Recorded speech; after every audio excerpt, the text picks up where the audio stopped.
happens in the hush behind hangar doors? Who signs the papers that gamble with lives? Which truths were grounded before they even ever had wings? If you've ever buckled a seatbelt at 30,000 feet, if you've ever stared out of that tiny window and wondered who's really in control of the skies, it isn't just flight, it's power, it's politics, it's pressure sealed in steel. We're peeling back the clouds from runway risks to sky-high secrets. We're diving deep where most dare not to look. Aviation Scope, every Sunday at 7 p.m. only on Voice of the People TV. We don't just report, we reveal. We don't just ask, we uncover. Because when it comes to the skies, ignorance is turbulence. Aviation Scope, the sky isn't the limit, it's just the beginning. On Edu Dialogue, we bring you fresh ideas and conversations, shaping the future of learning in Nigeria and beyond.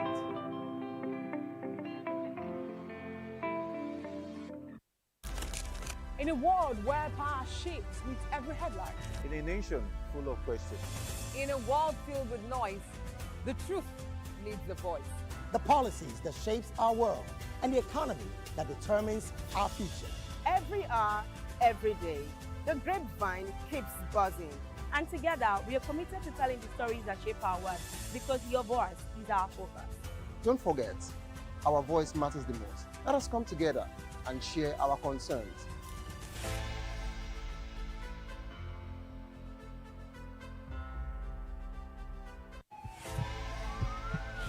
This is Health Check, your weekly guide to better living, smarter choices, and trusted answers. From everyday wellness to urgent health issues, we've got you covered. Health Check, only on Voice of the People television, where your health has a voice.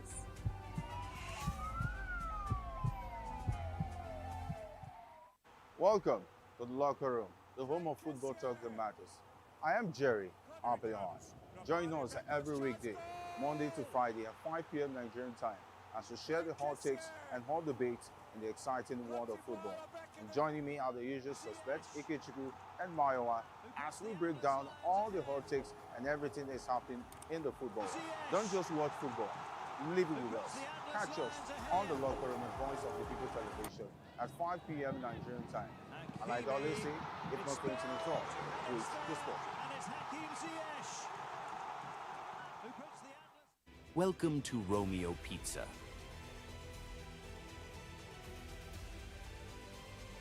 Sink your teeth into our freshly baked pizzas. Loaded with rich sauce, melted cheese, and irresistible toppings. Where every bite is a love story. Treat yourself to our creamy, dreamy ice cream. Smooth, sweet, and made to brighten your day. Or maybe you want it hot and satisfying.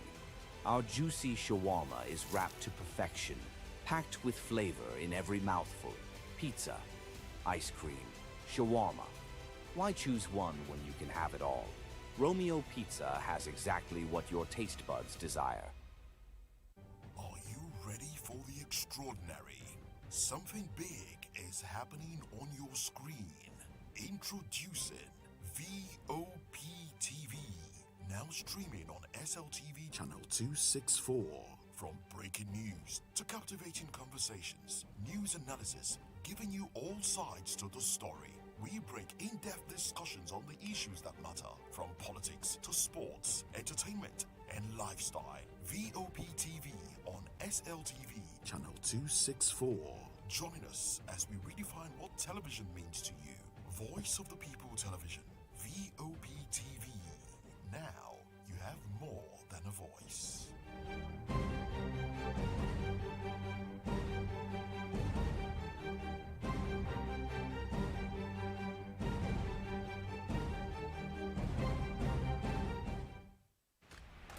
Yes, obviously everybody knows the game is beautiful and that's why I love sports. My name is Kizzy K. You're welcome to my republic. But remember, there can never be a transfer without a window. Just like there can never be a deep thinking without a Pep Guardiola in football. You can't say tennis without talking about Djokovic. So why not give me attention on the show so I can run your race on the TV like Lewis Hamilton Formula 1 star? Don't forget, when God have mercy on you, you can achieve your goals like Cristiano Ronaldo. I am a proud Nigerian, and right here, we talk NFF. For every sports update, commentaries, live interviews on the game, we got you on this, because right here at Voice of the People TV, the Sports Public Show has got everything just for you to be part of it. I love the beautiful game, and that's why KZK loves sports. In a world where truth is the ultimate power and opinions scream the loudest, it's time to wade through the noise. Hunger no get tribe! Hunger no get religion! And scan the human interest and trending topics that matter. Stay tuned to The Issues, your plug to the stories making the buzz, from politics to science and technology, social justice, and more. Let's tackle the tough questions and expose the truth.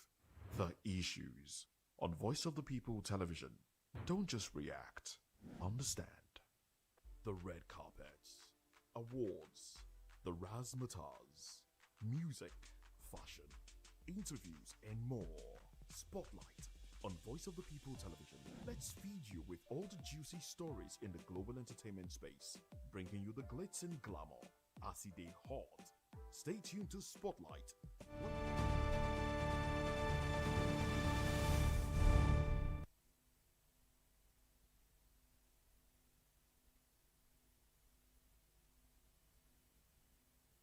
Hello and welcome to Midday News on Voice of the People Television. I am Solomon Offem. Before we begin the news, kindly visit our website www.vop.ng for fresh and trendy news. First, the headlines. INEC clears 26 candidates and 8 parties for legislative seats. CAN insists security central to democracy survival. Rabe's family refutes blood pressure and diabetes claim. Reps seek improved local arms production, blockade of crime financing. Civil group documents 6 to 8 unmet pledges by National Assembly.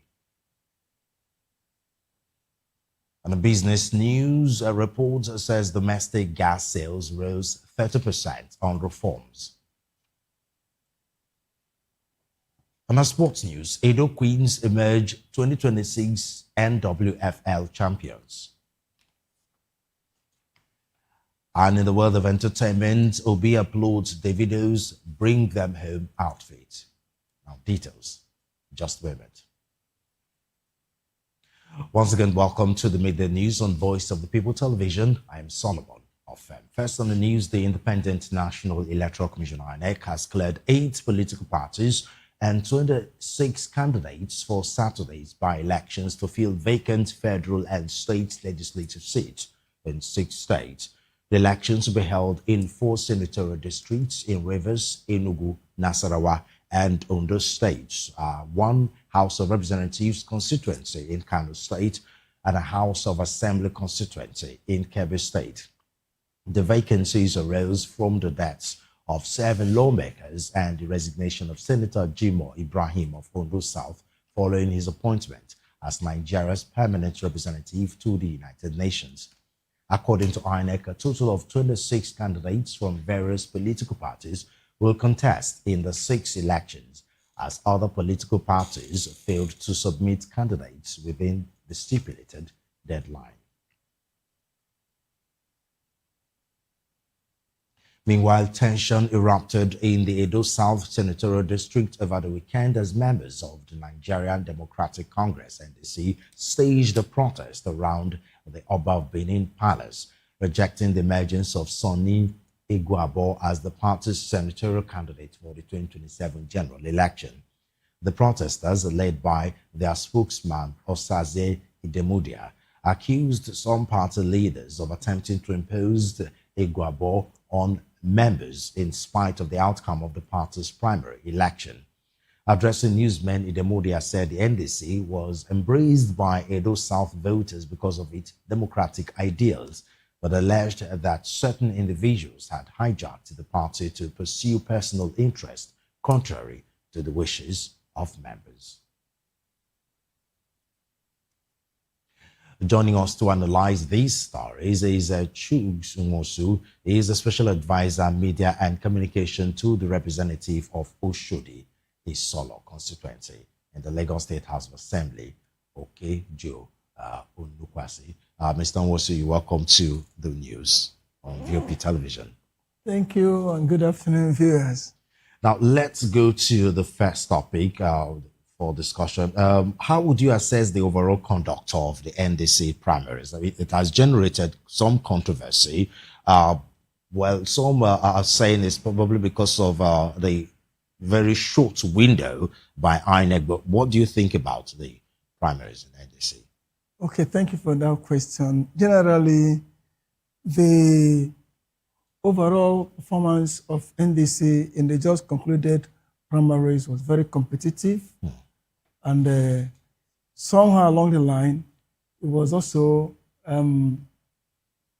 induced by money politics, transactional politics, some irregularities that the party frowned at. Okay. But on the general scale, we thumb up for the party. Just 4 months, we're able to scale all the shenanigans that other political parties have bedeviled them over the years.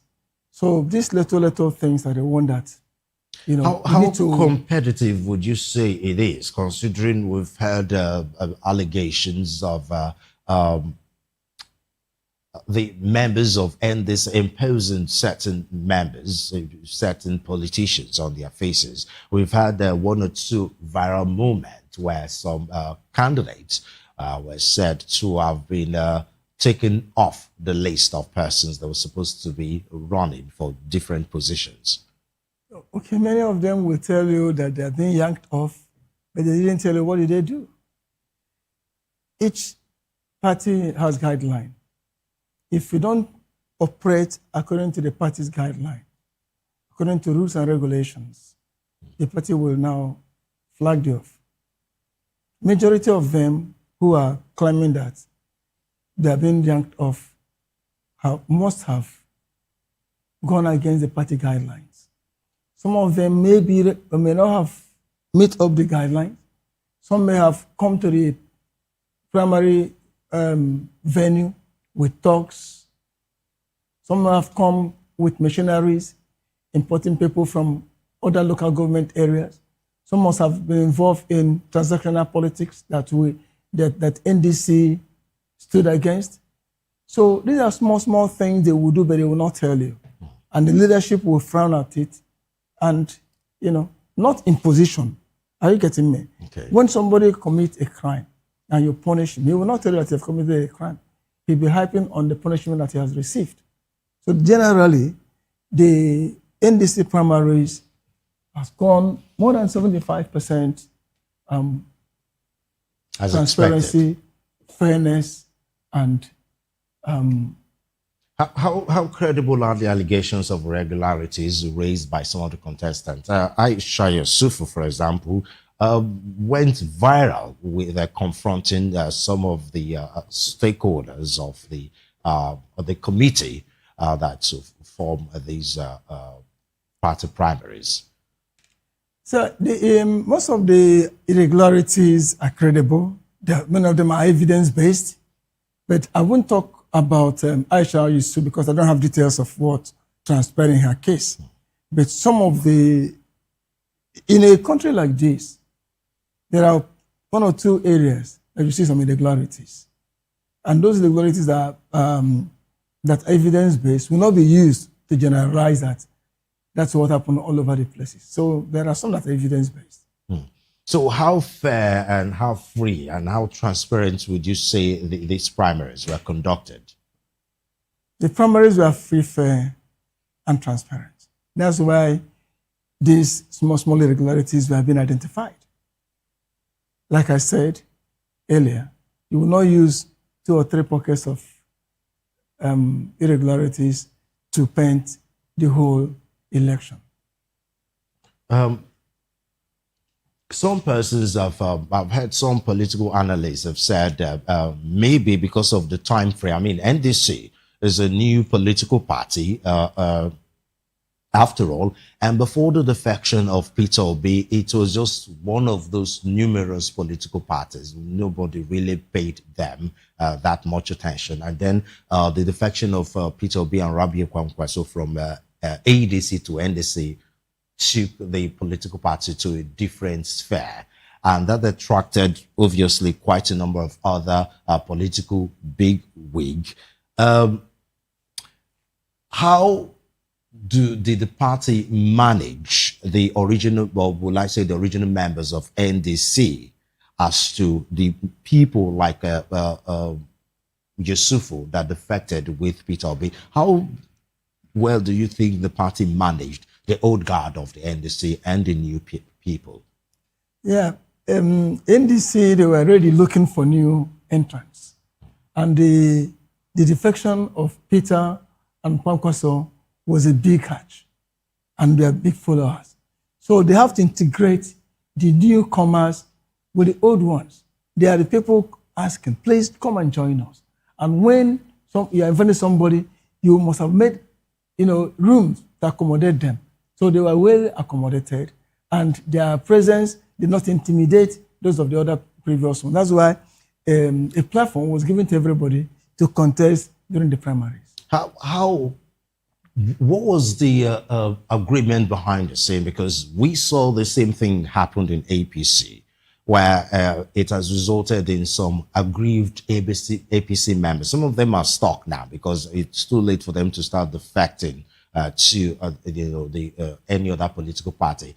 I think some would say the same thing is happening to NDC in the sense that the old guard, a lot of them obviously have political ambitions. They saw themselves in different political positions, riding on the coattail of Peter Obi and Rabiu Kwankwaso. And then some of the new political parties that affected, either from the obedient faction on the Kwankwasia movement, some of them obviously will have some political ambitions too. So how did you let some people drop down in favor of others without having to cause grievances and, anti-party activities when the election is around the corner? The answer was direct primaries. Many of them refused on consensus. It's okay, let's go to direct primaries. They want direct primaries. Winners emerged. Those who play within the stipulated guidelines and the rules of the game. I mean, we heard some stories of consensus. Are you saying that was a fault? Everything 100% all direct primaries? I say some did not agree for consensus. So those who didn't agree for consensus went for direct primaries.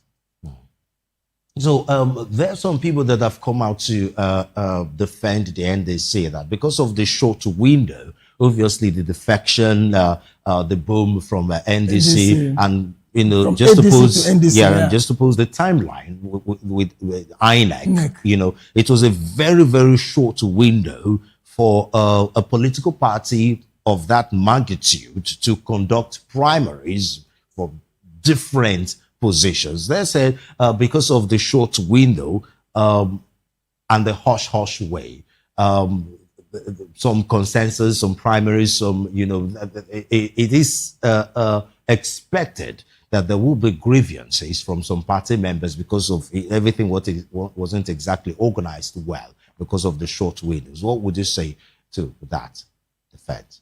Short windows contributed, and personality, human beings being who we are. People may not let go easily the ambition. So many of them who are ambitious that they must contest on one particular position or the other, and somewhere along the line lost, they will complain. So the short window is one thing, personality is another thing. The desperation of individual, which that's the sum total of the personality, plays a major role in ensuring that they keep on crying over they are not being able to scale through. So generally, the primaries, either by consensus or by direct primaries, I think was okay, was transparent, was fair, and justifiable. And they were able to manage it because they're not full-time political players. They've been in various political parties. And they came with their experiences, with their background, with so many things, but it's just like coming together, using a different name to do what they've been doing before. So how has the party leadership responded to complaints from aggrieved candidates?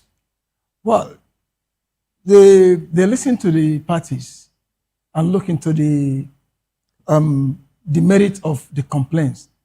And a committee was set, a reconciliatory committee, to make sure that anyone who is aggrieved will come to term. And it's not a winner, zero-sum power, winner takes it all. There should be that, collaborative relationship between both the loser, perceived loser, and the winner. So we will not say that the person has lost because there's room for everybody to play in NDC. Well, how would you include that to the interview that the leadership of NDC, Seriki Dixon, former Bayelsa State Governor, had some days ago, where he accused the obedient movement of sabotaging and insulting the candidates? That send a lesson of he being overwhelmed by this whole situation. Support groups have a way they behave. Do you understand? There are difference between political party members and support groups. So if there was one particular case. But in this case, they are together. I mean, the obedient movement for all, terms and purposes are now members of NDC. Not all obedient members are members of NDC. The obedient members cut across. Well, but if the person they are supporting, Peter Obi, is a member of NDC, that's what it means. Well, it might not totally mean that, because I know last time there are people who are obedient movement who belong to so other parties. But then what I'm trying to bring, if there's one particular case, it should not be used to generalize. Okay. As a leader, he used that time to caution that if there's anything coming up that way, that it will not be tolerated. So, but be sure that. But I guess the point I'm trying to make, though, if the talking about the response to a lot of this criticism from some of these contestants, if it was resolved amicably behind the scene, then doesn't that mean he wouldn't have come out in public to say stuff like that? Yeah, the efforts have been made to resolve those things by setting up the reconciliatory committee. It depends on individual to accept or not to accept. And those who didn't accept may just go thinking that by their complaints here and there, they want to whip up public sympathy. Okay. So how united would you say the party is after this primary contest? Yeah, the party will come stronger. They will go back, find out one or two areas that they didn't do right, they didn't do things right, and correct it and come stronger and more cohesive. What lessons can the NDC learn from the primary process? Because obviously, as a new party, it's fair to say this is the first time they are conducting, elections or primaries of this magnitude. Some mistakes obviously were made. It's expected that there will be lessons learned from those mistakes. What lessons do you think were learned from that contest? Primaries. The lessons learned, one is the lesson that transactional politics, that's, our witness in one or two areas where vote buying and logistics. Do you understand? So among other things, there have also been more coordinated, having been this being the first as a baby, as a new, not baby, as a new party. Well, you can as well call it Well, baby. No. Yeah, baby by name, party. But as a new political party, and this is the first primary they've done, and that's nationwide. Kudos. There are one or two mistakes. We will learn from those mistakes. We'll use those mistakes to move forward and use it to show up our strength and move forward. I know that with one or two things that we have learned from the mistakes of these primaries, we will scale and spring surprise in the forthcoming election. What can political parties learn from each other? Parties' processes. We have obviously different political parties. In this case, a couple of opposition political parties, and a lot of these political parties are fighting very hard to unseat the ruling APC and the President Bola Tinubu. And we know the opposition political parties aren't exactly united, different ideologies, different candidates, but what can they learn from each other ahead of the 2027 general elections? There are so many lessons to learn. One, NDC as a party will learn from APC that imposition of candidates, as is being glaringly witnessed in APC, that it will not do well for NDC. That's one. Two, they also will learn that going to the forthcoming election as a united, one indivisible family would be the only secret that will help us to win or to unseat the current ruling party. Another thing also we have learned, I'm not talking about what others should learn. I'm talking about what we should learn from the ruling party. That our words should be our bond. If we say something, we stick to it, and we govern by example. We will lead by example, and we will not have a zero tolerance to corruption. That's a lesson NDC will learn from the ruling party now. What makes NDC different from other political parties? Because some persons, Omoyele Sowore, for example, have said that a lot of these members of these other political parties, they've been in politics for a very long time. They've been part of the rot in the country. A lot of them have been members of PDP, members of APC, So how do you have a different opinion to what someone like Omoyele Sowore is saying? That NDC, ADC, PDP, they're all the same thing.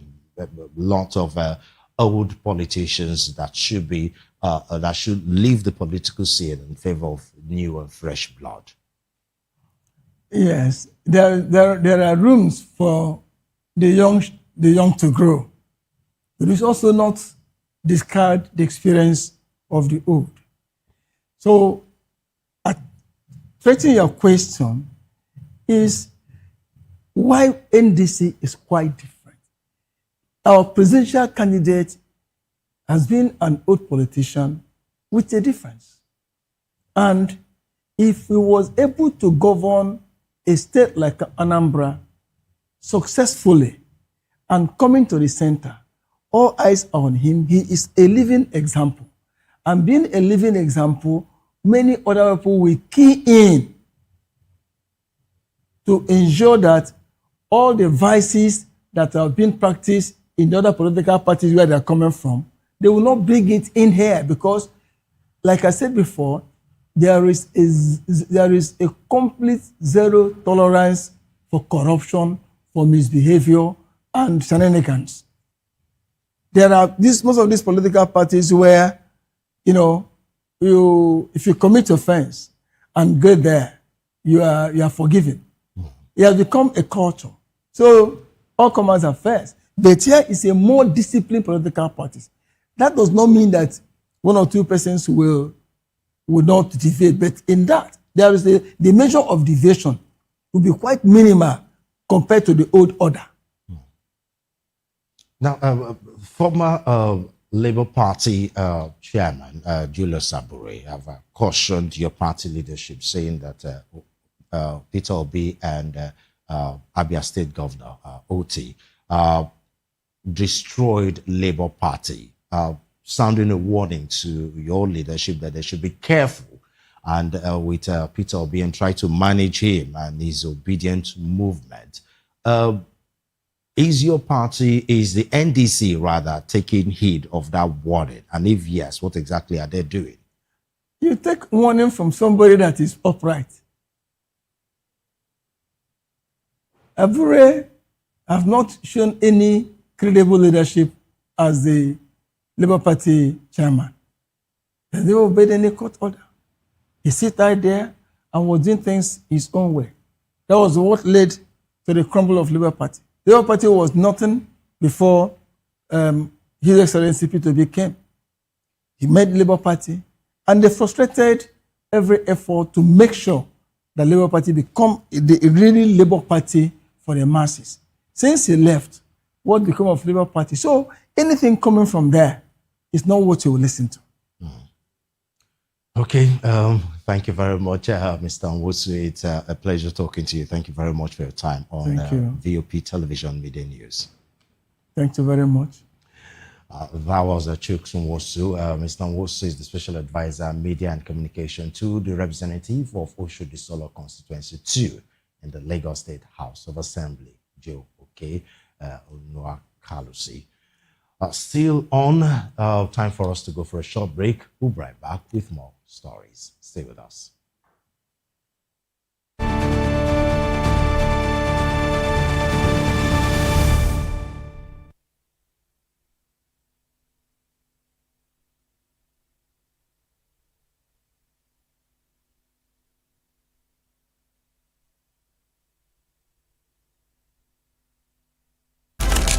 In a world where power shapes with every headline. In a nation full of questions.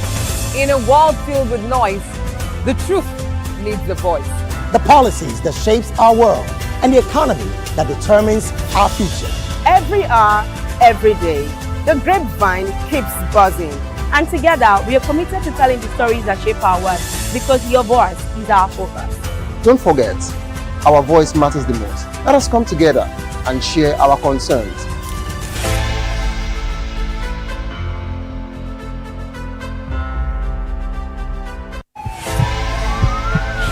This is Health Check, your weekly guide to better living, smarter choices, and trusted answers. From everyday wellness to urgent health issues, we've got you covered.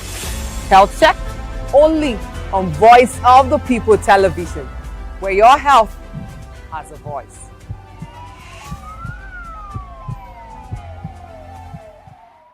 Welcome to the locker room, the home of football talk that matters. I am Jerry Arpelion. Join us every weekday, Monday to Friday at 5 p.m. Nigerian time, as we share the hot takes.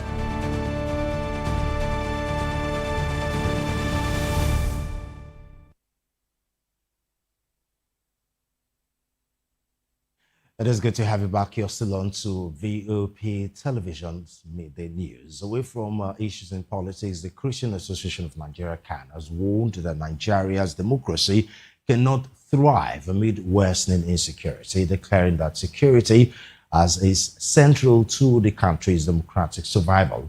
CAN spoke at a ceremony marking Black Sunday in honor of victims of violence across the country, including those killed, displaced and traumatized by insecurity. In a Black Sunday message to Christians across Nigeria, CAN President Archbishop Daniel Oko stated that the nation is bleeding, adding that the church cannot retain and remain silent while innocent lives are lost and families live in fear. Demanding urgent action from the government, the body also urged churches and faith-based institutions to strengthen security measures, even as it backs efforts to establish community and state policing. According to him, Black Sunday is being observed in honor of the countless victims of insecurity, including men, women, children, clergy, farmers, students, and entire communities whose lives had been shattered by violence, kidnapping, terrorism, banditry, and bloodshed. In another development, the family of the late Major General Rabi Abubakar retired has refuted the claims of the Katsina State government that his father had diabetes or high blood pressure, stating that the deceased had no history of either health challenges. One of his sons, Isiaka Rabi, dismissed the report suggesting that his father died as a result of diabetes, describing them as inaccurate. He said some people believed the late general might have died of a snake bite based on the last video released by the kidnappers. While praying for the repose of his father's soul, Isiaka described him as a deeply religious, peace-loving man who lived a simple life, adding that the late general died a hero. Meanwhile, Isiaka also disclosed that his mother, who was abducted alongside his father, remained in captivity, dismissing reports on social media that she had been released. Deputy Speaker of the House of Representatives Benjamin Kalu has urged Nigeria's defense industry to deepen local capacity for building arms instead of relying on imports. He also charged the financial sector to fight the net against criminal and terrorism financial flows by strengthening due diligence and transaction monitoring to block all kinds of illicit funding. Speaking in Abuja at the Nigeria People's Strategic Conference and Defense Exhibition 2026, Kalu said Nigeria must end dependence on foreign arms and build a homegrown defense ecosystem that creates jobs and reduces vulnerabilities.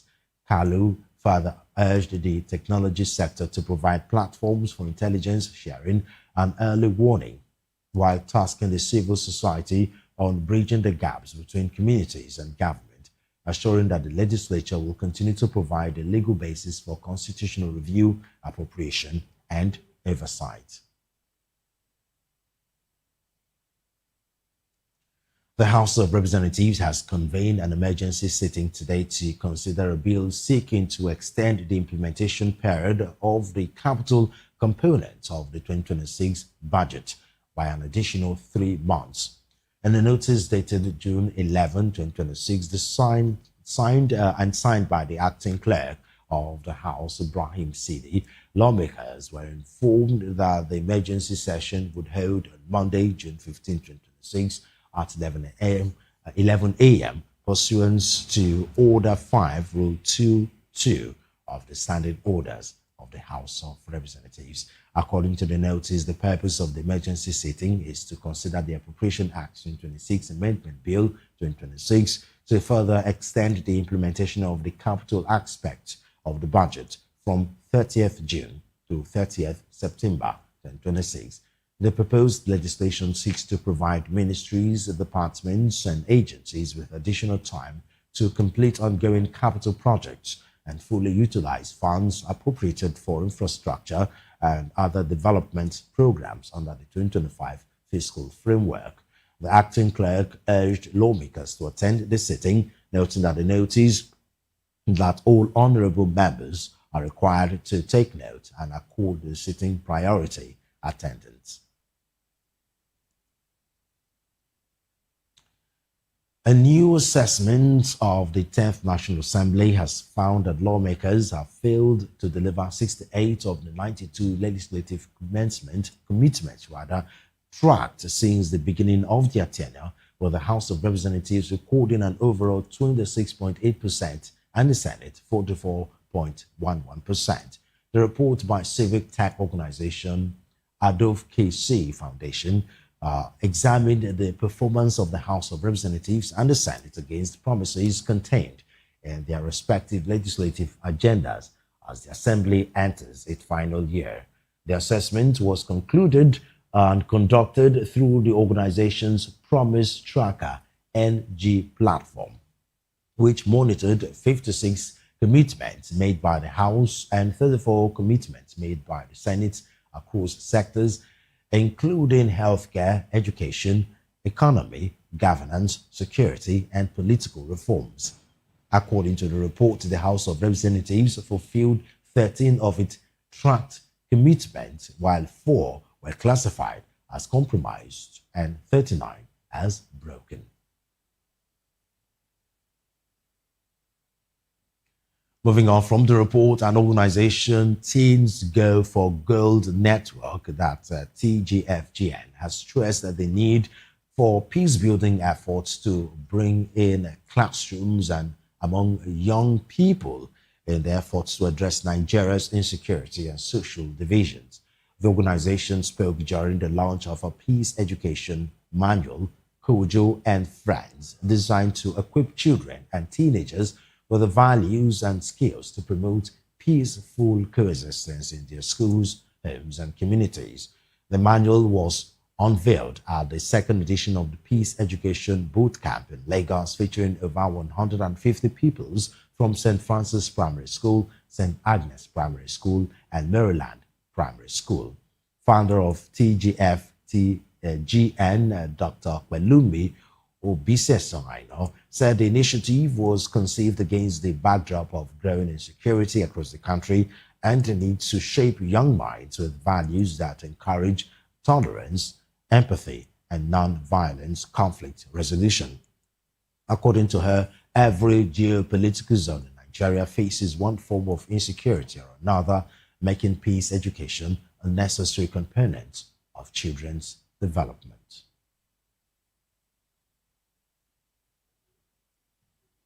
Former Governor of Kaduna State, Nasiru El-Rufai, has arrived at the Federal High Court in the state capital for the continuation of proceedings in its ongoing corruption trial.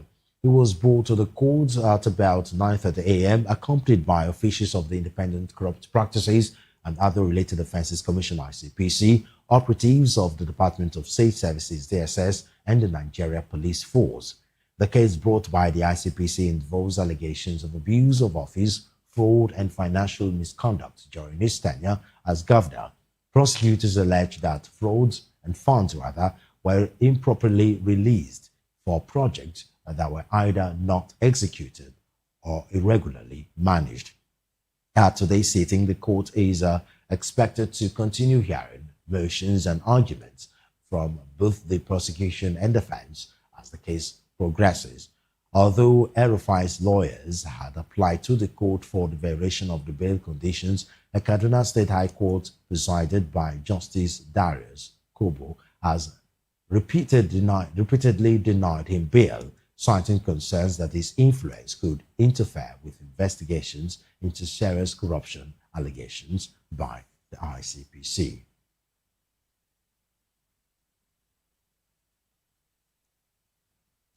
Still on the VOP midday news, 5 persons have been confirmed dead from the cholera outbreak across 3 affected wards in Mango local council area of Plateau State, while the number of suspected cases has risen sharply to 53. The state government says it has intensified efforts to contain the worsening outbreak. Addressing newsmen in Jos, the Commissioner for Health, Dr. Nicholas Amlong, described the situation as serious but manageable, with sustained government intervention and continuity and community cooperation.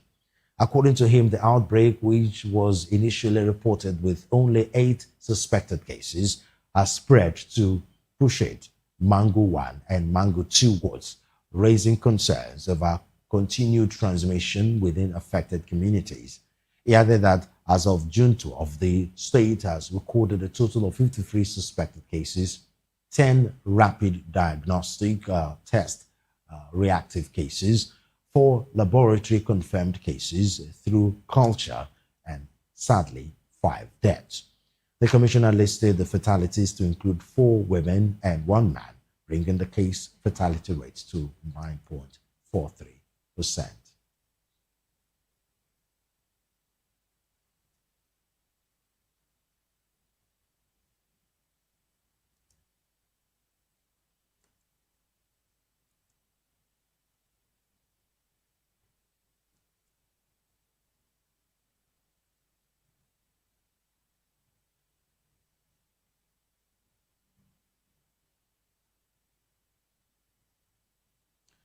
And out of business news, domestic gas market sales are boosted by investor confidence rose significantly by about 30% between January 2022 and January 2026, driven by the Petroleum Industry Act (PIA) 2021 and recent executive orders by President Bola Tinubu. This analysis is contained in a report by a Lagos-based law firm, Tokpe Adebayo LP, which stated that the reforms have improved regulatory clarity, fiscal attractiveness, and investor confidence across the gas value chain. The report noted that domestic gas sales rose from 49.3 billion standard cubic feet in January 2022 to 64.2 billion standard cubic feet in January 2025, with the PIA as the turning point. It described the PIA as the most comprehensive sectoral reform in decades, with a stronger foundation for domestic gas development through regulatory clarity, pricing liberalization mechanisms, infrastructure support, and enhanced investment incentives. The report further noted improvements in gas utilization and supply performance, alongside modest reduction in gas flaring and the expansion of the Nigerian gas flare commercialization program, which is said has seen multiple flare sites auctioned for monetization projects.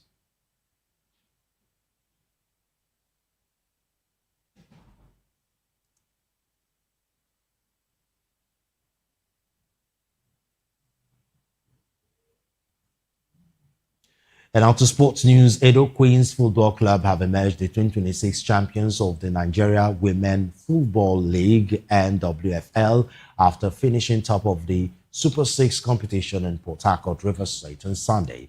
The Benin-based side secured a 0-0 draw in their final game against Bayelsa Queens, enough to finish with 10 points from 5 matches, having won 3 games, drawn 1 and lost 1. Bayelsa Queens also finished with 10 points, but with an inferior goal difference to settle for second place. Nasarawa Amazons, who beat Edo Queens in the opening games, finished third with 8 points after playing out a 0-0 draw against Rivers Angels, who ended the competition in 4th place.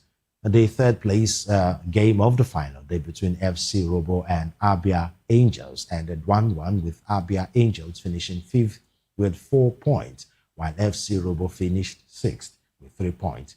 Speaking afterwards, coach Moses Aduku commended his players, saying it has been a rewarding season for the club.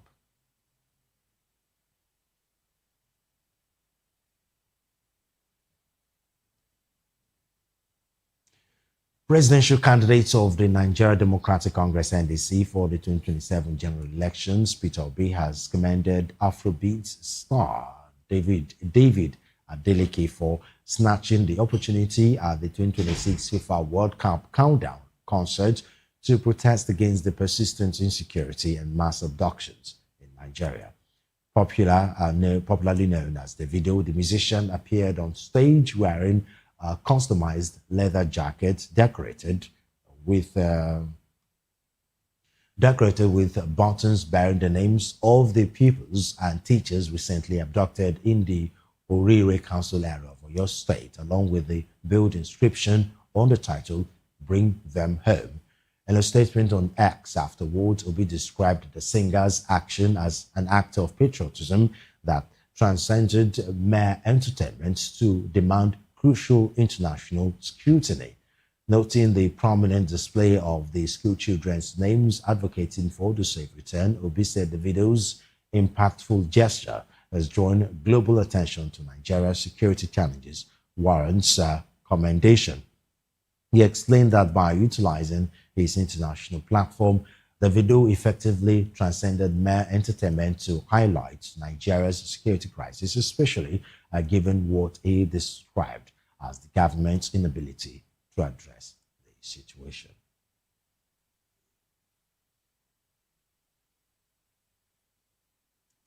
And that's the midday news. Well, before we go, do well to subscribe to our YouTube channel. On YouTube, we have Voice of the People TV. And on other social media platforms, we are at VOP TV Live.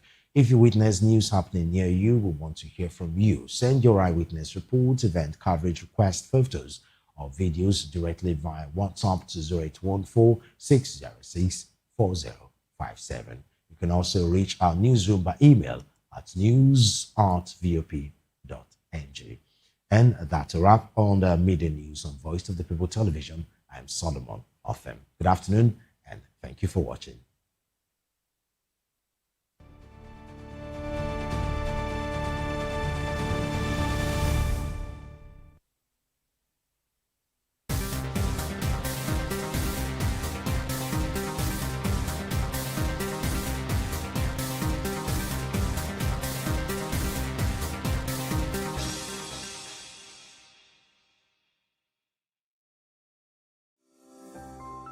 VOP TV. Now, you have more than a voice. Behind every broken desk lies a broken promise. Education shapes the nations. But who is asking the right questions? Introducing Edu Dialogue, the show that goes beyond the surface, exposes the cracks, the corruption, and the silence in Nigeria's education system. Edu Dialogue, Saturdays, 3 p.m., only on VOP TV. We break the biggest stories, from missing funds to policy failures. We ask the tough questions and demand real answers. Edu Dialogue, this Saturday, 3 p.m. on Voice of the People Television. Are you ready for the extraordinary? Something big is happening on your screen. Introducing VOP TV. Now streaming on SLTV channel 264. From breaking news to captivating conversations, news analysis, giving you all sides to the story. We break in-depth discussions on the issues that matter, from politics to sports, entertainment, and lifestyle. VOP TV on SLTV channel 264. Join us as we redefine what television means to you. Voice of the People Television, VOP TV. Now you have more than a voice.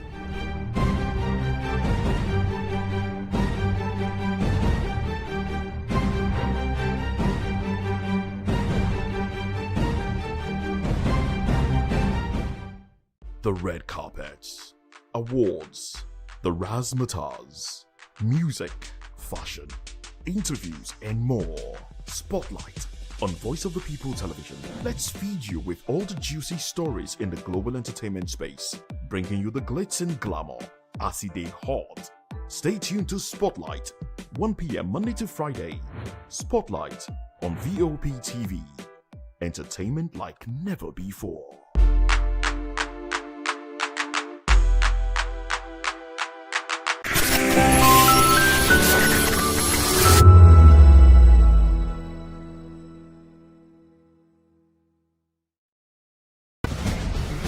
Join us as we drive into the world of politics through insightful interviews with prominent political figures, both serving and former governors, ministers, senators, legislators, party chieftains, activists, and analysts. Get first-hand information into the decision-making processes that affect our daily lives. Highly engaging one-hour program that brings political discourse into focus.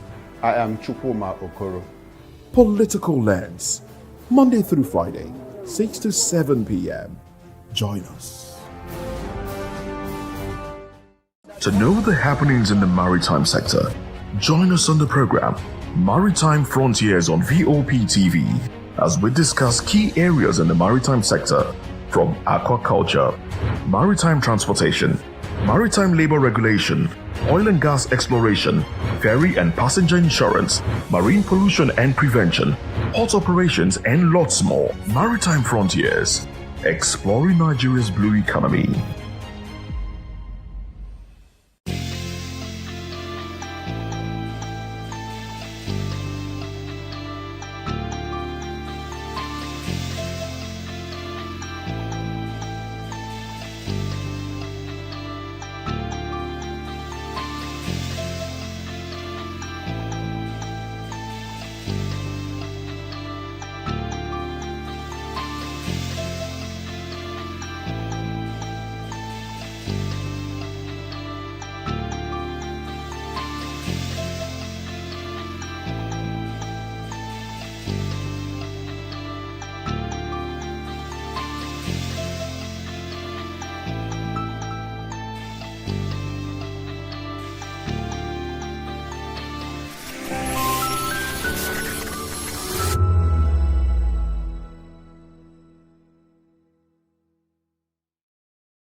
We encourage you to click on the like button and subscribe to our YouTube channel. We are Voice of the People TV. Also follow us on all our social media platforms. We are at VOP TV Live. Visit our website www.vop.ng for fresh and trending news. Also watch us live on SLTV channel 264.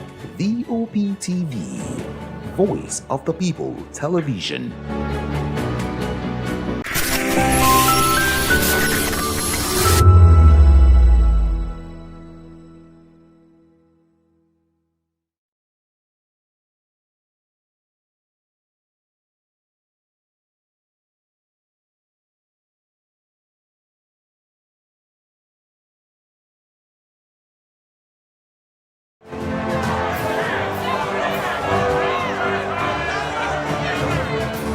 Do you want your voice to be heard?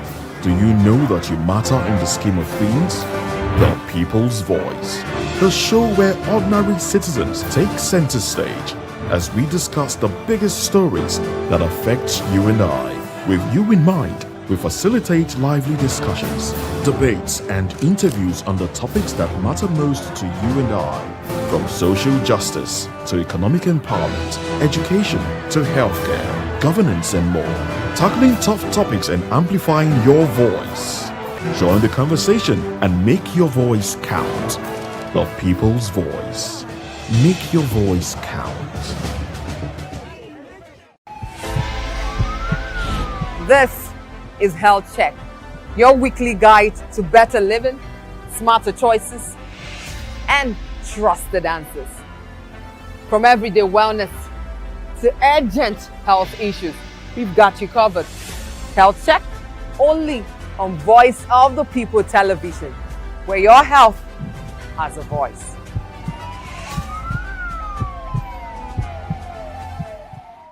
Are you ready for the extraordinary?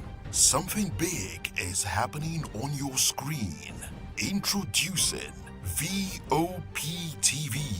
Now streaming on SLTV channel 264. From breaking news to captivating conversations, news analysis, giving you all sides to the story. We break in-depth discussions on the issues that matter, from politics to sports, entertainment, and lifestyle. VOP TV on SLTV channel 264. Join us as we redefine what television means to you. Voice of the People Television, VOP TV. Now you have more than a voice.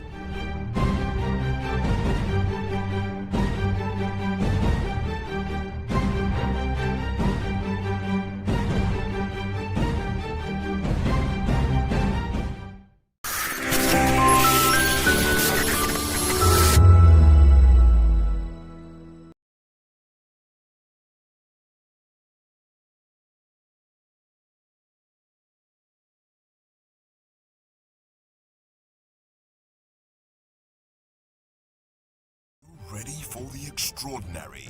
Something big is happening on your screen. Introducing VOP TV. Now streaming on SLTV channel 264. From breaking news to captivating conversations, news analysis, giving you all sides to the story.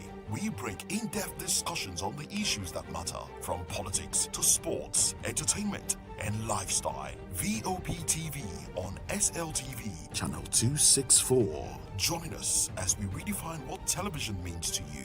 Voice of the People Television, VOP TV. Now you have more.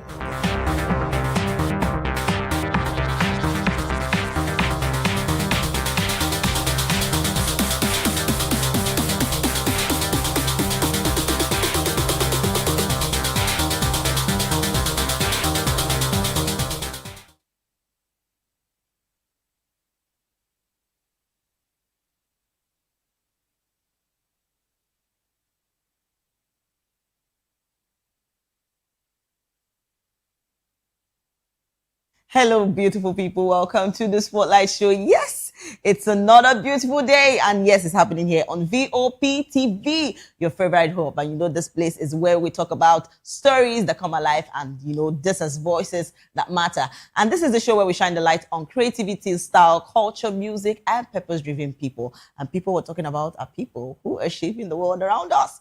And yes, it's another beautiful, beautiful day. A day to stay inspired, to make money, to motivate, right? Yes, and you know that I'm your beautiful host, Precious Agumanu, aka call me Prezi. I see they waiting, I see they be. So get ready, everyone, because we're about to write true stories that matter, voices that moves, and people who make a difference. And guess what? As I always say, I said every time on the Spotlight Show is a special time. And we have a lot of stories to talk about, things that has happened, you know, during the weekend.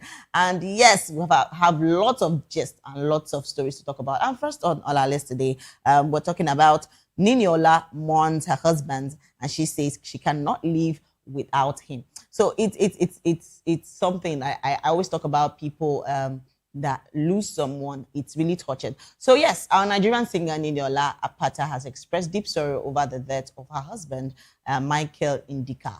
So revealing in an emotional social media post that she feels she cannot live without him. And the singer shared the heartfelt message on Instagram story with, you know, grieving his passing and, you know, prompting an outpouring of a lot of, you know, condolences from and support from fans and colleagues. So I always talk about this and say it's a lot. You see, this 2026 has, you know, had a lot of things, you know, coming around. People have, you know, celebrated. People have been celebrated, and people have gone, and people still survived a lot of things this year. I mean, this year has really been a tough one for everyone, seriously. And talking about people that actually lose someone that is very dear to them, it's somehow, I don't know how to put it, but you will understand when you lose somebody, the pain and the grief, you know, has a lot on people. And, you know, come to think of that, you won't see that person again for a very, except you go to heaven too to meet them. So it's a pity for Niniola, and I pray that God continue to strengthen her, you know, during this time. And I pray that God strengthens her and give her the grace to, you know, push forward. All right, you see, fans have actually come out to say things about Niniola and her grieving concerning the loss of her husband. So let's take some comments from fans and colleagues, because trust me, a lot of people are really so sad about Niniola's father. And people people didn't really know that she was married. And I mean, it's someone's decision not to, you know, be on the spotlight or be on the you know, your personal life should be on the spotlight or be anywhere. I mean, it's her choice. She made it like she's in the spotlight, but she kept all her, you know, private issue to herself. And inside, I like that kind of, you know, lifestyle. It mustn't be everything that you must put out there. You must know everything. But then I also pray that God gives Niniola the strength to actually push forward this person in this particular hard time for her. All right, let's take some comments and see what people and fans and colleagues have actually come to say concerning Niniola. And yes, Kerry Mala said, may God comfort you at Nini. And Bodeot said, some people will never understand hope. She heals. All right. And someone else said, God, it's really painful, to lose someone so dear to you. The pain is really something else. And Royal Doment said, may the good Lord comfort you. Indeed, I cannot imagine. And there's somebody that said, the billionaire.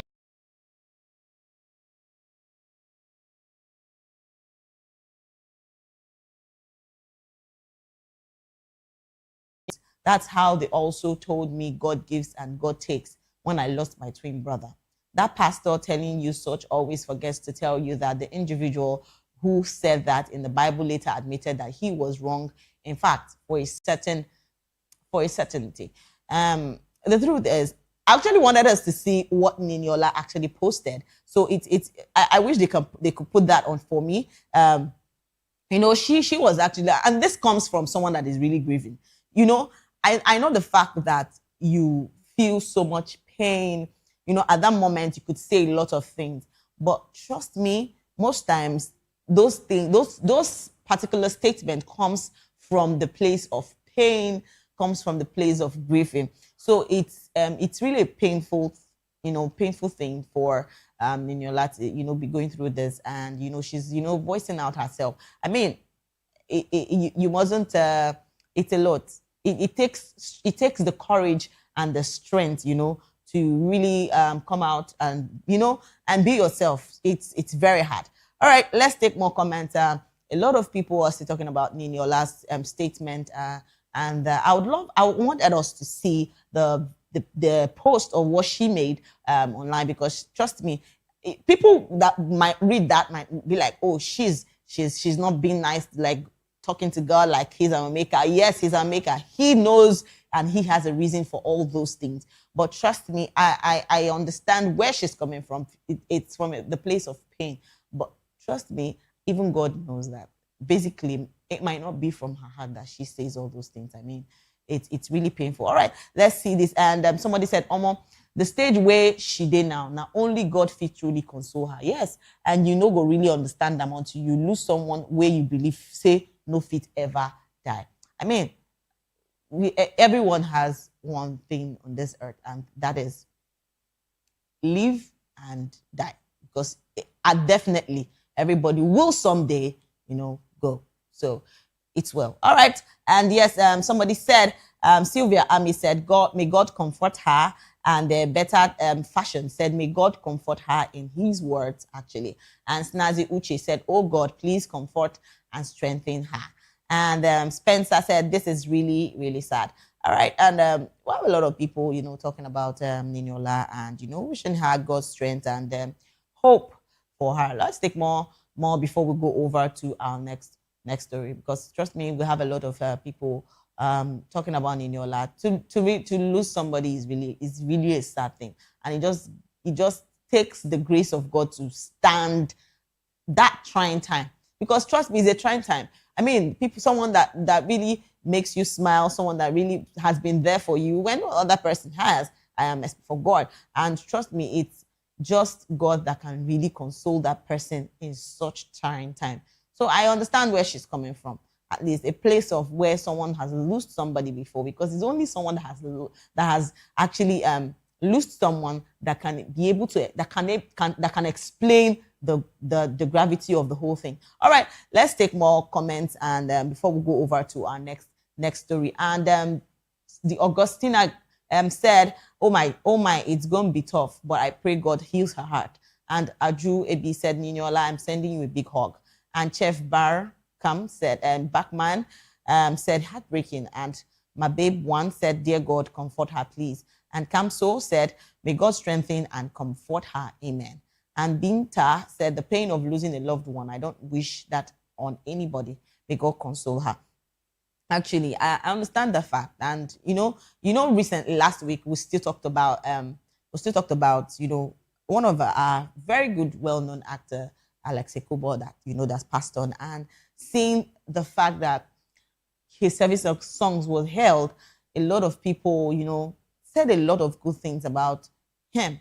And it's touching, because when you see people that actually matter, people that bring smiles on people's face, it's like when they pass on, it's the pain is so much. But I mean, to everyone that is grieving this trying time, I always pray that God continues to strengthen you and give you the hope to actually stay strong in this trying time. All right, let's go over to our next story. And yes, this is our next story. And celebrity fashion designer and influencer Vicky James has generated reactions online after responding to a fan who asked her for $2 million to pay school fees. So reacting to the request, Vicky expressed surprise at the amount being demanded, questioning why some people feel comfortable asking public figures for large sum of money. Her response quickly sparked debate on social media with many users, sharing different opinions on the issue. So why some defended Vicky's stance, nothing that celebrates and not responsible for, solving followers and financial challenges. Others sympathized with the fan and highlighted the economic difficulties many students face. So the thing is, nobody is finding it funny this time around. The economy is not smiling on anybody. That is just the truth. So if you're going to ask somebody, like, I feel it's the height for me. That's a level of, level of pride. What will I even call it? Because tell me, you're not a brother, you're not a sister, you're not the uncle, you're not what? You asking somebody comfortably for 2 million naira. I know it's not plenty for some people, but come to think of it, as you will no can get them as well. All right, let's actually see what Vicky James has said before we go over to the comment section and see what they have for us.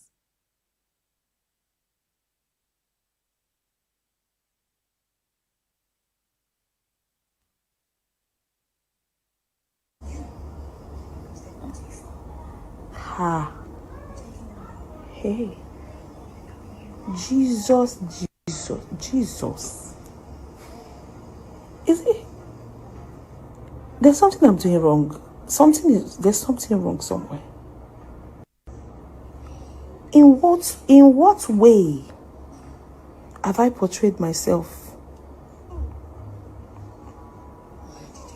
In what way have I portrayed myself to make somebody think that they can ask me to please help with 2 million naira for school fees so randomly? Yeah? Hey!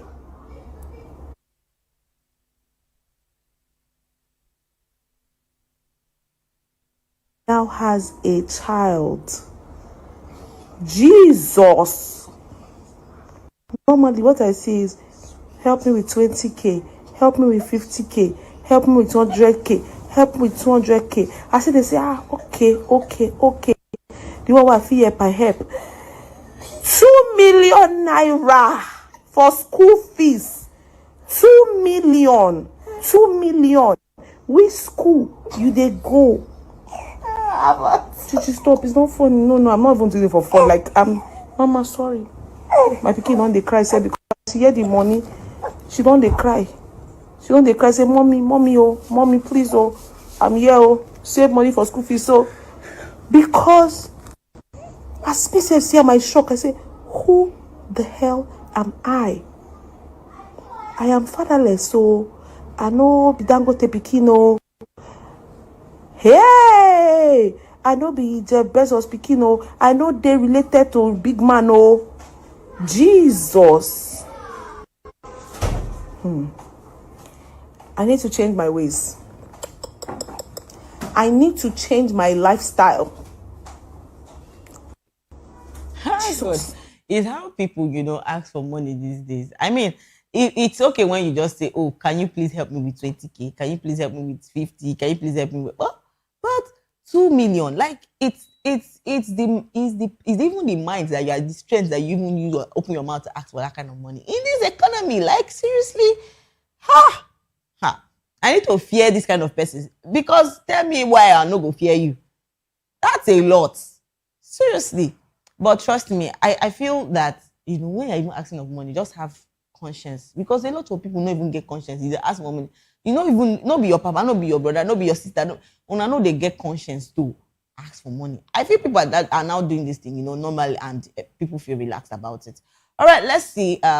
Go back to the comment section. People have actually talked about what Vicky James' reply was, and people have actually brought out their own, what they've experienced too. And yes, let's take some comments and see what they have. And yes, Everly CC said 2 million is a lot in any currency. Okay. And Judith Nwokocha said, some of una chop lion liver. It's the temerity for me. And Silver said, the entire blood of Jesus as one of my sister's stock. Okay. And MJ Touch Luxury said, oh yeah, help me with 50K or 250 or 2M. God. All right, let's take more comments. People are still talking about this. And, you know, I know the fact that the economy is really, really hard and everybody is trying to survive, you know. But the truth is, if you are, you know, if you can be kind enough, you know, you could, if you have that, you know, money to lend to people, it's fine to help people. But, you know, where the people that even ask for the money come to ask for 2 million naira, that's crazy. I mean, in all sincerity, if you're even supposed to ask any money, you have to have conscience now. You go they ask money, they calm down. You don't ask that kind of, I mean, like, you're supposed to fear when you ask that kind of money, except you feel say that person they so big to get that kind of money. I mean, nobody's even borrowing anybody money these days. Yes, nobody wants to lend anybody because even they themselves, they have not even found the money to help themselves than to give someone else. Yes, it's a lot. So if you know what you're asking this time around, you have to know what you're asking, basically. You know your pocket before you even ask. All right, and Lizzie Bibi said, people and their audacity. And Jessica Essence said, didn't you use like 1M just for balloons for a photo shoot? I mean, I can see it. Well, okay. So because she used 1 million naira for a balloon, does that make you, does that warrant you asking that kind of amount of money? Not be you make the money for her more. It's her money. And she chooses to do whatever she wants to do with her money. All right, let's take more comments. A lot of people are still talking about Vicky James's reply to one of her fans that asked her for 2 million naira for school fees. And yes, Love Benny Makeover says, that's not much for you now. Me, I have so much money and I'm not doing anything so lucrative, but I give people some amount that when somebody heard, she was shocked that I can give such amount. So a giver will give in any capacity. All right, Mana Teza said, which school you they go? Sote Vicky picking, don't they cry? Okay. And Eddie's Award said, the baby shock. Okay, J Design Signature said, audacious beggar. Oh, wow. It's well. And the Lisi Power said, which school should they go? Is it not the same who made a masterclass worth about 5 million naira? Okay. I mean, it's how people now try to calculate your money for you. Like you make money and people are already in one side counting the money. Like, how do you people even cope? Seriously, how do you people cope? That's a lot. And Snow Girl said, what of buying you a house in Ikoyi? Okay, Snow Girl said, me, we never chop beauty, belefu. Okay, I am Sam said, the crazy part is the person asking her for such would be one of the people trolling her on internet. And Favorite Coco said, the audacity, which school you they go? Funny enough, I mean, people should be having conscience. Have conscience when you want to ask for money. It's not, I mean, a lot of people would want to help, but 2 million naira for school fees, in fact, that's a no-no. Like you went way beyond. All right. Well, I wish she will find the money, but basically not from Vicky, because Vicky has said that how do you even cope asking this kind of amount of money? But that doesn't mean that you shouldn't help when you have, to those people that actually lend or give people money. Please, it's important that these things, what people do shouldn't make you change your mind, in helping people or lending to people, and give help when you can. Because trust me, a lot of people don't know how they are coping this time around, especially when things are on the high cost and things are expensive. A lot of people are trying hard to survive. So I feel that when you can help, it's good to help and, give a helping hand to young ones, to children, to anyone you can help. But those people that you know that they have come to, to draw from you, drawing it's going to be a lot. You know them, so basically you know how to follow those people. And you know when someone is being genuine, I mean, that's a lot. All right. Yes. Let's go over to our next story, and that's for Vicky. And yes, we're going over to our next story, and it happens to be Nigerian singer Cynthia Morgan has generated buzz on social media after delivering a freestyle rendition of a song associated with Odumodu Black's song.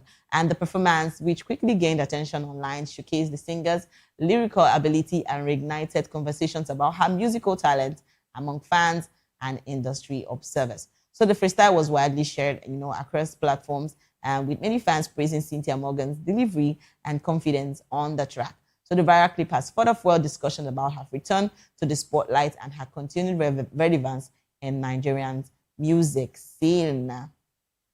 Cynthia Morgan. When I talk about people that are good in music, I those days when I actually knew, growing up, when I actually knew Cynthia Morgan, it's her, it's the energy she puts in a particular song. I loved her rap, and she's not just like every normal rapper out there. I think there was something really special about her that I really loved, and the fact that she comes out freestyling and so much in smooth and relaxed state. It says a lot. I mean, and come to think of it, this period she has been really healing. So will I say healing, or she has really changed? It's not like the Cynthia Morgan I've always known. The slim Cynthia Morgan. Right now she has gained weight. Looking all glowing. I just feel maybe I think she's coming back to the spotlight with so much energy. Like a lot of people have to come. The comeback is something else that please, we need to know if this comeback that she's doing, if there's something going on. Like I need to even ask that question, because trust me, I mean, I love Cynthia Morgan's songs. I always loved her rap those days, and she's one of the few people that had that, beautiful, star in them that you always shine on. And yes, a lot of fans have, talked about Cynthia Morgan and, her songs, and they've already talked about her, doing particularly freestyling Odumodu Black's song. So yes, we'll go over to the comment section and see what people have said about Cynthia Morgan's songs and her rap and her comeback this time around. A lot of people say maybe she's back with so much energy, and some people are saying, maybe she'll just drop a song and maybe go off again. I mean, who knows? All right. But then let's go over to the comment section and see what they have for us. And yes, somebody said, healing up a bit, not a problem. Okay. Sinzo said, she just, they let them know, say all the new cats and even old cats don't reach. If they like, made them gym for 12 years. Okay. And Monster Boy said, cold. I mean, and Oli said, my fave from day one. And yes, Spaceship Rocky T-Boy said, class is permanent. Okay. And let's take more and more comments. I mean, people are saying class.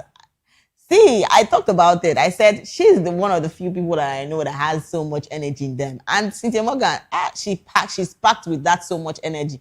And when this guy said class, I mean it. I think that is just the word to, describe who she is. All right, let's take more comments. A lot of people are still talking about Cynthia Morgan. And yes, I am Scarface said the talent is really customized. Okay. And Ada Ijero said, welcome back, Jerry. Okay. And Mr. Olu maintained, and he said, Ide body. And Priest DSTN said, Ide body. And the very fair man said, damn, lyrics, they cry. And it's Stella said, Cynthia Morgan back with confidence. And with the fire. It's a lot. With the confidence is the energy, is the fire she brought into everything. I think she just killed that, that freestyle by Odumodu Black. Wherever Odumodu Black is supposed to be proud of her, I mean. And Kim J Gang Official said, you can't go Jones us earlier. Okay.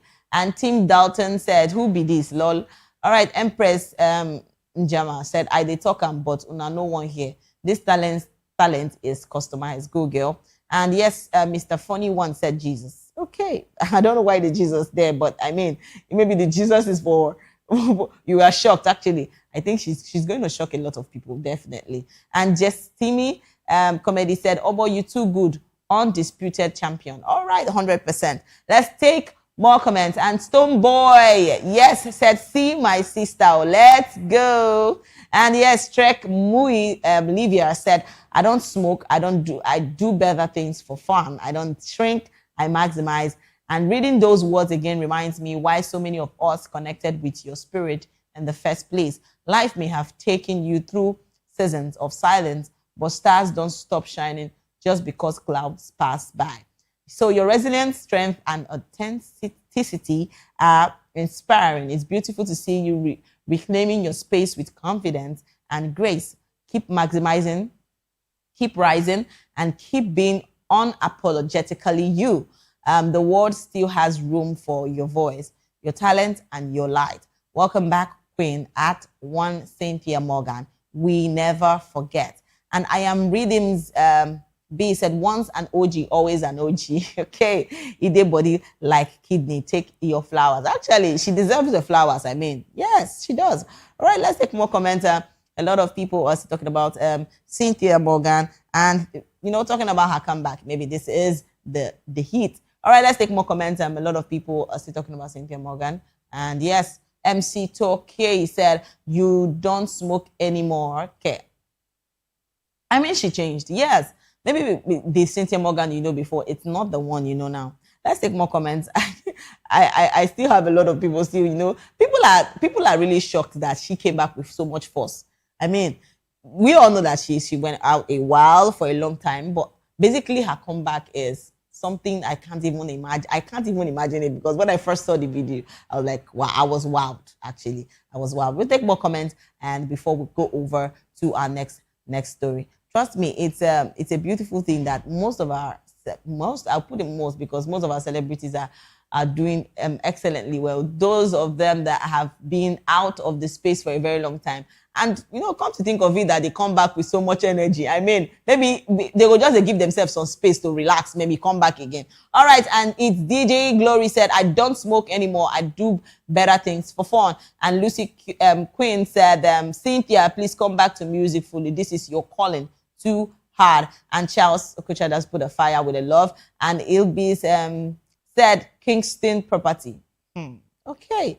And Neo Akwarofure said, always got it. And Official Adams said, if she open mouth, sing, just forget it. It's always a hit. She too sabi. When somebody has that talent, the person has the talent. It's not like you're faking it or anything. It's original. All right, guys, we'll take a short break. And when we come back, we still have more stories to talk about. So please don't go anywhere. Don't go anywhere. Stay with us.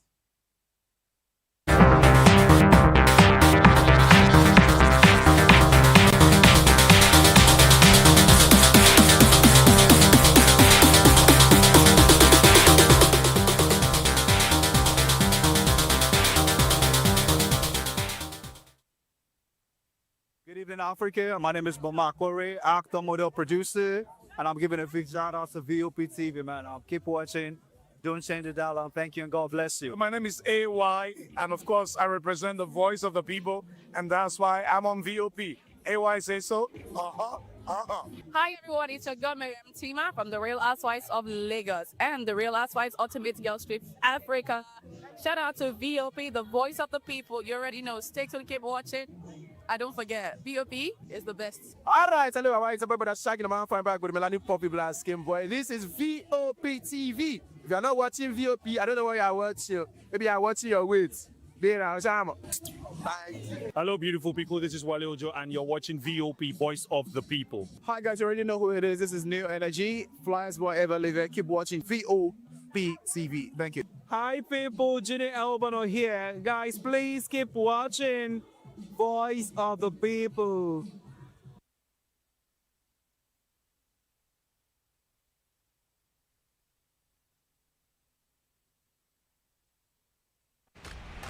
Yes, obviously everybody knows the game is beautiful and that's why I love sports. My name is Kizzy K. You're welcome to my republic. But remember, There can never be a transfer without a window. Just like there can never be a deep thinking without a Pep Guardiola in football. You can't say tennis without talking about Djokovic. So why not give me attention on the show so I can run your race on the TV like Lewis Hamilton Formula 1 star. Don't forget, when God have mercy on you, you can achieve your goals like Cristiano Ronaldo. I am a proud Nigerian, and right here, we talk NFF. For every sports update, commentaries, live interviews on the game, we got you on this, because right here at Voice of the People TV, the Sports Public Show has got everything just for you to be part of it. I love the beautiful game, and that's why KZK loves sports. In a world where truth is the ultimate power and opinions scream the loudest, it's time to wade through the noise.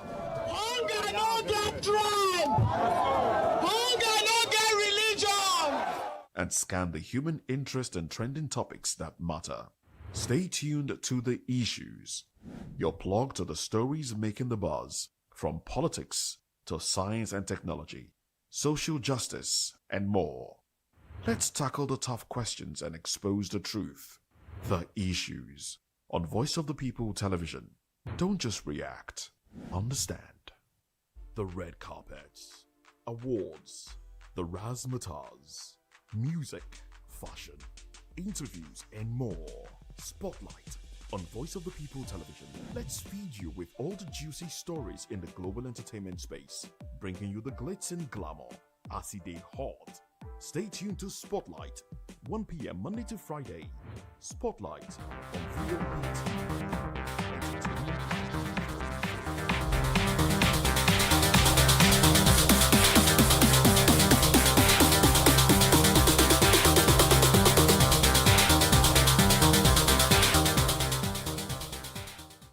And yes, welcome back to the show. Spotlight is still happening here on VOP TV, your favorite hub. And yes, I'm still your beautiful host, Precious Akimanu, aka call me Prezi. And so, because it is still a special day for us, for you, for me, for everyone, trust me, during the weekend, a lot of people have been enjoying themselves, going for parties and the rest of them. And, some of our celebrities that really celebrated their anniversary, talking about Chief Imo and the rest of them. Yes. And, this guy actually got me to this particular story. So, yes, a story has been circulating and a lot of people are asking. And this man, it's about a man who refused to attend his close friend's wedding, after he was allegedly removed from the groomsmen lineup and replaced by another individual. So according to the trend, the man had already made preparations for the role, going to the market for his best friend, joining in preparation, helping out in so many ways he could help out. And then, all of a sudden, the groom had to call him and say, oh, I have someone that wants to join in for the groomsmen. I think you should just, don't bother coming to join for the groomsmen. You could just help out in, sharing drinks and doing some other stuff. Okay, this is the story. And he said, I spent 80,000 naira to sew a suit for my friend's wedding, and he replaced me with his other friend who had just returned from the UK. So we had been planning the wedding together for months. I followed him around to markets to buy things, helped him book the MC and the DJ, and assisted with several other preparations. So then, a day before the wedding, he called me and said I shouldn't be among the groomsmen anymore. Instead, he wanted me to take after the drinks during the event. So I had spent 80,000 naira on a suit simply because he was my good friend. And now he's dropping me probably because the other guy is way more richer. And I didn't argue with him. I ended the call and attended and never attended the wedding. Oh, wow. See, I always talk about the fact that, when it comes to, I have to say this in two ways, basically, because I want to generally talk about it in two ways. First, the truth is that anybody where they wed, whether the man, whether the woman, sometimes that period they always, it's really a tiring time for them and really crazy time, because trust me, their mind go there different places. But maybe the fact that he said he doesn't want him because he's his best friend, maybe he's seeing it from the angle that, oh, I don't trust anybody with my foods. I don't trust anybody with my drinks. Maybe I should just tell my friend to do this. But you see the fact that he said, oh, don't join in the groomsmen again. I think there's a problem there. Because you could have just said, oh, you can still take over and help me with the drinks and help me with the food and anything, and still being the groomsman. I mean, she been just to dance, come inside, being groomsman, finish, everybody rest. But you telling your best friend, oh, I don't want you to be in the groomsman again. You now take somebody else. You see that thing with that guy do. No, I if you ask me, I go even do the same thing. I mean, but it is the fact that even as a groom and as a bride, you're trying to bring in your friends to celebrate you. I mean, there has to be this level of understanding between you and your friends. Yes, because you can't just come and say, oh, because your wedding, everybody, we know it's your day. But I mean, try and make everything seem easy for people. You don't make them feel like, oh, you're doing them a privilege. I mean, they paid 80,000 naira for a suit.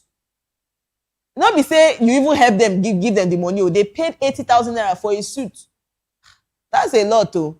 That's a lot.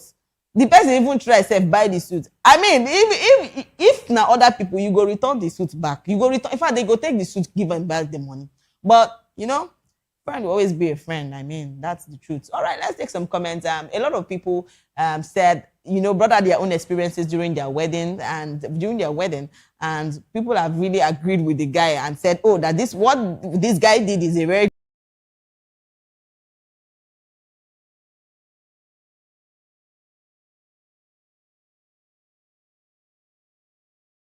and Easy OKD said, if you ever forgive him, you mess up. At Easy, God help you. And Ella Emmanuel said, avoid friendship with a touch of sea finish. Actually, you get, like, it's the way he even said, oh, I don't want you to be in the groomsmen again. I mean, that's a lot for someone you call your friend. Wow. Okay, and football punter said, don't let anybody whine you. They all know what they are doing. Okay, let's take more comments. A lot of people are still talking about this guy's story, about his friend getting married and he never attended the wedding, and the reasons why he never attended the wedding, which he stated. And yes, Anatic Cynthia said, look after the drinks, God I beg. Okay, and the memes by Sopage said very good, and L Luxion said valid, and the Reina Omo said he's definitely a user, not your friend. Wow, actually, there's a difference between a user and a friend. All right, so yeah, she actually at Reina, thank you for that. And Jerry Clifford Dam said, if you go, I go find you personally, beat Chris come out for your body, can't give you transport, they go house. That's aside, how much be Igbo for on our area? It's well with you. And Ifi Unigwe said, there are people whose social group is based on aesthetics, wow, wealth, etc. But when the chips are down, those people are not who they can rely on. It's just sad to see adults choosing friends like high school. Like, do you know? I need to talk about this. A lot of people choose friends because I don't have issues when you say, oh, you're choosing your friend because he's rich or because she's rich, she's wealthy or anything.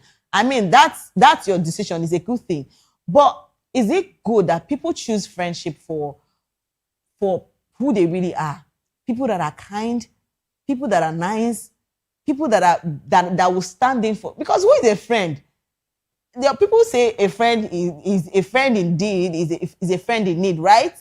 A friend in need is a friend indeed, yeah.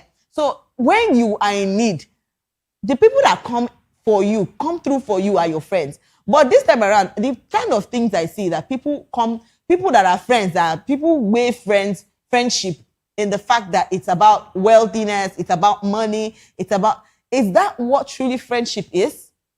I mean, you should think about it. Is that what truly friendship is? Because that's what a lot of people do now.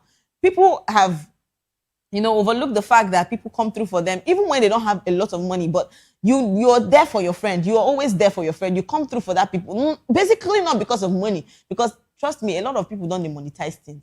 And it's really giving a bad mindset to people. Yes. It's giving a bad mindset to people. All right, let's take more comments. And yes, somebody said, I won't only not attend the wedding. Now blocking straight. Okay. I thought we were friends, but definitely I am not his friend. And April Fabric said, corporate server, I am proud of you. Okay. And Ogechi said, valid reason. And Liz Nation said, oh, better. And Simply Duni said, brotherhood is proud of you. Okay, a lot of people are really, happy about what this guy did. But trust me, when it comes to your friends, in fact, you're supposed to even, plan everything. Or even beforehand, plan all these things. You don't need to tell your friend, oh, because he's your friend, you now tell him, oh, I want you to, take care of my dreams. And it's not everybody that can even, take that kind of a thing you tell them. They feel disappointed. They feel embarrassed. Like, oh, you see them way more lesser than maybe being a friend of yours than going to serve drinks. Like, it's crazy. It's really crazy. All right, let's take more comments. A lot of people are proud of the guy. Some people are saying that brotherhood is proud of them. Me, I'm even proud. I'm proud of you. And yes, somebody else said not attending was the most respectful response he could have given. And Mokmad said, you see him as your friend, but he's not your friend. Yagazie. Okay. And Strawberry Cute Face said, as you should, 100%. And Big Temita said, as you should. And another thing I want to talk about is the fact that people see who are their really true friends, who are their true friends when it comes to weddings. I'm telling you the truth. Because, during weddings, during, marriages, a lot of things happen. And people that you really trust, bring out their real character. And I don't know, maybe, is it only me that notices this? But because a lot of weddings I've seen so far, there's always issue between friends and, I've seen some friends who say this, do that. And I'm like, what is going on? Is everybody, real character comes out maybe during marriages. I don't know what your thought is, because I think that's how I view it. But I don't know if it's only me. All right, let's take more comments before we go over to the next story. We have a lot of people still talking about this guy's stance on not attending his friend's wedding. And yes, Big Shark said, never overplay your role. All right, Da Vinci said, you had a friend who was not your friend. That's I don't even call him a friend, actually. That's not a friend. For someone to behave that way, he's not a friend. And yes, Shushi said, I feel this na Lambasha. He drop you, finish. Come say, make you day in charge of drinks. Now, Lollywood. God. All right, I know we are all... all right, Prince Will said, valid. Sometimes the people you hold in high esteem don't care about you that much, actually. That's the truth. It's the way you view... How do you view your friends? I mean, the same way you keep your friends on a high level, they should also keep you that way. Yes. And Romeo Maxwell said, you can be a groomsman and still look after drink now. Now, inside church, them they share drink. I be them they share drink when couple and grooms, they snap pictures. I actually talked about that. You can actually be a groomsman and also share drinks. But the fact that the guy said, oh, don't be among the groomsmen again. I mean, you have to replace him with another person. That's crazy. Okay. And Jeremy O said, if to say you go, I forswear for you. But people have not even thought about the fact that the guy maybe had acted somehow for the guy to say, oh, I don't want you to be my groomsman again. And maybe he didn't know how to tell the guy. Yes, who knows? It's somehow. Maybe the guy don't act one kind of weird character like that now. The guy can't say, oh, but I say, I know, like they made this guy. I know they trust friend. You understand that kind of thing. I know, like made this guy did this kind, they my groomsmen again. Make it just a share drink. I mean, but think of it, is it even the drink that is even more safe? All right, let's take more comments before we go over to our next story. We have a lot of people still talking about this.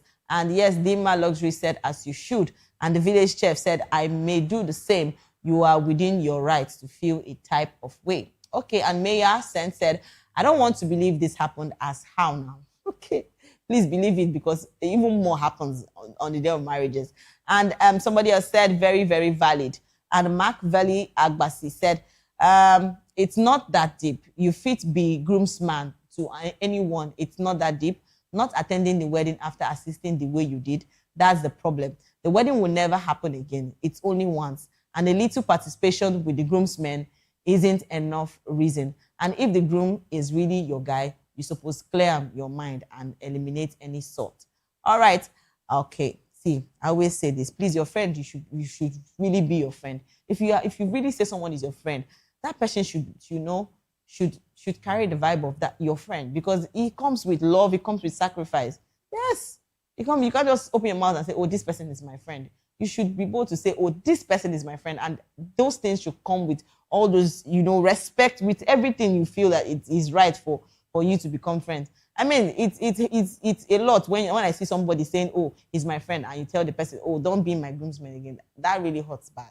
And the guy has been preparing. And to come to think of it, the guy has been preparing and planning for that particular space. And you tell him, oh, you tell him, oh, he's not longer in the groomsmen, and you should go share drinks and do. I mean, that's really, it's a sad one. And I wouldn't even want anybody to do that kind of thing to anybody. It's crazy. All right, guys, this is where we draw the curtain. Thank you so much for staying with us on the Spotlight Show. And it was a blast. Remember, if you're going viral or going global, please stay true to your stories. And don't forget to follow us on all our social media handle at VOPTV Live and subscribe to our channels for more exciting episodes and updates. And until next time, I am Precious Akumanu, a.k.a. Call Me Prezi. This has been Spotlight. See you next time. Bye for now.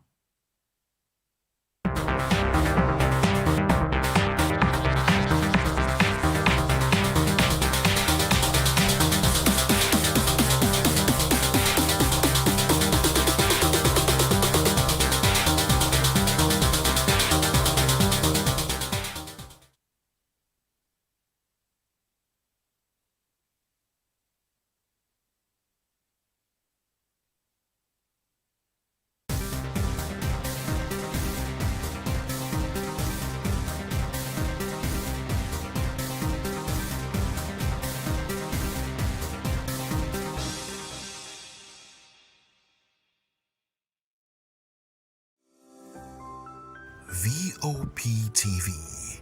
Now you have more than a voice. Behind every broken desk lies a broken promise. Education shapes the nations. But who is asking the right questions? Introducing Edu Dialogue, the show that goes beyond the surface, exposes the cracks, the corruption, and the silence in Nigeria's education system. Edu Dialogue, Saturdays, 3 p.m., only on VOP TV.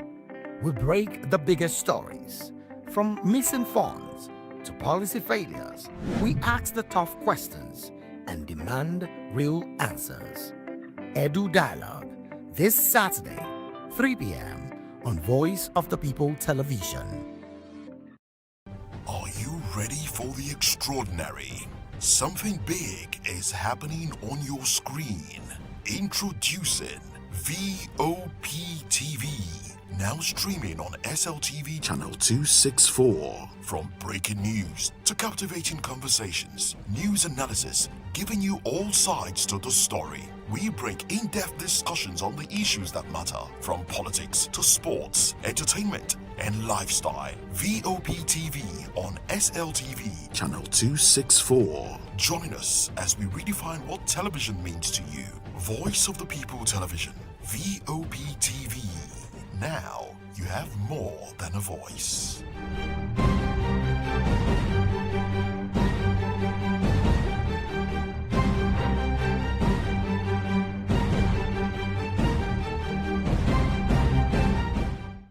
The red carpets, awards, the razzmatazz, music, fashion, interviews, and more. Spotlight on Voice of the People Television. Let's feed you with all the juicy stories in the global entertainment space, bringing you the glitz and glamour as it is hot. Stay tuned to Spotlight, 1 p.m. Monday to Friday. Spotlight on VOP TV. Entertainment like never before.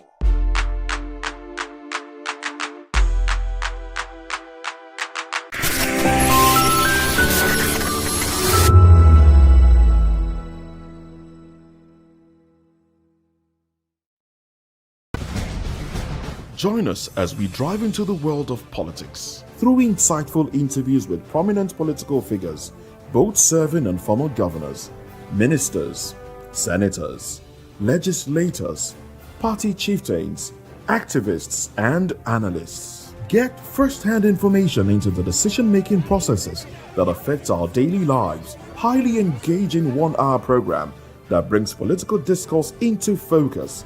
I am Chukwuma Okoro. Political Lens, Monday through Friday, 6 to 7 p.m. Join us. To know the happenings in the maritime sector, join us on the program Maritime Frontiers on VOP TV as we discuss key areas in the maritime sector from aquaculture, maritime transportation, maritime labor regulation, oil and gas exploration, ferry and passenger insurance, marine pollution and prevention, port operations, and lots more. Maritime Frontiers, exploring Nigeria's blue economy.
We encourage you to click on the like button and subscribe to our YouTube channel. We are Voice of the People TV. Also follow us on all our social media platforms. We are at VOP TV Live. Visit our website www.vop.ng for fresh and trending news. Also watch us live on SLTV channel 264. VOP TV, Voice of the People Television.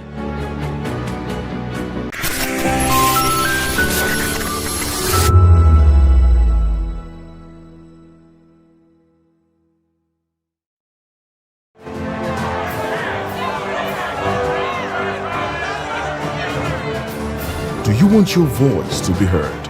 Do you know that you matter in the scheme of things? The People's Voice, the show where ordinary citizens take center stage as we discuss the biggest stories that affect you and I. With you in mind, we facilitate lively discussions, debates, and interviews on the topics that matter most to you and I, from social justice to economic empowerment, education to healthcare, governance, and more, tackling tough topics and amplifying your voice. Join the conversation and make your voice count. The People's Voice. Make your voice count. This is Health Check, your weekly guide to better living, smarter choices, and trusted answers. From everyday wellness to urgent health issues, we've got you covered. Health Check, only on Voice of the People Television, where your health has a voice.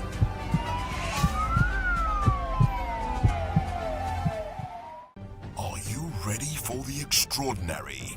Something big is happening on your screen. Introducing VOP TV. Now streaming on SLTV channel 264. From breaking news to captivating conversations, news analysis, giving you all sides to the story. We bring in-depth discussions on the issues that matter, from politics to sports, entertainment, and lifestyle. VOP TV on SLTV channel 264. Join us as we redefine what television means to you. Voice of the People Television, VOP TV. Now, You have more than a voice.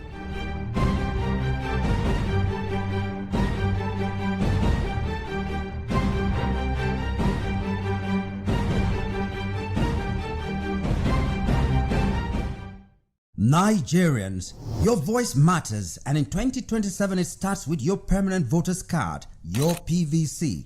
If you're 18 and above and you're a Nigerian citizen, you have the right to choose who leads your community, your state, and your country. But that right only counts if you have your PVC and your name is on the voter register. Here's what to do. First, check if you're registered. If you're not, or if you've moved, lost your card, or turned 18 since the last election, go to the nearest INEC office or an INEC registration center. Second, it's free. Don't pay anyone for any registration or collection. Third, collect your PVC early. Don't wait until the week before elections. INEC will announce dates. Listen to radio, TV, and follow INEC's official pages. Your PVC is more than plastic. It's your power to hold leaders accountable. It's how you decide on roads, schools, hospitals, and jobs for your community. When you vote, you decide the future of your children. Get registered. Get your PVC. Vote in 2027. For Nigeria to work, you must be a part of it. Your vote, your future, your responsibility. This message is brought to you by Voice of the People, VOP Media. Hi, my name is Zoe Martinson, and you're watching VOP TV.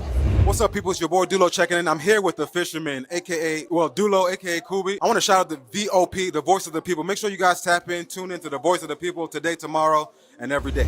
Hi, everyone. My name is Princess Fithian Nkrumah, and you keep watching Voice of the People TV. Rukomi ni Akweja. Ricky Adelaida, the fisherman. Voice of the People. I'm part of the people. So go on and always watch Voice of the People. Wagwami people, it's your girl Endurance Grand, and I'm giving a special shout out to VOP TV. Keep listening, keep watching. My name is Akio Shota. This is VOP TV. Hi, my name is William Lamte. I'm an actor, and keep watching Voice of the People TV. Keep it locked.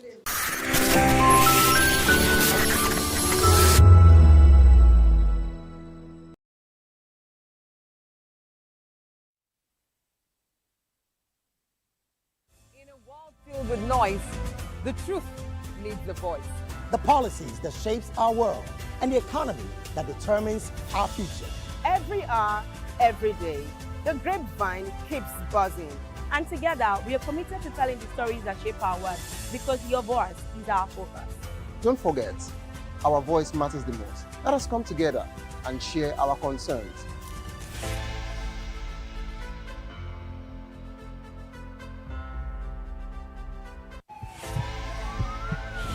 This is Health Check, your weekly guide to better living, smarter choices, and trusted answers. From everyday wellness to urgent health issues, we've got you covered. Health Check, only on Voice of the People television, where your health has a voice.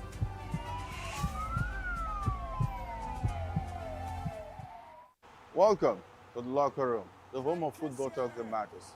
I am Jerry Arpillon.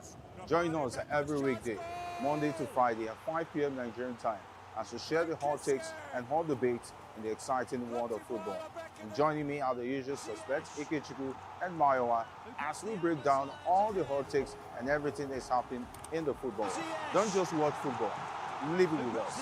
Catch us on the locker room and Voice of the People television at 5 p.m. Nigerian time. And like I always say, if not 20 minutes off, please just go. Welcome to Romeo Pizza.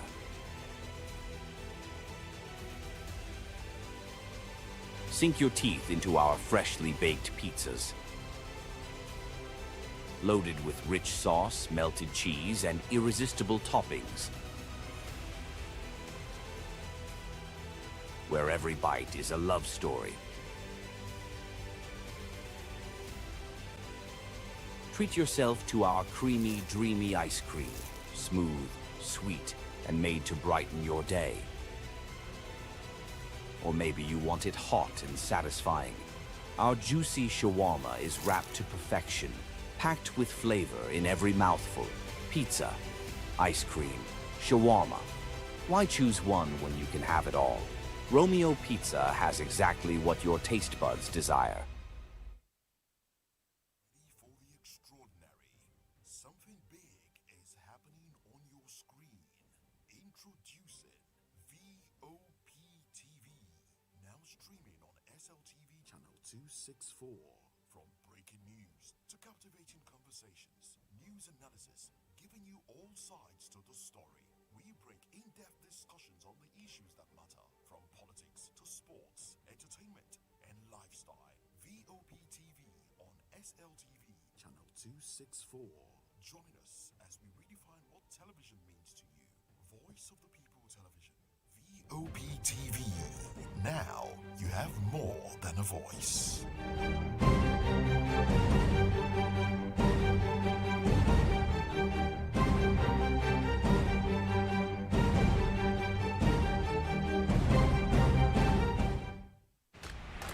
Yes, obviously everybody knows the game is beautiful and that's why I love sports.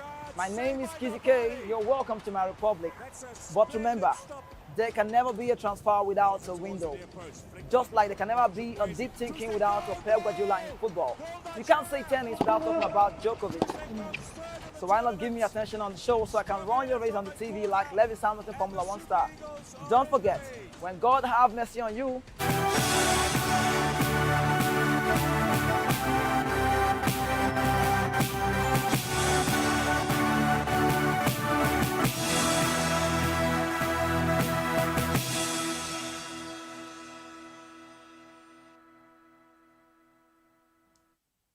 Hello and welcome to the African News on Voice of the People Television. I am Chioma Innocent. Before we begin the news, kindly visit our website. It's www.vop.ng for fresh and trending news. And for WhatsApp, the number is 0904-473-2605. Now the news in detail. Health workers in the Democratic Republic of Congo say efforts to contain Ebola at the Bangba displacement camp have stalled. The camp recorded its first Ebola death 2 weeks ago. Teams from the Provincial Health Ministry, World Health Organization, and aid agencies moved to trace contacts of the deceased to stop transmission. But local residents forced the workers away after denying that the 2 women died from Ebola. Authorities say contact tracing has not been possible since the incident. Health officials also say the standoff leaves them unable to monitor transmission in the camp of about 30,000 people. Most residents fled there due to inter-ethnic violence in surrounding mining areas.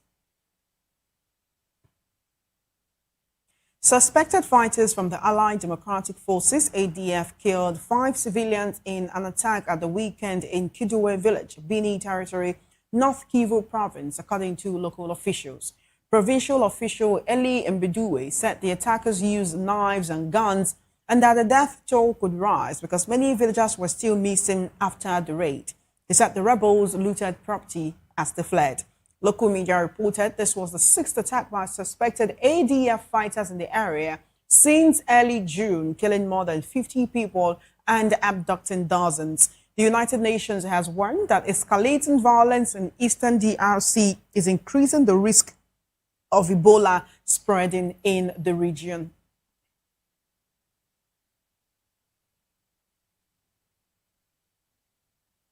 In this report, the United Nations has released $10 million from its emergency fund to Somalia to prevent famine, according to the UN's humanitarian chief, Tom Fletcher.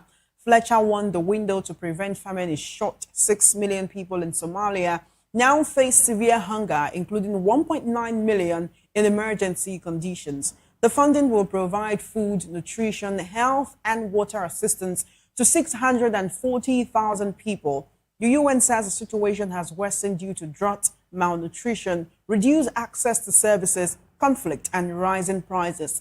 A plausible risk of famine has been identified in Bay and Bakur regions of southwest state. Over 500,000 people have been displaced since January 2026. Meanwhile, Somaliland President Abdirahman Mohamed Abdullahi visited Jerusalem on Sunday in a move that defies Somalia's government in Mogadishu after Israel recognized the breakaway region as an independent state. Israeli President Isaac Herzog said both countries acted with courage and realism, and that Israel's recognition reflected a reality on the ground for decades. Abdullahi said Israel was the only country whose government and people desired to recognize Somaliland.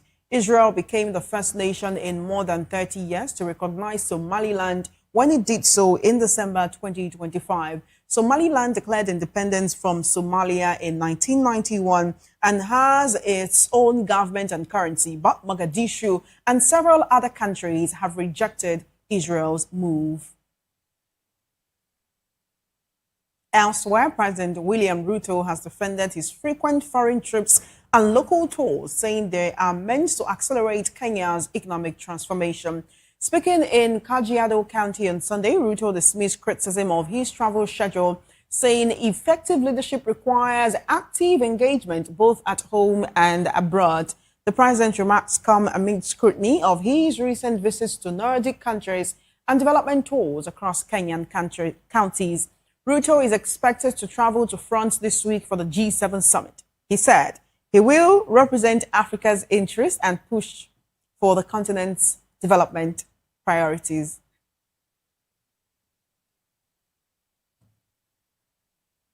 In another development, President William Ruto says the government remains committed to stabilizing fuel prices despite rising global oil costs. Speaking in Kajiado County on Sunday, President Ruto said interventions are aimed at moderating prices and ensuring a steady supply of whatever the people in the counties need.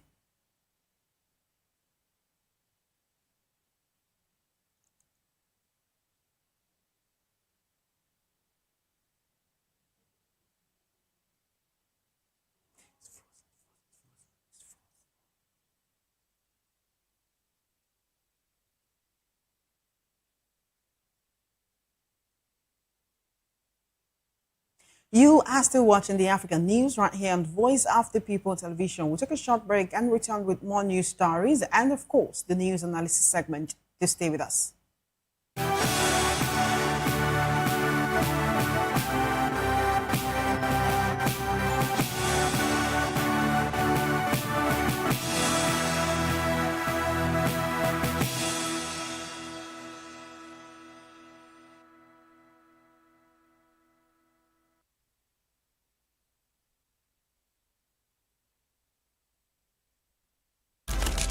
In a world where power shapes with every headline. In a nation full of questions. In a world filled with noise, the truth needs a voice. The policies that shapes our world and the economy that determines our future. Every hour, every day, the grapevine keeps buzzing. And together, we are committed to telling the stories that shape our world because your voice is our focus. Don't forget, our voice matters the most. Let us come together and share our concerns.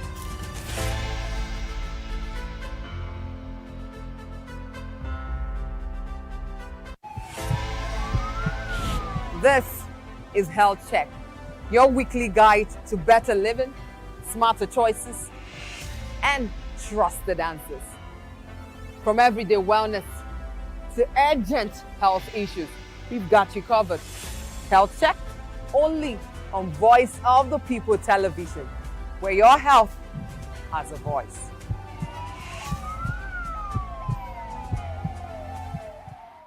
Welcome to the locker room, the home of football talk that matters. I am Jerry Arpillon. Join us every weekday, Monday to Friday at 5 p.m. Nigerian time, as we share the hot takes and hot debates in the exciting world of football. And joining me are the usual suspects, Ikechukwu and Mayowa, as we break down all the hot takes and everything that's happening in the football. Don't just watch football, live it with us. Catch us on the locker room and Voice of the People Television at 5 p.m. Nigerian time. And like I always say, if not 20 minutes off, please discuss. Welcome to Romeo Pizza.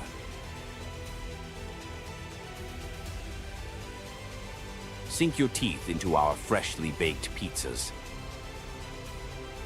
loaded with rich sauce, melted cheese, and irresistible toppings, where every bite is a love story. Treat yourself to our creamy, dreamy ice cream, smooth, sweet, and made to brighten your day. Or maybe you want it hot and satisfying. Our juicy shawarma is wrapped to perfection, packed with flavor in every mouthful. Pizza, ice cream, shawarma. Why choose one when you can have it all? Romeo Pizza has exactly what your taste buds desire. Are you ready for the extraordinary? Something big is happening on your screen. Introducing VOP TV. Now streaming on SLTV channel 264. From breaking news to captivating conversations, news analysis, giving you all sides to the story. We break in-depth discussions on the issues that matter, from politics to sports, entertainment, and lifestyle. VOP TV on SLTV.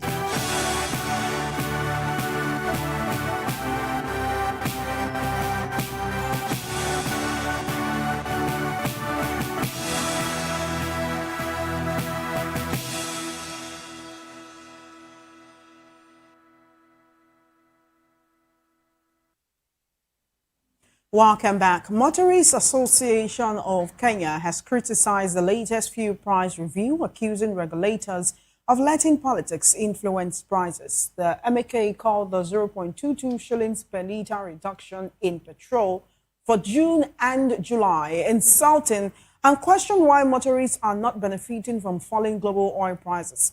The association says Kenya's fuel pricing system is no longer transparent but driven by political interest and backroom negotiations.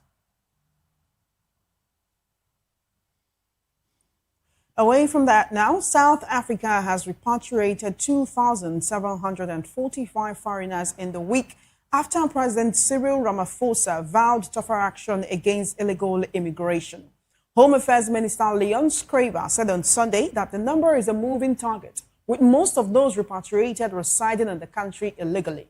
The move follows fresh anti-immigrant unrest in recent weeks. Mobs carrying sticks and whips have marched through parts of the country, ordering foreigners without residency papers to leave by June 30.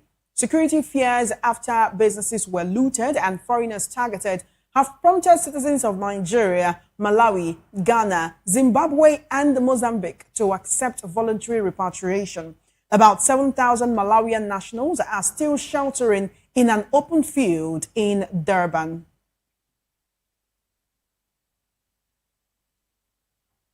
You are still watching the African News right here on Voice of the People Television. We're now being joined in the studio by our guest. He's Darlington Agomo, a lawyer and, of course, a public affairs analyst. Good to have you here. Good afternoon.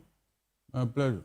All right. I want us to begin from Kenya, where President William Ruto has defended his frequent foreign trips and local tours, saying they are meant to accelerate Kenya's economic transformation. He actually spoke during one of these touring visits. He says effective leadership requires active engagement both at home and abroad. You know, he's been visiting Nordic countries. He says he's going on development tours across different counties in Kenya. Maybe in Nigeria, we could call them state. He's expected to travel to France this week for the G7 summit. He says he's going there to represent Africa's interests. He wants to push for Africa's development priorities. Is the Kenyan president doing too much? Is he wasting taxpayers' money? Is he wasting citizens' money? Is he wasting public funds on these travels? Because he calls them working travels. It's not like they're supposed to be vacations. The president of Kenya is lying. He is lying. After all, it was not just too long ago that the Western world assembled in Kenya for African Development Summit. Is that not true? So what happened to that summit that was organized in Kenya, where even France, I think France sponsored it also, where they said they are going to give us $23 billion or something like that. So what happened to that development summit that is now wasting in Kenya's money because of the obstacle they will collect? The man is lying. Since that man became the worst, most corrupt in 2025, I don't have interest in what he's saying. Seriously. Do you know what it means for a one person to be the most corrupt in the whole world? The most corrupt, number one. And he's here telling me about development what? Development is carried out at home, not abroad. Somebody should tell Ruto that development is carried out at home, not abroad. Okay, how many foreign presidents have entered Kenya? How many? Of all the travels, how many have come into Kenya? To show, yes, solidarity with him and all that. He's just collecting Kenya's money, nothing else. And he reminds me of somebody at home. Maybe they say best of the same feather. Because that one was number 3. He was number 1. So you can see the correlation. They should start lying to themselves. He's not working for the development of Kenya. If he is, he should sit at home. The work is at home, not abroad. And if Kenya is good today, foreigners will run into Kenya. In fact, they will be begging him to come to Kenya. He's not the one going there. If Kenya is good, if things are working, he does not need anybody's whatever to come to Kenya. No, they will come for him. They will come. They will beg to enter Kenya. It's as simple as that.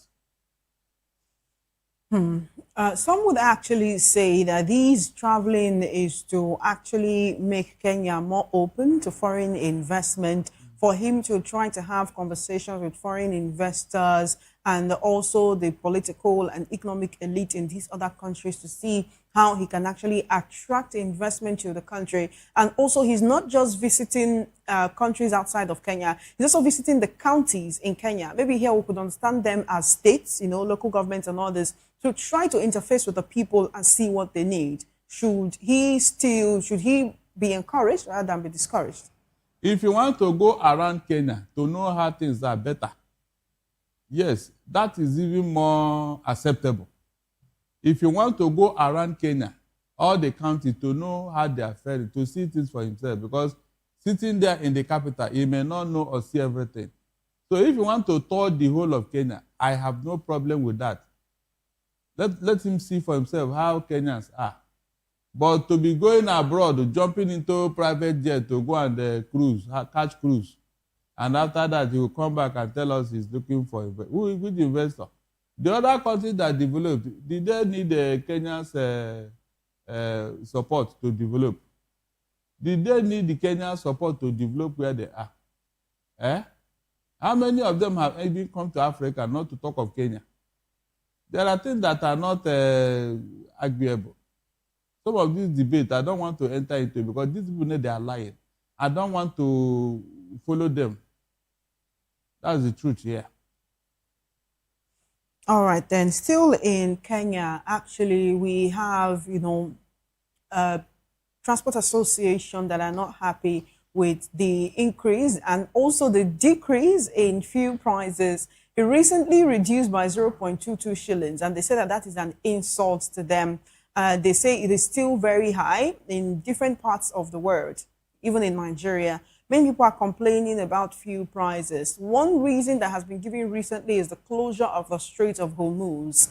Thankfully, just yesterday, the US and Iran signed a peace deal. So very soon, I say the Strait of Hormuz fully reopened so that petroleum products can actually pass by and go to the countries that need them. But do you foresee a situation whereby it actually reduces? I mean, recently we had the IMF advising Nigeria in a recent, report that they should actually impose taxes on petroleum products in order to fund government spending. So is this a case of whatever goes up stays up, or with the Middle East conflict being resolved, are we going to see a situation where these fuel prices will actually come down? And, citizens around the world that have unfortunately had to bear the brunt of high fuel costs can finally heave a sigh of relief.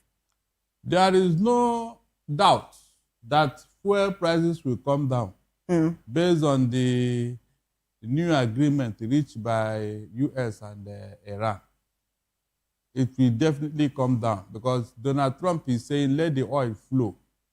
And so with this ease at the Strait of Hormuz, things are going to ease out. And people are going to have easy access to that stress. And so all the governments that have been using it to suffer the people Shame on them. Because I don't see why other countries will be making life easy for their people, especially the Western world. It is only in Africa that some governments are using it as an excuse. As an excuse. In fact, I am beginning to think that some African nations will not be happy that this war is about to get to an end, because when they sign these truce on Friday, it will be over. Things will become normal. But some government who have been using it as an excuse to make their people, to suffer their people, even though they are making more money, I'm sure they are going to be angry. That is the word, angry. They'll be saying to themselves, why should this war end? Why should this war end? Because look at it this way. The war is about to end. And one wicked organization, one wicked financial organization is telling Nigeria to tax the people more. Can you just imagine? They have seen a government that will kowtow to them. That's why they are doing all these things. The 65% poverty rate in Nigeria does not concern them at all. It doesn't. They don't want to know. Because if Tinubu is preparing to borrow another set of loan from them, they will give him conditions so that their money will be secured and all that. Is that not the reason? That is how wicked these people are. And they do this thing when they see a government that is so weak, a government that is so incompetent, a government that does not know how to create wealth, that depend on borrowing. That is when they do all these things. Some Western countries that have been making waves in their economy, do they borrow money like this? Because somebody will call and tell me now, there's nothing wrong in borrowing, you know. Borrowing while you are suffering. Borrowing while you are suffering. Look at how much Tinubu has borrowed so far. Where is the impact on Nigerians' life? And they're telling him now to tax the people more. And he's going to implement it. Because look at it this way. If the Strait of Hormone is about to be opened to ease oil traffic, are we not supposed to have the benefit? But there are these people, they will not let go. Immediately the thing is ended, they are not telling government to tax the people more. And the government will agree so that the hardship will continue. And that is how they do reform in Nigeria. They do reform in Nigeria. So all this noise about fuel increase because of one problem or the other in the Middle East, it does not add up. It does not add up, please. It does not. Why do you have reserve? Is it not in times like this? You use it to cushion the effect on the people. That is the essence of reserve. But we don't have any. We don't have any. So in fact, I support those transport unions. Let them go ahead and protest. And protest. This hardship that the people are facing, are you facing it as a president, as a government? Are you facing it?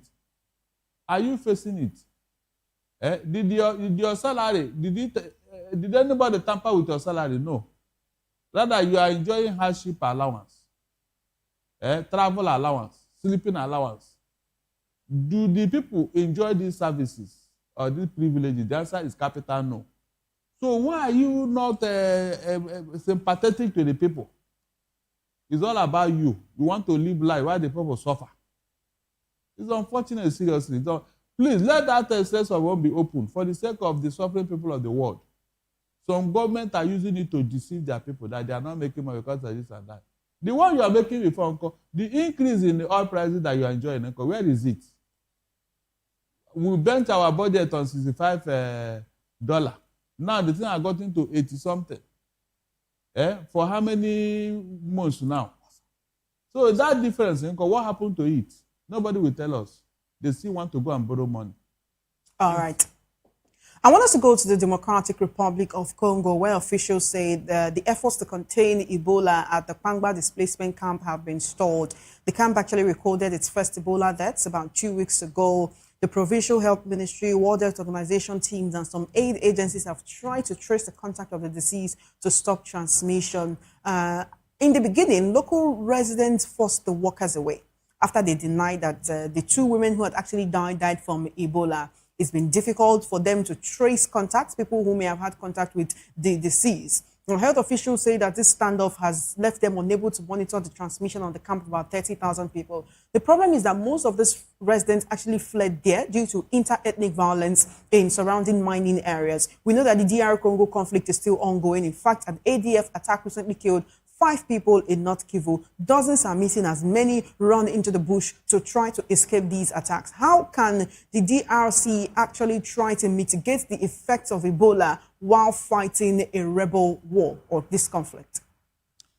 From what is going on in Kenya, it looks like Satan has relocated to that country. In the DRC? In the DRC, sorry. It looks like Satan has taken residence in that country. That is why all manner of infamy has befallen that country. Look at the dreaded Ebola, and people are now resisting care. They don't even know what is going on. In fact, they don't see it as a problem. They want to save you from that, and you say, no, you want to die. That will tell you the level of frustration among the people. War is going on. A plague is going on. Which one are they going to run from? Which one are they going to run from? Because whichever way the people go now, they are facing what? Bleak future. That is what happens when things like, when bad leadership, when bad governance is in place, the people are no longer sure whether they have a government or not. That's why they don't believe what they are being told. They're already down, so they need no fall. It's unfortunate, seriously. I don't know how to advise the people of DRC Congo. I don't know how. Because when there was no Ebola, they were in a deep mess from militia group and bad leadership. Now that Ebola have joined the fray, you can imagine. There is a conundrum there now, a conundrum going on in DRC. And the people don't know which one to face. That's why they don't believe in all these people that are trying to save them from dying. They don't believe. As far as they are concerned, is it not better they die? That is the impression they are giving the government. Is it not better we die? We are in a camp where they quarantined us and war is raging around us. That means, but whether we stay here or we live here, we are going to die. That's the meaning. They had to go on a campaign to reorientate the mentality of these people. I'm telling you, it's a very tough job. They need to reassure them. If not, they will not listen to anybody. They will continue to spread this thing. They will continue to spread it. All right, then. I want us to take a look at this report of the United Nations releasing $10 million from its emergency fund to Somalia to prevent a famine. This is according to the UN's humanitarian chief, Tom Fletcher. He said the window to prevent the famine is actually short. 6 million people in Somalia now face severe hunger. 1.9 million out of these 6 million are in emergency conditions. This funding is expected to provide food, nutrition, health, water assistance to 640,000 people. Now, if you look at 600,000 people, that is about 10% of the 6 million. So by the time you add the 40,000, you're looking at just, a little less than 12% of the people who actually need this help getting it. $10 million can only cater to less than 15% of the people. We are seeing risks of this famine. Over 500,000 people have been displaced since January 2026. Please, I want to ask these countries that are in all this separatist fight and all that. Is there anything wrong if a country say, or a people say that they want to stay on their own? I mean, this is what is enshrined in the UN Charter. This Somalia and Somaliland, when will this imbroglio stop? At least they should have been facing their future as a country. If Somalia had allowed them to be independent, this humanitarian crisis that we are seeing now, who caused it? Is it not years of fighting? Years of fighting and instability, which Somalia could not allow. You can see what happened. Is it not when a country is stable that they can begin to, have peace and begin to think and plan? But Somalia will not allow it. when the people say they want to be on their own, please, why not allow it? I mean, what problem will it cause? What problem will it cause you when somebody say, this place that it is too toxic for me, I don't get it, I want to stay on my own. What is wrong with that? It's only in Africa that these things happen. No? In Europe, there are countries that are just 1 million in population. 1 million, they're on their own.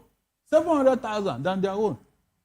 And the country and the God allowed it. In Europe, mention any European country that is up to 50 million, 100 million in population. Mention any. Our former colonial master, Britain, is just 50-something million. Between 55 and 60, I think. Colonial master that was controlling up to 50-something colonies. In Commonwealth. Just the way we think in Africa is so annoying, serious. It's very, very annoying.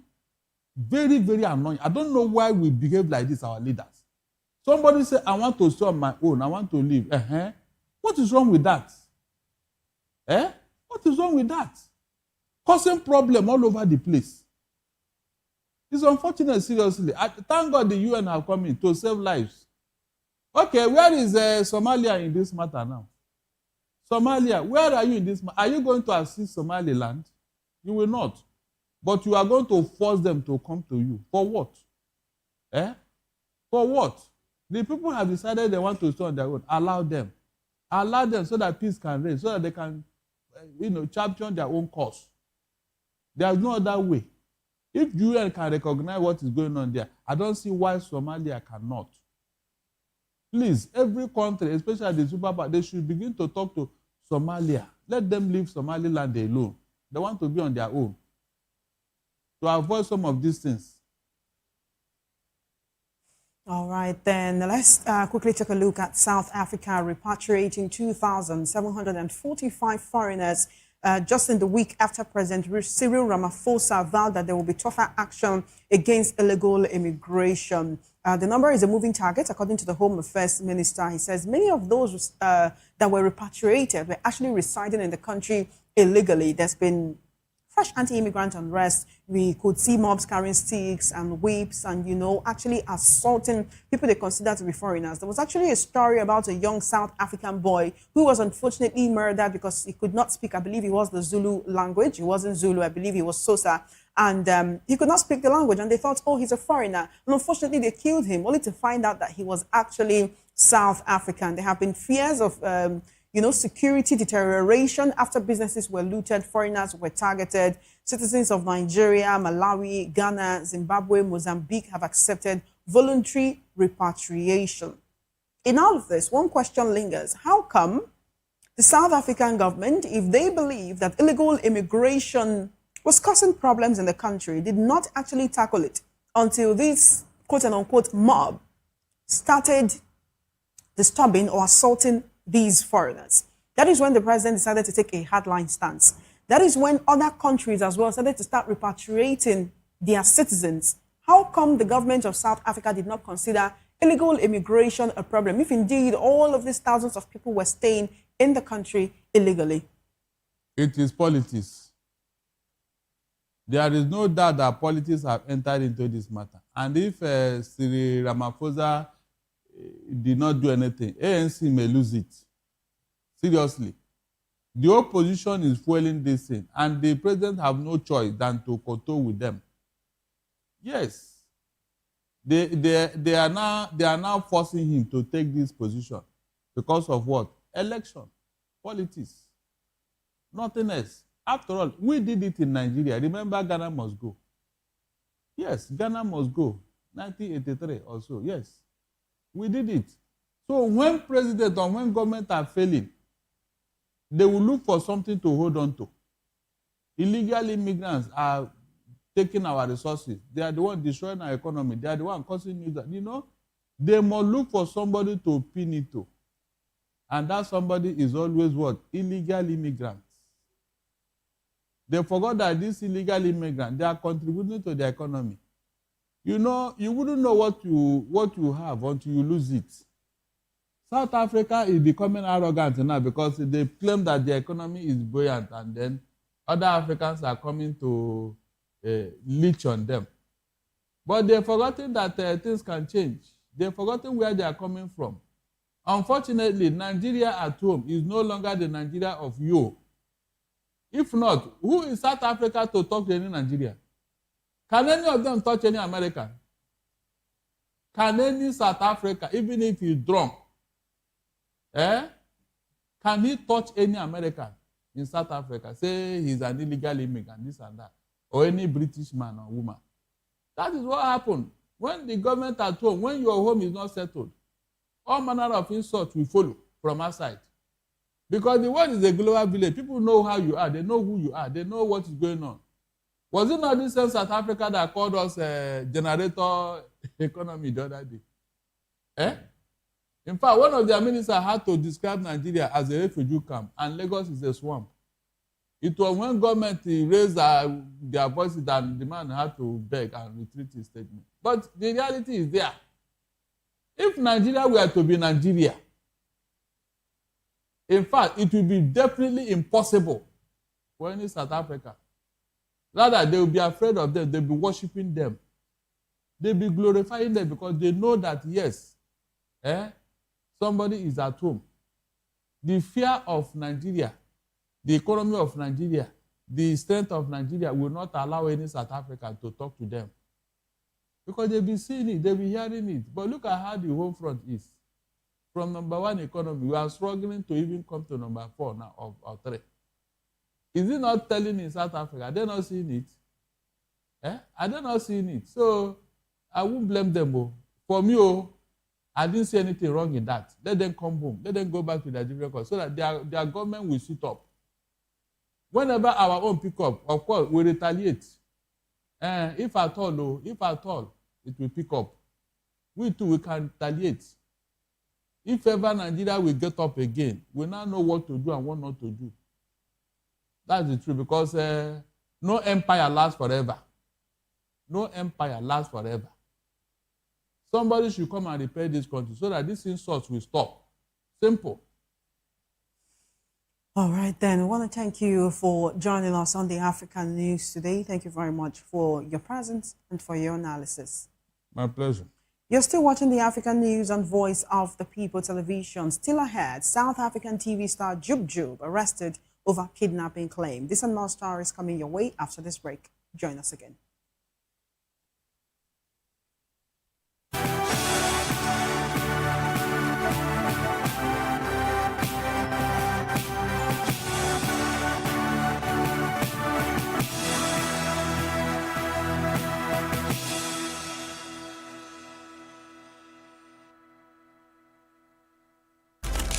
In a world where power shifts with every headline. In a nation full of questions. In a world filled with noise, the truth needs a voice. The policies that shapes our world and the economy that determines our future. Every hour, every day, the grapevine keeps buzzing. And together, we are committed to telling the stories that shape our world because your voice is our focus. Don't forget.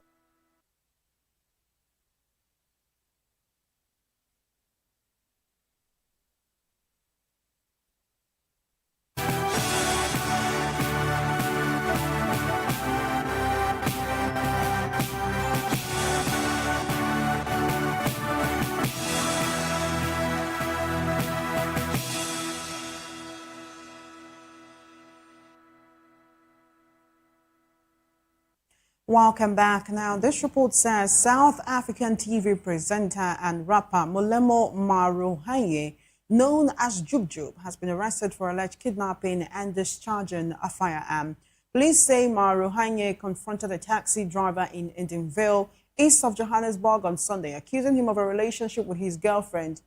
He allegedly forced the driver into his vehicle and fired a gun in his direction. The driver escaped unharmed and reported the incident at a nearby police station. Maruhanye has not commented. He will appear in Germiston Magistrates Court on Wednesday for an initial hearing. In a very tragic development, 28 people died on Monday after a bus plunged into a ravine in Ethiopia's Amhara region. Police confirmed the crash to state-run Amhara Media Corporation. Several others were injured. The broadcaster said the bus was traveling from Dessie to Addis Ababa when it went off the road. Deadly road accidents are common in Ethiopia, where driving standards are often poor and many vehicles are badly maintained. In 2024, at least 71 people died in southern Sidama region after a truck plunged into a river. And now to business. The South African rand strengthened in early trade on Monday, rising 0.8% to 16.17 against the US dollar. The dollar weakened to a 10-day low after reports that US and Iranian officials reached an initial agreement to end their conflict. The deal could lift the US blockade on Iranian ports and reopen the Strait of Hormuz. Gold climbed 2.5% to its highest level since June 9. Locally, markets are watching Wednesday's inflation and retail sales data. Analysts expect May inflation to accelerate to between 4.7% and 5.1% year-on-year, up from 4% in April, driven mainly by higher fuel and transport costs. South Africa's benchmark 2035 government bond also strengthened, with yields falling 10.5 basis points to 8.4%.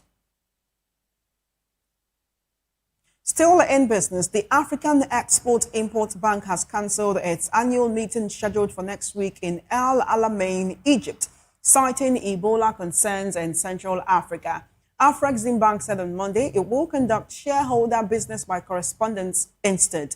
The bank cited joint measures taken by Egypt and the African Union after the Democratic Republic of Congo reported 782 Ebola cases since the outbreak began a month ago. Uganda has also reported infections. The Egyptian government has also postponed other international events planned for this month.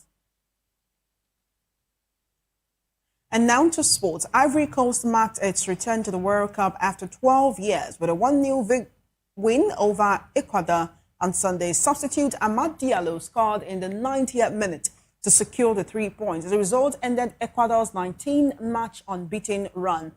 In Group F, Tunisia suffered a 5-1 defeat to Sweden in its opening match. Omar Rakik scored for the Carthage Eagles, but Yassine Ayari netted twice for Sweden. Alexander Isak and Victor Gyökeres each added a goal and an assist, while Matthias Van Beek scored late. The Netherlands and Japan drew 2-2 in the group's other match. Ivory Coast will face Germany next Saturday, June 20 in Toronto. Tunisia takes on Japan the same day in Monterrey, while Sweden plays the Netherlands in Houston. Still in sports, Senegal will face France on Tuesday, June 16 in a FIFA World Cup Group I match at MetLife Stadium.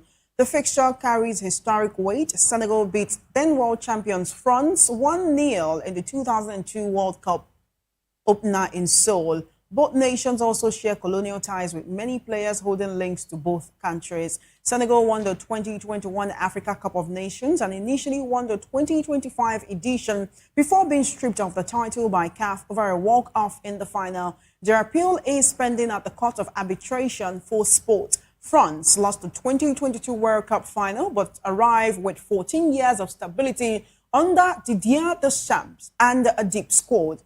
Iraq and Norway complete Group I. The top two in each group, thus 8 best third-place teams advance to the round of 32 in the first 48-team World Cup. Meanwhile, Somali referee Omar Abdul Kadir Artan will receive his full FIFA World Cup fee despite being denied entry to the United States. Artan, named Africa's Referee of the Year in 2025, was set to become the first Somali to officiate at a World Cup, but U.S. authorities denied him entry, citing links to suspected member of terror organizations. FIFA has committed to paying his full tournament salary, even though he will not officiate. Artan returned home to a hero's welcome. UEFA has since appointed him to referee the UEFA Super Cup in August between Paris Saint-Germain and Aston Villa. And that's all on the African news. Thank you for watching. Don't forget to subscribe to our YouTube channel. It's Voice of the People TV, and on other social media platforms, we are at VOP TV Live. If you witness news happening near you, we want to hear from you. Send your eyewitness reports, event coverage requests, photos, or videos directly via WhatsApp to the number 0814-606-4057. You can also reach our newsroom by email. It's news@vop.ng. I am Chioma Innocent. Good afternoon.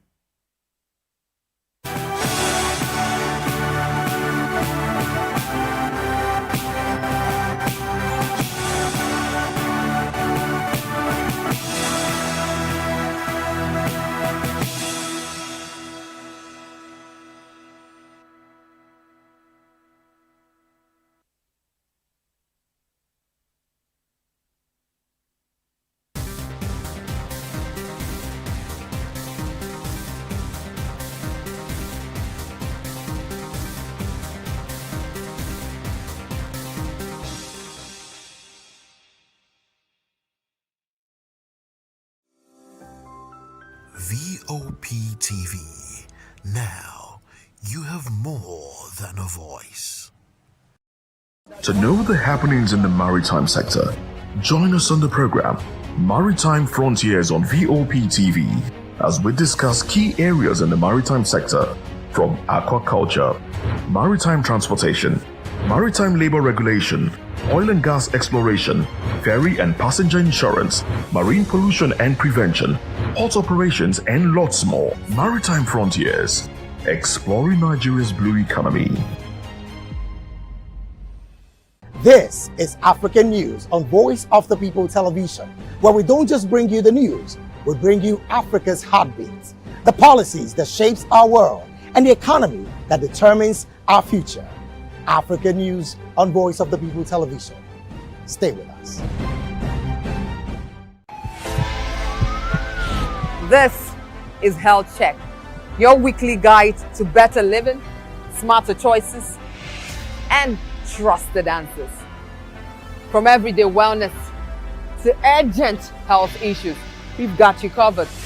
Health Check, only on Voice of the People Television, where your health has a voice.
Join us as we drive into the world of politics through insightful interviews with prominent political figures, both serving and former governors, ministers, senators, legislators, party chieftains, activists, and analysts. Get first-hand information into the decision-making processes that affect our daily lives. Highly engaging one-hour program that brings political discourse into focus. I am Chukwuma Okoro. Political Lens, Monday through Friday, 6 to 7 p.m. Join us. VOP TV. Now, you have more than a voice. In a world where truth is the ultimate power and opinions scream the loudest, it's time to wade through the noise. Hunger no get tribe! Hunger no get religion! And scan the human interest and trending topics that matter.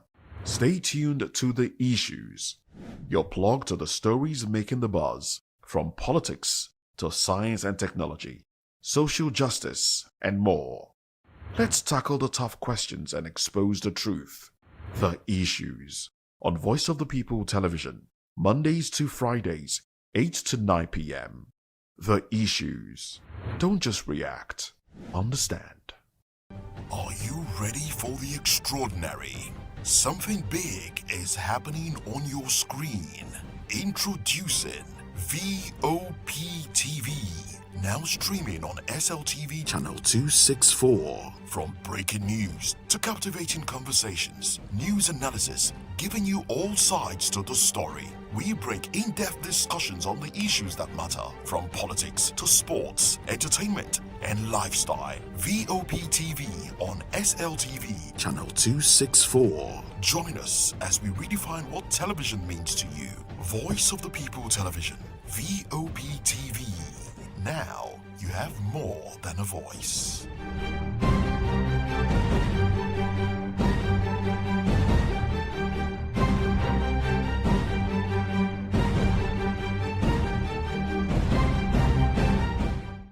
Nigerians, your voice matters, and in 2027 it starts with your permanent voters card, your PVC. If you're 18 and above and you're a Nigerian citizen, you have the right to choose who leads your community, your state, and your country. But that right only counts if you have your PVC and your name is on the voter register. Here's what to do. First, check if you're registered. If you're not, or if you've moved, lost your card, or turned 18 since the last election, go to the nearest INEC office or an INEC registration center. Second, it's free. Don't pay anyone for any registration or collection. Third, collect your PVC early. Don't wait until the week before elections. INEC will announce dates. Listen to radio, TV, and follow INEC's official pages. Your PVC is more than plastic. It's your power to hold leaders accountable. It's how you decide on roads, schools, hospitals, and jobs for your community. When you vote, you decide the future of your children. Get registered. Get your PVC. Vote in 2027. For Nigeria to work, you must be a part of it. Your vote, your future, your responsibility. This message is brought to you by Voice of the People, VOP Media. Africa is on the move, a continent of rising voices, untold stories, and powerful transformations. From the streets of Lagos to the heart of Nairobi, from the mines of Congo to the tech labs of Cape Town, the African story is being written every day. Bold, dynamic, unstoppable. This is African News on Voice of the People Television. We don't just bring you the news. We analyze and bring you Africa's heartbeat, the politics that shapes our nations, the economies that drives our future, the cultures that defines who we are, the voice that must be heard. Africa News, Africa's voice, Africa's future. Where Africa speaks, the world listens.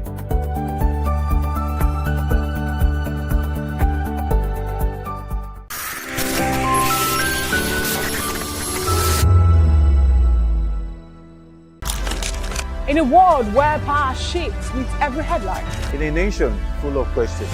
In a world filled with noise, the truth needs a voice. The policies that shapes our world and the economy that determines our future. Every hour, every day, the grapevine keeps buzzing. And together, we are committed to telling the stories that shape our world because your voice is our focus. Don't forget, our voice matters the most. Let us come together and share our concerns.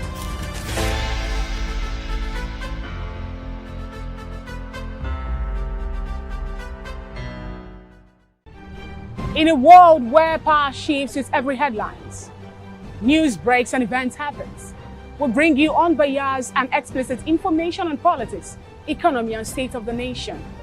We break down the chaos. Facts, not fluff. Truth, not a spin. We discuss not just politics, but a glimpse into the future. Voice of the People Television. Now you have more than a voice. The red carpets, awards, the razzmatazz, music, fashion, interviews, and more. Spotlight on Voice of the People Television. Let's feed you with all the juicy stories in the global entertainment space, bringing you the glitz and glamour as it is hot. Stay tuned to Spotlight, 1 p.m. Monday to Friday. Spotlight on VOP TV. Entertainment like never before.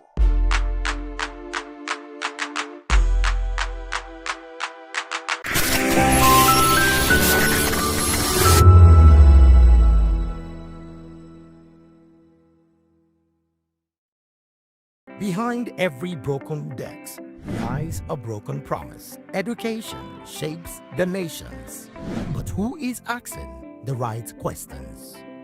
Introducing Edu Dialogue, the show that goes beyond the surface, exposes the cracks, the corruption, and the silence in Nigeria's education system. Edu Dialogue, Saturdays, 3 p.m., only on VOP TV. We break the biggest stories, from missing funds to policy failures. We ask the tough questions and demand real answers. Edu Dialogue, this Saturday, 3 p.m. on Voice of the People Television.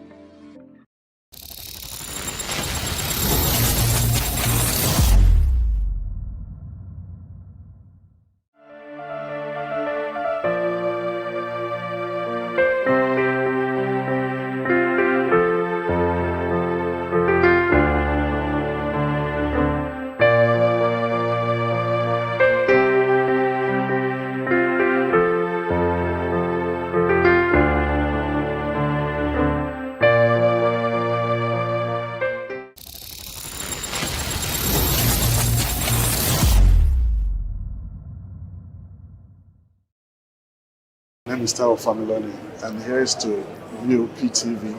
Keep watching, stay tuned, do not touch that dial. Arararara, my name is Made Kuti, and you're watching VOP TV. Keep watching. Welcome, my name is Zika Davis. Distinguished ladies and gentlemen, boys, viewers, everybody, boys and girls. This is VOP TV. Do you know what that means? Voice of the People TV. You don't have a voice, don't come here. You better make sure your voice is heard.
All right, good day and welcome to Health Check on Voice of the People Television.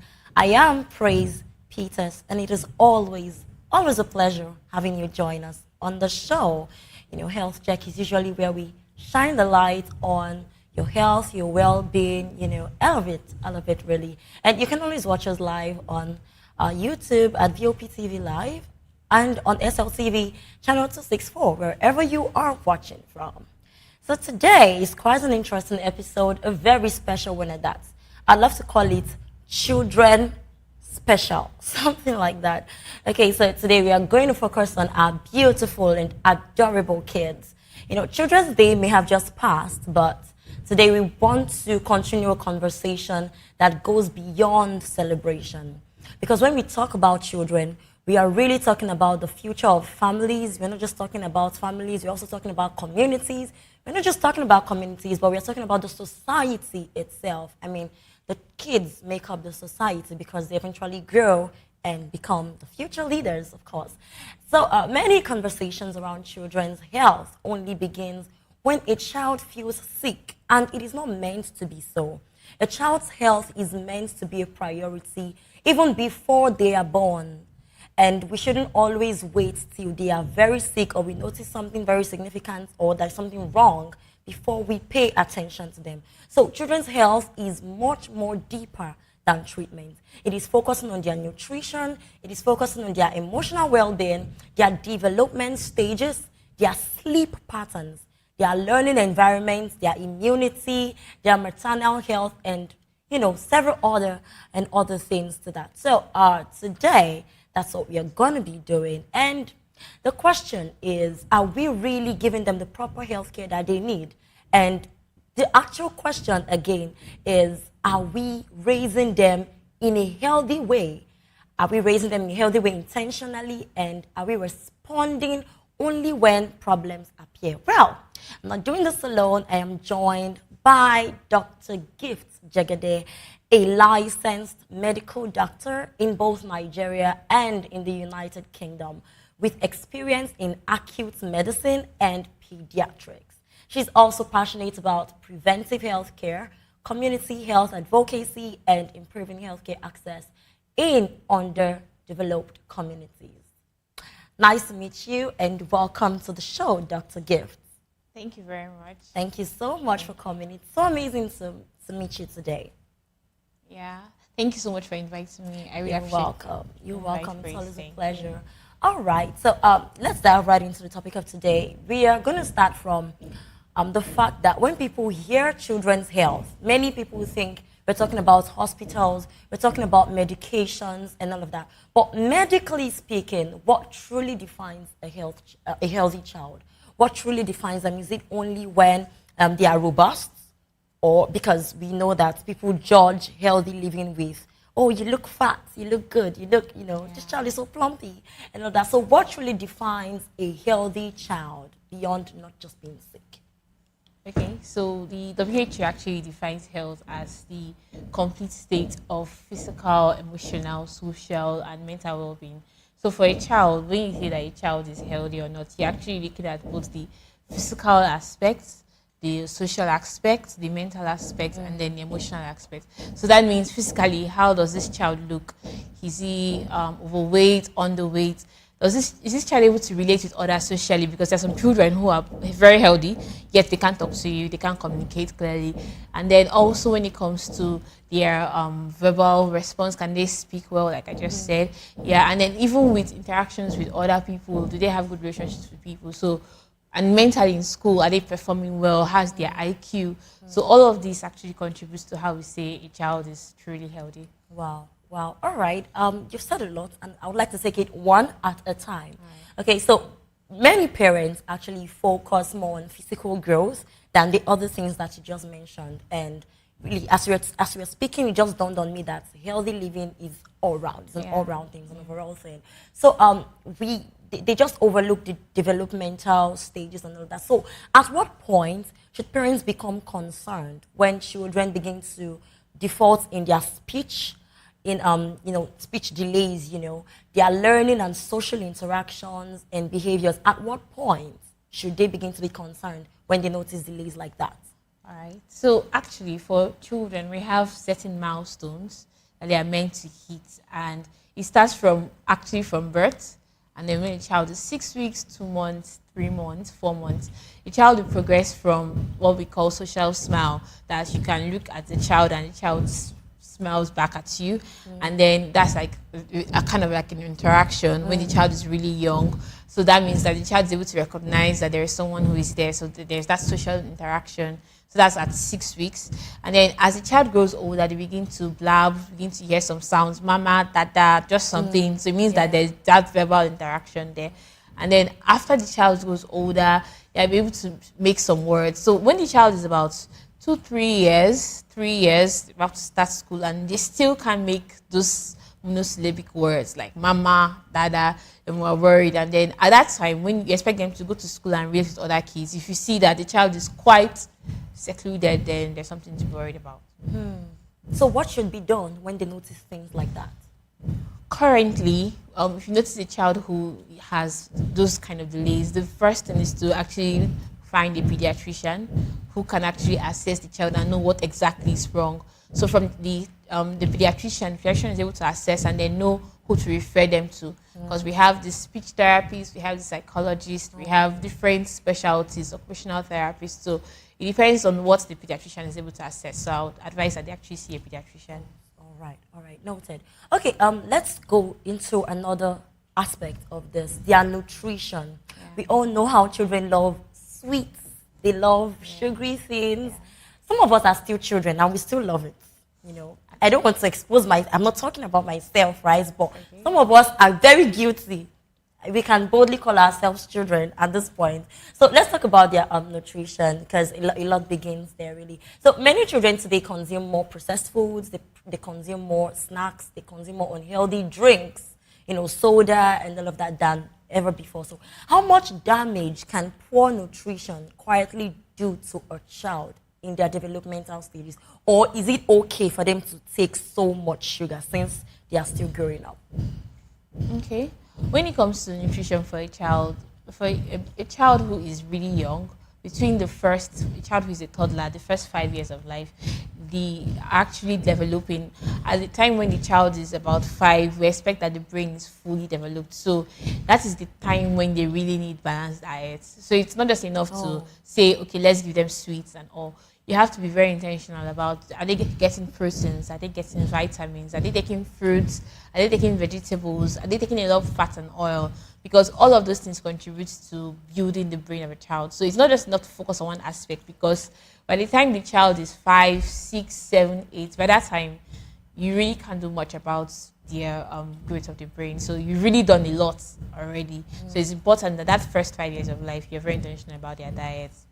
All right. So what feeding mistakes does parents make concerning feeding their children and all of that? What mistakes do they make? Because I know a lot of people say pap is what they need while they are growing up and all of that, but I don't really know. Some may say we should start giving them water at, I think, 3 months or so, and we really do not know. And some parents make these mistakes just because it worked for one child, not knowing that 2 kids might not always be the same. So what habits or what mistakes are parents unknowingly making in accordance to the feeding of their children? So I'll start from birth. So we actually advocate that we do something we call exclusive breastfeeding. And this means that the child is given breast milk only for 6 months. That could be a lot on the mother. Yeah, I know, being a mom myself is actually a lot, but it's very possible. Especially when you're doing other stuff. Yes, it's very possible. But now we have a lot of help. We have breast pumps.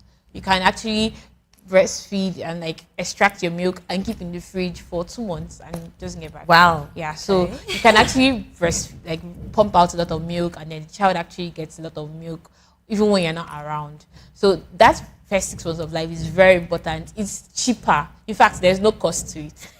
So instead of buying, take care of yourself that's as a all. mother, right? Really, yeah. Because when you want to consider the cost of getting baby food, I mean, those things are like when you have natural baby food. Come on. I mean, it doesn't even last up to a week. In a week, you're getting another pack. So it's very important that you pay attention to breastfeeding, because it provides, aside the milk, it has all the antibodies to protect the child from childhood illnesses. So it's something that even the artificial milk doesn't have.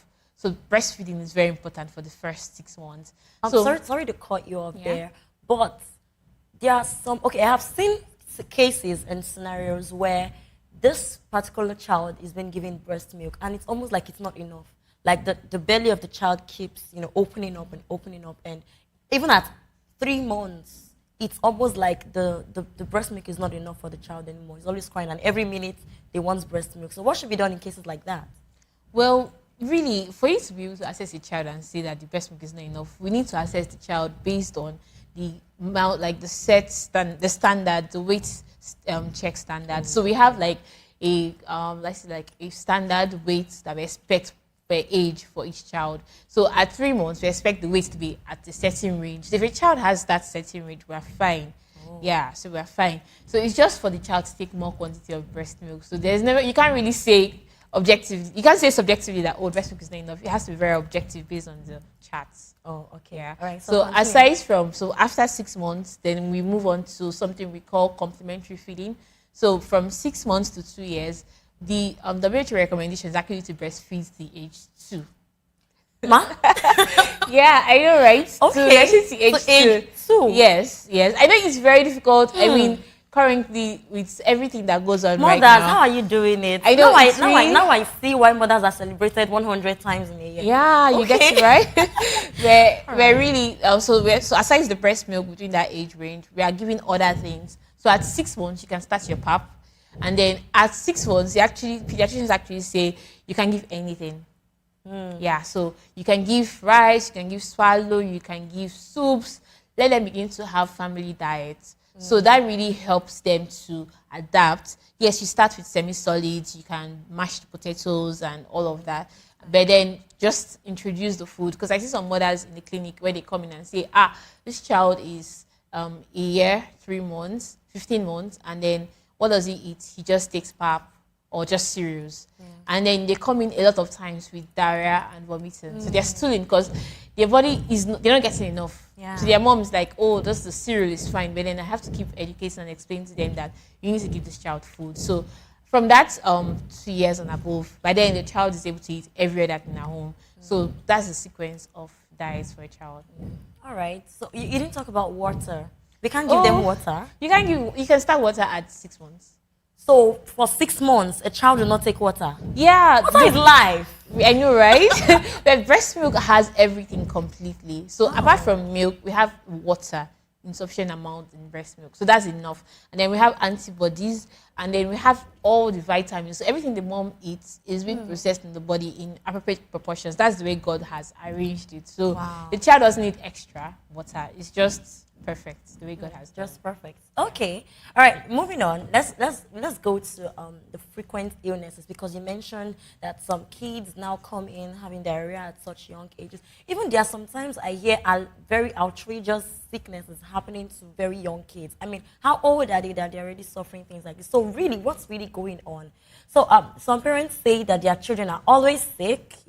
Repeated malaria, infections, coughs, hospital visits, all of that. So at what point should all these frequent illnesses become medically concerning? Okay, so currently we have some common causes of under 5 mortalities. So that means for children who are below the age of 5, we have some common childhood diseases that can cause an alarm for possible mortalities or deaths. And this includes, the first one is pneumonia, more like a chest infection. Yeah, the second one we have malaria, and then the third one we have is we have pneumonia, we have malaria, and then we have people who suffer from malnutrition. So malnutrition, who are under, like they have protein energy malnutrition, what we usually know as kwashiorkor, marasmus. So those are the common illnesses. We also have some preventable deaths, like people who have underlying illnesses, like maybe HIV, maybe they have gotten from their mom or something like that. And some of the risk factors for these diseases are actually people who do not have appropriate vaccination. They are not able to complete their vaccines. And then people who are actually not exclusively breastfed. Yeah. Oh. Yes. Okay. And then so they are at risk of many of these illnesses. Wow. They don't have their breast milk completely for that 6 months alone. And then another thing that could also make them at risk is the environment where the child lives. Currently, some people actually overcrowd the child. Do not expect that a room where a baby will be living will have more than 2-3 people in that room. But sometimes we see people who live like 5 people in a room. I mean, other children, plus the mom and dad, 5 of them all in one room. That overcrowding can be a risk factor. And then exposure to smoking. People who have like passive smokers at home or firewood, those things actually make the child at risk of chest infections, and they have it frequently. Another angle to it is actually people, when the child starts school at age 2 or 3, they have relationships with other children. So they tend to catch a flu. They always have a cough or something like that. So I always reassure parents that it's not a problem, because they end up using antibiotics, antibiotics, but it's not working, because it's actually most of the time is viral. So they just cut it from someone, and then we just vitamin C, water, proper nutrition, it actually clears off by itself. So those are the common childhood diseases that can cause an alarm for mortalities. Okay, so what should strengthen their immunity against all of these illnesses? Okay, so they don't just pick. Yeah. So having to have their vaccination is very important. The child has to be vaccinated right from birth. I feel like this should be really emphasized. Yes. Because some parents do not really know the value of these vaccinations. They just feel like, oh, I can skip. I can just come back another day. So please really lay emphasis on that. So we have vaccinations right from birth. So the child is 6 weeks, 10 weeks, 14 weeks, 6 months, 9 months, 1 year, 15 months, and even the child is 2 years. So all of these vaccines are actually created to be able to protect the child from common childhood diseases like We have tuberculosis. We have for pneumonia itself, even from diarrhea and vomiting, we have vaccines for it, rotavirus. So all of this actually prevents the child from having diphtheria, the flu, and everything. So it is well prepared to be able to prevent all of these things. So it's very important that you don't skip your vaccines, because it protects your child from just catching anything from anyone, because the body has been exposed to it before in the vaccine. It is very difficult for the body for the child to come down with such illnesses. So the vaccine actually kind of preempts the body immune system's such diseases. So that when they meet someone outside who has it, the body will be like, oh yeah, I've seen this before, I know how to fight this. So that's what it does. Wow. So it's very important not to skip your vaccines. All right. So there are usually dates, specified dates on the cards for the baby concerning when they should come for their vaccinations. So one thing might come up or the other. Could it be skipped? Like probably a day or two or even a week? Is it risky if it's being skipped? Yeah, we know that there are things that we can control, like maybe a trip or someone who's ill at home or something. So what we say in community health is the first day you remember that you missed your vaccine, you go to the hospital immediately. So we continue from where you stopped. So it's important to still go, even if you feel like you missed a dose or whatever.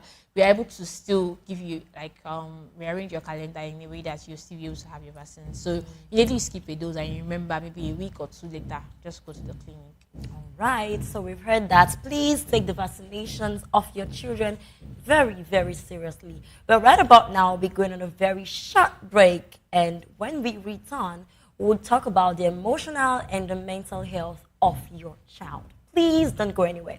Stay with us.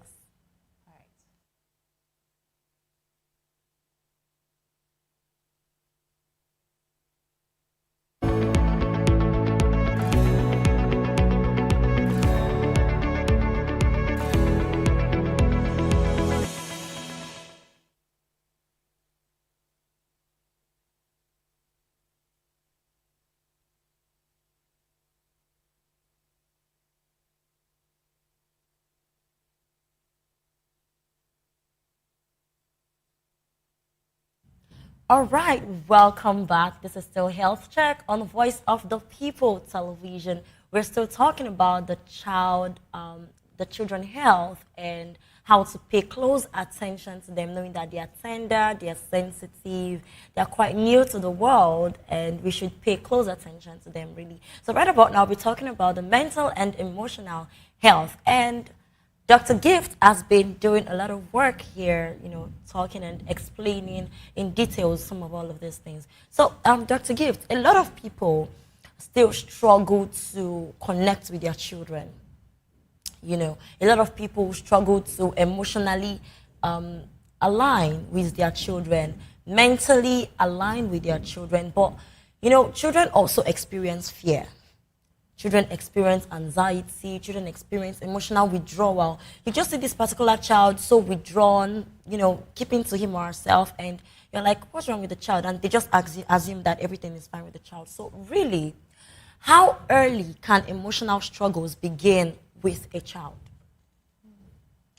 All right, thank you so much, Praise. I'm almost calling you Dr. Praise now. Okay.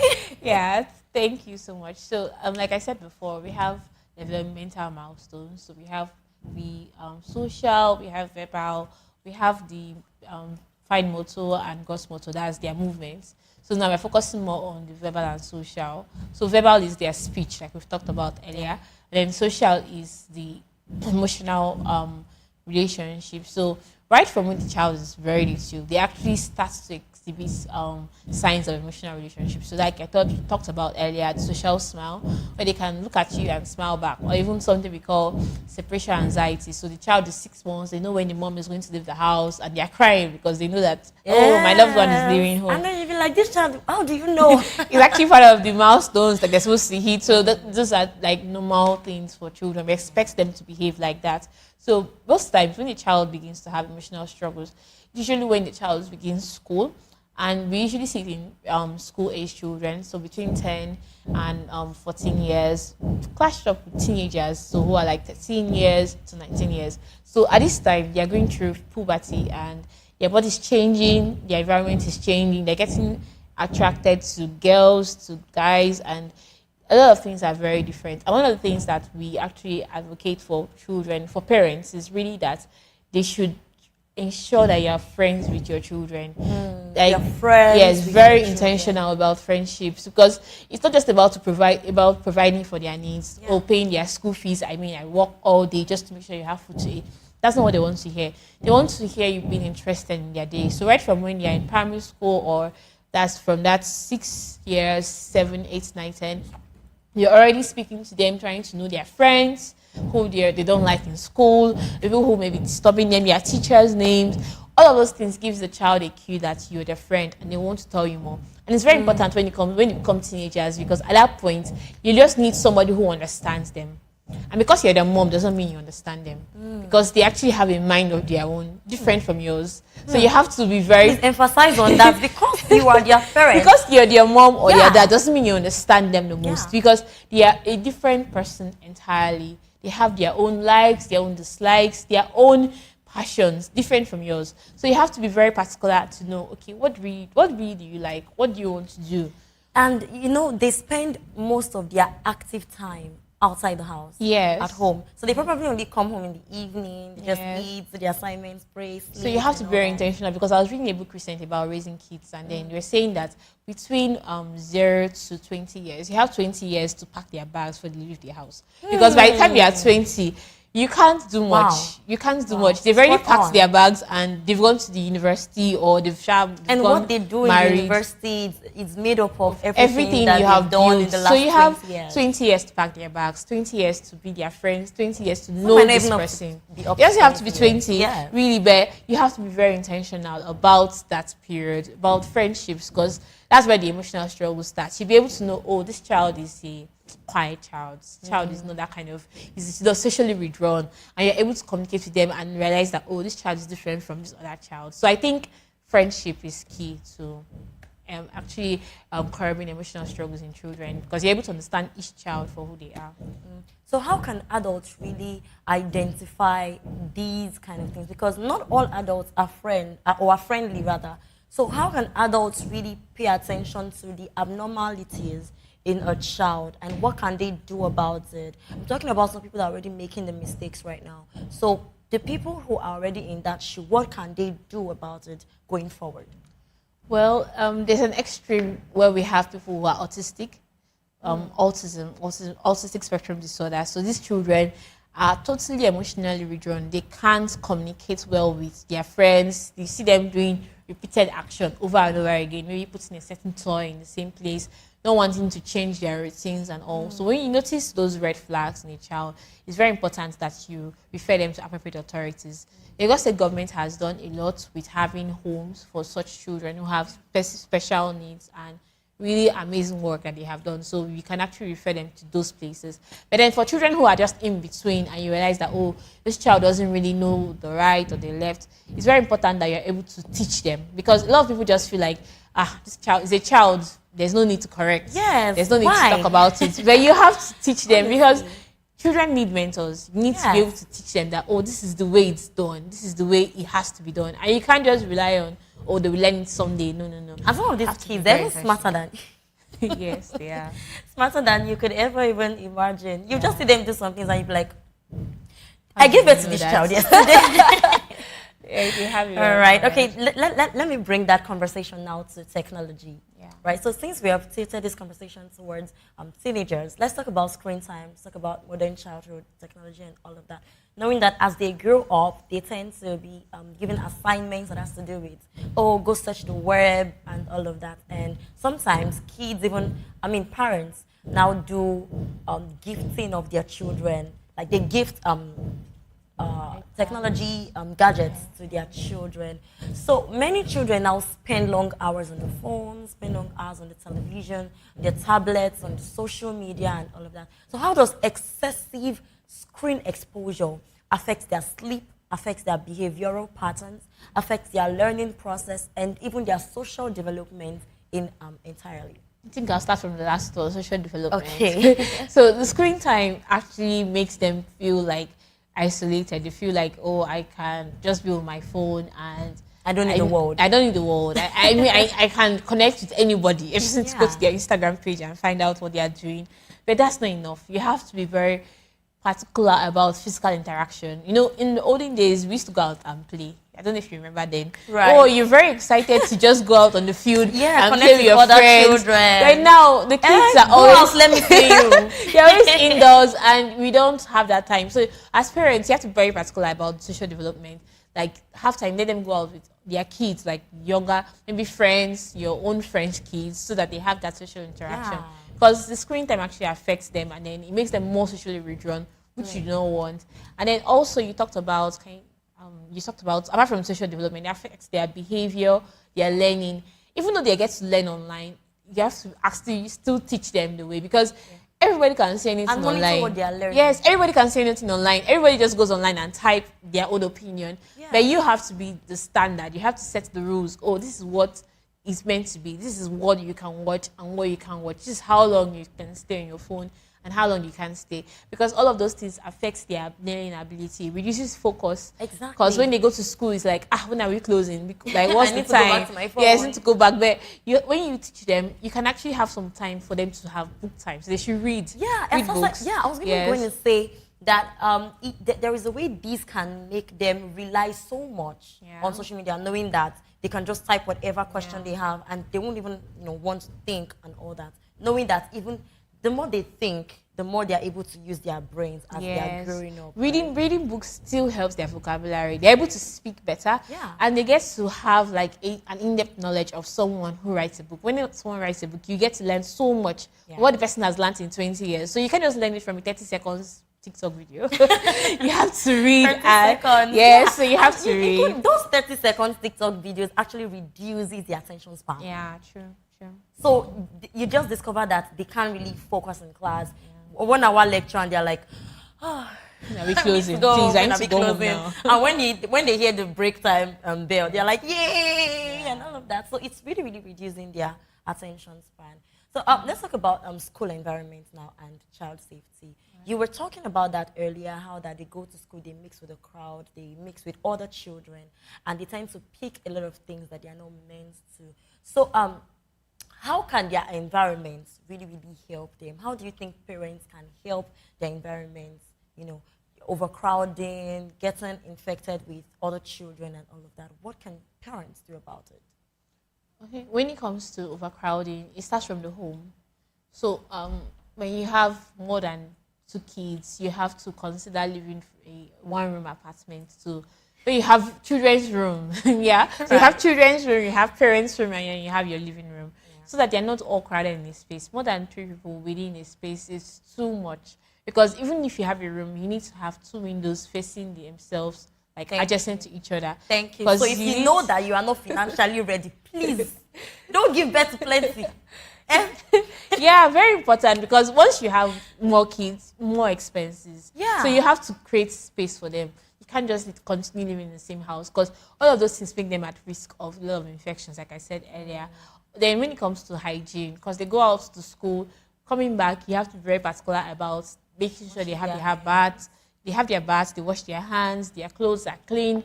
Those little things actually helps them to stay fit. And then mosquito nets are something that we also have very available, even in Lagos State, especially at the primary health centers. So you can get a mosquito net for your children, especially the under 5s. They should sleep under a net, because it actually prevents malaria, and malaria, like I said before, is one of the causes of under 5 deaths, so we don't take it for granted. All right. Talking about the mosquito nets and all of that, are you trying to say that children are more liable to get malaria and all that? They're more liable to get deaths from malaria. We know for all us adults, we feel like, just malaria, I'll just take drugs and we're fine. But for a child, when a child has malaria, I've seen kids who have malaria and then they start to have seizures just because of malaria. Or then they start to become very unresponsive. They go unconscious just because of malaria. Just because of malaria? Yes, we've had kids like that in the hospital before. So when a child has malaria, we don't take it for jokes, because it actually can kill a child. It can kill a child, because it's something we call cerebral malaria, where it just goes to the brain and the child has fitting and you're trying to control it. So if you have a child who has malaria, please bring them to the hospital. Let's treat them. And then if you notice that whatever you're using at home is not working, please come, let's give them the proper medical care. Now, talking about this, it just dawned on me that some children have some specific conditions, even at birth. Some children rather have this sickle cell anemia kind of condition and all of that, and some parents do not really know how to take proper care of kids like that. Talking about kids with dyslexia, talking about kids with autism, like you said earlier, and all of that. So I want you to talk to the parents of these kids so that they can understand that more than treatments, the emotional attachment and connection with those kids would also do a lot of good to the children as well. Okay, so whenever a child has sickle cell anemia, I always tell the parents that this child is not forgotten. Like, this child is not, like, it's not a written off case. Yeah. You can actually do a lot for this child. I've had, because there's a way they cannot focus on the healthy healthy child. I have colleagues who have sickle cell anemia and are doctors. Really? Went to medical school with us, and they're doctors. Wow. And you may not even know, so maybe their final year, they just come to school and they're good. I mean, very good relationships, and you may not know. So don't think that because a child has a congenital disease from birth, it means that theirs is lost for life. No, sickle cell anemia can be treated. And I will just put some light on treatment for sickle cell anemia because it's very common in sub-Saharan Africa, Nigeria specifically. We have a lot of people who have sickle cell anemia as kids. So very important that you take them to a clinic that specifies, there's like okay, that is very particular about sickle cell anemia. Maybe the sickle cell center we have here in around Lutz, and then or any other center. Diaraba. So you can actually go there, and then they will start up their vaccines for them, the drugs, appropriate nutrition, appropriate drinking of water. So all of those things keep the child in check, and they can become whatever you want them to be. Now, talking about keeping a child in check, most parents only take their children to the hospital when they notice a very serious symptom. You know, when a child is already developing high temperature and some other things like, oh, mommy, I'm having headaches, mommy this, mommy that. And they just rush to self-diagnose them and give them probably what they take on a lower dosage and all of that. Please, is it really, really advisable to do this kind of things? Or should we only take children to the clinics when there are serious symptoms that are already on the surface and they're unavoidable? For children, we do not advise that you would self-medicate. So you do not use the same drugs you use for the previous illness for this one, or because this child is looking like the same thing is wrong with this other child, so I'll use the same drugs. It's not good at all because different symptoms can come as fever. Different diseases can start as fever. So a child's body can be hot, and like 20 different things can be wrong with the child. It's not just malaria or cough or whatever. So it's very important you bring the child to the hospital. Let's do appropriate test and then know what to give the child. It's very important. Okay. So we're wrapping up, but before we wrap up, beyond clinical practice, you've also, I know right from your profile, that you've also been involved in several health outreaches. I think there was one that you did at Surulere, the Mama and the Child outreach, and you focused on maternal and child health, really. So very briefly, what have experiences like that shown you about the healthcare realities, about mothers, about children that are in the rural or urban areas in the community? All right. So we had the outreach at Diaraba last week about maternal and child health. So we're focusing on pregnant women and children come to do routine checks. We had pregnancy supplements for these mothers. And we had, beyond the pregnant women and children, we actually saw a crowd of people who just came in and they wanted to have like their checks done. And we saw a lot of emergency situations. We got a patient who came in just to check what her blood pressure was, and it was over 200, 120. My That's goodness. like an emergency. We had to call the clinic, the primary health center, for a doctor to see her immediately. And that was. I think you might see the person, and the person will look so healthy. I mean, she walked right into the stage, like walked in. She's literally walking. Yes, and it was really amazing that we were able to pick it on time. So I think that one of the things that the outreach actually helped us to do was to be able to help people to be very conscious about routine checks. So it's not just about when you're sick that you should go to the clinic. it's very important from time to time, do your blood pressure checks, do your blood sugar checks, do other checks just to be sure that you're fine. And it really will go a long way to ensuring and preventing diseases. A lot of people are usually caught up in the web of I'm busy. Yeah. They're usually caught up in the web of I'm stressed. Tomorrow. And some people are even very, very particular about the expenses of the hospital, like when they get to the hospital. So we really need to put it out there that your health is your It's very life. important. Is And your Lagos health. State government has insurance schemes available that people can Okay, tell us about it. So we have like some insurance schemes. I can't really talk much about it. Okay. But then I know that we have the LASTMA insurance scheme where people can actually pay a certain amount at the beginning of the year, and then it covers a percentage of their healthcare. So when you go to the hospital, you're not paying 100%. They're paying like a certain percentage. So it really goes a long way to cover it up. So people can actually speak, and we even have HMOs in private organizations that cover costs. So there are options for insurance, health insurance. Don't just feel like, oh, I have to carry the burdens myself. The Lagos State government is doing theirs. The federal government has its own scheme, that's the NHIS scheme, and then even HMOs, private companies have HMOs that can actually help. So those things actually help to defray the cost. So you can try that. Wow. So this outreach and this vision that you had, what did it really teach you about communities and all of that? What was your experience like? So beyond this mama and child outreach we had last week at Surulere, we've had previous outreaches like in Ojo, the leprosy community in Ojo, where we went to see them and then provide healthcare to them. And other outreaches we attended across the country. We've had a lot of people who are not very conscious about their health. Like you said, the routine checks are very important. And then also about telling people about the red flags in pregnancy, red flags for a child who is sick or not. So it's really about health awareness and health campaigns. So all of these outreaches are just a way to bring the hospital down to their doorstep. Let them know that, oh, we are here for you. We don't have to come all the time. It's actually very important that we tell you these things one-on-one, face-to-face. There's no barrier or whatsoever. So I think that's what it has actually helped us to do, to be able to bring healthcare down to people's footsteps. The grassroots. Yeah, to the grassroots. And then to be able to help them to understand better how to prevent illnesses. Wow, amazing, amazing. All right, so before we wrap up the show, can you just give a word of encouragement to some parents out there who are not really understanding the well-being of their children? Give some encouragements to the kids who have been adopted, who are, we really don't know where they are right now. So just say something about the children's well-being and to the mothers as well. Okay, so once again, happy Children's Day. And thank you. I'll respond for them. And to parents, I want to say that for mothers especially, you're doing a lot and your efforts are not unseen. God sees them, and then everyone around you sees them. Your children are your pride. So I want to encourage you to keep doing more. And if you have children who are unwell, it's very important that you take them to the hospital. It's not just enough to go to a side chemist and feel like, oh, you can get a drug and you'll be fine. We have primary health centers in the local governments in Lagos, and you can just walk in and get a card and see a doctor. So that will actually help you get access to healthcare.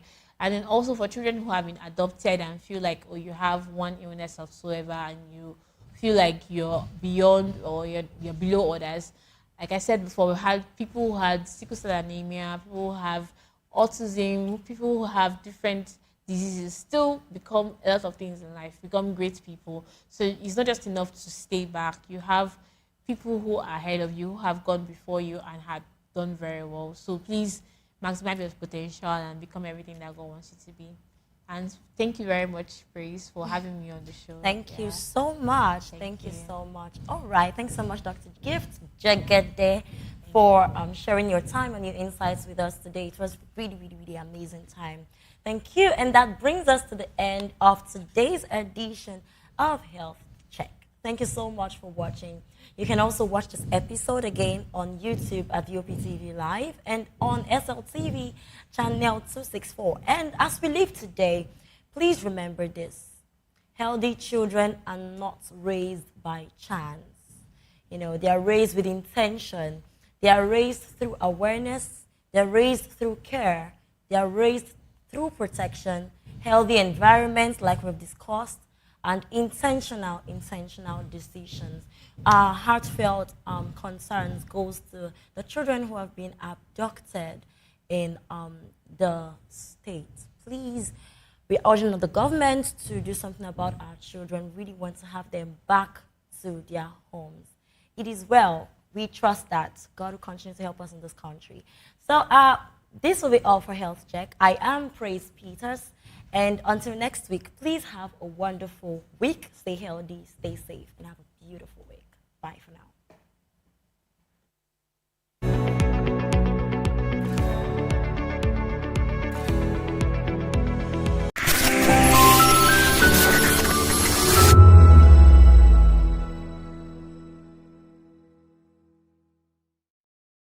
Nigerians, your voice matters, and in 2027 it starts with your permanent voters card, your PVC.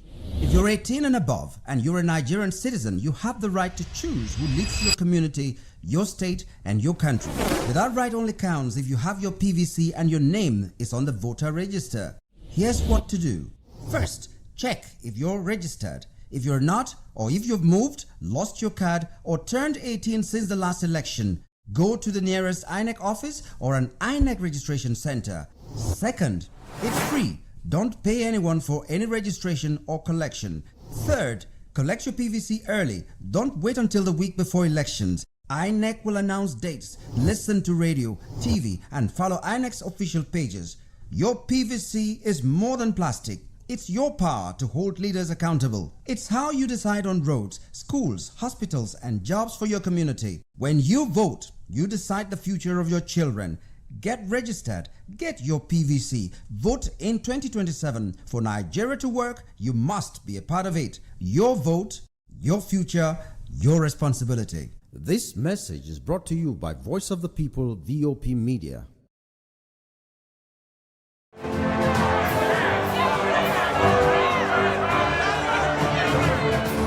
Do you want your voice to be heard? Do you know that you matter in the scheme of things? The People's Voice, the show where ordinary citizens take center stage as we discuss the biggest stories that affect you and I. With you in mind, we facilitate lively discussions, debates, and interviews on the topics that matter most to you and I, from social justice to economic empowerment, education to healthcare, governance, and more, tackling tough topics and amplifying your voice.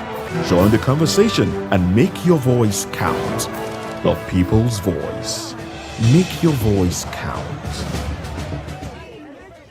Welcome to the locker room, the home of football talk that matters. I am Jerry Arpelion. Join us every weekday, Monday to Friday at 5 p.m. Nigerian time, as we share the hot takes and hot debates in the exciting world of football. And joining me are the usual suspects, Ikechukwu and Mayowa, as we break down all the hot takes and everything that's happening in the football. Don't just watch football, live it with us. Catch us on the locker room and Voice of the People television at 5 p.m. Nigerian time. And like I always say, if not 20 minutes off, please discuss. Hi, my name is Zoe Martinson, and you're watching VOP TV. What's up, people? It's your boy Dulo checking in. I'm here with the fisherman, Dulo, aka Kubi. I want to shout out the VOP, the Voice of the People. Make sure you guys tap in, tune into the Voice of the People today, tomorrow, and every day. Hi, everyone. My name is Princess Fathia Nkrumah, and you keep watching Voice of the People TV. Rukomi ni Akweja. Ricky Adelaide, the fisherman. Voice of the People. I'm part of the people. So go on and always watch Voice of the People. Wagwami people, it's your girl Endurance Grand, and I'm giving a special shout out to VOP TV. Keep listening, keep watching. My name is Akio Shota. This is VOP TV. Hi, my name is William Lamte. I'm an actor, and keep watching Voice of the People TV. Keep it locked. VOP TV. Now you have more than a voice. Well, before we talk of the impact, we need to talk of where we're coming from. When this administration came on, the president had promised us electricity, and actually said to us that he was going to make sure that there is electricity, and people were not going to be paying for estimated bill, and it was going to be available. So Nigerians were hoping for that. Businesses were looking forward to having electricity available and at affordable rate. But what we have today is contrast to what the government has promised to us. Today, organizations are running more like everything they're doing, their profit, everything seems to be taken over or eaten up by electricity. And so it's difficult for a lot of business to survive in Nigeria, and it's difficult for us to begin to put our fingers on it to say, yes, we are benefiting from the dividends of democracy from this administration. Well, the supply itself is a big problem because, for instance, there is a hotel that has about 60 rooms, and on a monthly basis, they pay 27 million plus. And at the same time, they also run diesel for about 18 million. So by the time you add it, you find out that in a month, 45 million goes to the supply of electricity and their own supply of electricity by themselves. So it's not about the supply being available, but yes, the supply is epileptic, which we all know. The national grid keeps collapsing, and the cost, that comes with it is also very high.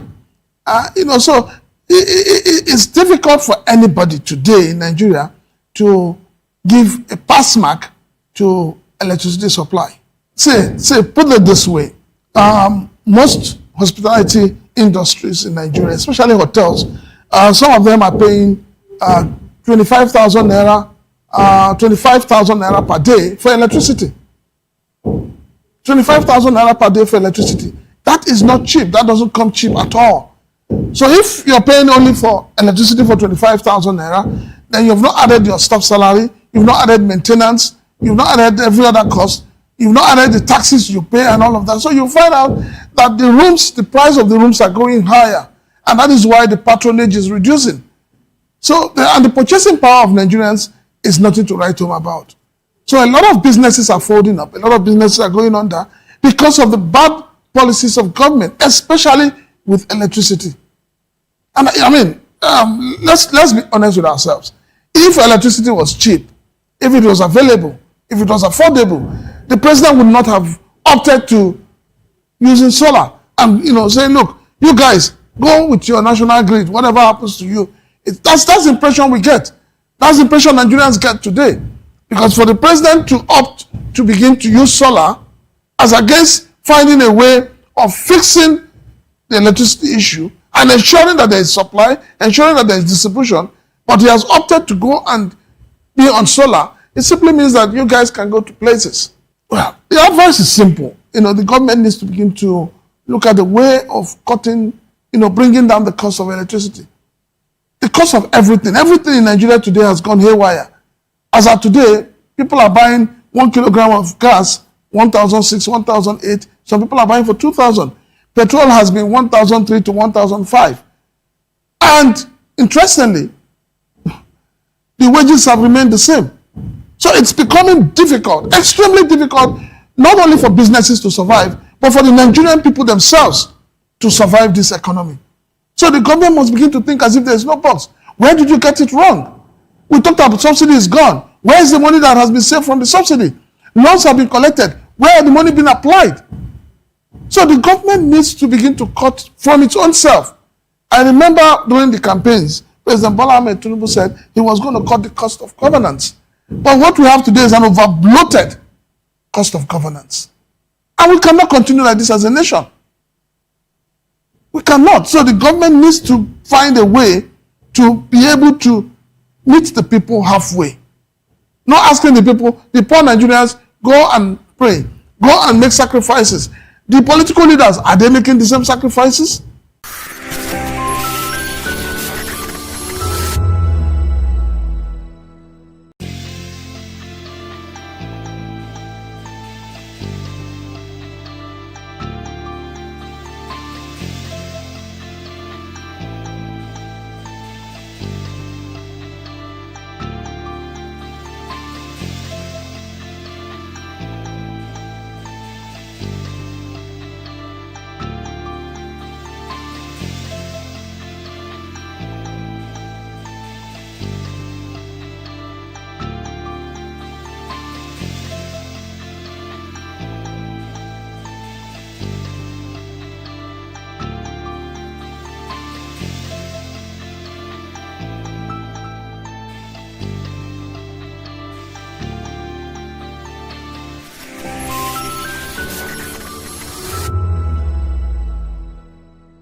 Join us as we drive into the world of politics through insightful interviews with prominent political figures, both serving and former governors, ministers, senators, legislators, party chieftains, activists, and analysts. Get first-hand information into the decision-making processes that affect our daily lives. Highly engaging one-hour program that brings political discourse into focus.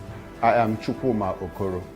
Political Lens, Monday through Friday, 6 to 7 p.m. Join us. In a world where power shifts with every headline. In a nation full of questions. In a world filled with noise, the truth needs a voice. The policies that shapes our world and the economy that determines our future. Every hour, every day, the grapevine keeps buzzing. And together, we are committed to telling the stories that shape our world, because your voice is our focus. Don't forget, our voice matters the most. Let us come together and share our concerns.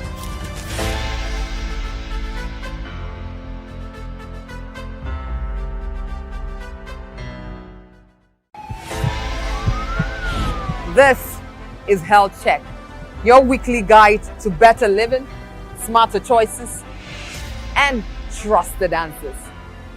From everyday wellness to urgent health issues, we've got you covered. Health Check, only on Voice of the People television, where your health has a voice.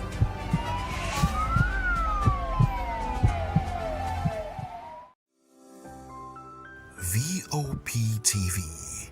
Now you have more than a voice. Protect the old. It's time.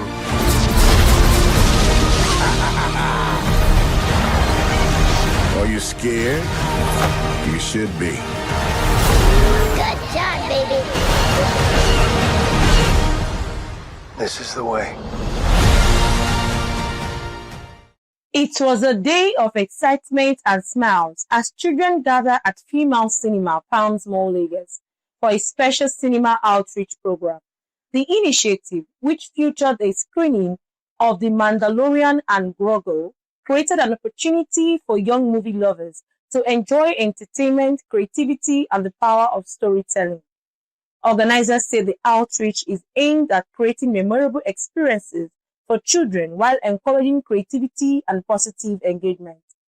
So I believe that as an entertainment company, as distributors, we are not just all about bringing films to the cinema. We are also about using that medium, that is film, entertainment, to sort of create memorable experiences for people in our community. So it makes sense that as we are doing the one we can for the cinema, we are also giving out to our immediate community as well. So it's about the experience for the kids, because you find that in the crowd that we have here, there are some people that haven't had the cinema experience before. So this project was actually just curated for those people so that they know that an experience like this exists. And there's something about film and broadening people's horizons, broadening your expectations, right? So this was just sort of the idea that there's so much more beyond their immediate environment. So that was sort of what inspired this, and just making sure that people get that experience at least once in, want to believe that subsequently things like this will be happening for them. But yeah, You've seen how everything just started. We're actually here to ensure that we give back to the society. This is something we do every now and then. Johnny Cass has always looked for opportunities to give back to society. Sometimes we go all on board doing malaria programs, bringing awareness to the society. Today we just chose to give back to the children and all that. So, not everybody has the same opportunity in life. You get me? So these children are. This is a very beautiful experience for them, and one of the things is to do for them is to open up their horizon to great opportunities out there. So if they are confined to a certain way of thinking or to a certain box in life, when they come to places like this, their minds are open. They get to see beautiful things. They get to watch movies. They get excitement. They get inspired to even learn more in class, so that they don't just stay confined to the regular thing they know every day. When we get to, get initiatives like this, we like to support the children outside the classrooms just so that they get new experiences and they get to see everything outside the school. And also when they talk to friends and they are in a conversation, they'll be able to have something to say too, that they've gone to this, they've done that, just so that. And we like to support something like this, just our name can also be out there also.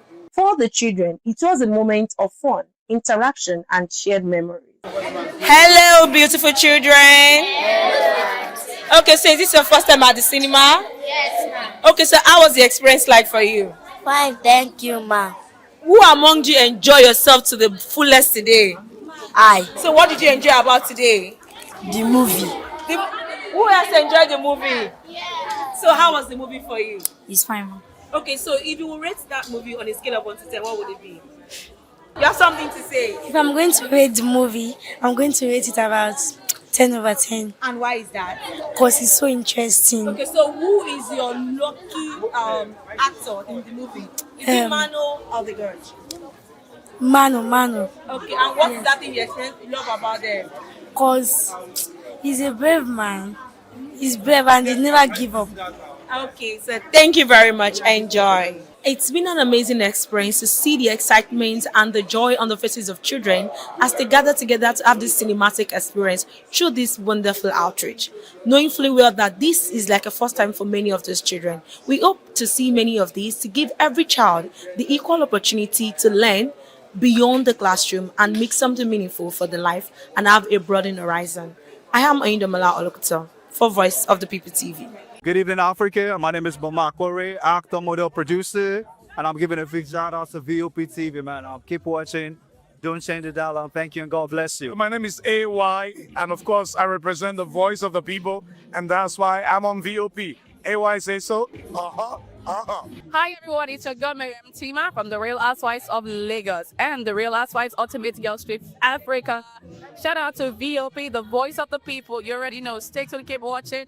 And don't forget, VOP is the best. All right, hello, all right, it's about that shaking the man fine back with Melanie Poppy Blast Skin Boy. This is VOP TV. If you're not watching VOP, I don't know why you're watching. Maybe you're watching your weight.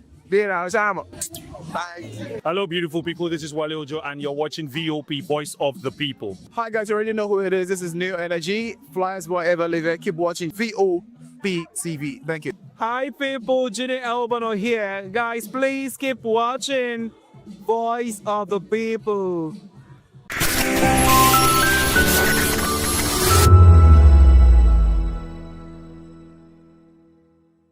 Politics and hot debates in the exciting world of football. And joining me are the usual suspects, Ikechukwu and Mayowa, as we break down all the hot takes and everything that's happening in the football. Don't just watch football, live it with us. Catch us on the Locker Room and Voice of the People television at 5 p.m. Nigerian time. And like I always say, if not 20 minutes off, with the sport. Welcome to Romeo Pizza.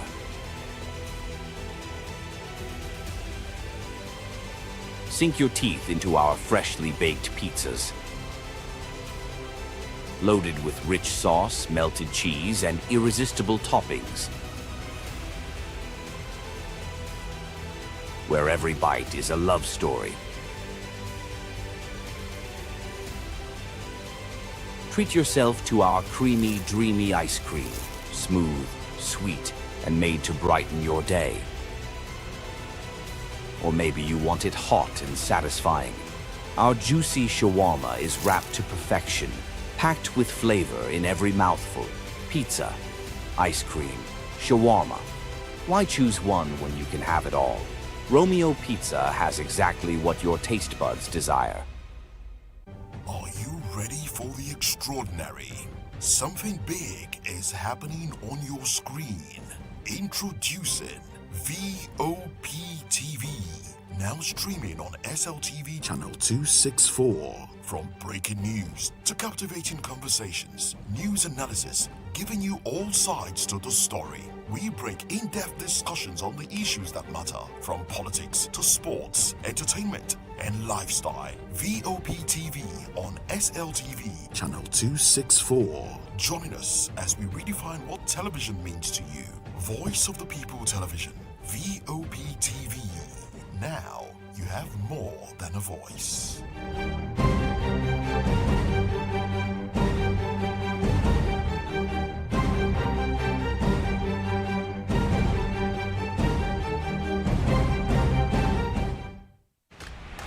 Yes, obviously everybody knows the game is beautiful and that's why I love sports. My name is Kizzy K, you're welcome to my republic. But remember, there can never be a transfer without a window. Just like there can never be a deep thinking without a Pep Guardiola in football. You can't say tennis without talking about Djokovic. So why not give me attention on the show so I can run your race on the TV like Lewis Hamilton Formula 1 star. Don't forget, when God have mercy on you, you can achieve your goals like Cristiano Ronaldo. I am a proud Nigerian, and right here, we talk NFF.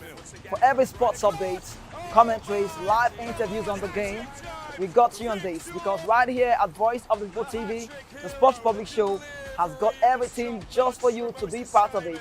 I love the beautiful game, and that's why KZK loves sports. In a world where truth is the ultimate power and opinions scream the loudest, it's time to wade through the noise Hunger no get tribe! Hunger no get religion! and scan the human interest and trending topics that matter. Stay tuned to The Issues, your plug to the stories making the buzz, from politics to science and technology, social justice, and more. Let's tackle the tough questions and expose the truth. The Issues on Voice of the People Television. Don't just react, understand. The red carpets, awards, the razzmatazz, music, fashion, interviews, and more. Spotlight on Voice of the People Television. Let's feed you with all the juicy stories in the global entertainment space, bringing you the glitz and glamour.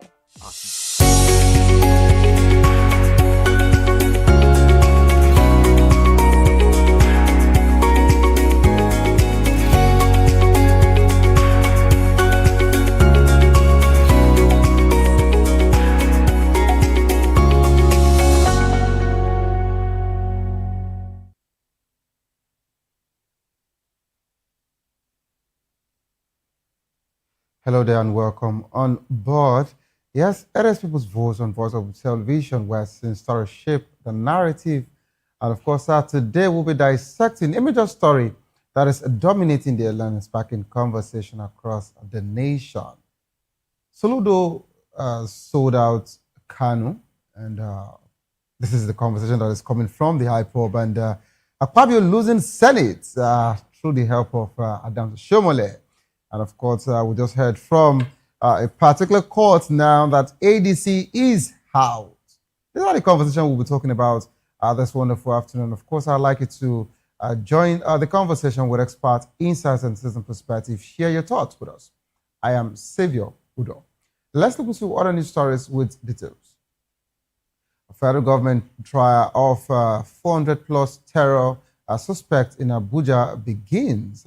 The federal government has actually started a mass trial of over 400 suspected terrorists at the Federal High Court in Abuja. The week-long trial will be handled by 6 judges, including Justice Binta Nyako and Emeka Nwete. Attorney General Lateef Fagbemi leads the prosecution. Officials says the exercise following April's trial of 500 suspects aim to clear the backlog of terrorism cases and fast-track justice for insurgency-related offenses.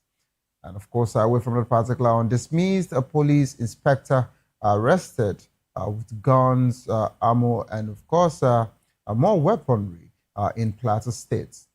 Troops of Operation Enduring Peace, OPEB, have arrested Danjuma Yusufu, a dismissed police inspector for suspected armed trafficking in Riom local government Plateau State.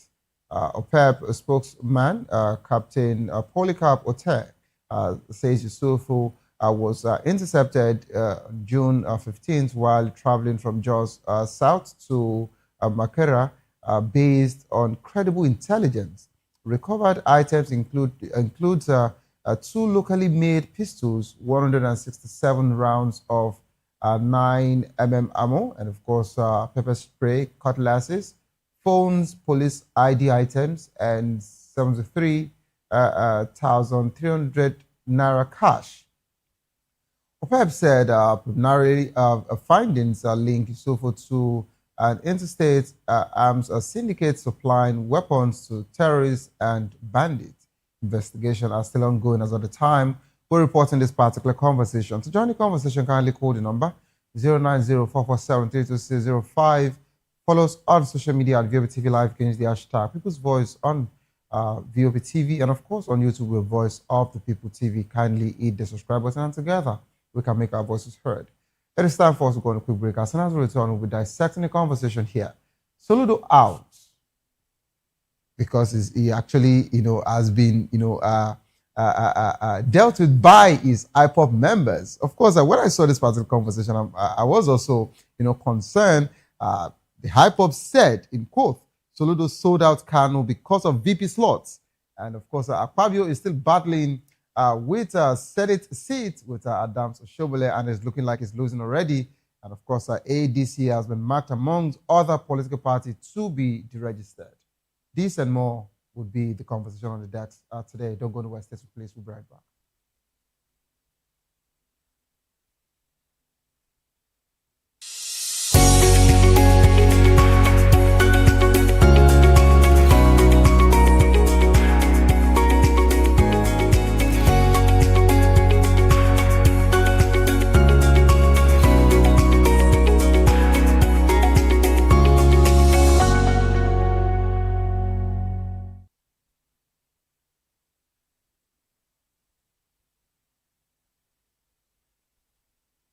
Well, before we talk of the impact, we need to talk of where we're coming from.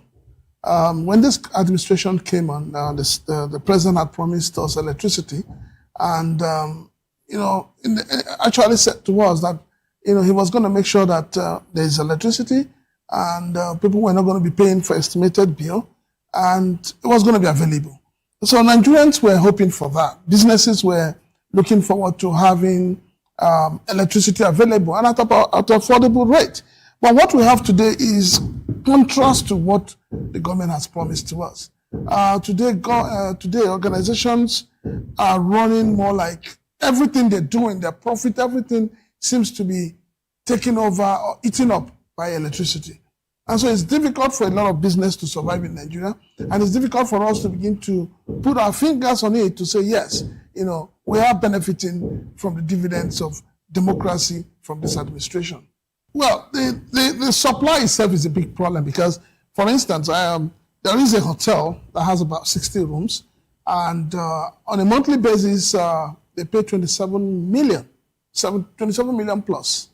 And at the same time, they also run diesel for about 18 million. So by the time you add it, you find out that in a month, 45 million goes to the supply of electricity and their own supply of electricity by themselves. So it's not about the supply being available, but yes, the supply is epileptic, which we all know. The national grid keeps collapsing, and the cost, that comes with it is also very high. So it's difficult for anybody today in Nigeria to give a pass mark to electricity supply. Say, put it this way, most hospitality industries in Nigeria, especially hotels, some of them are paying 25,000 naira per day for electricity. 25,000 naira per day for electricity. That is not cheap. That doesn't come cheap.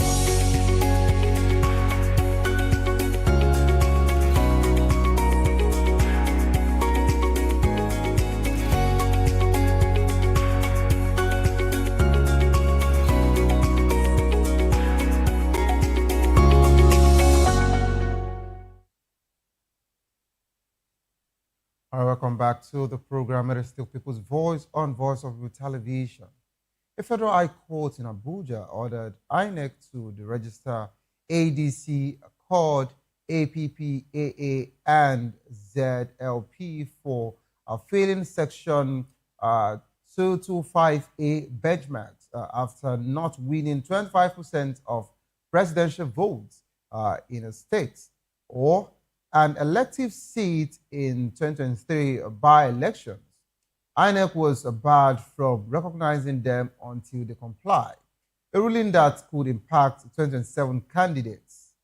The indigenous people of Biafra, IPOB, accused Anambra Governor Chukwuma Soludo of opposing Nnamdi Kanu's release to pursue a VP ticket in 2031 on a Fulani-led ticket, to be precise. IPOB called it a betrayal of Soludo's 2023 pledge to stand as Kanu's surety, and restated its demand for Kanu's immediate release. And of course, lastly, Senator Adams Oshomole of APC and Edo North, to be precise, accused Senate President Godswill Akpabio of bias, saying Akpabio is paranoid about his influence. And of course, Oshomole claimed that many senators are grumbling about Akpabio's leadership and predicting that the 11th Senate will not mirror the current arrangement that is going on as we speak. Of course, we'll be joined shortly by Engineer Muri Salau Audu, NDC stakeholder, and of course, governorship hopeful of Kogi State. But while you're trying to set him up, we have joining us in the studio live Mr. Dele Fanimo, a seasoned reporter and a senior political analyst. Good afternoon, sir. Good afternoon, David. Welcome on board, sir. My pleasure. All right, quickly, I don't know if you would like to respond to any of the news stories, the other news stories, before we go into the main conversation, or do you want us to just phase up the conversation? I think we have the federal government just begins a trial for 400 plus, terrorists, and of course, we also have a dismissed police inspector who they found arms with him. You see, let me quickly say this about the dismissed police inspector. I've always said it, that those Millennium policemen that were recruited by Obasanjo during his tenure, they are the inspectors, and lately some of them were recently promoted to ASP. These are the most notorious set of policemen in Nigerian police force today.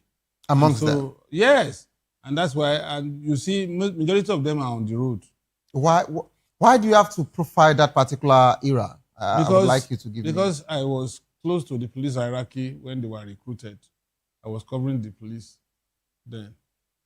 Those were the days when the current IG was DSP. DSP.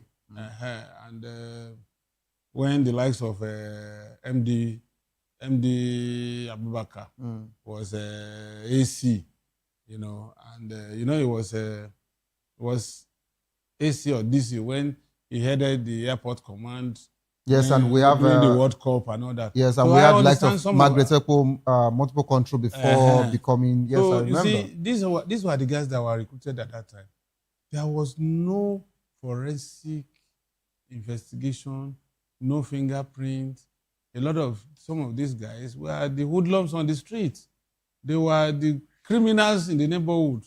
They just disappear in 6 months and they are back with uniform, licensed to commit what they were committing in their hideout. And were they not the set of people? Go back and find out. The set of people that accosted travelers in Kogi, Edo, killed all of them, burnt them. They didn't know that one survived. And that was the last time Oshomole signed death warrant, when they were convicted and sentenced to death. So that's why if you go on the road and you meet some of these people, please be civil with them, very careful with them. Even those in the force, they will tell you. So I'm not surprised that it was dismissed. A whole era as regards to the Millennium, police. But if we're to talk based on fact, of course, you've actually given different reasons why you decided to pick that particular era. But if we're to talk based on percentage, how would you group them? Because we can't say it is all of them, No, there are some that are real Muslims, real Christians, who live by the rules, who will not collect bribe, who will not do miscarriage of justice and all that. No, I'm not saying all of them are bad. Let me give you one funny, instructive thing that happened. During that period, a particular policeman at Agugu police station, Okay. in an encounter with hoodlums, lost his life. So to compensate the family, they recruited the wife and the daughter same day. Look at the disparity. And they said, if you are above 25, you cannot be recruited. So was it that the daughter, who was probably 20, 22 then, so she had the daughter at the age of 3. And after training, this woman started adorning mobile police uniform right there in Ibadan. I know What kind of compensation should we call that particular? That's what I'm saying. So, how many prisoners go to prison and when they come out, they are well documented that we are ex-convicts? Mr. In America or Britain, the moment somebody is sentenced, it's all over the internet. If you just Google that person's name, Dele Fanimo, they will just comes show out ex-convict. But it not be Dele Fanimo. It will not be Dele Fanimo, please. Yes. We have to. But that's the way it should be done. So that we will be able to exclude. Okay, now, they said they wanted to recruit 50,000 policemen. The federal government gave that order. What makes you think that some of these bandits will not be part of the people they will recruit in the north? They are repented, so the government said. Repented. A serial killer. Repenting. So are you saying that you are not in support of the new latest non-kinetic approach? For those who have crossed the Rubicon, I'm not in support. Okay, somebody who How will you know the ones that have not crossed the Rubicon? You will know now because process of profiling.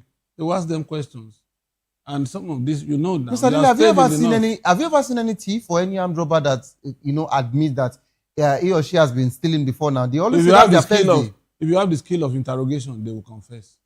Okay. You don't need to torture. Okay.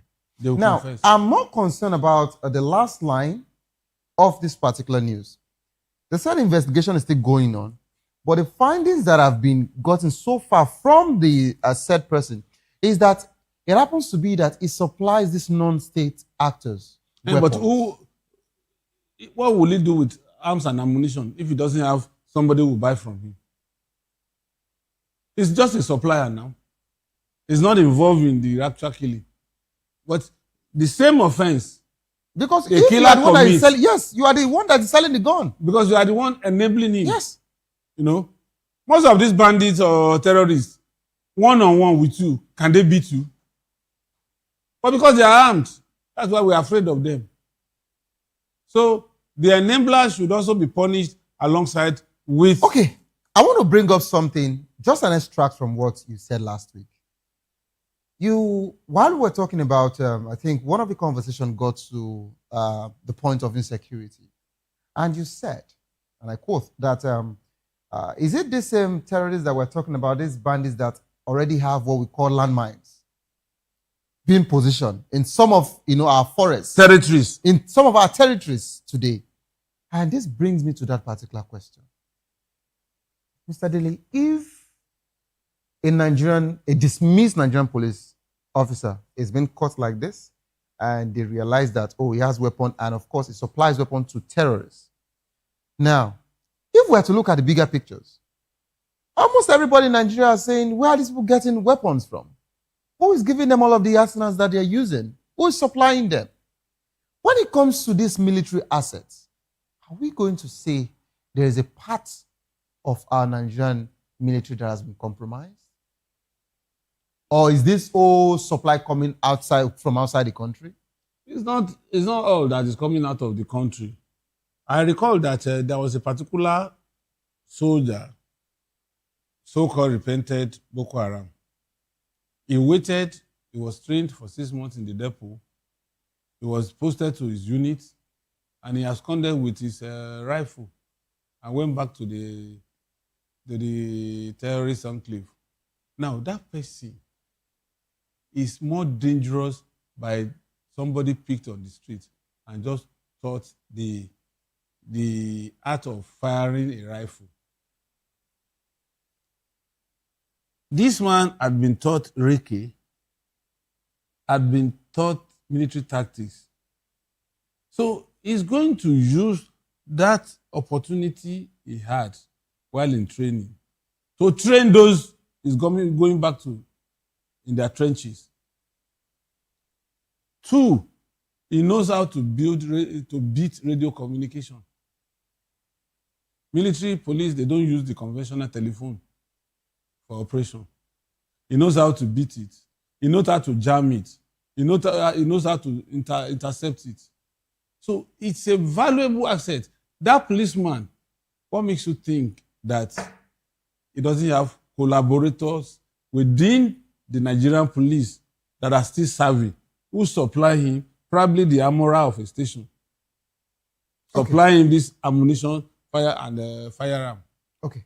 Mr. Fanimo, before I move straight to the main conversation, you actually, are saying some serious revelations here, which I want us to just, quickly, touch more of this insecurity conversation before we move to the main topic.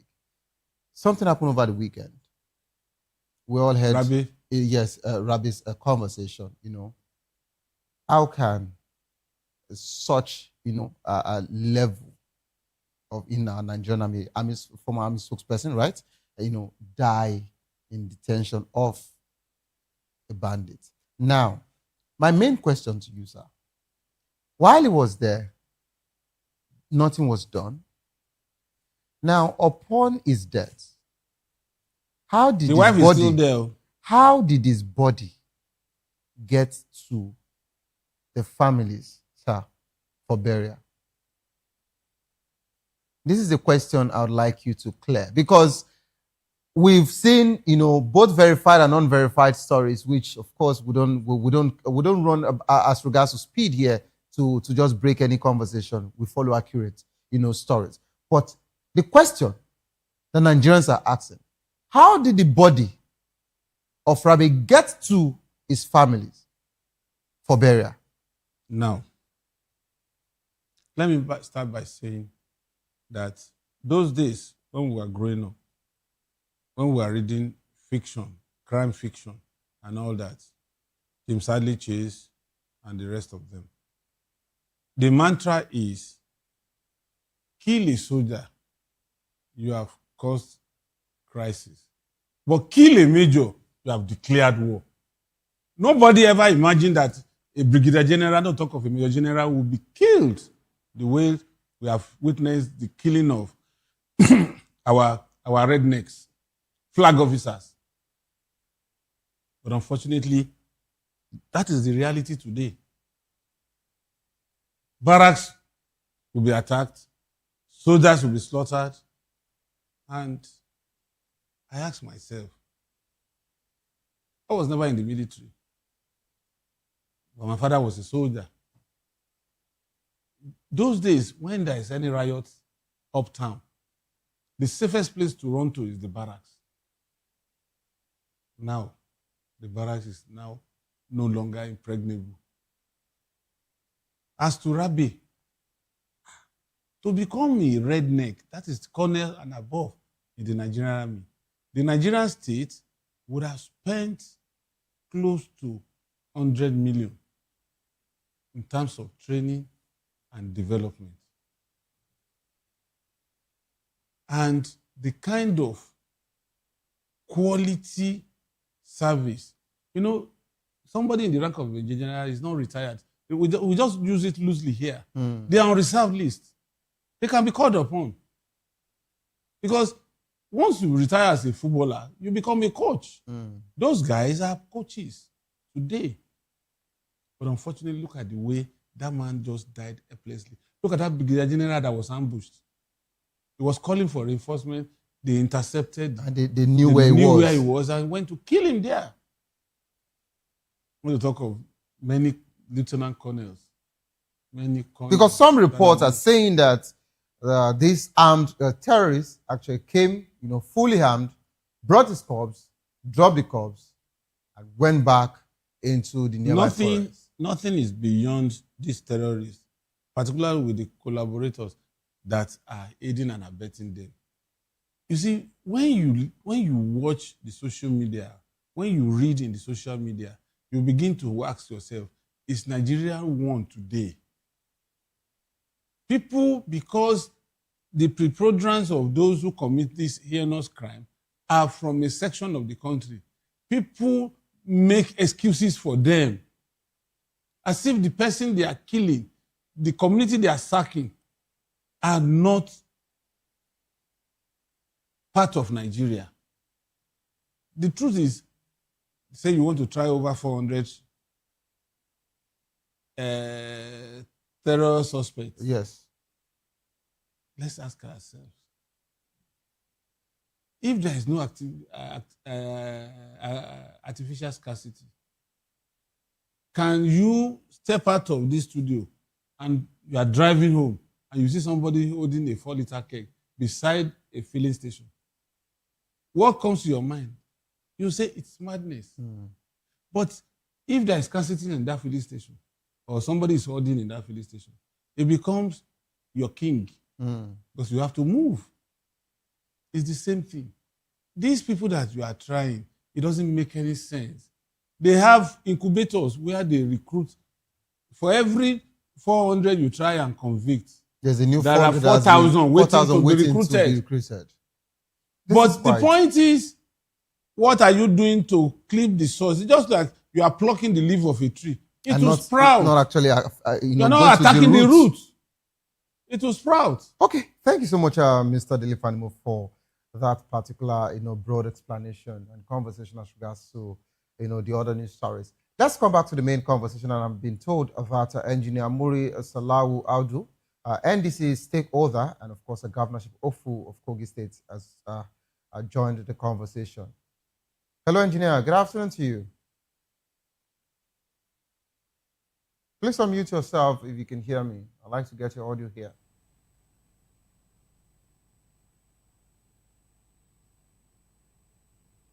Engineer, are you there? Needs to unmute. Please unmute yourself. All right, I'll just move along as soon as I get... Can you hear me now? Okay, I can hear you loud and clear. Good afternoon to you. How are you doing? I'm good. Are you very well, thank you. Are you in Abuja or you are back to Kogi? I'm in Abuja right now. Okay, all right. Thank you. All right, quickly, I don't know if you actually saw in the news, the Federal High Court in Abuja has actually ordered INEC to deregister ADC, Accord Party, APPAA, and of course ZLP, which happens to be Zenith Labour Party, for failing the Section 225A benchmarks, and of course not winning 25% presidential votes in a state, or of course elective seats in 2023 by-elections. Did you see that particular news? And of course, we have also, on our table, the IPOB situation accusing Anambra Governor Chukwuma Soludo of opposing Nnamdi Kanu's release because he's pursuing the 2031 vice presidential bid on a Fulani-led, tickets.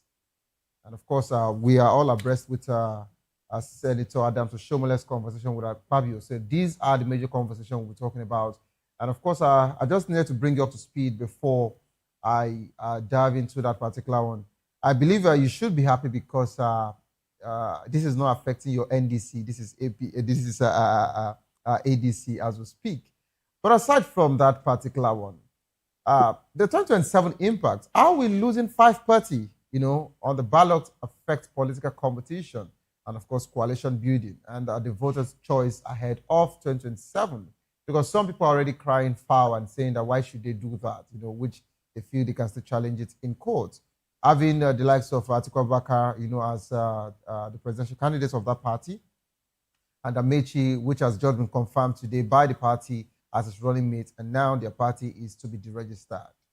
Democracy versus consolidation. Is this court action strengthening Nigerians' democracy by enforcing constitutional benchmarks, or is this just reducing by shrinking political plurality? I would like you to talk about that because some people are actually saying that this is the handwork of APC. What do you have to say about that? Please go ahead. Well, thank you very much. I saw the news, and the news is everywhere. If you open, go to social media, it's there. But I didn't open it because it has nothing to do with my party. It doesn't concern my party. So I'm only interested in my party and Nigerians. So maybe based on that, I didn't want to, pick interest in opening that news and going through it.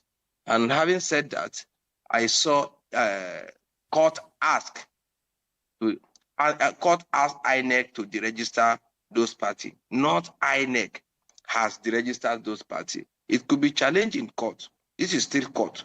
So, and they know, I think they have lawyers, they have professionals, they know how to deal with such issue, whether they will appeal the judgment or whatever. So it's left for them to take it up from there.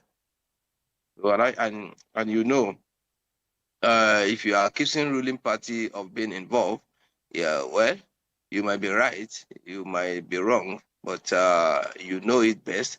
But I don't think if that happen is the best for Nigeria at this particular time, because you can't push everybody to one party system or few party system where the constitution is not, against multiple party system. Anyway, I believe they know what to do. The leaders, as leaders of those political party, okay, they will resolve it. Okay, engineer, just like you mentioned, as regards to Nigerian having multiple political parties, this is what people, are actually speculating as regards to the ruling party being involved, but that's not the case or the care now. Let's talk about your party, NDC, and the ADC.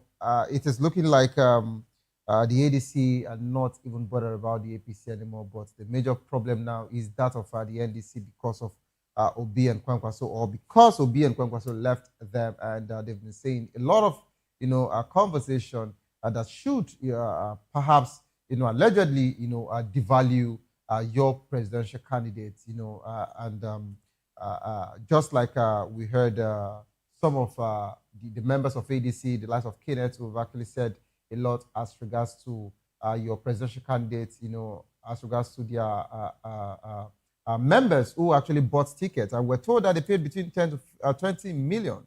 Now, I wouldn't want to ask, amounts your party sold, your forms and all of that, but where I want to really stay as regards to NDC's conversation is about the internal crisis that is going on.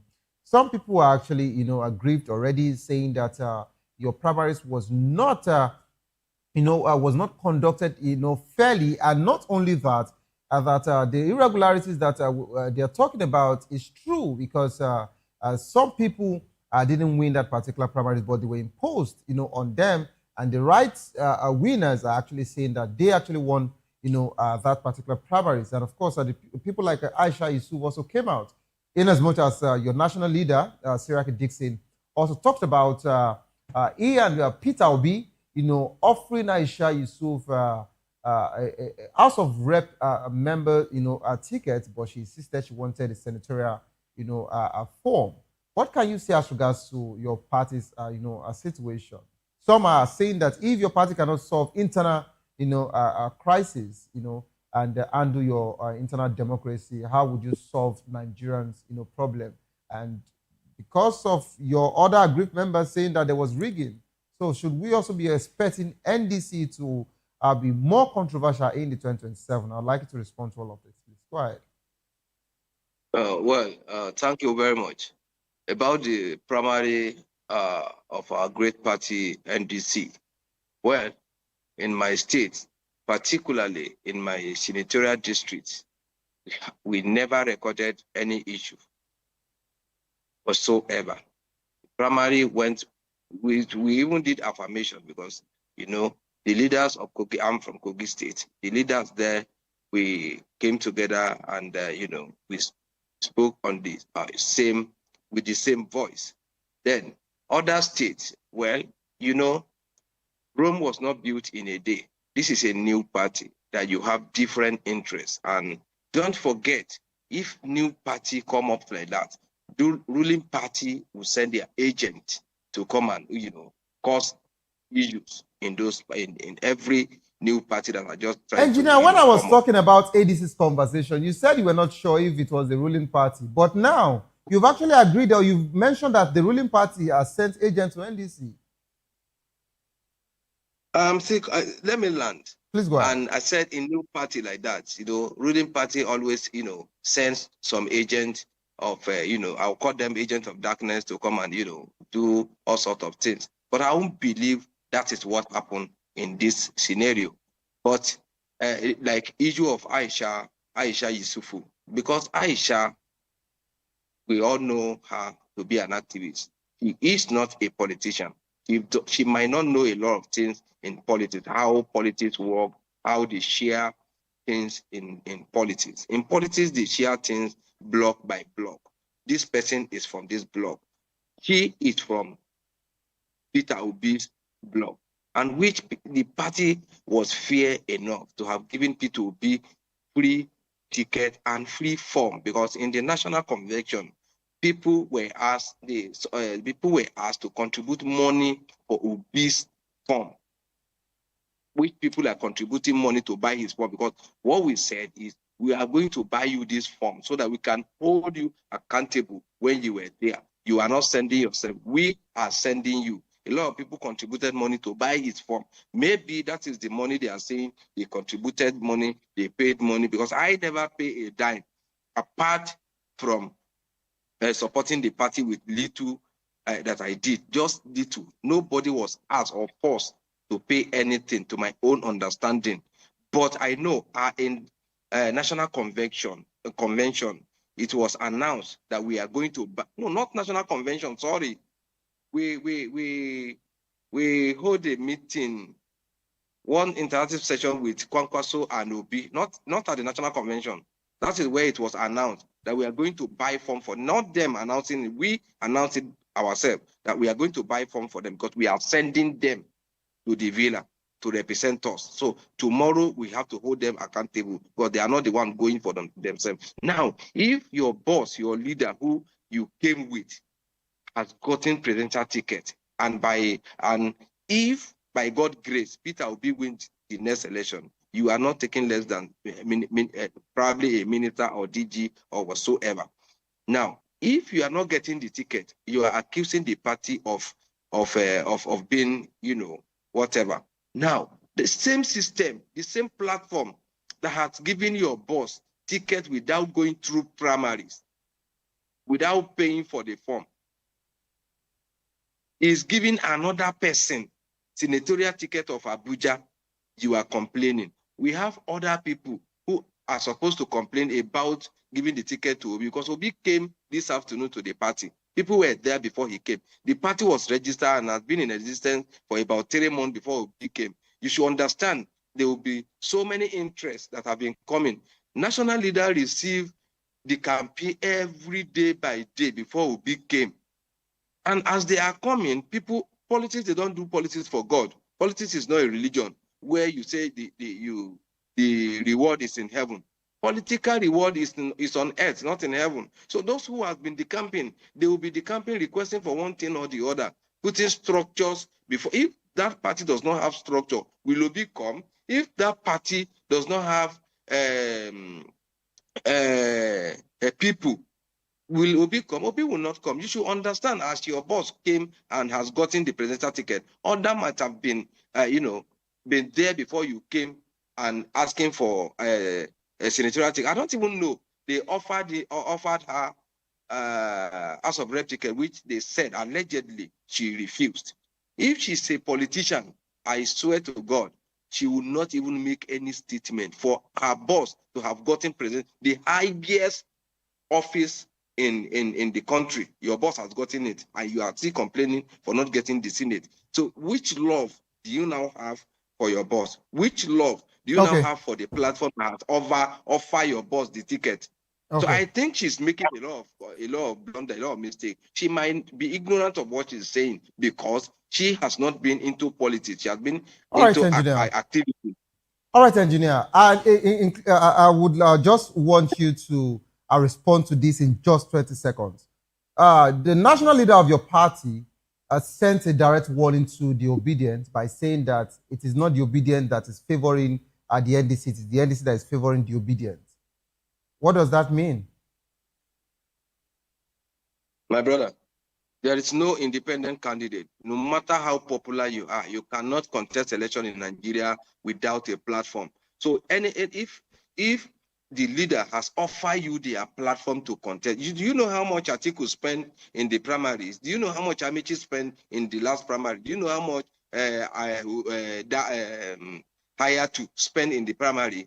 Allegedly, let me even keep that aside. They spend millions of naira in the primary, and only one person emerged.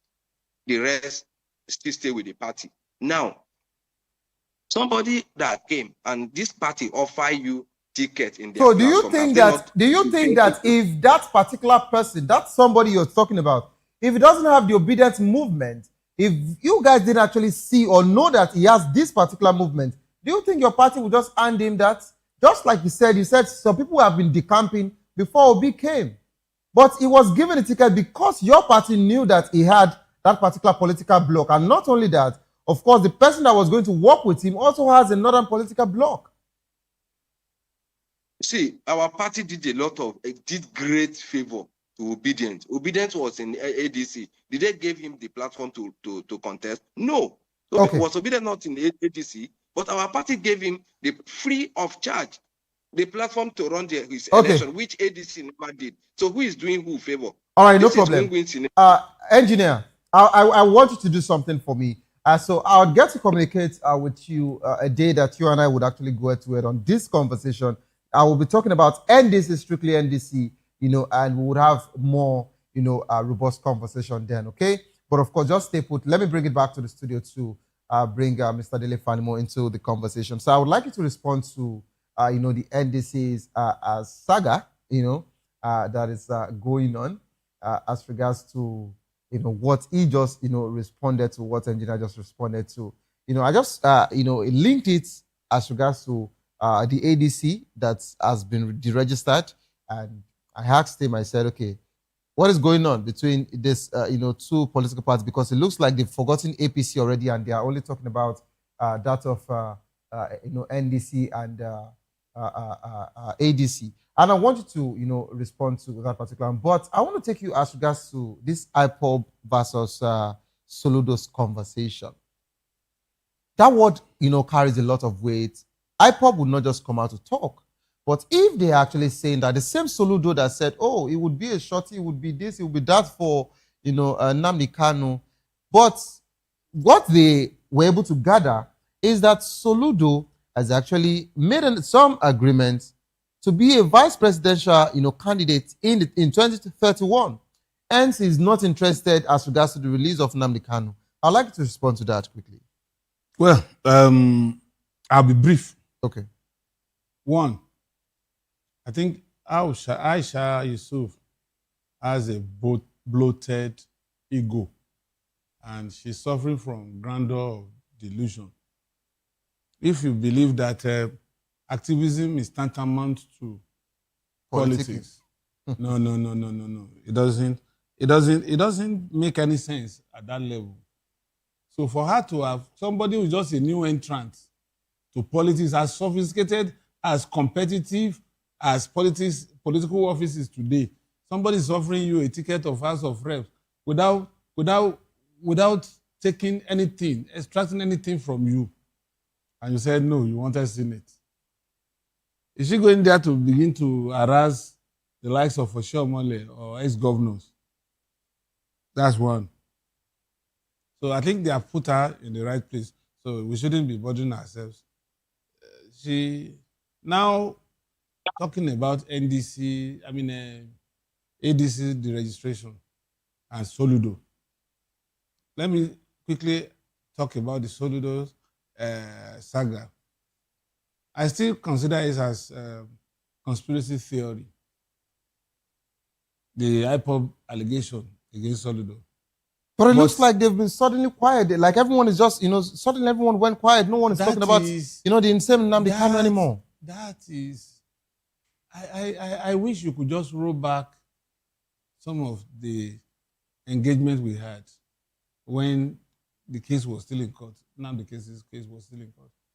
I said for more than 3 or 4 times that, look, this Kanu's case, it is better resolved politically. Let's find solutions. The same way they did that of Sunday Igboho. To it. But some people are of the opinion that no, we cannot beg. We cannot. I say, these same people that are saying, we no go agree. They are the set of people that will go in the night to meet the president that don't release this man, no, because it will be a game changer. And whatever political structure we have built, it can come within 24 hours and disrupt it. Now, IPOB is just seeing it when it's already late. I tell you, if that man is kept in Sokoto longer than December, it may be part of handing over for the new administration that will come in 2031.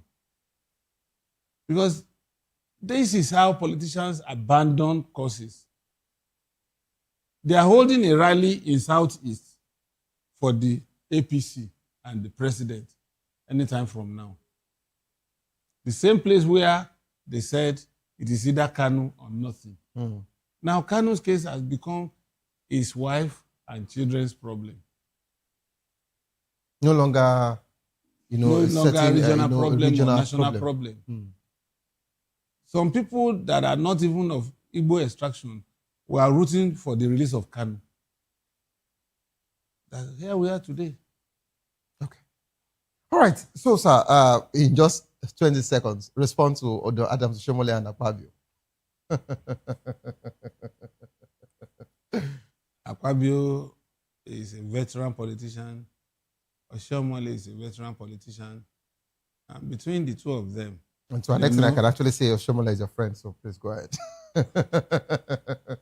He used to be my friend. Okay, he used to be your friend. Okay, let's take it like that on national TV. It's okay. Please go ahead. But then, Akpabio, Oshomole, I hope it will not lead to mutual destruct at the end of the day. Opposition party are actually praying for more of that so that they would. I said I hope it will not be a case of mutual distrust, because Oshiomhole is from South.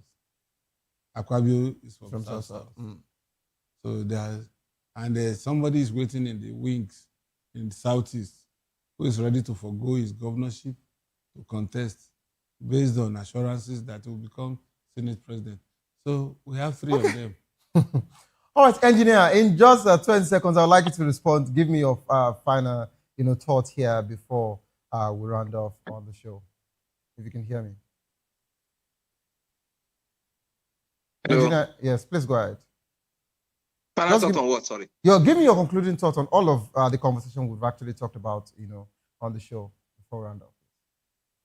So if I should tell you my conclusion is, I will tell you to go and get your PVC and vote will be vote NDC. All right, thank you. Thank you so much, engineer.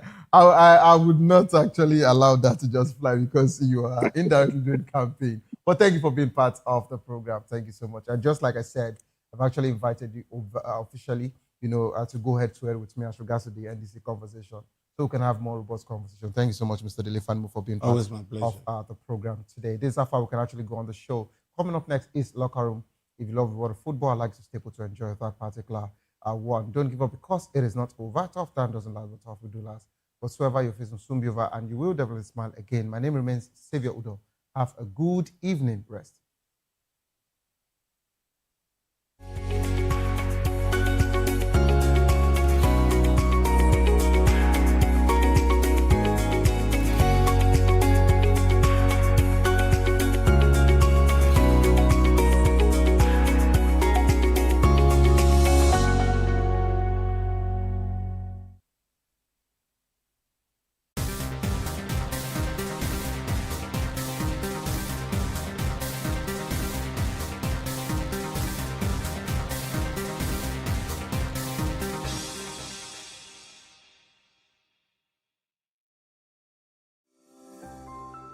VOP TV.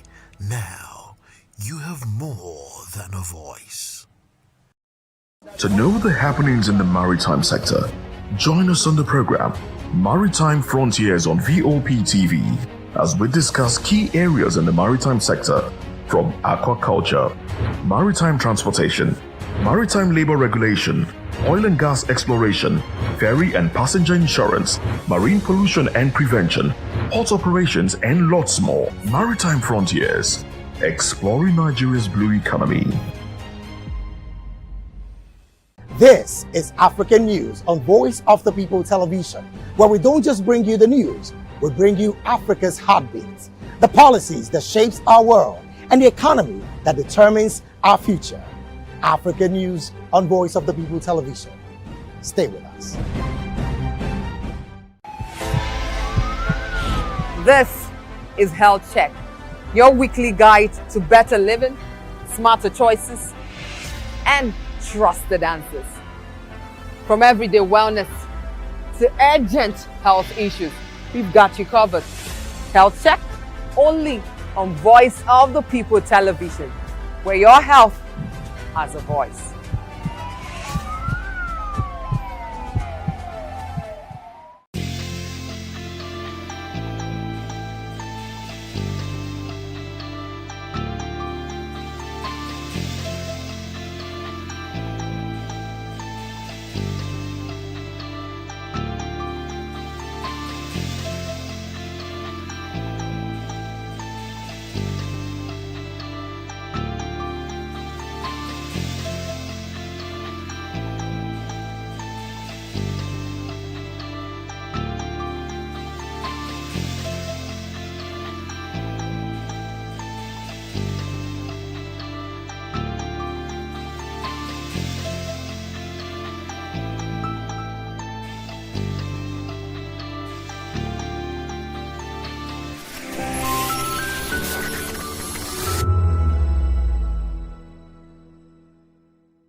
Join us as we drive into the world of politics through insightful interviews with prominent political figures, both serving and former governors, ministers, senators, legislators, party chieftains, activists, and analysts. Get first-hand information into the decision-making processes that affect our daily lives. Highly engaging one-hour program that brings political discourse into focus. I am Chukwuma Okoro. Political Lens, Monday through Friday, 6 to 7 p.m. Join us. VOP TV. Now, you have more than a voice.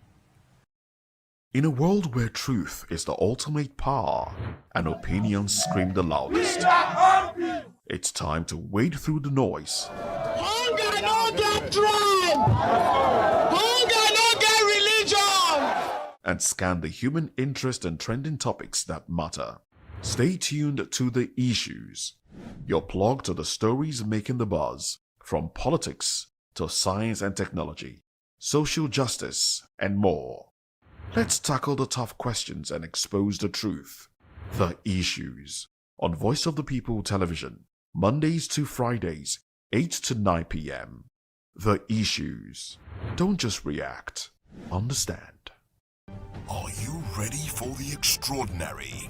Something big is happening on your screen. Introducing VOP TV. Now streaming on SLTV channel 264. From breaking news to captivating conversations, news analysis, giving you all sides to the story. We bring in-depth discussions on the issues that matter, from politics to sports, entertainment, and lifestyle. VOP TV on SLTV channel 264. Join us as we redefine what television means to you. Voice of the People Television, VOP TV. Now you have more than a voice.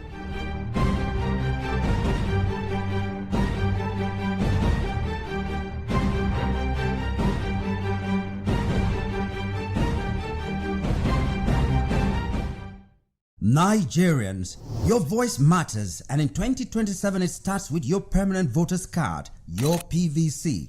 If you're 18 and above and you're a Nigerian citizen, you have the right to choose who leads your community, your state, and your country. But that right only counts if you have your PVC and your name is on the voter register. Here's what to do.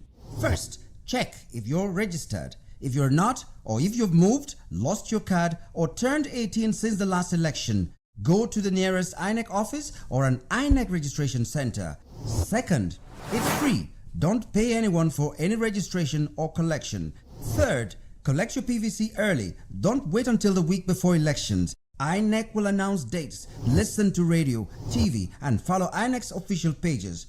Your PVC is more than plastic. It's your power to hold leaders accountable. It's how you decide on roads, schools, hospitals, and jobs for your community. When you vote, you decide the future of your children.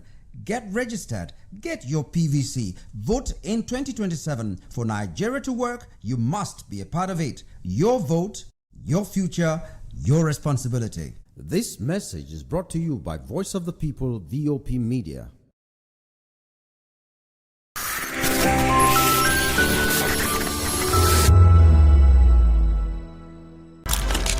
In a world where power shapes with every headline. In a nation full of questions.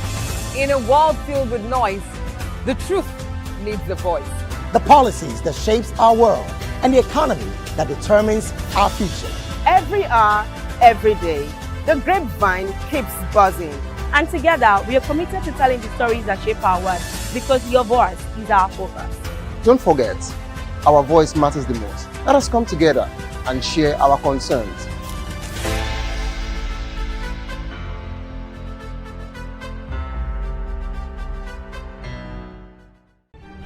In a world where power shifts with every headlines, news breaks and events happens, we bring you unbiased and explicit information on politics, economy, and state of the nation. We break down the chaos. Facts, not fluff. Truth, not a spin. We discuss not just politics, but a glimpse into the future. Voice of the People Television. Now you have more than a voice. The red carpets, awards, the razzmatazz, music, fashion, interviews, and more. Spotlight on Voice of the People Television. Let's feed you with all the juicy stories in the global entertainment space, bringing you the glitz and glamour as it is hot. Stay tuned to Spotlight, 1 p.m. Monday to Friday. Spotlight on VOP TV. Entertainment like never before.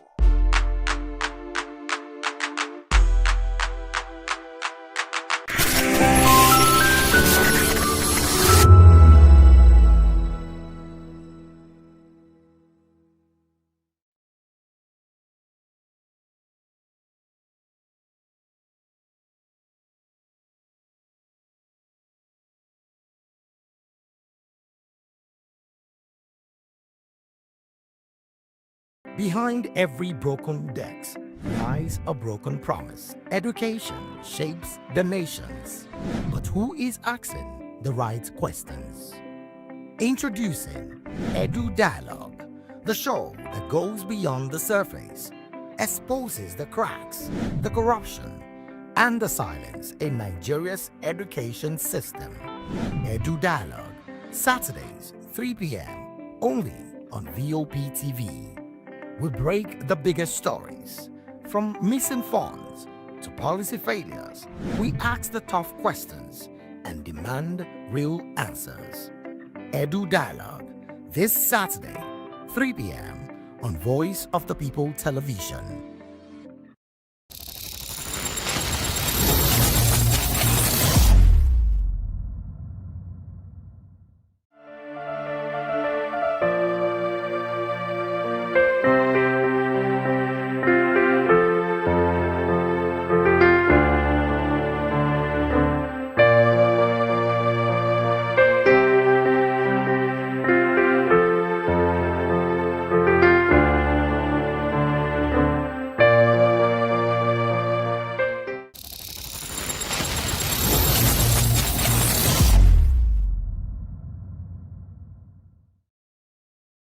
name is Tao Familoni, and here's to VOP TV.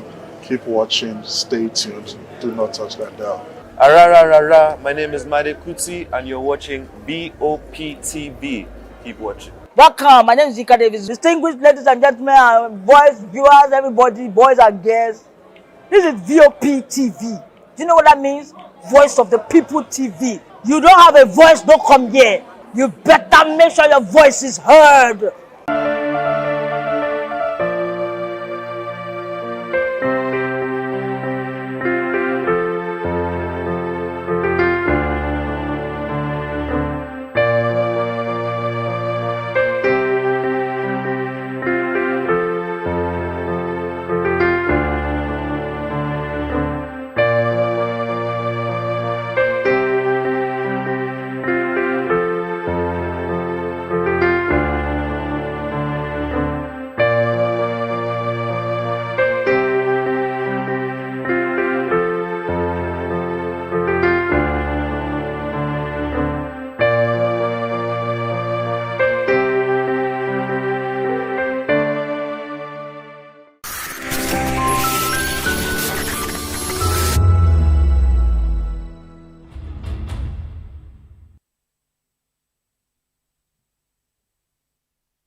All right, it's another beautiful day to talk of football on the Locker Room on Voice of the People television. So much happening in the exciting world of football. The FIFA World Cup is upon us. And of course, we've seen some mouth-watering games. Talking about the best of the best as far as the 48 teams in the world is concerned, all jostling for the biggest football trophy as far as football is concerned. And it's happening all the way in the United States of America, Canada, and of course, Mexico.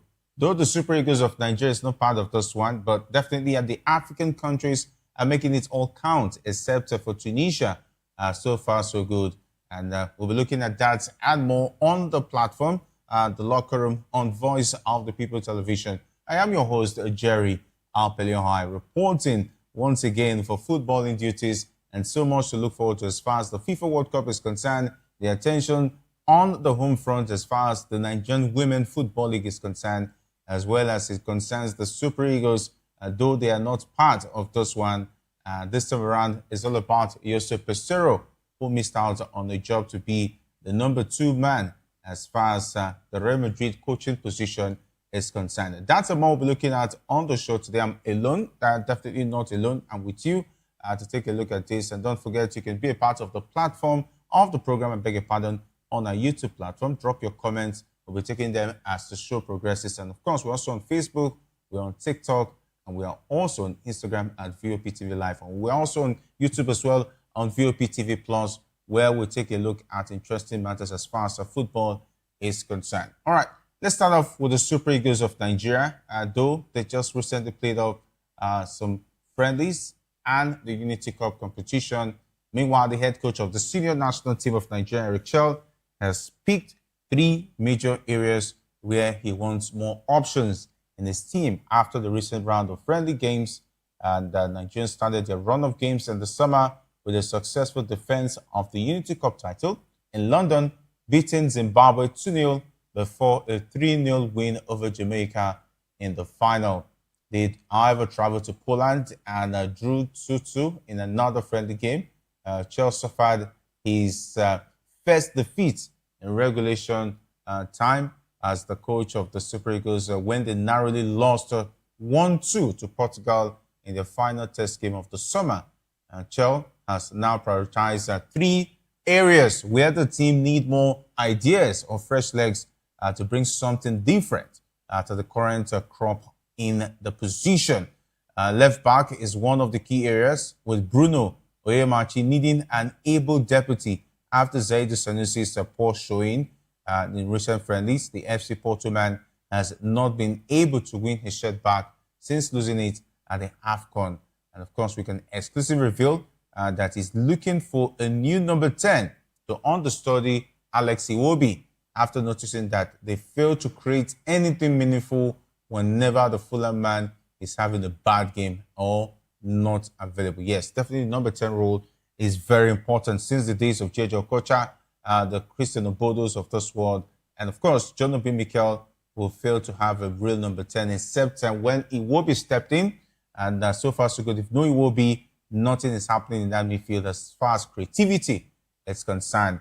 All right. And of course, there's also the talk about the striking position. And since Victor Osimhen's situation has been the talk of the town, everybody has been that who's going to replace Victor Osimhen if he gets injured. But fortunately, we had Akpo Adams doing very well at the AFCON. And since then, I think other players have stepped up, talking about the likes of Paul Onachu, who has failed to really shine for the Super Eagles. But at the last AFCON, he gave us some flash of brilliance. And of course, in the friendlies that was played recently, and of course, he presently sees the two of Terry Murphy and Akpo Adams as supporting strikers at best, and wants an able deputy to Osimhen in attack, with Paul Onachu failing to impress him. That's going to be a big decision for Coach Eric Chell. Okay, Akpo Adams, only a deputy, only supporting strikers, not major strikers. And now the search for who's going to be Victor Osimhen's main, talking about replacement, if anything happens to Victor Osimhen, who's going to be the main man?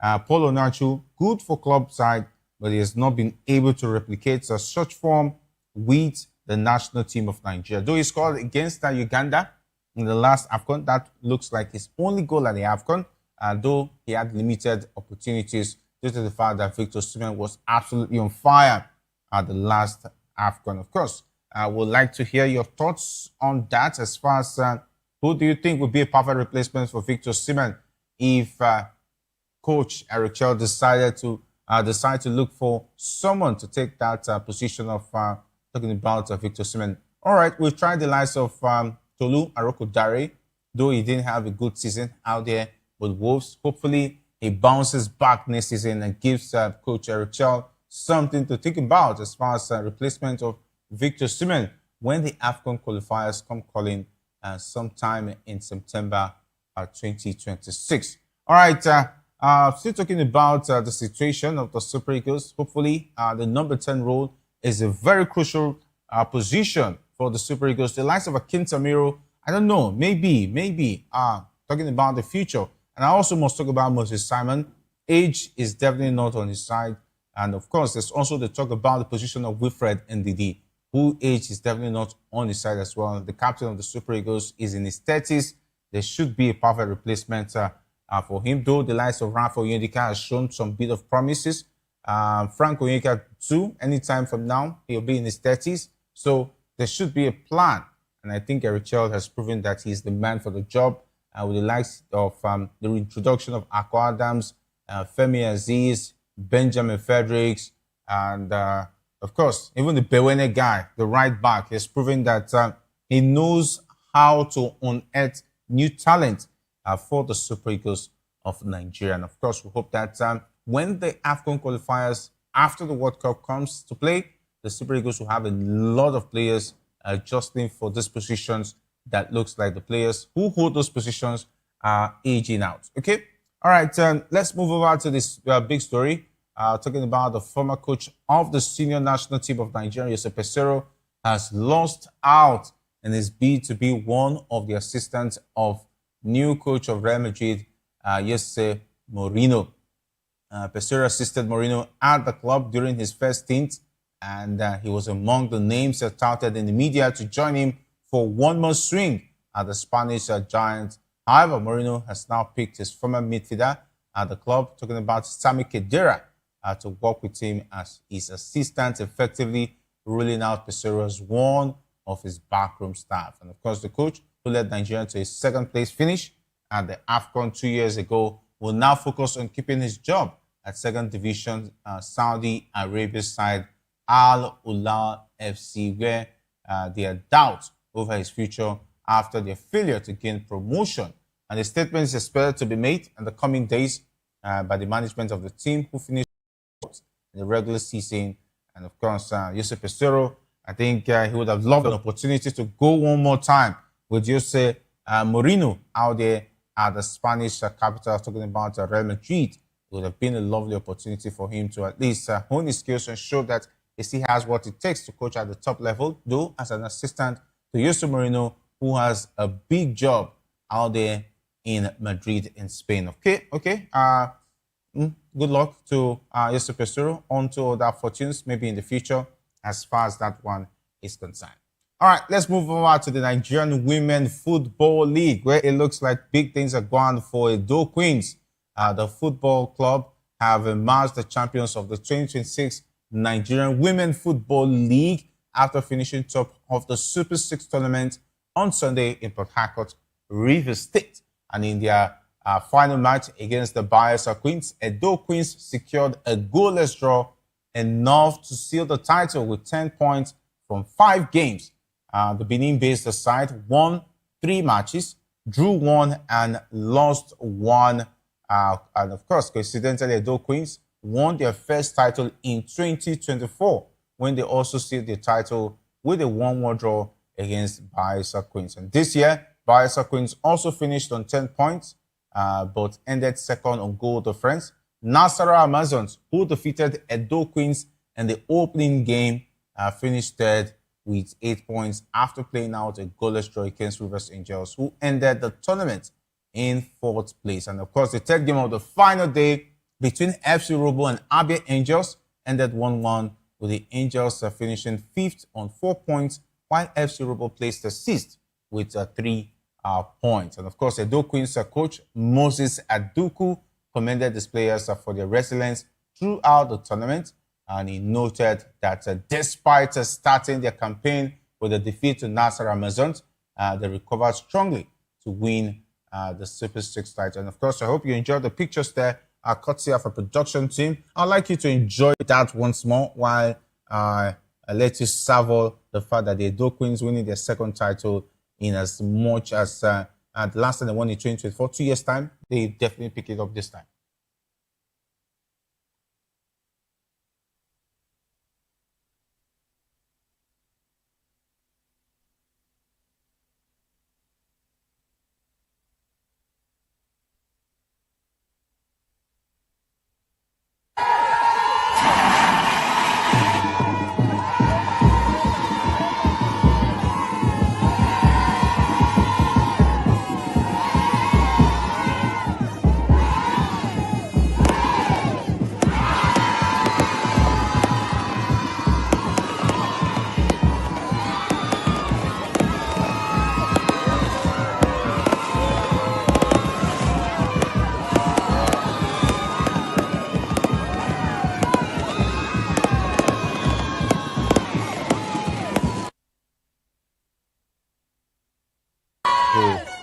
The ladies from Edo State, pride of Edo State, which I'm definitely from. And it's really a proud moment for all Edo people, seeing the Edo Queens picking up the NWFL title. They fought really hard for this one. Of course, kudos must go to the handlers of the team, talking about the likes of Aduku, and of course, the commissioner for sport in Edo State. And as well, there have been kudos also going to the governor for maintaining the momentum and not relenting in supporting the girls. And of course, I'm proud of them. Edo Queens, congratulations for winning the Nigerian Women Football League. From all of us at VOP TV, we recognize your resilience, your toughness, and of course, your winning the title out there in the Nigerian Women Football League. All right, let's go to the big one, where it looks like the big boys are talking, the men are talking as far as the FIFA World Cup is concerned, currently going on in Canada, Mexico, and of course, the United States of America. And one man is talking, and you must listen, talking about the captain of the Dutch national team, talking about Virgil van Dijk, has criticized FIFA's implementation of mandatory hydration breaks during the FIFA World Cup 2026. The Dutch began their campaign by twice throwing the lead away against a strong Japan side, with Van Dijk enjoying a missed game in Dallas as he scored, but was also criticized for some aspects of his performance. The stadium in Dallas was said to be around 20 degrees Celsius during the match, with Van Dijk suggesting hydration breaks were definitely, when the temperature is above a certain threshold, should only be used when the temperature is above a certain threshold. And of course, Van Dijk was not happy that FIFA's approach to this summer's World Cup has not gone down well with a large number of fans, with many concerns stemming around the finances involved. Okay, FIFA has been more or less concerned with those breaks because that's where they put in a lot of ads. Talking about some adverts, the players feel that some of those breaks were definitely not really needed, and they believe that FIFA could do better, and they believe it disrupted their game and the game plan. But do you think this is excuses? The likes of Germany and co have been winning their games clean and swift, even with all the breaks. Okay, I think FIFA should moderate how they go about looking for money at this FIFA World Cup. You take the shine of the beauty of the game when it's only about the money, what FIFA is going to be making out of this tournament due to the ads during the hydration breaks. The hydration breaks is supposedly meant to make sure that players are fresh and good to go as far as the competition is concerned. It will not be good to see that FIFA is using this as an opportunity to make money, not considering the importance and the effect it has on the gameplay. Because if the players keep complaining that they are being distracted with all these hydration breaks when it's not needed, it shows that FIFA is not taking a look at what football is all about. Football is all about the people, the players, and the fans who make sure that football is what it is. If the fans are not enjoying the game, the players are not enjoying themselves, then what is the importance of having the FIFA World Cup? Okay, and I think FIFA should take this seriously, and I hope that we'll be able to get feedback from FIFA as regards this complaint coming from important players, our players, as far as the competition is concerned.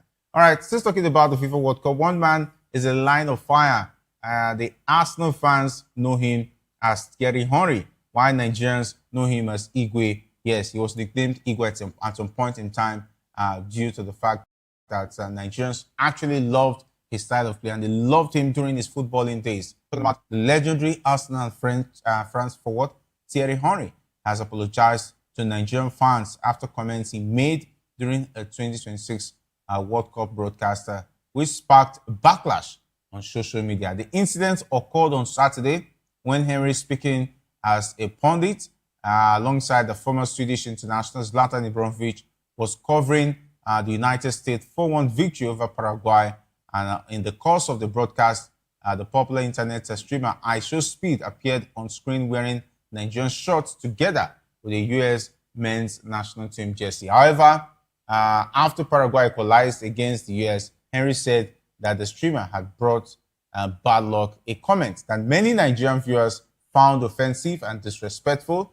The remarks drew criticism across social media, which led Henry to release a video clarifying his intentions, and he stated that his comment was about a fashion mismatch rather than any slight against Nigeria, adding that he would have said the same about any nation's kit.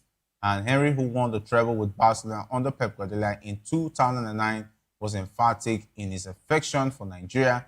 Henry won 2 Premier League titles and 2 FA Cup titles with Super Eagles legend Nwankwo Kanu.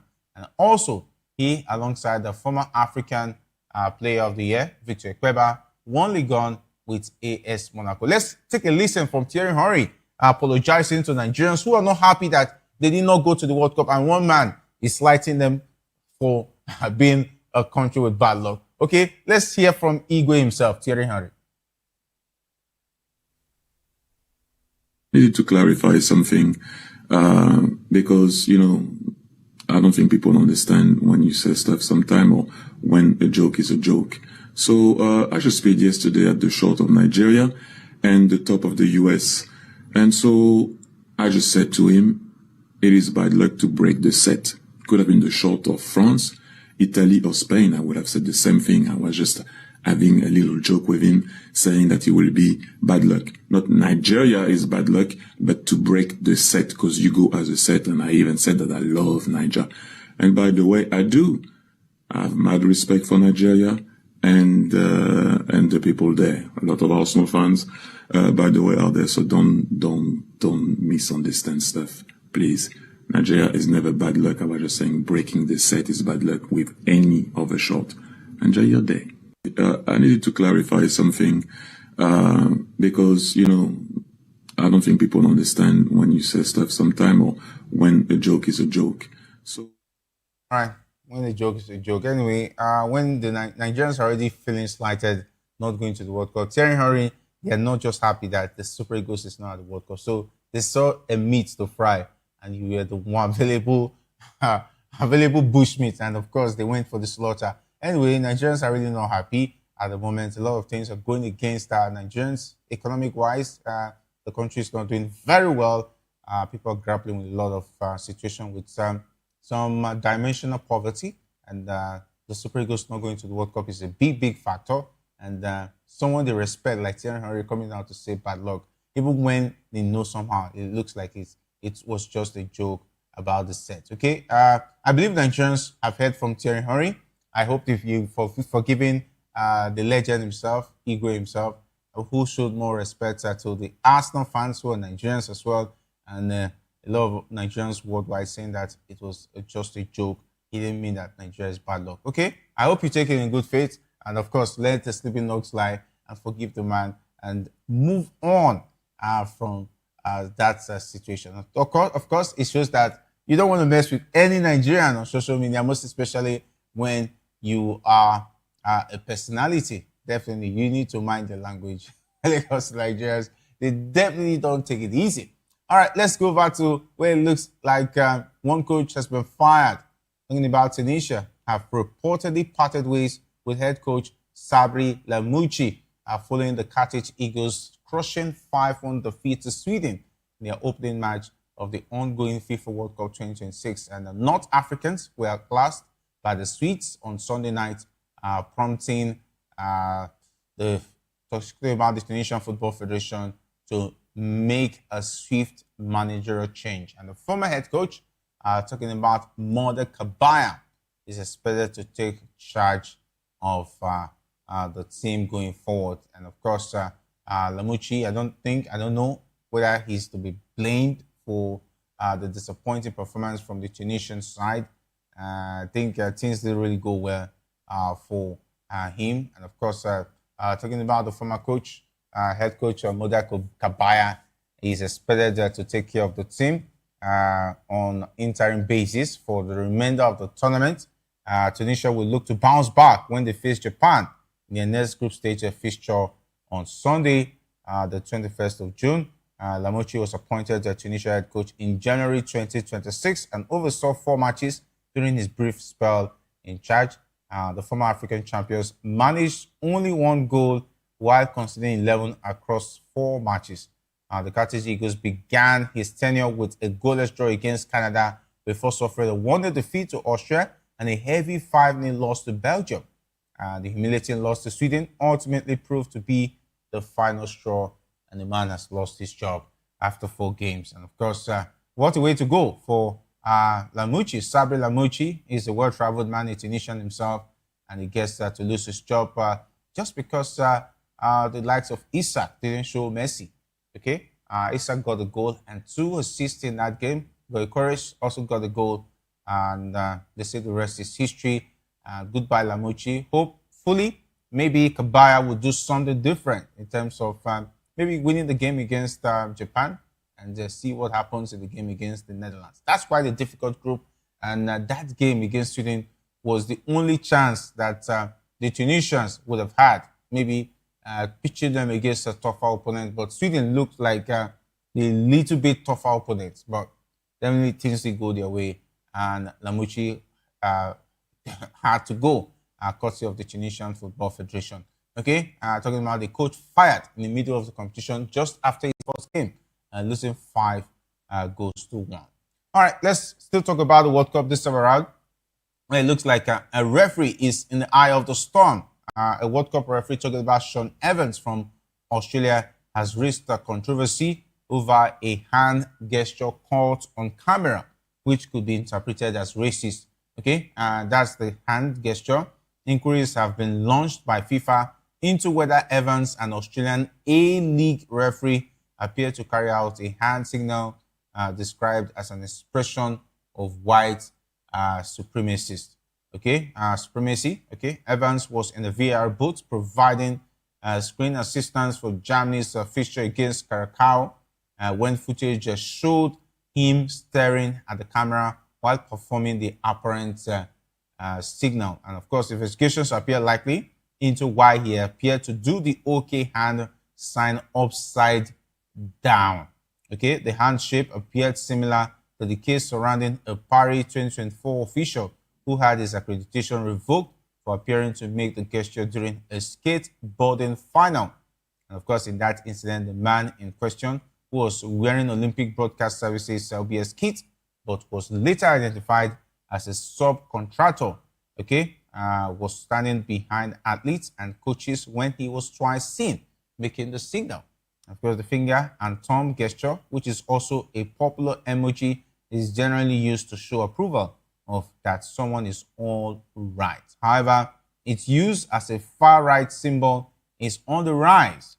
And of course, this has been reported in 2019 how the OK hand sign have been added to a list of hate symbols. And the Anti-Defamation League, talking about the ADL, admitted, however, that the overwhelming usage of the hand gesture today is still to show approval of all that someone is all right. And of course, therefore, a particular care must be taken not to jump to conclusions about the intent behind someone who has used the gesture, the group said. And of course, the ADL said the OK symbol has become a popular trolling tactic from right-leaning individuals who often post photos to social media of themselves posing while making the gesture.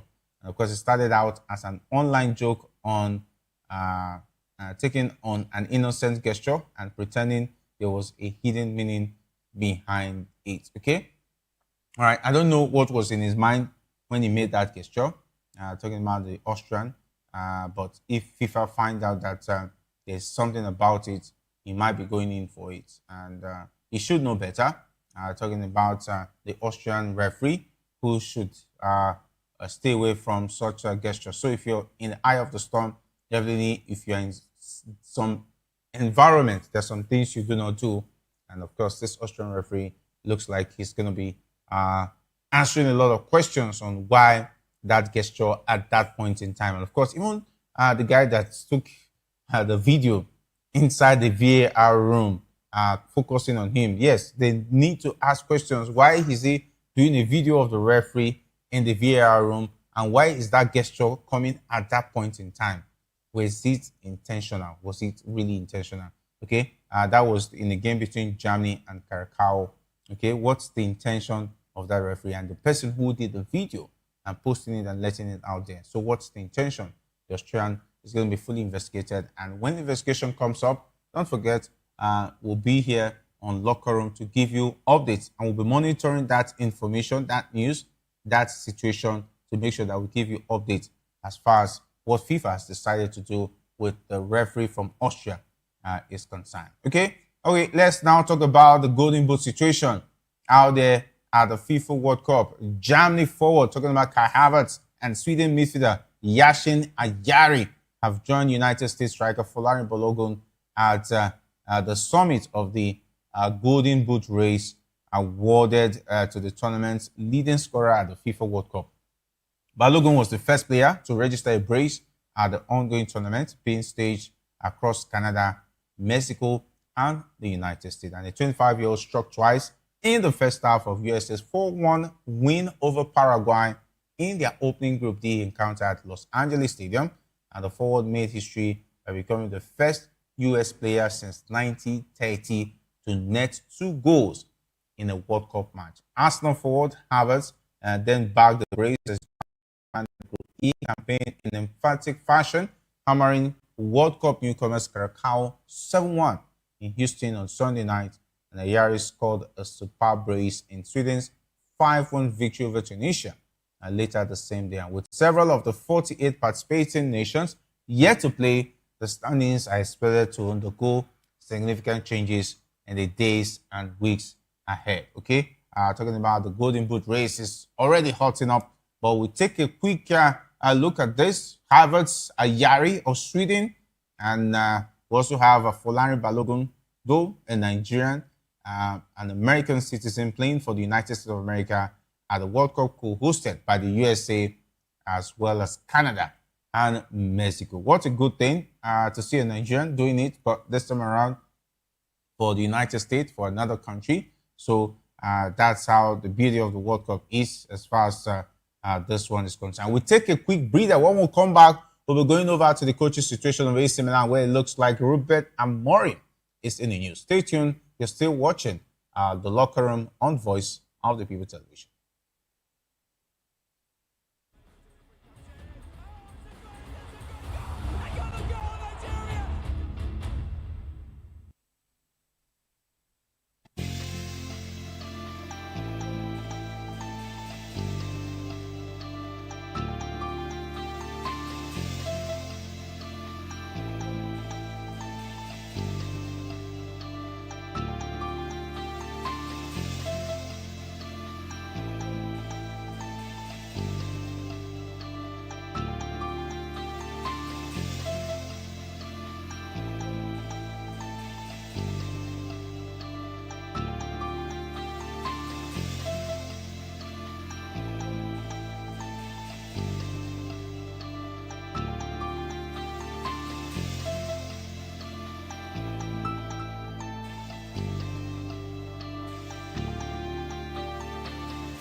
From the views on the streets, we go to bed empty hunger, to the blaring horns of a hustling city, the loudest voices of the common man got a medium to be heard. This particular administration, they were coming unprepared. It's not a bad thing to renovate the president's lawn. Through top-notch programming, unbiased reportage of news, sports, business, entertainment, and cultural documentaries, Voice of the People 90.3 FM became a symbol for 21st century media.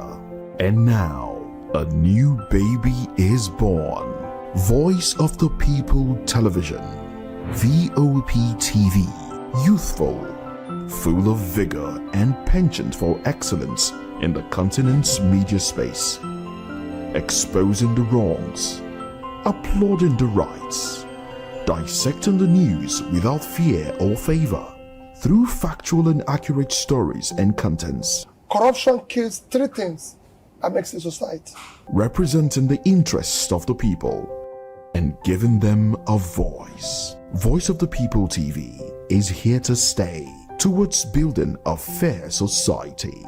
VOP TV, Voice of the People Television, truly a voice for the people.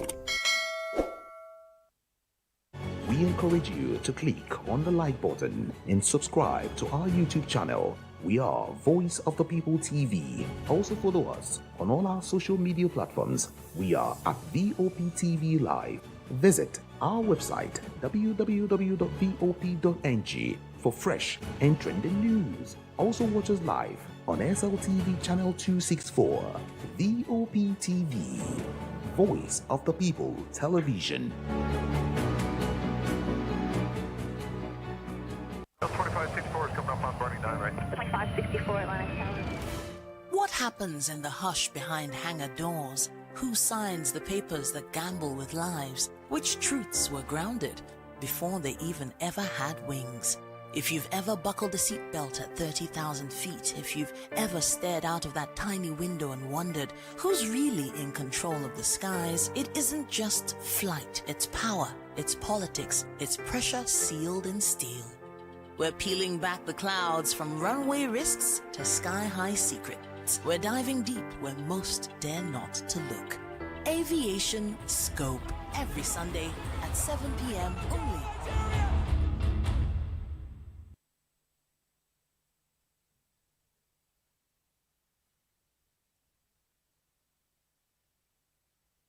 All right, and of course, welcome back from that quick breather. It's all about the Voice of the People Television. Where to catch us on YouTube. We're also on Instagram and X, as well as definitely on YouTube, SLTV channel 264. And there you get all of us, all of our programs, and talking about football news and what have you. Okay, I will be giving you an update as far as the World Cup is concerned. This time around, let's talk about Ruben Amorim. The man who was sacked by Manchester United. Reports reaching us is that he's agreed to become AC Milan's next head coach. While there is no deal signed just yet, the 41-year-old is expected to fly into Milan later this week and sign a 2-year contract to replace Massimiliano Allegri, who was sacked after a catastrophic run of form at the end of the season, which led to the club missing out on Champions League qualification. Reporting in Italy, claim Amorim has said he will forego the year's pay he was still owed by Manchester United following his dismissal in January. And in February, United said Amorim's exit, together with his coaching staff, could cost the club up to £15.9 million. It is not known whether United will have to align the saving in their next set of financial results, which are due out in the autumn. Amorim was axed after a torrid 14 months at Old Trafford. And of course, they say the rest is history. He's going to replace him, Massimiliano Allegri. We'll see how that pans out for the young man as far as this one is concerned. Definitely, it's going to be a very, very interesting one to look forward to. Whether he's going to be able to take AC Milan to the UEFA Champions League next season, that's a big question and definitely will not have an answer to until he starts his job. We also understand that the likes of Rafael Leao are believing, meaning that they will have to reinforce attack-wise because Rafael Leao is one of the important players in that Milan side. And of course, taking a look at his style of play, okay, Milan, will they be able to persecute to Ruben Amorim style and give them Champions League football next season? Because it looks like it's only top 4 teams out of the Italian Serie A that makes it to the UEFA Champions League. So it's going to be a difficult call for Ruben Amorim, who will likely be foregoing his pay out there for Manchester United, his settlement pay, okay, and just to take the job out there in Milan. Don't worry, we'll be giving you updates as far as that contract situation is concerned to see whether Ruben Amorim will sign the dotted lines eventually and take the job next season out there at AC Milan. He'll be the manager, calling the shots, deciding the players they're going to be signing. And hopefully maybe he'll be looking at some Manchester United player rejects. Who knows? He might be bringing in some Manchester United players to AC Milan to see if he can, as well as secure Champions League qualification next season. Enough time for us to wrap it up here. I'll be giving you some bit of actualities. Okay, I think there was the Rafa Yendika Super 6 tournament where the likes of Victor Boniface was there, all trying to give back to their roots in terms of showing love to the streets. I even saw a situation where Boniface made a bet with another football fan. 1,000 naira was the bet and he won. He actually collected the 1,000 naira. That was how interesting Victor Boniface is. It's not about the meme, but it's about what he does in real life. The man is quite a funny man, talking about Victor Boniface. Okay, enough time to wrap it up and leave you with some bit of action while we wrap it up with those ones. As we wrap it up, I want to say make sure you stay tuned. At about maybe less than 10-15 minutes from now, you'll be having political lens with Chukwuma Okoro. We'll leave you with some bit of actualities so that you can enjoy that as the FIFA World Cup is also upon us, and of course enjoy some bit of side attraction from all of us. And of course, big thanks to the guys who made the show great, talking about the team, not leaving out the lines of Shegun, Jerry, Sam, as well as Sam. My name is Jerry Apelhai. Saying thanks for being a part of the locker room. On to meet again, stay safe, and like always, if not for anything at all, do it the sport way and enjoy the FIFA World Cup.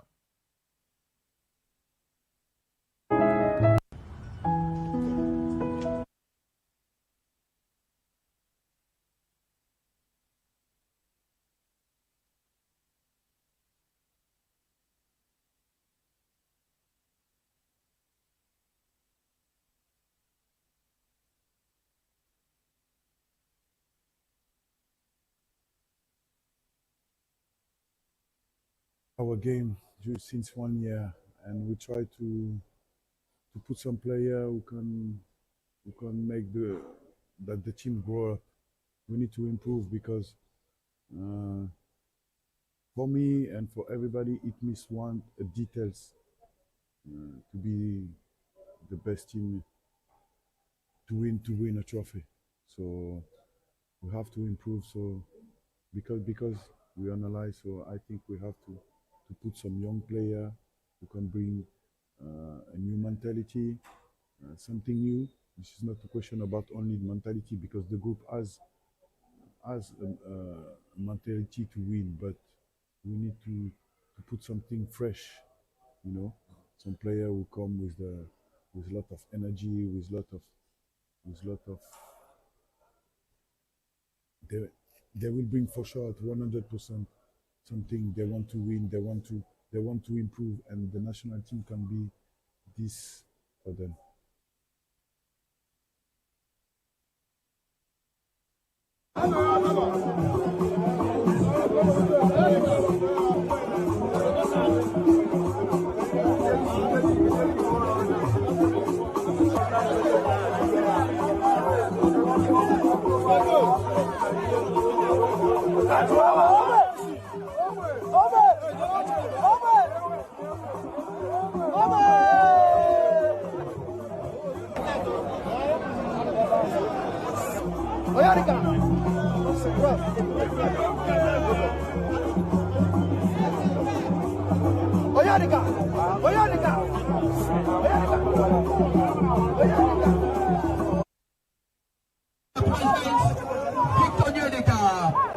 Applying for the Super General Chicken in USA. Welcome you to this wonderful crowd.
On Edgy Dialogue, we bring you fresh ideas and conversations, shaping the future of learning in Nigeria and beyond.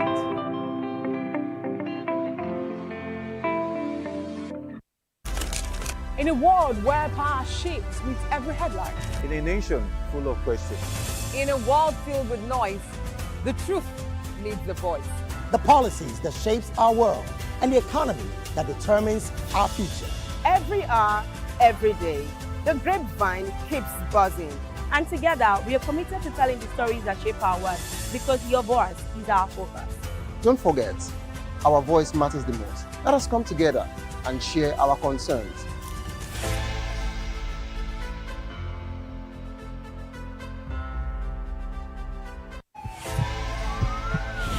This is Health Check, your weekly guide to better living, smarter choices, and trusted answers. From everyday wellness to urgent health issues, we've got you covered. Health Check, only on Voice of the People television, where your health has a voice.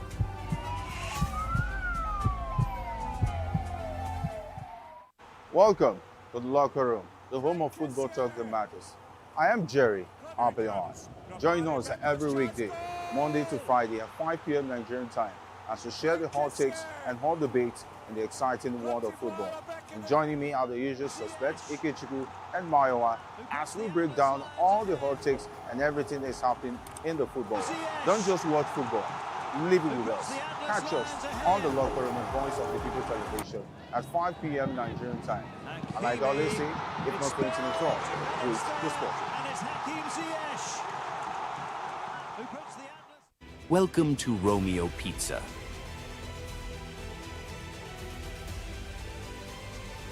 sink your teeth into our freshly baked pizzas. Loaded with rich sauce, melted cheese, and irresistible toppings.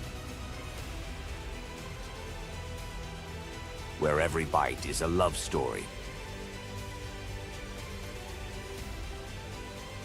Treat your...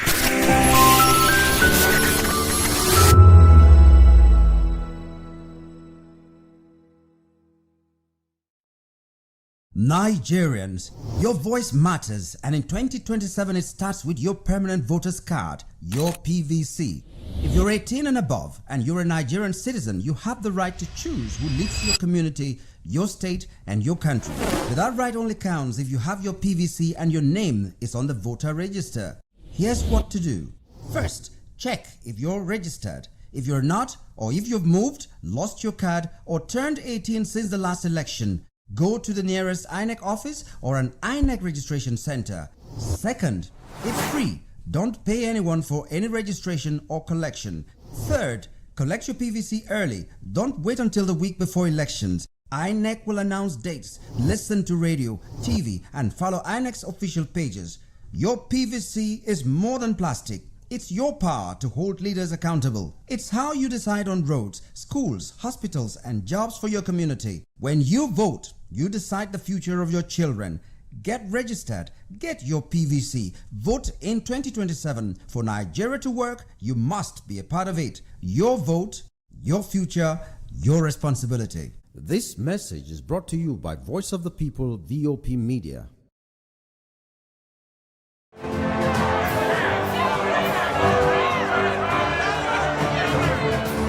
Do you want your voice to be heard?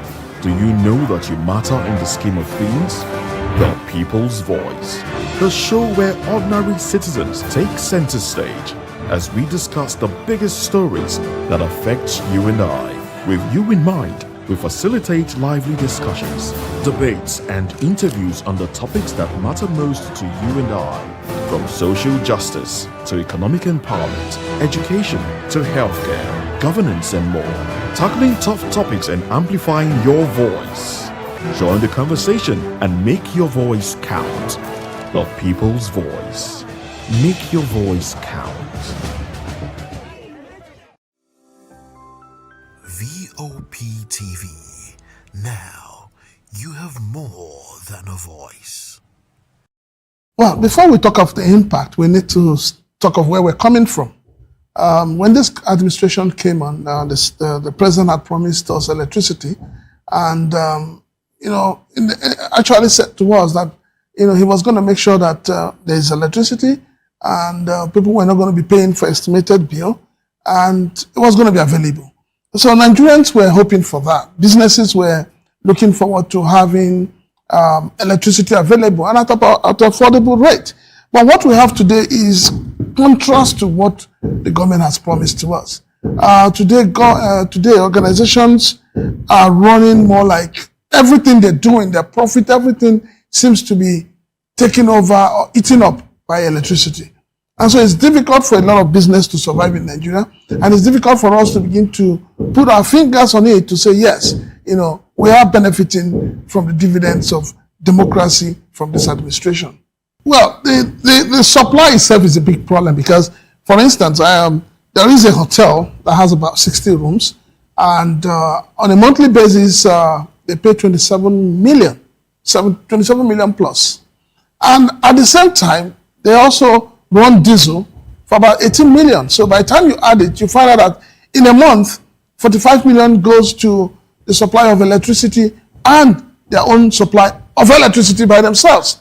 So it's not about the supply being available, but yes, the supply is epileptic, which we all know. The national grid keeps collapsing, and the cost, that comes with it is also very high. So it's difficult for anybody today in Nigeria to give a pass mark to electricity supply. Say, put it this way, most hospitality industries in Nigeria, especially hotels, some of them are paying 25,000 naira per day for electricity. 25,000 naira per day for electricity. That is not cheap. That doesn't come cheap at all. So if you're paying only for electricity for 25,000 naira, then you've not added your staff salary, you've not added maintenance, you've not added every other cost, you've not added the taxes you pay and all of that. So you find out that the price of the rooms are going higher. And that is why the patronage is reducing. So, the purchasing power of Nigerians is nothing to write home about. So a lot of businesses are folding up, a lot of businesses are going under because of the bad policies of government, especially with electricity. And I mean, let's be honest with ourselves. If electricity was cheap, if it was available, if it was affordable, the president would not have opted to using solar and saying, look, you guys go with your national grid, whatever happens to you. That's the impression we get. That's the impression Nigerians get today. Because for the president to opt to begin to use solar as against finding a way of fixing the electricity issue and ensuring that there is supply, ensuring that there is distribution, but he has opted to go and be on solar, it simply means that you guys can go to places. Well, the advice is simple. The government needs to begin to look at the way of cutting, bringing down the cost of electricity. The cost of everything in Nigeria today has gone haywire. As of today, people are buying 1 kilogram of gas, 1,006, 1,008. Some people are buying for 2,000. Petrol has been 1,003 to 1,005. And interestingly, the wages have remained the same. So it's becoming difficult, extremely difficult, not only for businesses to survive, but for the Nigerian people themselves to survive this economy. So the government must begin to think as if there's no box. Where did you get it wrong? We talked about subsidy is gone. Where is the money that has been saved from the subsidy? Loans have been collected. Where are the money being applied? So the government needs to begin to cut from its own self. I remember during the campaigns, President Bola Ahmed Tinubu said he was going to cut the cost of governance.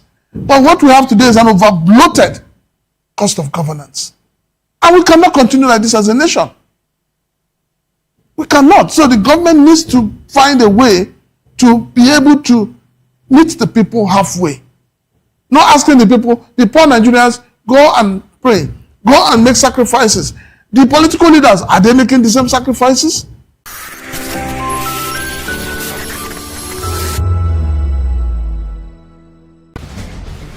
Join us as we drive into the world of politics through insightful interviews with prominent political figures, both serving and former governors, ministers, senators, legislators, party chieftains, activists, and analysts. Get first-hand information into the decision-making processes that affect our daily lives. Highly engaging one-hour program that brings political discourse into focus.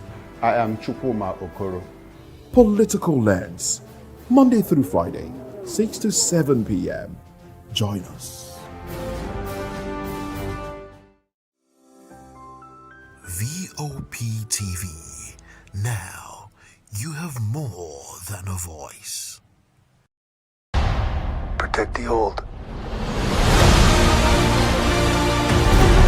It's time.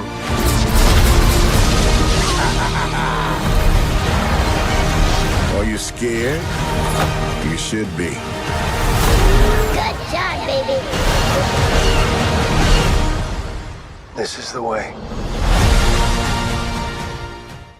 It was a day of excitement and smiles as children gathered at Female Cinema, Palms Mall, Lagos, for a special cinema outreach program. The initiative, which featured a screening of The Mandalorian and Grogu, created an opportunity for young movie lovers to enjoy entertainment, creativity, and the power of storytelling. Organizers say the outreach is aimed at creating memorable experiences for children while encouraging creativity and positive engagement. So I believe that as an entertainment company, as distributors, we're not just all about bringing films to the cinema. We are also about using that medium, that is film, entertainment, to sort of create memorable experiences for people in our community. So it makes sense that as we are doing the one we can for the cinema, we are also giving out to our immediate community as well. So it's about the experience for the kids, because you find that in the crowd that we have here, there are some people that haven't had the cinema experience before. So this project was actually just curated for those people so that they know that an experience like this exists. And there's something about film and broadening people's horizons, broadening your expectations, right? So this was just sort of the idea that there's so much more beyond their immediate environment. So that was sort of what inspired this, and just making sure that people get that experience at least once in, want to believe that subsequently things like this will be happening for them. But yeah. You've seen how everything just started. We're actually here to ensure that we give back to the society. This is something we do every now and then. Join the Cast has always looked for opportunities to give back to society. Sometimes we go on board doing malaria programs, bringing awareness to the society. Today we just chose to give back to the children and all that. So, not everybody has the same opportunity in life. You get me? So these children are. This is a very beautiful experience for them, and one of the things is to do for them is to open up their horizon to great opportunities out there. So if they are confined to a certain way of thinking or to a certain box in life, when they come to places like this, their minds are open. They get to see beautiful things. They get to watch movies. They get excitement. They get inspired to even learn more in class, so that they don't just stay confined to the regular thing they know every day. When we get to, get initiatives like this, we like to support the children outside the classrooms, just so that they get new experiences and, they get to see everything outside the school. And also when they, talk to friends and they are in a conversation, they'll be able to have something to say too, that they've gone to this, they've done that, just so that. And we like to support something like this, just our name can also be out there also. For the children, it was a moment of fun, interaction, and shared memories. Hello, beautiful children. Okay, so is this your first time at the cinema? Yes, ma'am. Okay, so how was the experience like for you? Fine, thank you, ma'am. Who among you enjoy yourself to the fullest today? I. So what did you enjoy about today? The movie. Who else enjoyed the movie? Yeah. So how was the movie for you? It's fine, ma'am. Okay, so if you will rate that movie on a scale of 1 to 10, what would it be? You have something to say? If I'm going to rate the movie, I'm going to rate it about 10 over 10. And why is that? Because it's so interesting. Okay, so who is your lucky actor in the movie? Is it Mano or the girl? Mano. Okay, and what is that thing you love about them? Because he's a brave man. He's brave and he never give up. Okay, so thank you very much. Enjoy. It's been an amazing experience to see the excitement and the joy on the faces of children as they gather together to have this cinematic experience through this wonderful outreach. Knowing fully well that this is like a first time for many of those children, we hope to see many of these to give every child the equal opportunity to learn beyond the classroom and make something meaningful for their life and have a broadened horizon. I am Ayindamola Olokuto for Voice of the People TV.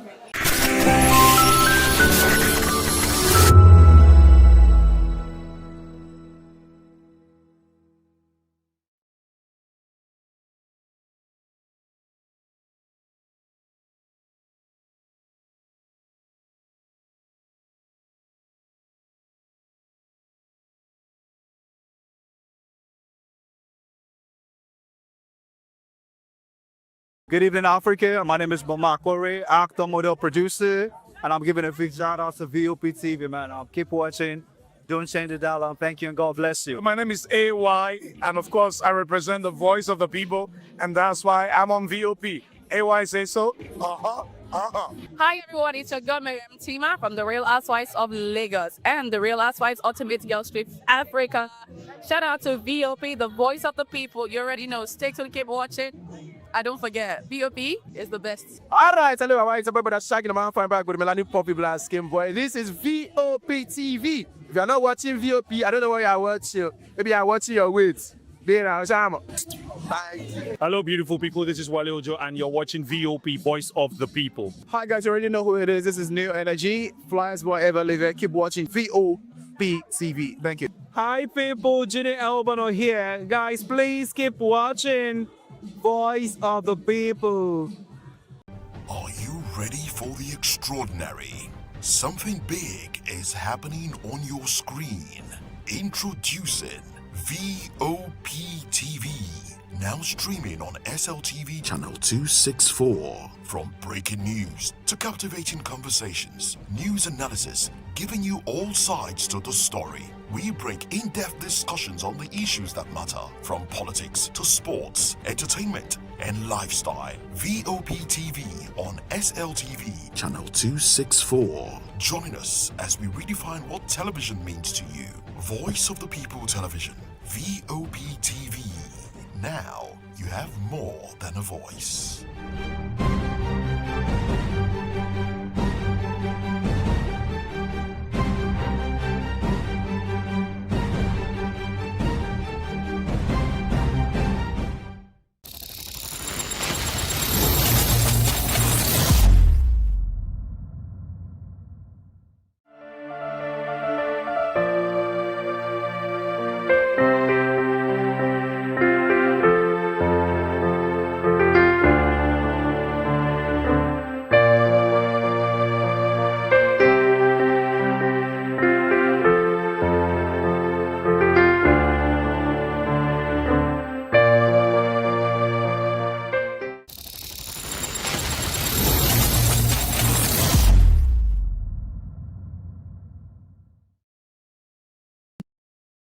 International Archives Day is celebrated on June 9 to promote the importance of preserving record and historical development. Archives help protect valuable information about our history, culture, and society. They serve as important sources of knowledge for research, education, and decision-making. Archives also help ensure transparency and accountability in institutions. The day recognizes the efforts of archivists who work to preserve and organize records for future generations. Their work helps keep our collective memory alive. As we celebrate the International Archives Day, let us continue to value and preserve the records that tell our story and shape our future. Mesomopala reporting for VOP TV. VOP TV. Now you have more than a voice. For many Korokwe and Kekemarawa drivers, fuel is the backbone of their daily operations. With the steady rise in fuel prices, drivers say sustaining their business has become increasingly challenging. They explain that the cost of running their vehicles has gone up significantly, leaving them with little or no profit at the end of the day. Many also say they have been forced to increase transport fares, a move they claim is necessary to stay afloat in the face of rising expenses. The fuel price is too exorbitant. We cannot abide to it. Look at us. Formerly, when we used to buy fuel at the rate of, let's assume we fill our tank with 15, 18, 19. Then when we come work, we can make 10,000 naira. If you make 10,000 naira and pay the agboro money for, let's assume, 2,000 naira buy fuel, at least when you get to home, you go with at least 6,000 or 5,000 naira. But for now, before you fill up this keke now, you spend almost 10 to 11,000 naira. Then let's assume you work 15,000 naira, you pay agboro, buy another fuel for tomorrow business. You see, when you get to home now, the money will not be okay again. Let them bring down the price now so that everybody will start enjoying. It's affecting us very bad because passengers don't enter transport anymore. They prefer using their leg, you know. And if we work money now, like about, let's just say maybe 8,000. If we buy about 5,000, 5 litre, it's almost everything. So the only money you just left with maybe just change. Unlike before, we'll use like 5,000 to fill our tank and we'll still have extra. 8,000 cannot fill your tank. Oh. It's very, very crazy. So we are begging the government if they can look into it and do something so that the fuel price to come down, so that everything will be okay, because it's really, really affecting a lot of things. While drivers struggle to cope, they say the increase in fares has led to tension with passengers, many of whom are also battling with high cost of living. Some drivers note that fewer passengers are willing to travel frequently, which has further reduced their daily earnings. Others are calling on the government to intervene by providing support or implementing measures to cushion the effect of the fuel price hike. Before we normally load 200 naira, but now we are loading 300 naira due to the fuel price. We can't buy fuel 1,350 and we carry somebody for 200. It won't work out. So that is why it affects our business in anywhere we go. Sometimes, luckily, we see passengers. Luckily, we did not see passengers. Because sometimes we may stay here for 1 hour. I've been here for 1 hour, 30 minutes now before getting to my turn for loading. So it affects us. We are begging the president to do something to please assist us by bringing down the fuel price to consider the country. We used to carry 300, and the other parties carry 400. So, and we're trying to pull money to 400. So, but if the fuel is going down now, we will still carry 300. So please the government to at least lower the price so that everything should come down. As fuel price continue to rise, both drivers and commuters are left to navigate the growing economic pressure, with many hoping to relieve in the near future. Oyindamola Olukuto for Voice of the People TV.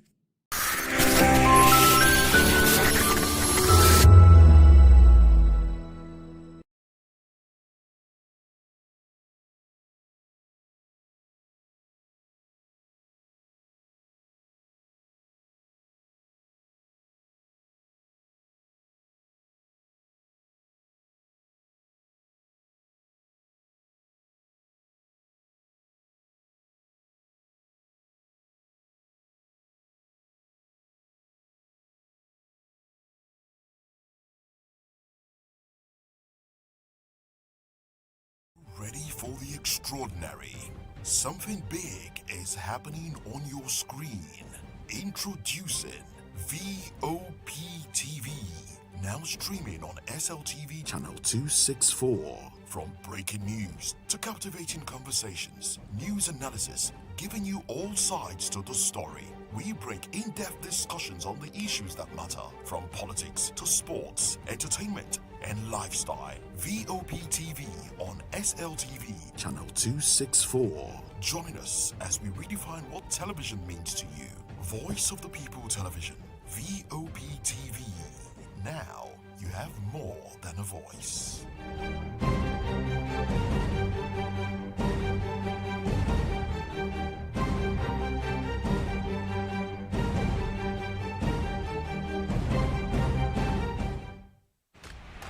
Yes, obviously everybody knows the game is beautiful and that's why I love sports. My name is Kizzy K. You're welcome to my republic. But remember, there can never be a transfer without a window. Just like there can never be a deep thinking without a Pep Guardiola in football. You can't say tennis without talking about Djokovic. So why not give me attention on the show so I can run your race on the TV like Lewis Hamilton Formula 1 star. Don't forget, when God have mercy on you, you can achieve your goals like Cristiano Ronaldo. I am a proud Nigerian, and right here, we talk NFF. For every sports update, commentaries, live interviews on the game, we got you on this, because right here at Voice of the People TV, the Sports Public Show has got everything just for you to be part of it. I love the beautiful game, and that's why Kizzy K loves sports. In a world where truth is the ultimate power and opinions scream the loudest, it's time to wade through the noise.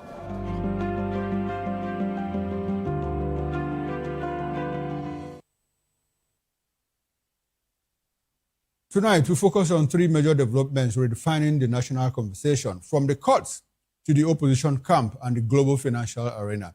A federal high court in Abuja, presided over by Peter Leaf, who has ordered the deregistration of the African Democratic Congress, ADC, and 4 other parties, raising fresh questions about party viability, constitutional compliance, and the role of the Independent National Electoral Commission in Nigeria's democracy. We'll also examine opposition realignments as Rabiu Kwakwanso backs Peter Obi for 2027. Of course, he has to, because he is his principal, the presidential candidate, while Kwakwanso is running mate, while the International Monetary Fund, IMF, urges President Bola Ahmed Tinubu's government to consider new fuel and telecom taxes amid economic strain in Nigeria. Stay with us as we connect the dots behind all of this and bring that information wholly to you. Good evening and thanks for joining us on Political Lens. I am Chukwuma Okoro. Good to have you join us. Now, let's bring in our guests. We've been joined in the studio here. in Lagos, where we are broadcasting from, by Mr. Shegu Shopito. Shegu is the chairman, Accountability, Candor, and Transparency International, but he appears here in the capacity of a political affairs analyst. Good evening, Shegu, and thanks for joining me on Political Lens. I do appreciate your presence, as always. It's my pleasure to be here. Good evening to all the viewers. All right, now let's quickly run into it. A federal high court in Abuja, presided over by Justice Peter Lifu, has ordered the deregistration of the African Democratic Congress, ADC, and 4 other political parties for allegedly failing to meet constitutional requirements for continued registration for them to continue to be a political party in Nigeria. The suit was filed by the National Forum for Former Legislators, which asked the court to compel the Independent National Electoral Commission, INEC, to remove ADC, Action Alliance, AA, Action People's Party, APP, Accord Party, and Zenith Labour Party, ZLP, from the official register of political parties. Well, Justice Leaf ruled that INEC should register the affected parties for breaching Section 225 of the Nigerian Constitution. Well, further details of the judgment are expected to be released later. In the meantime, former Vice President Atiku Abubakar has described the court-ordered deregistration of the ADC as a desperate and failed plot conceived in the shadows of fear, orchestrated to cripple opposition voices ahead of the next election cycle. While Atiku's camp released these statements and actions in response to the legal development, Atiku's senior special advisor, Special Assistant on Public Communication Frank Shaibu, labeled the attempt to deregister the party as a poorly scripted political ambush designed to suppress the opposition.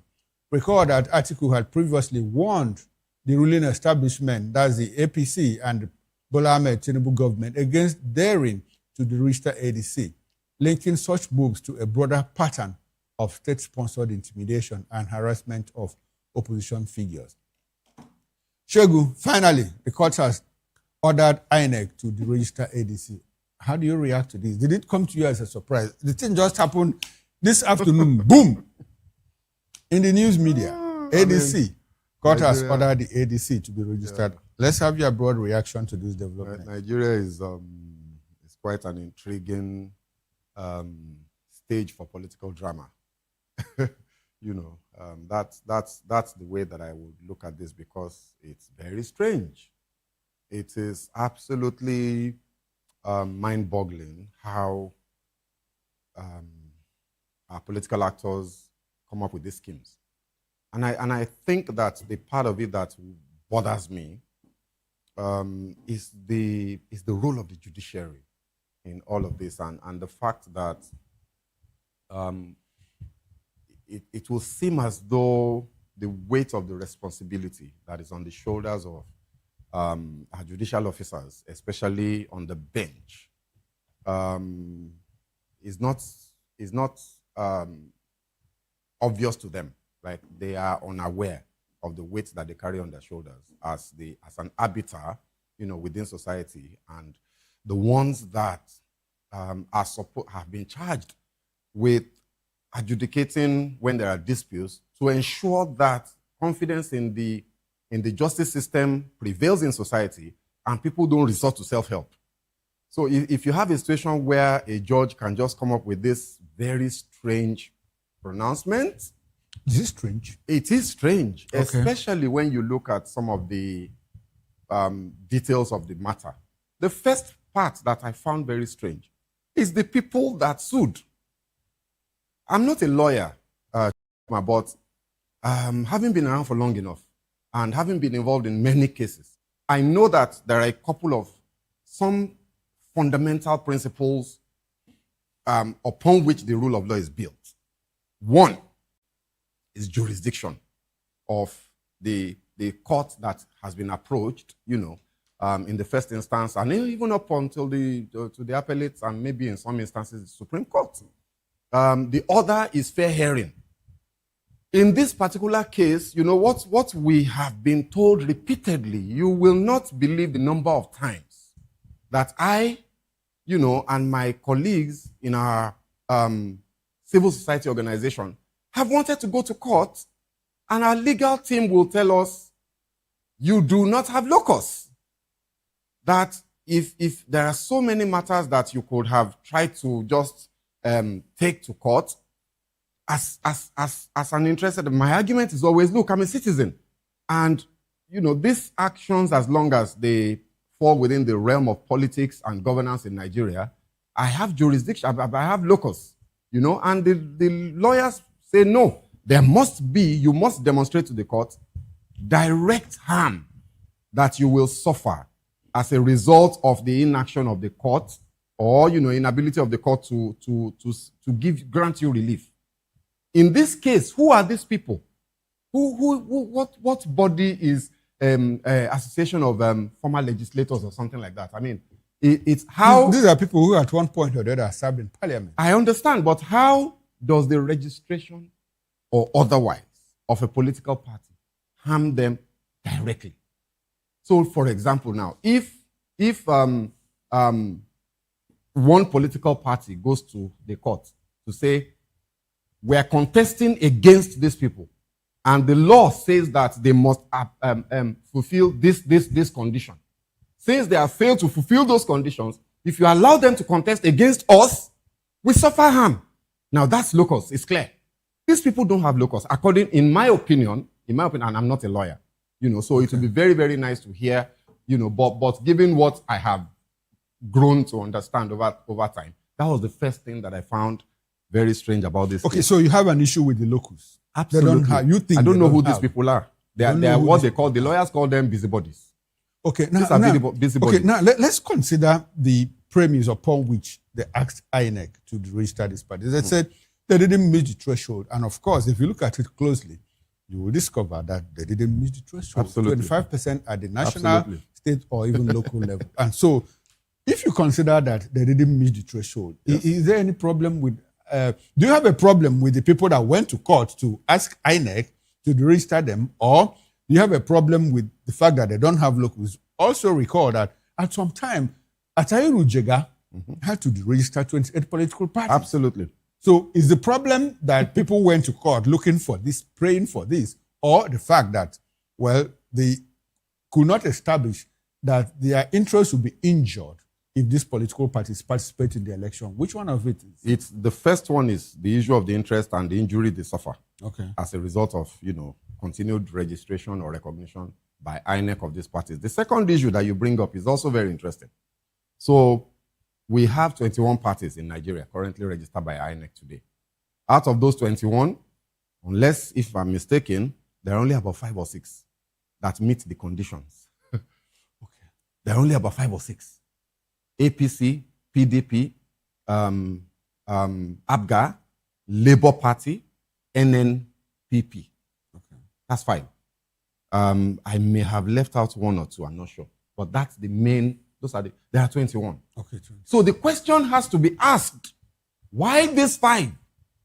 Why, what is this coincidence where ADC, who we all know is a major platform for a major opposition group, how did they suddenly find themselves amongst a random 5 when there is another 19? My math is failing me. Another 11 that do not, another 6 or 7 that do not meet the conditions.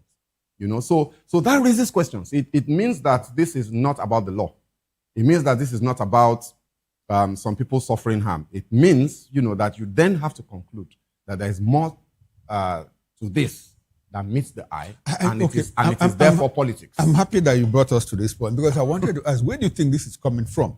Do you think that someone is their target, is the target of these particular people, the political class that you are talking about? Could someone be their target?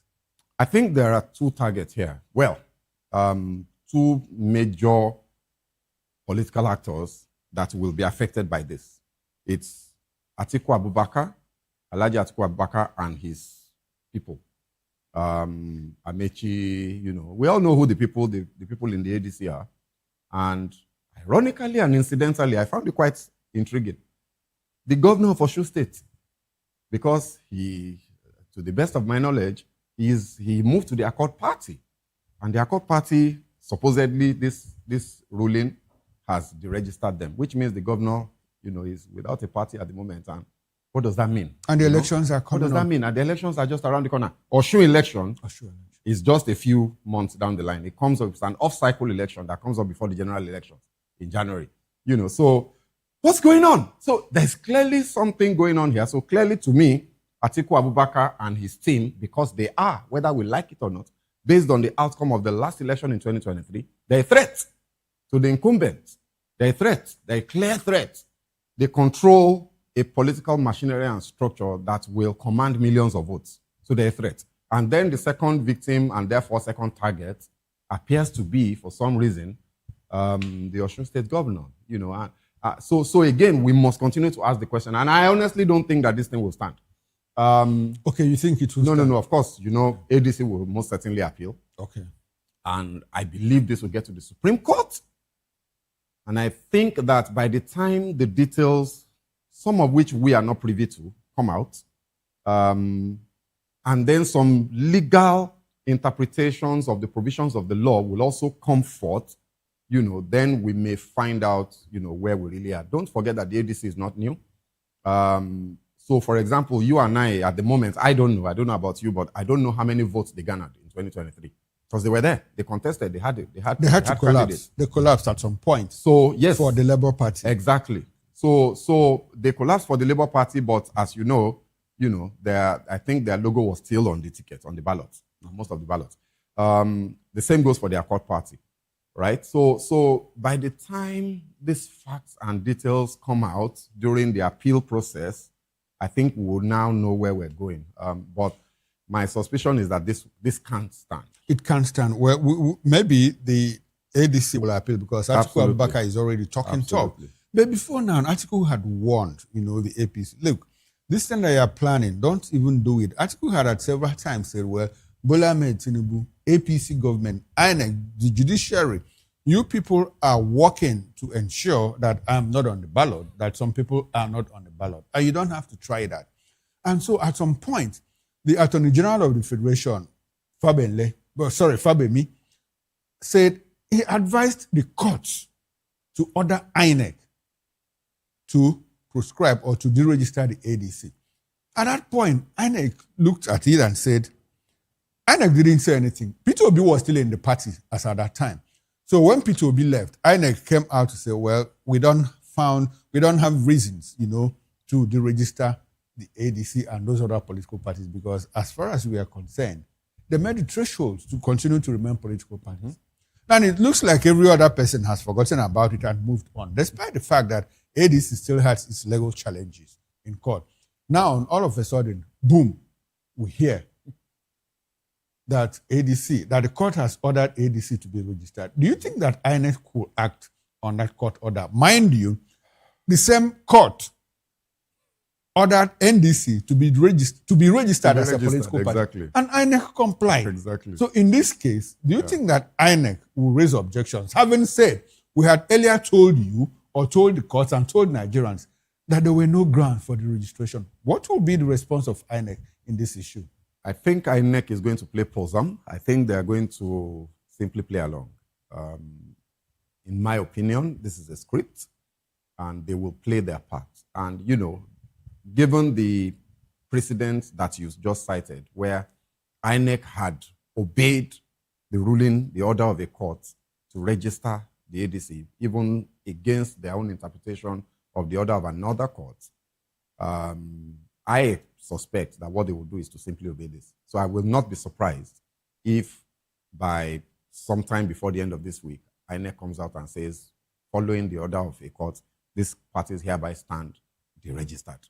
But it doesn't matter. I don't think it matters. I think that whatever INEC decides to do, obviously, Atiku Abubakar is a battle-hardened political general and is absolutely going to fight this all the way to the Supreme Court in the country. And my suspicion is that by the time you look at all of the facts of the case, the laws of natural justice, the need to preserve peace in the country, I'm relatively confident. When you say to preserve peace in the country, if ADC is registered, do you think that hell will be let loose? No, I think that given the the accusations and the warnings that the ADC, the main actors within the ADC, Amechi, Atiku, had come out before now. And it's very interesting and instructive that they came out to warn the ruling party and the president that they should not try, the people, they should not test the will of the people by playing games with the registration of their party. Given that they had come out to say that before now, I suspect that should this go ahead, for example, what happens if INEC goes ahead to deregister them and the Supreme Court validates it? I suspect that we may have some problems on our hands. Okay, now there are many talking points around this issue. Talking about the Supreme Court validating it, it has to go to appeal. I'm suspecting, and Nigerians are saying, well, the first thing Atiku Abubakar and his group have to do is to go to court, get a stay of execution, slam it on INEC, then make an appeal. Absolutely. Which will, by the way, take a few weeks or so before it gets to the Supreme Court. In all of this, INEC already has a timeline for the conduct of primary submission of list of candidates and all of that. And so what will be the implication? First, in the polity, you are suspecting that because of the characters involved, Atiku Abubakar talking tough, his articulate group, section of the North, wrote to me and Mechi saying, well, Bola Ahmed Tinubu, I know your secrets. I put you there and I'm going to pull the rug off your feet. Mind you, some people are also saying, well, this thing is going on because Nasiru El-Rufai is in detention. If Nasiru is around, this thing wouldn't happen because, he's known to have made some incendiary comments that even led to some fracas in some parts of the country. In all of this, what do you think could be the larger implication of this decision? First, on the polity, second, on Atiku Abubakar. Well, at the end of the day, I hope, one can only hope that good sense prevails and that whoever is behind this will allow our democracy to breathe. Look, let me tell you, Chukuma, my brother, I have no problem if ADC is registered. If, in line with the provisions of the law, they do not meet the threshold for maintaining registration as a political party, I have no problem with it. We should follow the law without looking at faces. My challenge is that if you are going to apply the law, you must apply it evenly across board. It cannot be selective. The moment it is selective, then it means that it's no longer about the law, and therefore you have broken the back of the rule of law and the trust that the people, the actors will have in the justice system. That, look, you don't want to imagine how dangerous that is. The issue of jungle justice, when people gather, put tire around the neck of a suspected armed robber, pour petrol and burn him alive while they are screaming and shouting and even laughing and celebrating, is because they don't trust the system. They don't trust the justice system, starting from the police. They believe that if they release these people to the police, those people will just pay one thing or the other, or they have one big man somewhere, and they'll be released. That's why people resort to jungle justice, which is self-help. So if the law is applied evenly, without being selective, across board, then deregister the 14 or 15 political parties that do not meet the threshold, including the ADC, then there won't be any problem. Okay, now... But if you've deregistered only 5... now, the fact of the matter is then you have to ask now, questions. the 5 that have been deregistered, were a court ordered, or the court has ordered for these 5 to be deregistered. Sure. The NFL, members of the National Association of Former Lawmakers, have their reasons, best known to them, to have approached the court. And in courts, in law, we are normally told that, well, the court will not grant a prayer that was not asked for. And so, NFL asked for these numbers to be deregistered. So, the court on its own will not add others. And this is not a deregistration that was prompted from within INEC itself. And so, INEC is bound to follow the order of the court. Now, people are like, you are asking questions. What happens to the other political parties that also didn't meet the threshold? So in the coming days, do you expect that people will go to court and ask the others to be registered? In the meantime, the bigger question is, does this present an opportunity for the ranks for the opposition? ADC, very mighty, big wigs, Atiku Abubakar, Balami, Rotimi Amechi are there. And because I heard some people muttering, well, looks like Atiku Abubakar might just get miffed at what is happening and join the NDC. And join the NDC. Collapse in structure. Amechi collapse in structure. Malami collapse in structure for NDC and say, well, this is the right time, for the opposition to unite and take out the APC. Do you see that happening? Is there a possibility? I mean, with politicians, anybody that pretends to know what they will do, apart from they themselves and their closest allies, will just be deceiving themselves. We will have to wait to see. But it's not unthinkable, if the court, the judicial system somehow stands their ground and, sustains the registration of these 5 people, especially Accord and ADC. One way that the affected people, Atiku and his team, may react is to resort to self-help and to pursue the path of civil protest and unrest. That's one way. The other reaction is what you said, which would be a political calculation to say, you know what, guys, APC must go.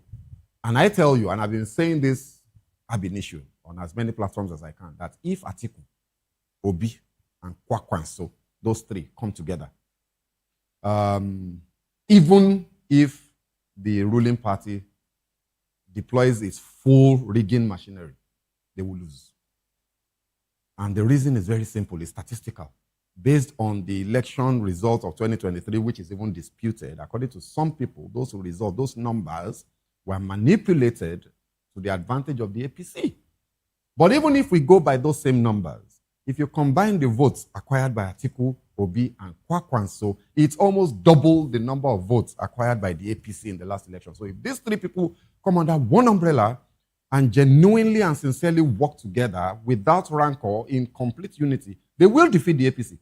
So I think that whoever is orchestrating this funny arrangements where you are trying to deregister one, you are trying to sabotage one, they may overplay their own hand and shoot themselves in the leg and cause their own downfall. So it's very interesting. It's a scenario that could happen. It's a scenario that might happen. Now, I've also heard some people say that, well, it could be, people that are against the APC, against Bola Ahmed Tinubu, that are behind all of this.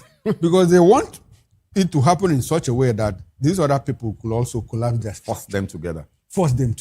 Could it be the enemies of Tinubu that are behind all of this? Because at first value, I mean, the ordinary Nigerian political pundits will believe that, it is the APC, it is Bola Ahmed Tinubu that is behind this.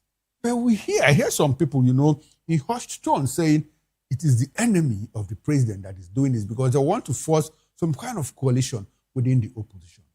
Is that is it possible? I mean, look, if we open the door to conspiracy theories and conjecture, then anything is possible. So I would rather not go down that road because there is no... when one is making inferences and assumptions, there has to be some premise of some sort. There has to be some basis.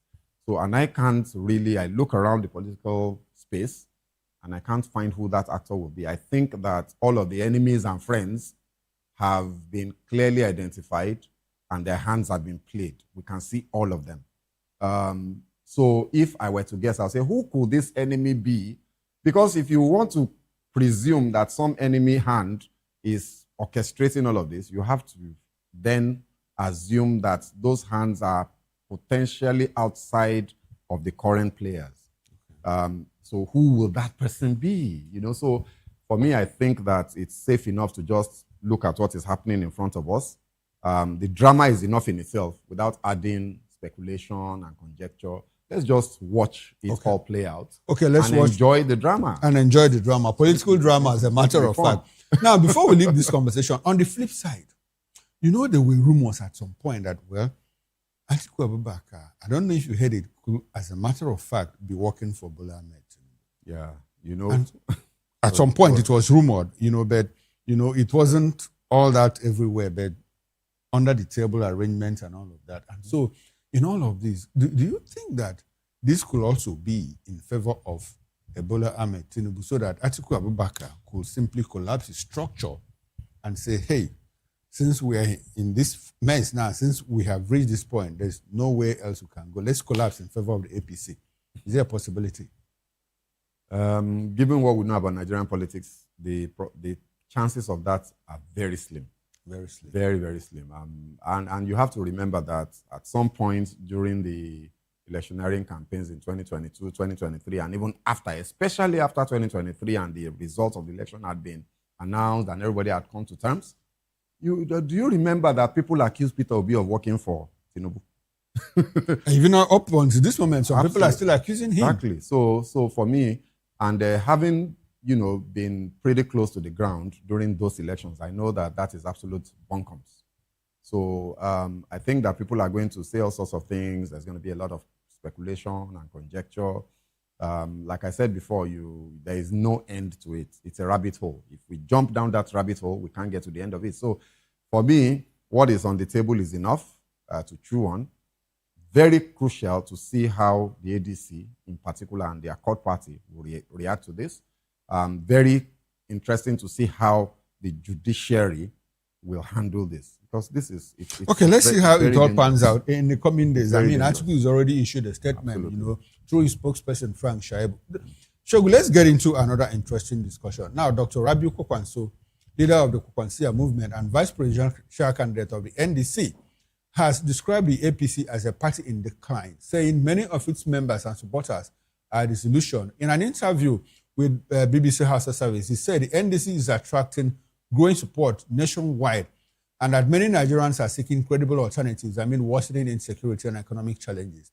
Kokwanso confirmed his alliance with Peter Obi, once again describing him as a credible and fair leader with strong youth support, and reaffirmed that he is Obi's running mate for the 2027 election. I don't know why Rabi Musa Kokwanso keeps re-emphasizing his running mate. I mean, that position is not threatened. The moment they affirmed Obi, he said, this is my running mate. But at every turn, he has always said, I'm the running mate, I'm the vice presidential candidate, and all of that.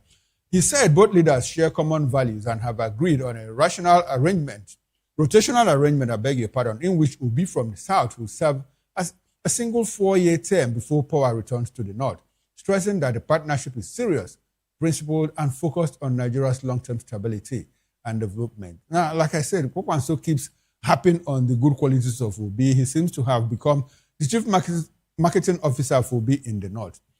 How much of the market share can he acquire, especially with the trouble in Kano and the APC dominance of the governing architecture in the North? Now there is problem in ADC Kano, whether we like it or not. The governor says the governor took a chunk of the Kokwansia with him. And now NNPP has said, well, at the moment, we don't have any coalition with NDC, but we are in talks.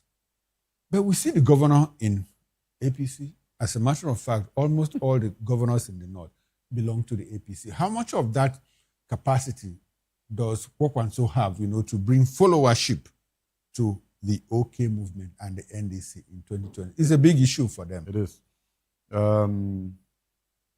Kokwanso, within his own ecosystem, within his own sphere of influence, is a powerful politician within his own sphere of influence. He may not have the national spread, but in that Northwest, especially Kano, he's like a god, right?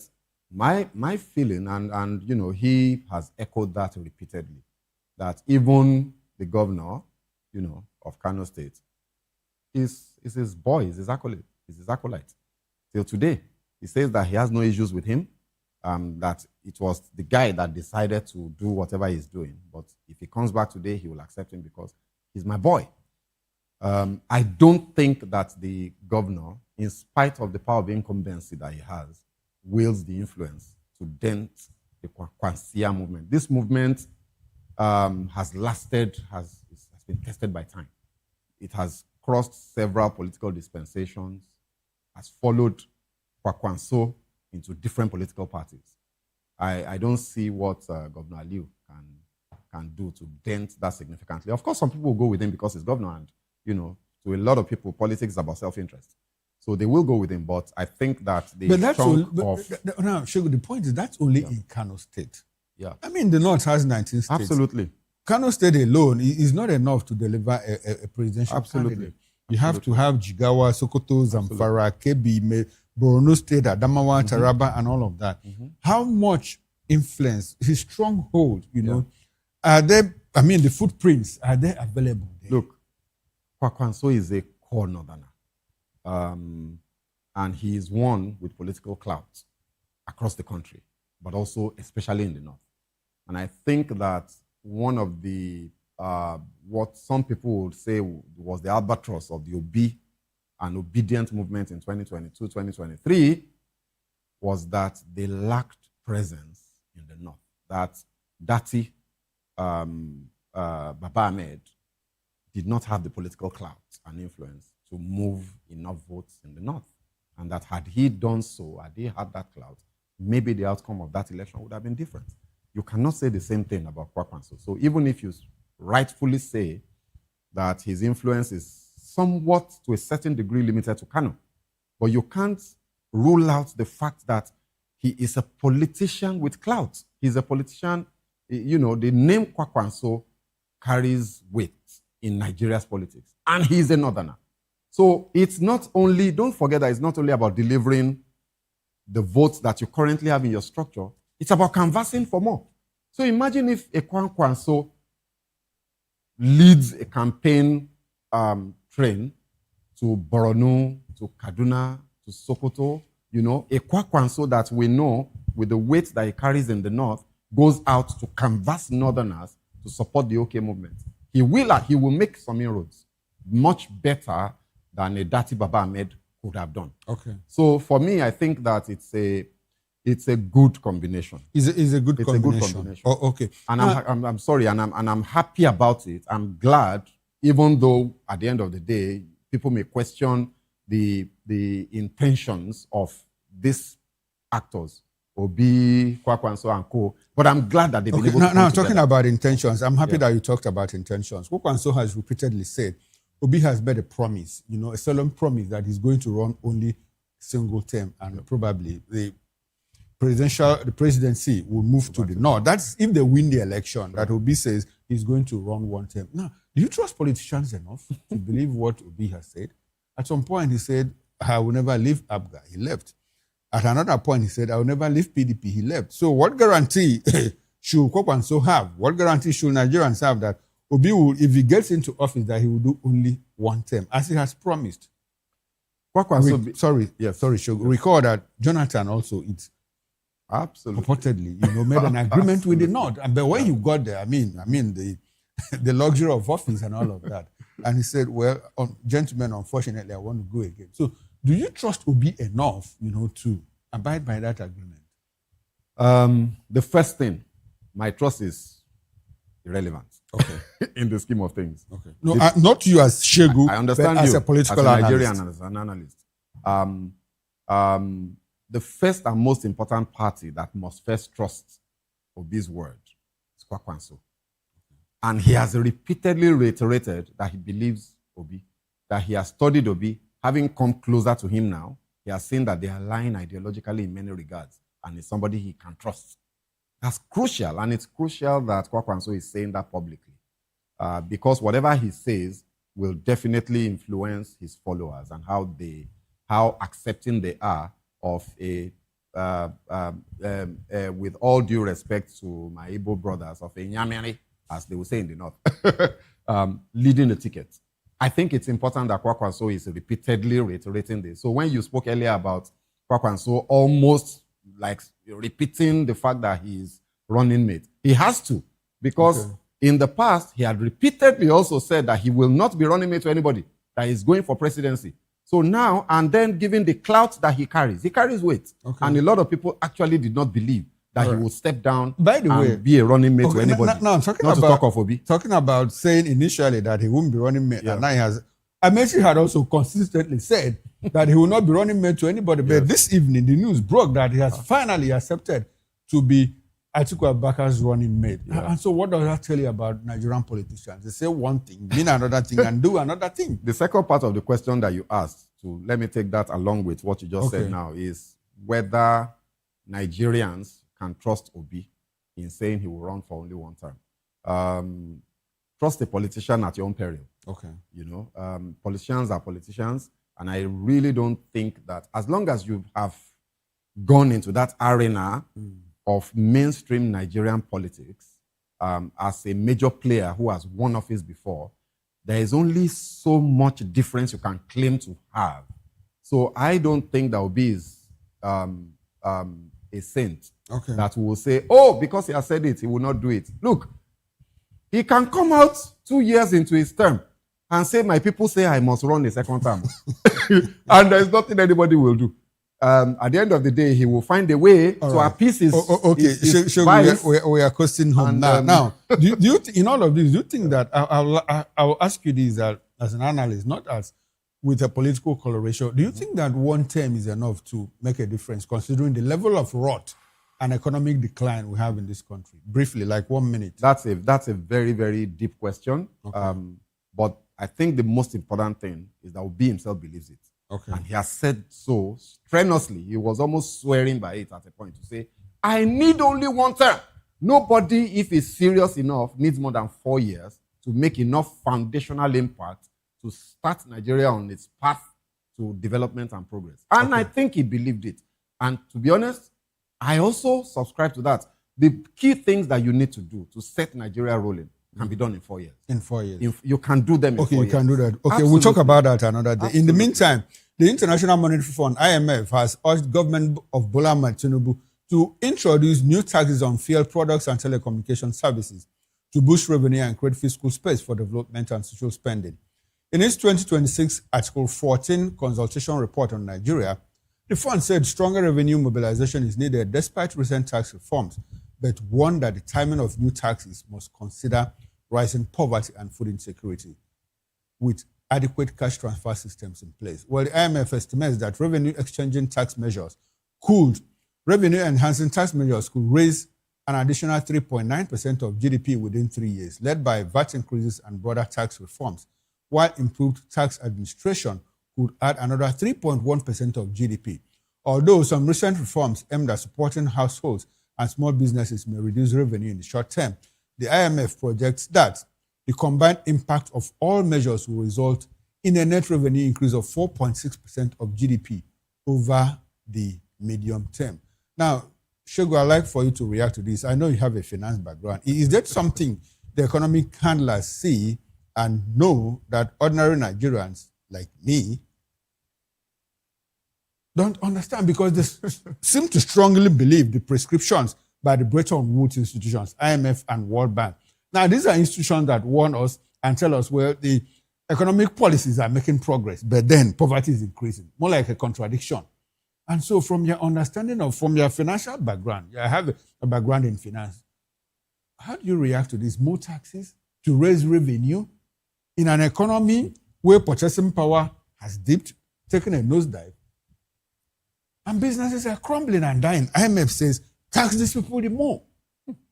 I mean, I'm laughing because as you were reading, what you were reading, the reaction that came to me as an ordinary Nigerian is thunder fire IMF.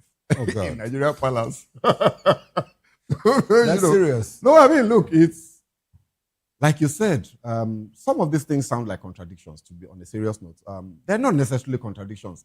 And I understand where they're coming from. Okay. I understand where they're coming from. However, of course, they can sit in their beautiful air-conditioned offices in Washington and talk this balderdash and prescribe additional tax burden on Nigerians that are almost dying.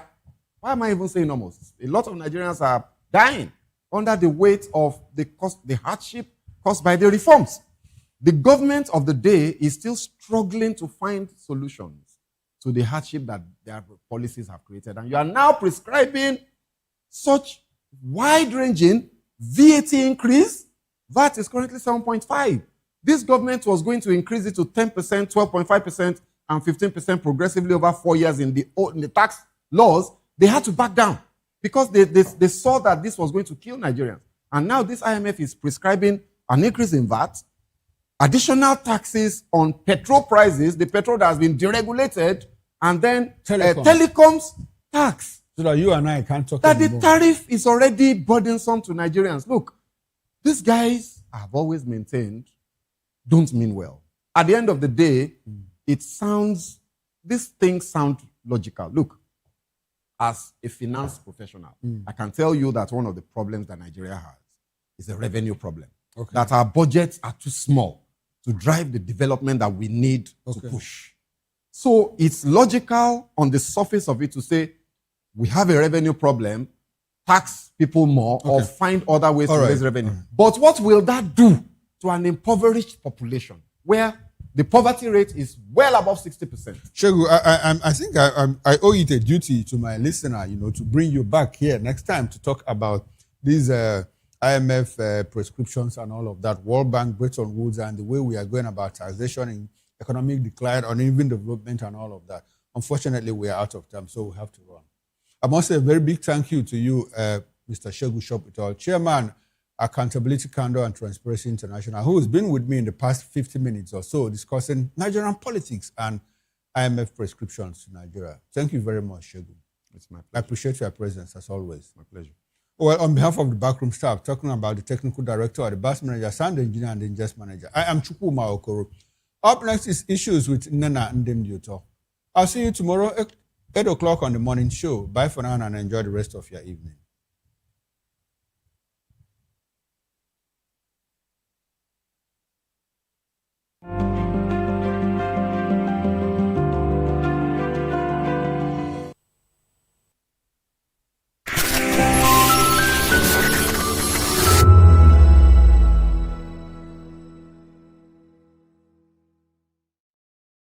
Nigerians, your voice matters, and in 2027 it starts with your permanent voters card, your PVC. If you're 18 and above and you're a Nigerian citizen, you have the right to choose who leads your community, your state, and your country. But that right only counts if you have your PVC and your name is on the voter register. Here's what to do. First, check if you're registered. If you're not, or if you've moved, lost your card, or turned 18 since the last election, go to the nearest INEC office or an INEC registration center. Second, it's free. Don't pay anyone for any registration or collection. Third, collect your PVC early. Don't wait until the week before elections. INEC will announce dates. Listen to radio, TV, and follow INEC's official pages. Your PVC is more than plastic. It's your power to hold leaders accountable. It's how you decide on roads, schools, hospitals, and jobs for your community. When you vote, you decide the future of your children. Get registered. Get your PVC. Vote in 2027. For Nigeria to work, you must be a part of it. Your vote, your future, your responsibility. This message is brought to you by Voice of the People, VOP Media. Welcome to the locker room, the home of football talk that matters. I am Jerry Arpeon. Join us every weekday, Monday to Friday at 5 p.m. Nigerian time, as we share the hot takes and hot debates in the exciting world of football. And joining me are the usual suspects, Ikechukwu and Mayowa, as we break down all the hot takes and everything that's happening in the football. Don't just watch football, live it with us. Catch us on the locker room and Voice of the People television at 5 p.m. Nigerian time. And like I always say, if not playing to the front, with the sport. And it's Hakim Ziyech, who puts the VOP TV. Now, you have more than a voice. Well, before we talk of the impact, we need to talk of where we're coming from. When this administration came on, the president had promised us electricity, and actually said to us that he was going to make sure that there is electricity, and people were not going to be paying for estimated bill, and it was going to be available. So Nigerians were hoping for that. Businesses were looking forward to having electricity available and at affordable rate. But what we have today is contrast to what the government has promised to us. Today, organizations are running more like everything they do in their profit, everything seems to be taken over or eaten up by electricity.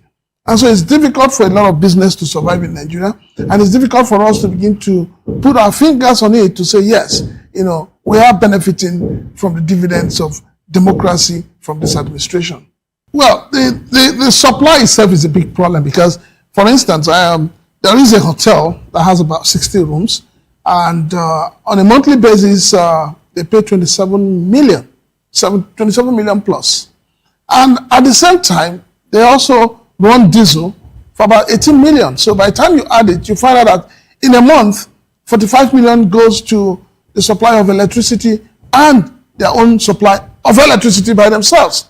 So it's not about the supply being available, but yes, the supply is epileptic, which we all know. The national grid keeps collapsing, and the cost, that comes with it is also very high. So it's difficult for anybody today in Nigeria to give a pass mark to electricity supply. Say, put it this way, most hospitality industries in Nigeria, especially hotels, some of them are paying 25,000 naira, 25,000 naira per day for electricity. 25,000 naira per day for electricity. That is not cheap. That doesn't come cheap at all. So if you're paying only for electricity for 25,000 naira, then you've not added your staff salary, you've not added maintenance, you've not added every other cost, you've not added the taxes you pay and all of that. So you find out that the price of the rooms are going higher, and that is why the patronage is reducing. So, and the purchasing power of Nigerians is nothing to write home about. So a lot of businesses are folding up, a lot of businesses are going under because of the bad policies of government, especially with electricity. And I mean, let's be honest with ourselves. If electricity was cheap, if it was available, if it was affordable, the president would not have opted to using solar and saying, look, you guys go with your national grid, whatever happens to you. That's the impression we get. That's the impression Nigerians get today. Because for the president to opt to begin to use solar as against finding a way of fixing the electricity issue and ensuring that there is supply, ensuring that there is distribution, but he has opted to go and be on solar, it simply means that you guys can go to places. Well, the advice is simple. The government needs to begin to look at the way of cutting, bringing down the cost of electricity. The cost of everything in Nigeria today has gone haywire. As of today, people are buying 1 kilogram of gas, 1,600, 1,008. Some people are buying for 2,000. Petrol has been 1,003 to 1,005. And interestingly, the wages have remained the same. So it's becoming difficult, extremely difficult, not only for businesses to survive, but for the Nigerian people themselves to survive this economy. So the government must begin to think as if there is no box. Where did you get it wrong? We talked about subsidy is gone. Where is the money that has been saved from the subsidy? Loans have been collected. Where has the money been applied? So the government needs to begin to cut from its own self.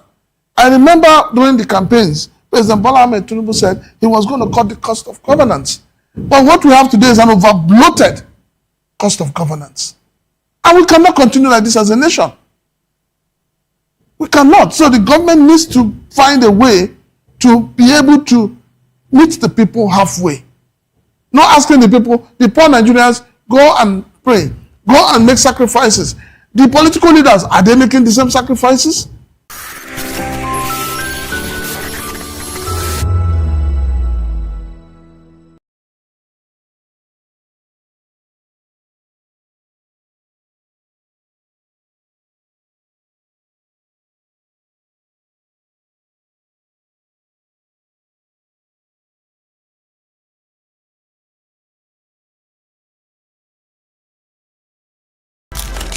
In a world where power shifts with every headline. In a nation full of questions. In a world filled with noise.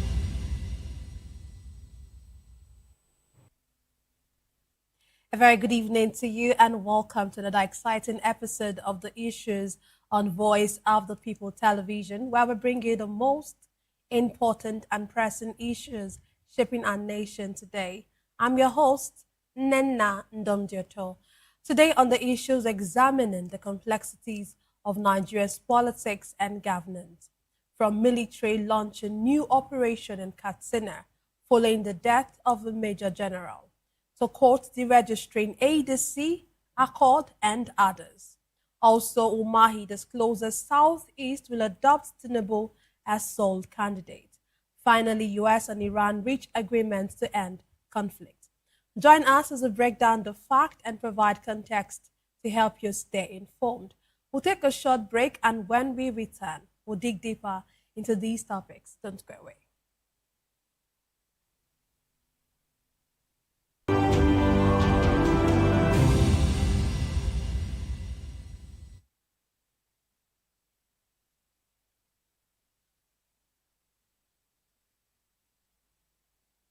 Glad to have you back. Let's dive straight into what we have for you today. The Defense Headquarters, DHQ, has launched Operation Clean Sweep 3 in Katsina State, following the killing of retired Major General Rabi Abubakar. Military authorities say the operation, which targets terrorists and bandits operating in Matazu local government area and neighboring communities in Katsina State, is aimed at intensifying efforts against criminal elements operating in the region. Recall that retired Major General Rabi Abubakar, who was abducted alongside his wife by suspected terrorists and bandits in the area, died in their custody. The Katsina State government announced that the former Director of Defense Information died while in bandits' captivity due to complications from diabetes and hypertension. Meanwhile, the president has called for stronger collaboration between the federal government and traditional institutions in northern Nigeria, as well as efforts to address insecurity and accelerate development across the country. Today, I'm delighted to be joined by two distinguished guests. Here in the studio, we have Dr. Peter Anosike. Anosike is a philosopher, a development economist, and best-selling author. Is also an erudite commentator on economy, finance, politics, and power. He is also the author of the most talked about book titled Abuse of Power, How Democracy Turned into Tyranny of the Few. Glad to have you join us, sir. Thank you for having me. Yes, sir. Also, we have joining us virtually, we have Fimba Ajego. He is the chairman, Safety Engineers, Anambra State, and a member of the Anambra State Anti-Corruption Strategy. He's also a public affairs analyst. He will get to join us later on in the show. Dr. Anosike, another general has been killed as a result of the insecurity that has ravaged our nation. What do you make of this? Well, it shows that the Nigerian government is handicapped or incapacitated. Understand? They have no answer to the insecurity ravaging this country. And this one is even at the most funny of it, that a general died in the hands of bandits. Meanwhile, there was no major effort at rescuing him, because until his death, we were just hearing from the terrorists only. Understand me? So there was no major effort at rescuing him. Then, and he died. The terrorists boldly carried his coffin out and come and handed it over to the people and gently walk back to the forest. No interception, just boldly take, he has died, understand, and went back. Understand? So now he has gone back. You are now trying to do what you have done initially.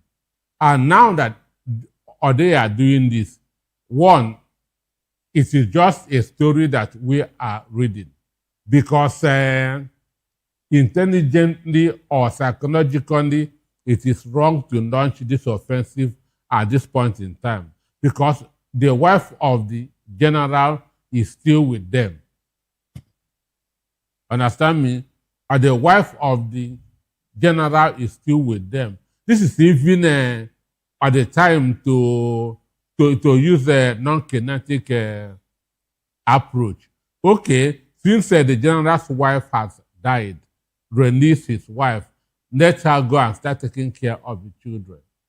So this is not at the time to launch that attack on them, because the mistake had been made initially. Remember what America did when one of their colonels fell out of that's a jet fighter in Iran. They did everything to make sure that he was rescued. America did for 2 days.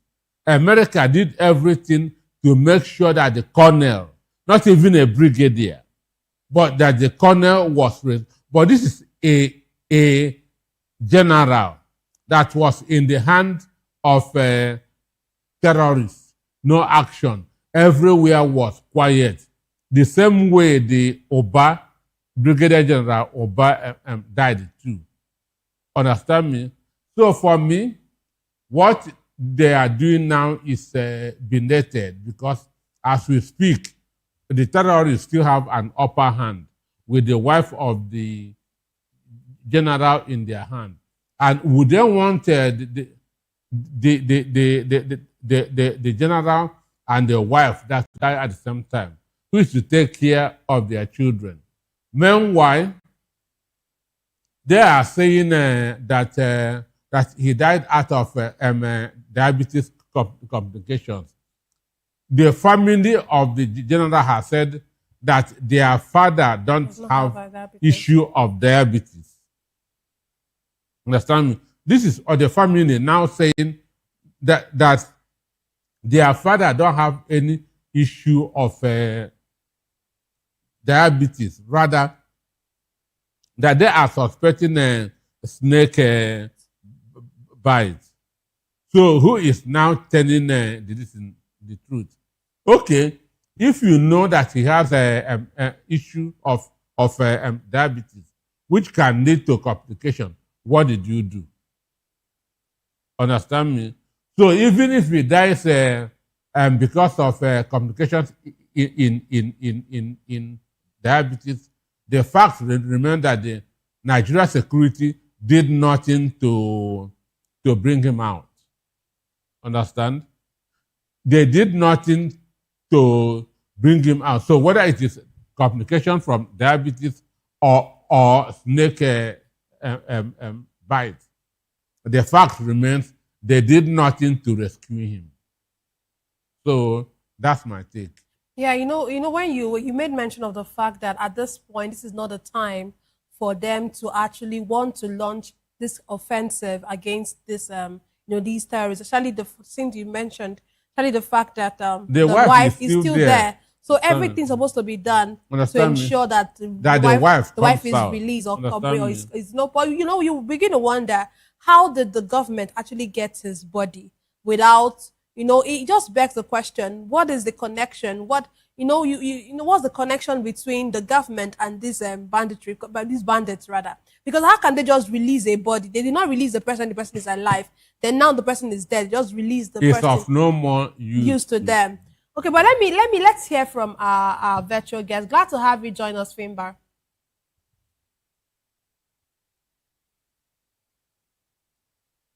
Can you hear me? Yeah. If you can. Okay.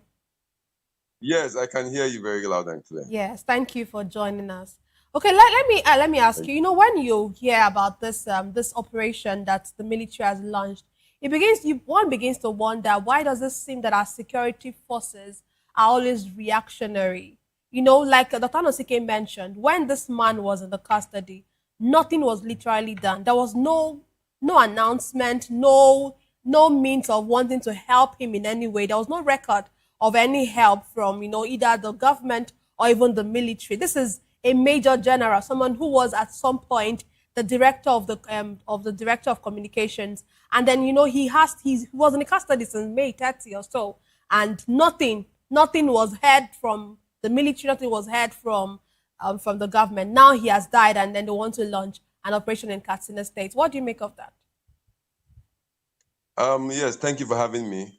First of all, my condolences and sympathies to the families and loved ones of the general we have lost, and the other generals, and of course, his likes that we lost. And also my condolences to the lives that are being wasted in the bush in the hands of the bandits. Coming to the subject matter, this shows is a clear pointer on the sustained and continued deteriorating nature of our security apparatus, of the lack of capacity to protect lives of patriotic Nigerians, very expensive lives of patriotic Nigerians, inclusive of very revered and exceptional gentlemen who have served in the armed forces of the Federal Republic of Nigeria. It's a pity. It's very, very appalling. At this point, there should be one or two officers or commanding officers who have been sacked. At this point, there's nobody whose office has been sanctioned or punished for allowing such kind of crime to have been perpetrated. And it will continue for them to have succeeded in this capacity, and they have succeeded in many other stories that have gone over the months and years. The worst is coming. I will not be surprised. The worst is coming. Because if you allow bandits and terrorists to negotiate with the state, Federal Republic of Nigeria, my dear, it shows that the security architecture is total failure. Failure, woefully. They've failed woefully. It's very sad. I wonder how many people who are responsible for security in our country that may be hearing us at this point. I want to speak directly to them. Please, please, if there is any little atom of humanity, any little atom remaining in you, please, as a senior commanding officer in any level of our security apparatus, be it the NSA, be it the Defense Ministry, be it the Air Force, be it the Army, and you are there and you are watching that these kind of actions are being perpetrated, please, I speak to you directly. Leave alone the President Bola Ahmed Tinubu. I speak to you directly. Please, please, that the onus lies on you people to rejig your status and see that you deal with this banditry and armed robbery and the criminality and terrorism head on, even if the president does not give you direct orders. Please, this cannot continue. I speak to those senior officers, commanding officers directly. Someday it could be one of them or it could be their relations. But I hope that we will not wait till that time. It's unfortunate, and I'm very disappointed at the leadership of the security apparatus in our great country. What then is left for the common man? If a retired army officer can be kidnapped and then wasted, and then you are not talking about whether it is snake bite or it is not snake bite, whether it is sickness or it is not diabetes, whether it is whatever it is. No, we should not depreciate. We should not have degraded ourselves to that level. It pains me and many other well-meaning Nigerians and patriotic Nigerians that we have continued this type of denigrating kind of issues to be what we talk about, and then nothing has been done over the years. It is very, very appalling. Some of us sometimes wish that we can take arms directly and start to deal with this thing head on. But well, we will not wait till that time. Maybe some other thing will come up. Something worse, I'm afraid, is coming. But I pray that we will not get there. Okay, I condemn this act. I condemn it in totality. Thank you. Thank you. Of course, we pray that we don't get to that point where things get worse than they are already. Because yes, no doubt, things are worse already. But honestly, let me come to you. When you look at the military, we've had the military is currently running so many operations at the moment. We have the Harden Kai, we have, the Operation Yawa, multinational joint task force, we have the Operation Shield, all of enduring peace and all of that. But really, all of these operations that the military carry out, how measurable are the outcomes, or how positive have they really, what positive outcomes have actually come out, from these many operations, if I would call that? Well, for me, the Minister of Defense State, Matawanda, said the truth on Saturday when he said that it is only God that can stop insecurity in Nigeria. Understand me? That's what that is what the truth that Nigeria need to hear. That they have failed. They have tried everything and failed, and have resigned to faith and now looking unto God. That's what your defense minister is telling you. So you can watch discordant tunes. The Christopher Musa was scoring themselves 70%. Understand? 70%.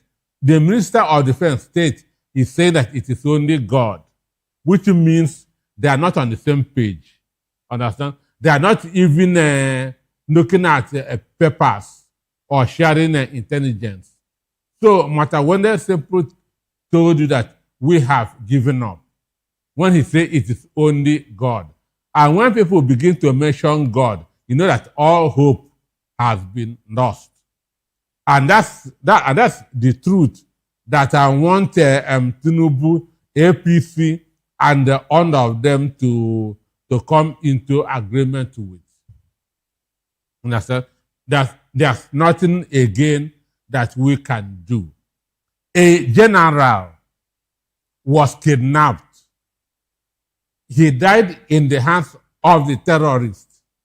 They brought him out, come and keep, and quietly went back to the forest. Nothing happened to them. Where has it happened on earth? Even if it's a corporal in the U.S. Army, it can never happen. Understand? So he died on Saturday. They brought him out on Monday. You say you are not inoffensive. Understand?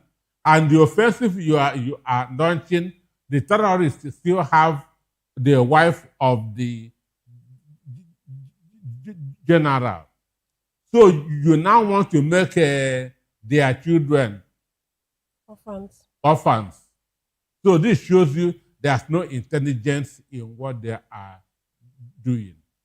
Understand me? This shows you that there's no, because if you shoot at any of them, they will kill that woman. Understand me? If you shoot at any of them, they will kill that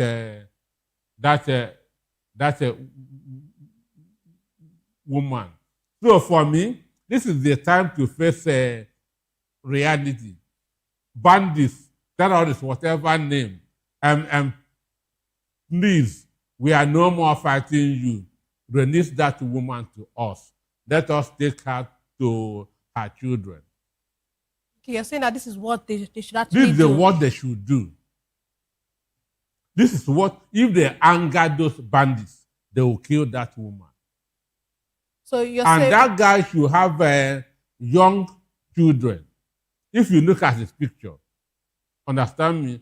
So what they should do now is to see how they can pacify that this terrorist and then let them release that woman. Understand me? Okay, since the general has died, release the woman, let her go and stay with her children. So for me, that's the most intelligent thing to do at this point in time concerning that Katsina issue.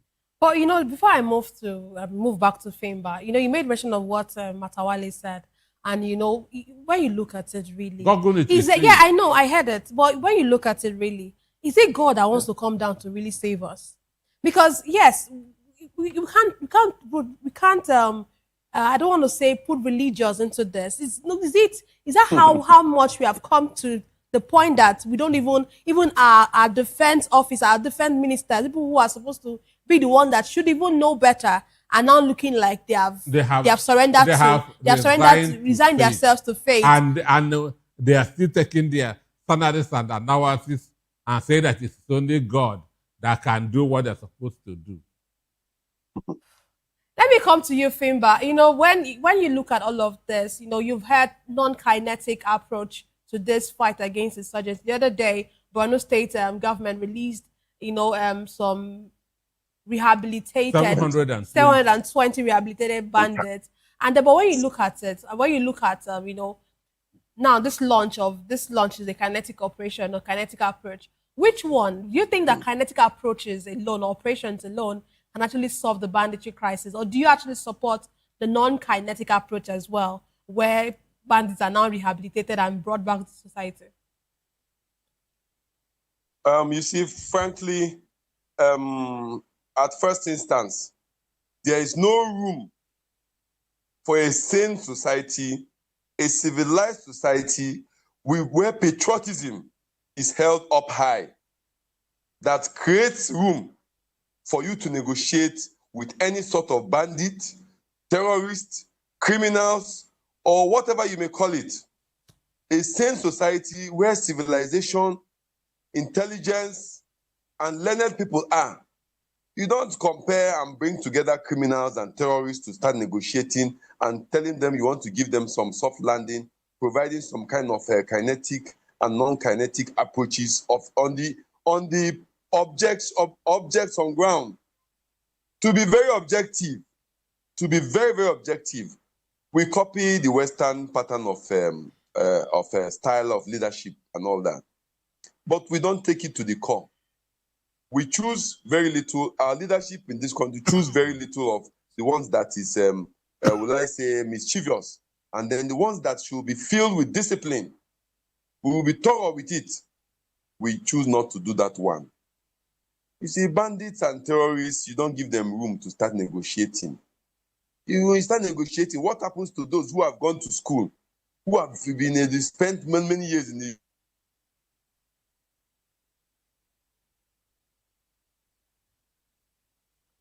Okay, we seem to have lost them. Okay. What happens to those who have gone to what happens to those network is yes, go what ahead. happens to those who have been trained, who have spent the tax money of taxes, our hard-earned tax of the Federal Republic of Nigeria, and they've gone for training?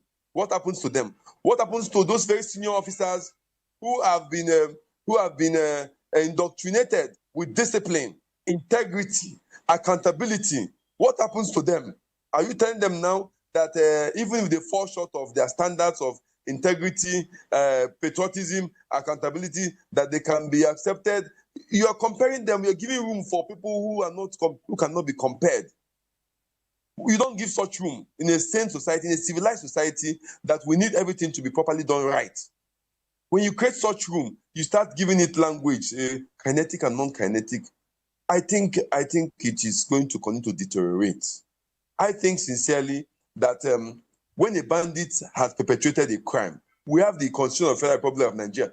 Let them be dealt with squarely on it.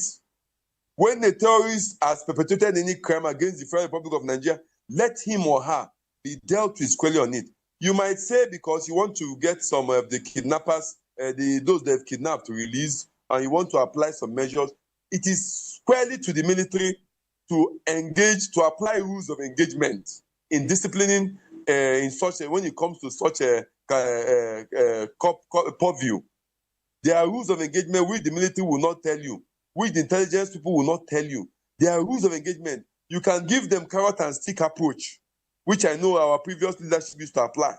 Carrot and stick. You pretend to be bringing them in, and you hit them with a very serious stick, and such kind of attitudes and such kind of evil will not be perpetrated again. Because if you start giving them some soft landing, you're creating what you also call repentant militants or repentant terrorists, repentant what you call it, and you're saying you're giving kinetic. And I'm just amazed. 2026, we're still talking about this when a lot of other countries are busy dealing decisively with terrorism. It's very appalling. It's very painful. It's very painful. I don't support and subscribe to applying kinetic and non-kinetic approaches to terrorists. No, you can apply that for a sane environment where you have a civil matter. You can deal with people who don't carry guns, who don't carry arms, who don't kill people, who don't commit murder, who don't put children and babies and women in danger. That is when you discuss kinetic and non-kinetic. But these people are outright terrorists. They kill, they maim, they rape, and they give all sorts of terrible, terrible memories to citizens, patriotic citizens of our Federal Republic of Nigeria. It is very sad. Let's not discuss kinetic and non-kinetic. I don't think they deserve it. Thank you. Okay, thank you very much. Nathan, you want to chime into this particular question? One, I'm not a fan of negotiating with terrorists, but we have a unique case at hand. We have a unique case at hand, which is the life of this woman. And I cannot be in support of that the husband has died and the wife will also die. Now, leaving the young children as orphans. Understand? And in Nigeria, we don't have facilities that to take care of children. Understand me? So why I'm saying that they should find a way of getting this woman out. Understand? At times, countries fighting war do have a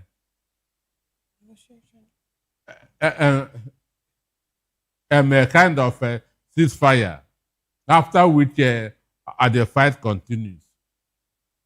So for the life of this woman, understand, I can say let them in Castina, in that local government, have a ceasefire, understand, and bring out this woman.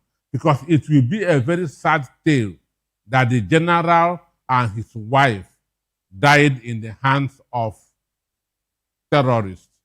So I'm talking this on this unique issue. I'm never in support of negotiating with a terrorist. I'm even against paying a black mender. Because once you pay, you continue paying. It doesn't end. So, and once you start negotiating with a terrorist, paying ransom, it becomes a business. And in Nigeria today, it has become a business. So for this woman, I say let everything be done to make sure that she comes out to go and join her children. Because it will be worse if she dies. And these people are going to wedding. Understand me?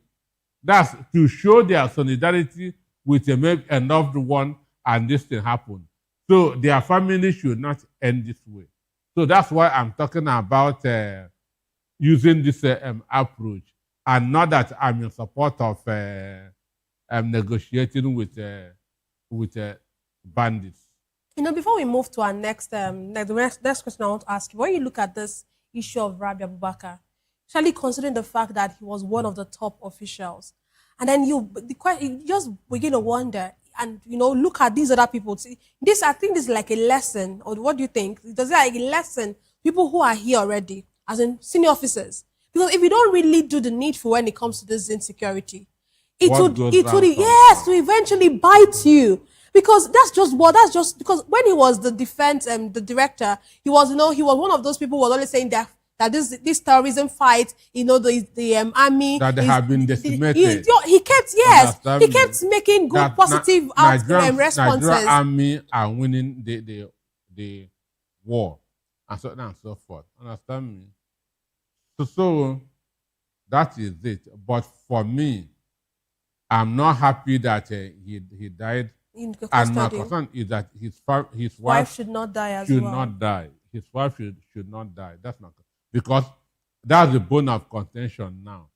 He is dead and gone, but his wife must be released.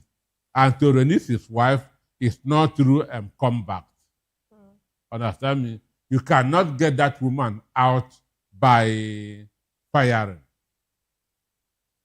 Okay, Dr. Nasike, before we move to our next conversation, the president has called on traditional rulers, to ensure that they join hands together, to fight this insecurity. When you look at that, really, for you, how well or how much have our traditional rulers really helped this fight against insurgency in their own way? Well, we have good traditional rulers and we have bad ones too. There are traditional rulers that that encourage banditry, taking of ransom, and even collecting their own shares. Understand me? There are bad traditional rulers and there are good traditional rulers. But the truth is that if we want peace, traditional rulers should be involved, because in their community, if he's a good traditional ruler, he will be getting intels. If a strange face comes to the community, they will go and tell, excuse me, sir, we are seeing these suspicious faces, suspicious movements. Understand? Because he's now the one representing the local government, I mean, his own area, understand?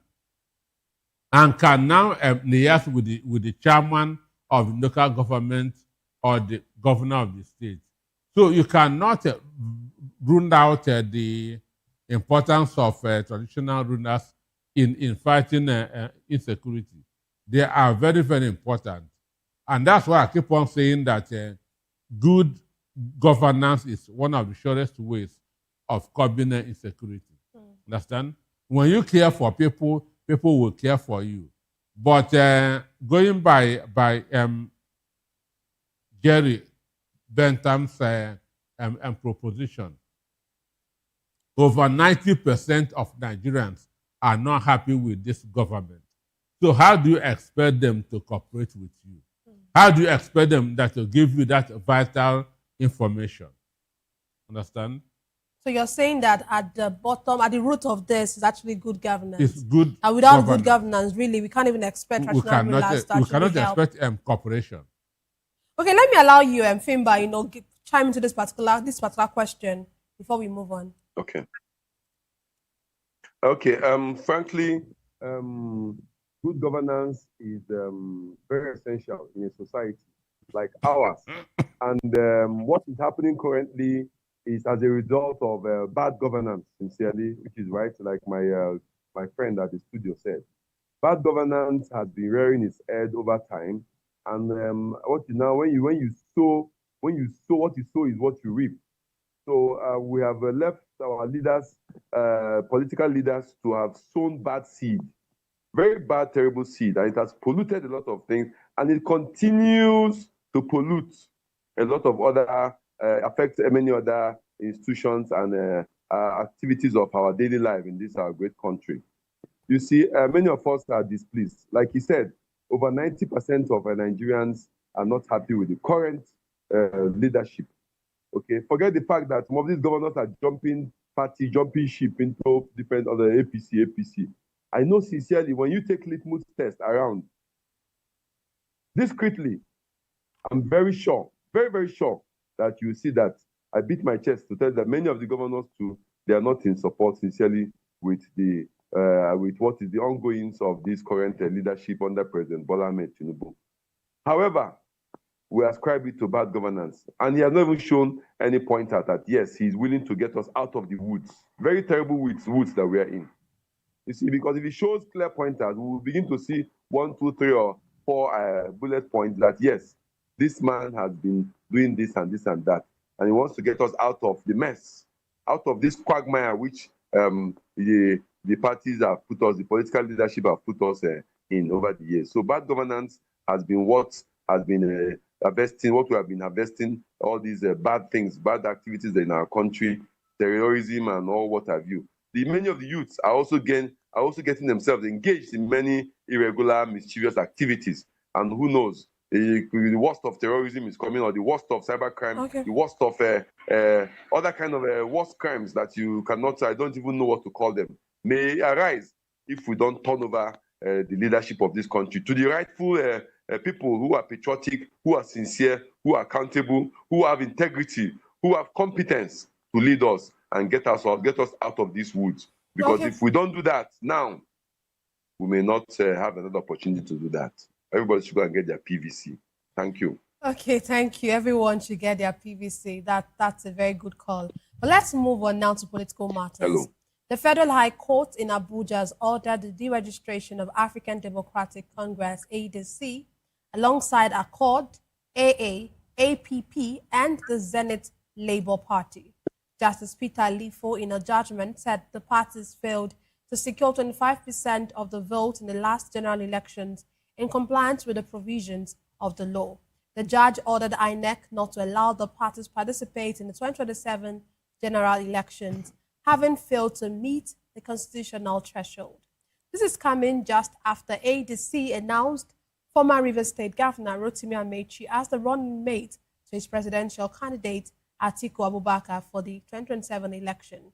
Reacting to the deregistration, Atiku's aide said the order may yet to be the biggest manifestation of Tinubu's hell-bent bid to undermine the position and entrench a de facto one-party state. Anosike, let me come to you first. What do you make of this? Federal High Court registering ADC, Accord, and it looks like ADC and Accord are the two major parties there. Or you will say ADC is a major party. But what do you make of this development? Well, that is why I called my book Abuse of Power. Understand? That's why I called my book Abuse of Power. How democracy turned into tyranny of the few. And that's exactly what is happening now. That section of the Constitution has been there since 1999. Understand me? That section of the Constitution has been there since 1999. That's at a point in time in Nigeria, AC has just Lagos State alone.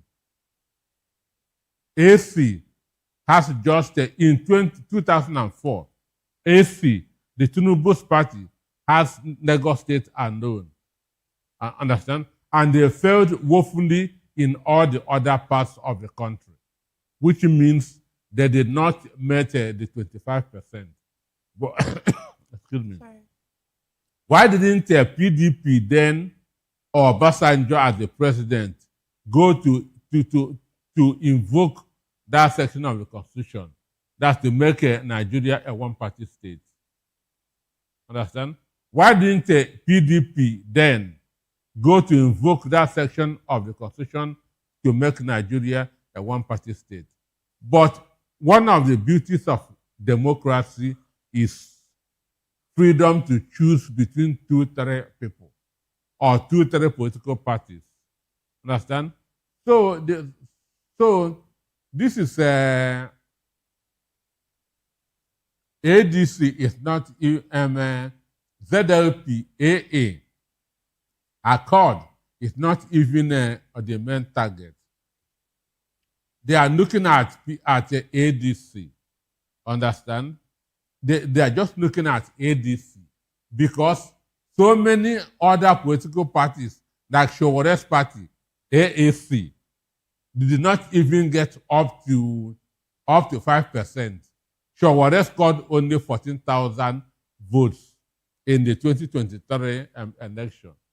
Understand me? So what they want to do is to kill the big fish so that they will have an easy run. They went to court when P2B was still in ADC. Understand?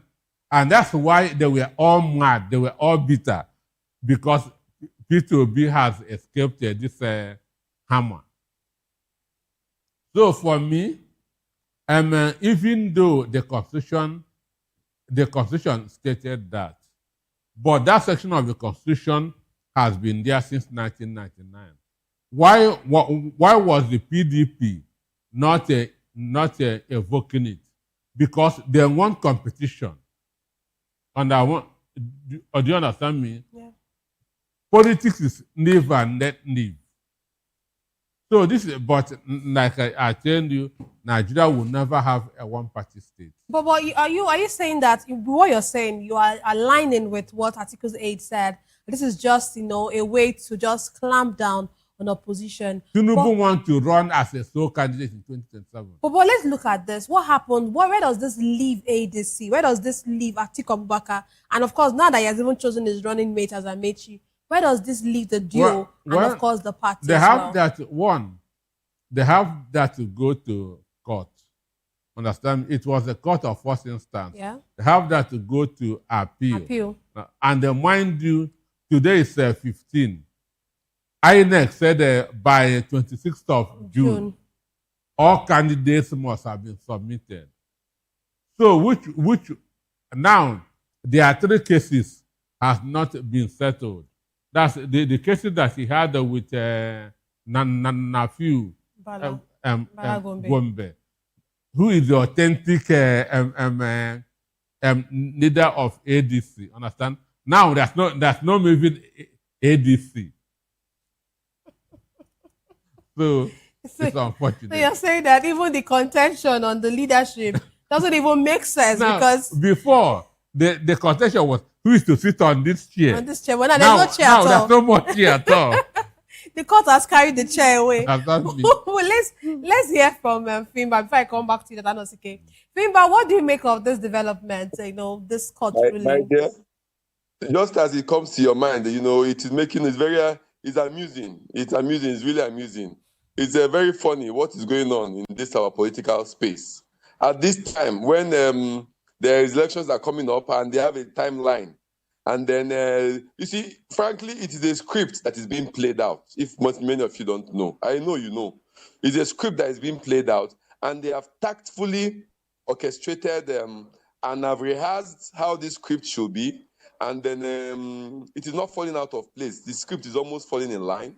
And all the players are playing it accordingly. The key players, the key actors are playing it accordingly. And it is left for those who are the boss. Let me call it the boss. Because in most of these movies, you have actor and you have boss. So the actor is playing out and is taking over, and the boss is there waiting to be knocked out. So it is just what it is. And all these other political parties, they are giving you that they are being registered. The Federal High Court, has made their own announcement.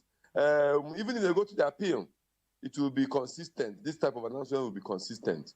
And they have very short time. So it's a deliberate act that the federal government under the APC wants to do this.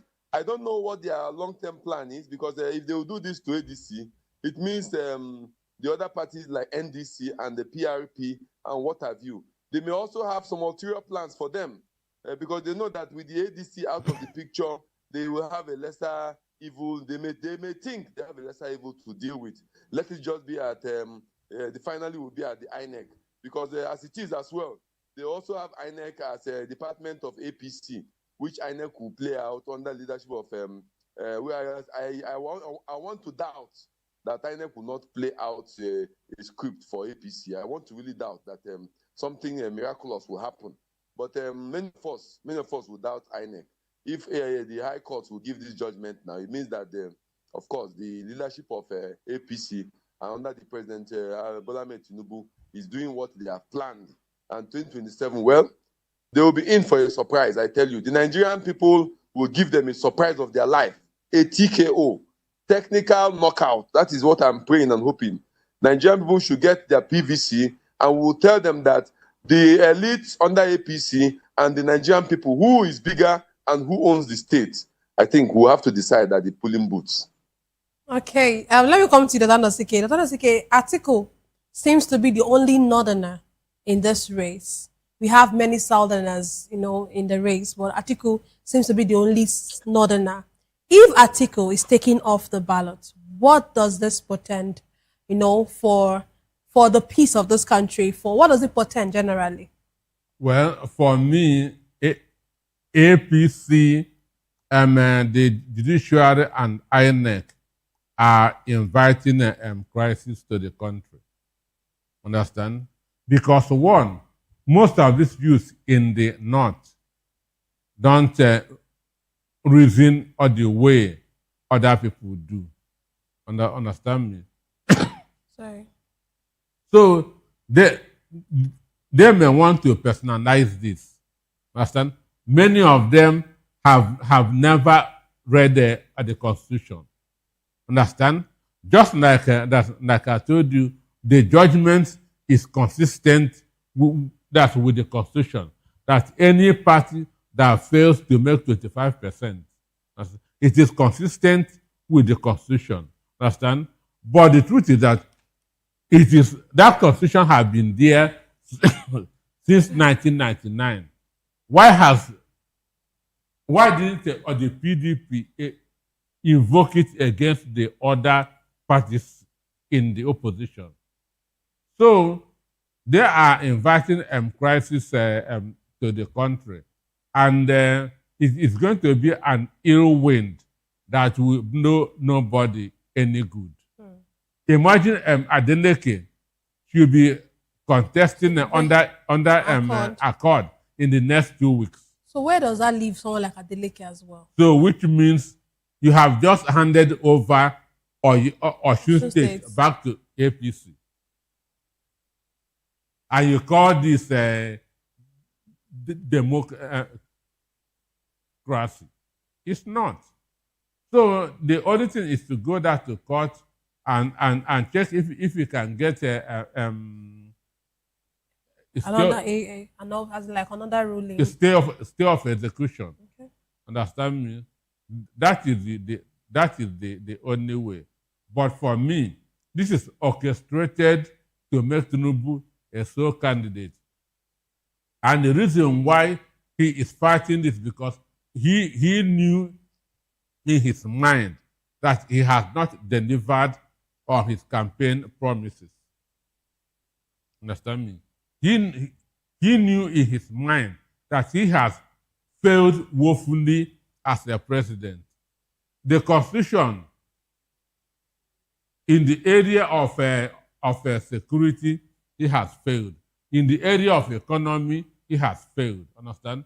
So the only way to get back that to power is through the back door. And that's what he is working on now. Okay, let's have your concluding thoughts. If I move on to Fimba for his concluding thoughts. Well, my concluding thought is that they should allow peace to reign in this country. Understand? Sonny Okosin sang a song, "No More War." We don't want any war in the country. Let peace reign. Let peace reign. Fimba, let's have your concluding thoughts, please, before we go tonight. In this perspective, my concluding thoughts sincerely will be that whoever is thinking that he is a small god in this our nation, Nigeria, should think again because people have come and gone. Leaders have come and gone. It is the history that remains. Good history can be told about you or bad history. All of them are history. So I want to encourage people, I want to encourage our leaders, political leaders specifically, that they should write good history, not bad history. Our leaders should write good history and not bad history. That's by Fimba. Thank you very much, Fimba, for being a part of the issues. Thank you. Pleased. Yeah. And thank you as well, Dr. Nosike, for your analysis. That's all we have for today's episode of The Issues. Explored the challenges facing Nigeria's politics and governance. Thank you for being a part of it. And don't forget to tune in next time for more in-depth analysis and discussion. Follow us on social media to stay up to date on the latest news and insight. Until next time, stay informed. I am Nenna Ndomdioto. This has been The Issues and Voice of the People Television, where the future faces forward. Please don't forget to stay tuned for Hashtag with Vivian by 8 p.m. Don't go away.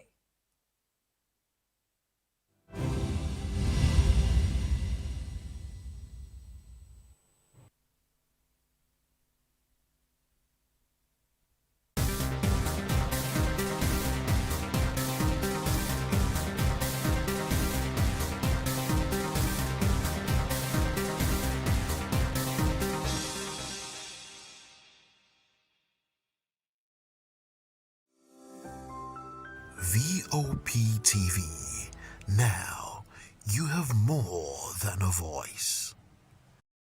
To know the happenings in the maritime sector, join us on the program Maritime Frontiers on VOP TV as we discuss key areas in the maritime sector from aquaculture, maritime transportation, maritime labor regulation, oil and gas exploration, ferry and passenger insurance, marine pollution and prevention, port operations, and lots more. Maritime Frontiers, exploring Nigeria's blue economy. This is African News on Voice of the People Television, where we don't just bring you the news, we bring you Africa's heartbeats, the policies that shapes our world, and the economy that determines our future. African News on Voice of the People Television.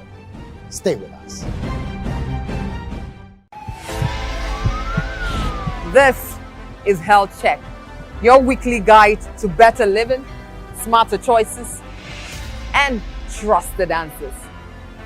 From everyday wellness to urgent health issues, we've got you covered.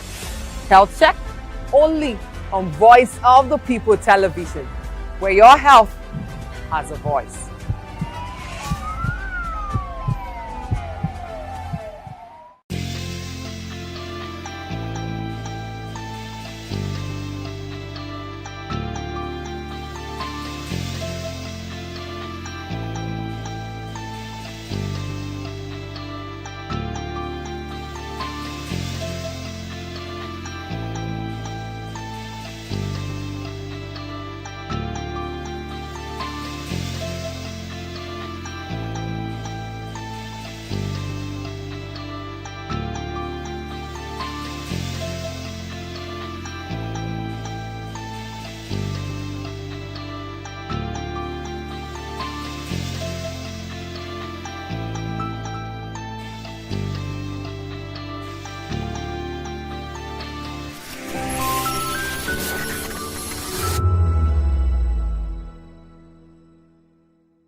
Join us as we drive into the world of politics through insightful interviews with prominent political figures, both serving and former governors, ministers, senators, legislators, party chieftains, activists, and analysts. Get first-hand information into the decision-making processes that affect our daily lives. Highly engaging one-hour program that brings political discourse into focus. I am Chukwuma Okoro. Political Lens, Monday through Friday, 6 to 7 p.m. Join us. VOP TV. Now, you have more than a voice. Are you ready for the extraordinary? Something big is happening on your screen. Introducing VOP TV. Now streaming on SLTV channel 264. From breaking news to captivating conversations, news analysis, giving you all sides to the story. We break in-depth discussions on the issues that matter, from politics to sports, entertainment, and lifestyle. VOP TV on SLTV channel 264. Join us as we redefine what television means to you. Voice of the People Television. VOP TV. Now, you have more than a voice.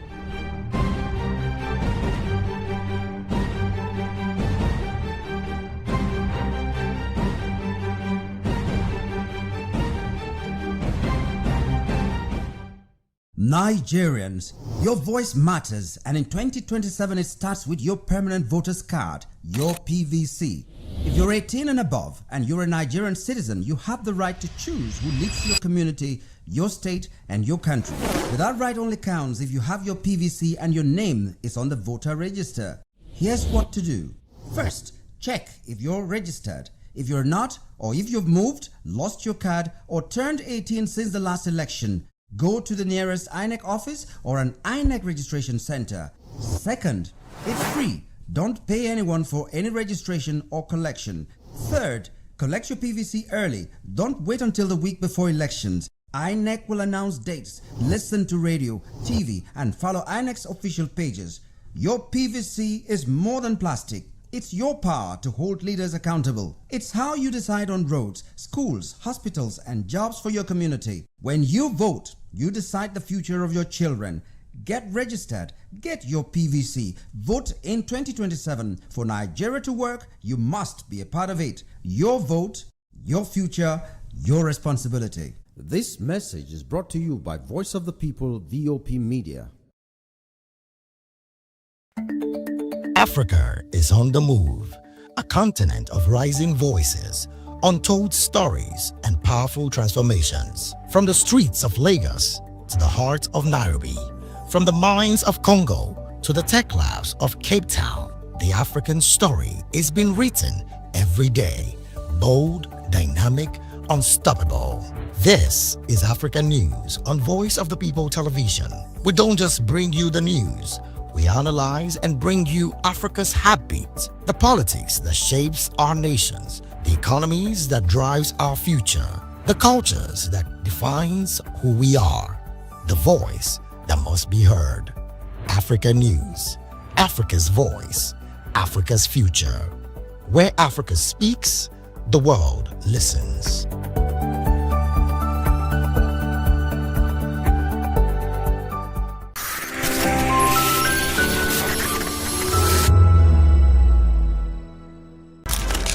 In a world where power shifts with every headline. In a nation full of questions.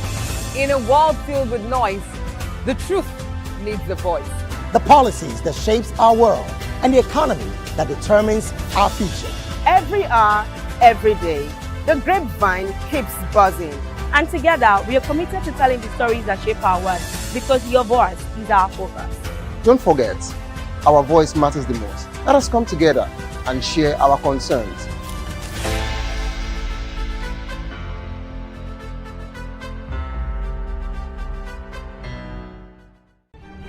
In a world where power shifts with every headlines, news breaks and events happens, we bring you unbiased and explicit information on politics, economy and state of the nation. We break down the chaos. Facts, not fluff. Truth, not spin. We discuss not just politics, but a glimpse into the future. Voice of the People Television. Now you have more than a voice.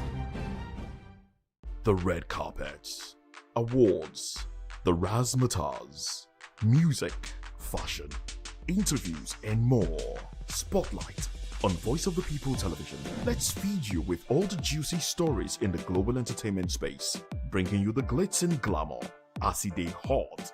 Stay tuned to Spotlight, 1 p.m. Monday to Friday. Spotlight on VOP TV. Entertainment like never before.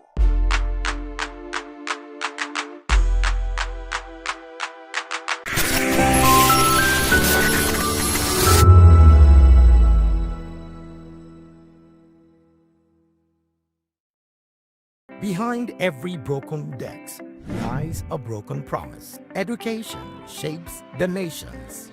But who is asking the right questions? Introducing Edu Dialogue, the show that goes beyond the surface, exposes the cracks, the corruption, and the silence in Nigeria's education system. Edu Dialogue, Saturdays, 3 p.m., only on VOP TV. We break the biggest stories, from missing funds to policy failures. We ask the tough questions and demand real answers. Edu Dialogue, this Saturday, 3 p.m. on Voice of the People Television. My name is Tao Familoni, and here's to VOP TV. Keep watching, stay tuned, do not touch that dial. Arararara, my name is Made Kuti and you're watching VOP TV. Keep watching. Welcome, my name is Zika Davis. Distinguished ladies and gentlemen, boys, viewers, everybody, boys and girls. This is VOP TV. Do you know what that means? Voice of the People TV. You don't have a voice, don't come here. You better make sure your voice is heard.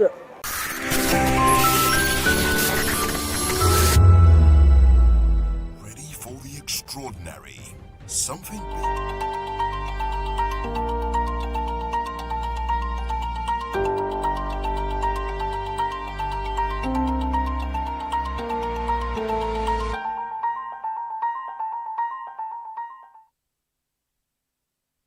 Welcome. It is hashtag on VOP TV. My name is Vivian Oguchi, and it's such a pleasure to have you join us. This is where we get to tell you all things trending and all things topical. If this is the first time here, accept a very, very warm welcome from us. Us because it's a whole team working together to ensure that it's a flawless production. That said, we'll take a short break. When we come back, the show continues. Stay with us.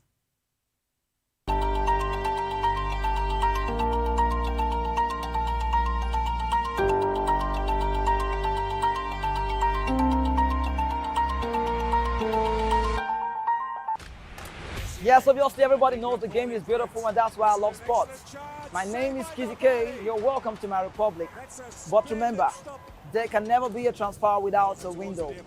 Just like there can never be a deep thinking without a Pep Guardiola in football. You can't say tennis without talking about Djokovic. So why not give me attention on the show so I can run your race on the TV like Lewis Hamilton Formula 1 star. Don't forget, when God have mercy on you, you can achieve your goals like Cristiano Ronaldo. I am a proud Nigerian, and right here, we talk NFF. For every sports update, commentaries, live interviews on the game, we got you on this, because right here at Voice of the People TV, the Sports Public Show has got everything just for you to be part of it. I love the beautiful game, and that's why Kizzy K loves sports. In a world where truth is the ultimate power and opinions scream the loudest, it's time to wade through the noise. Hunger no get tribe! Hunger no get religion! And scan the human interest and trending topics that matter. Stay tuned to The Issues, your plug to the stories making the buzz, from politics to science and technology, social justice,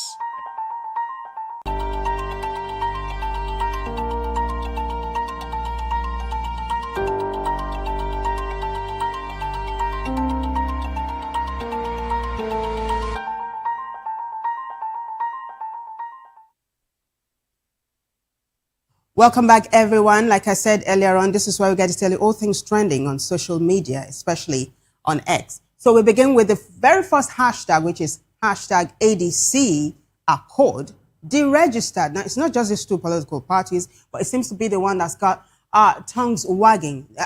About 5 political parties have been asked to be the INEC actually has been asked to deregister 5 parties, including the ADC and the Accord Party. Accord Party being the party that the Osun State Governor, Ademola Adeleke, is supposed to run on. So it's a lot that's playing out on X at the moment. So I take you straight to X now. Court orders the registration of ADC and 4 other Nigerian parties.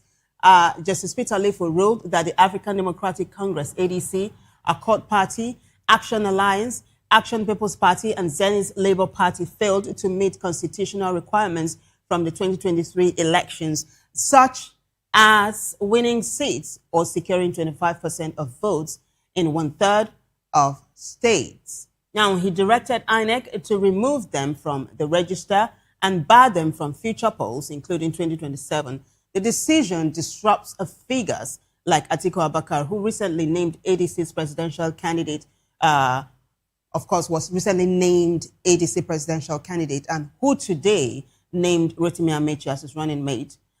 Critics note that this thing does not favor democracy. Basically, that's the long and short of it.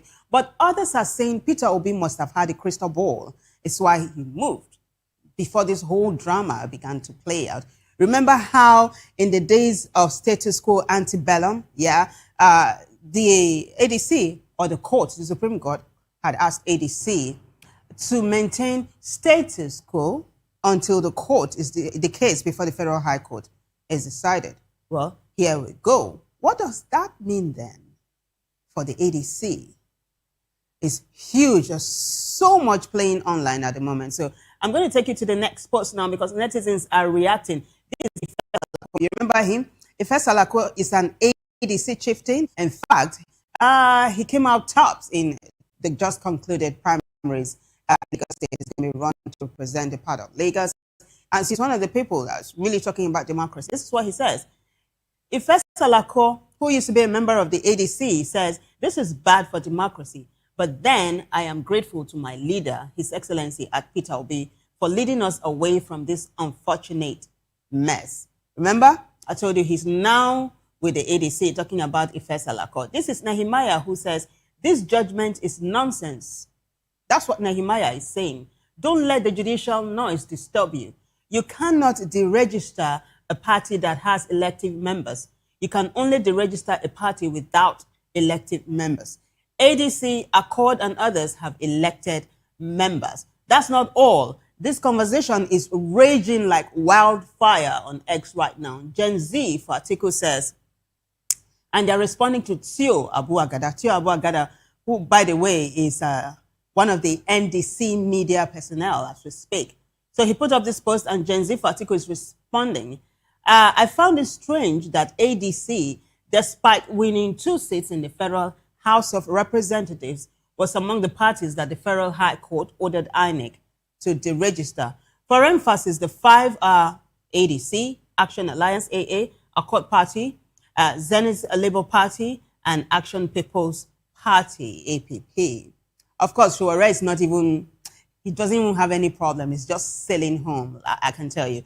Woye goes on to say the road to the election of at A. Adeleke has been thwarted by the Federal High Court as the court ordered the deregistration of Accord Party. Of course, this is something I touched on in my intro. This is Alton the Builder, and he says, Accord deregistered. What will Adeleke do like this? So many people are concerned. So many people are concerned about Adeleke. Is it possible that he's going to be decamping from the party to the Bible Party before the 26th?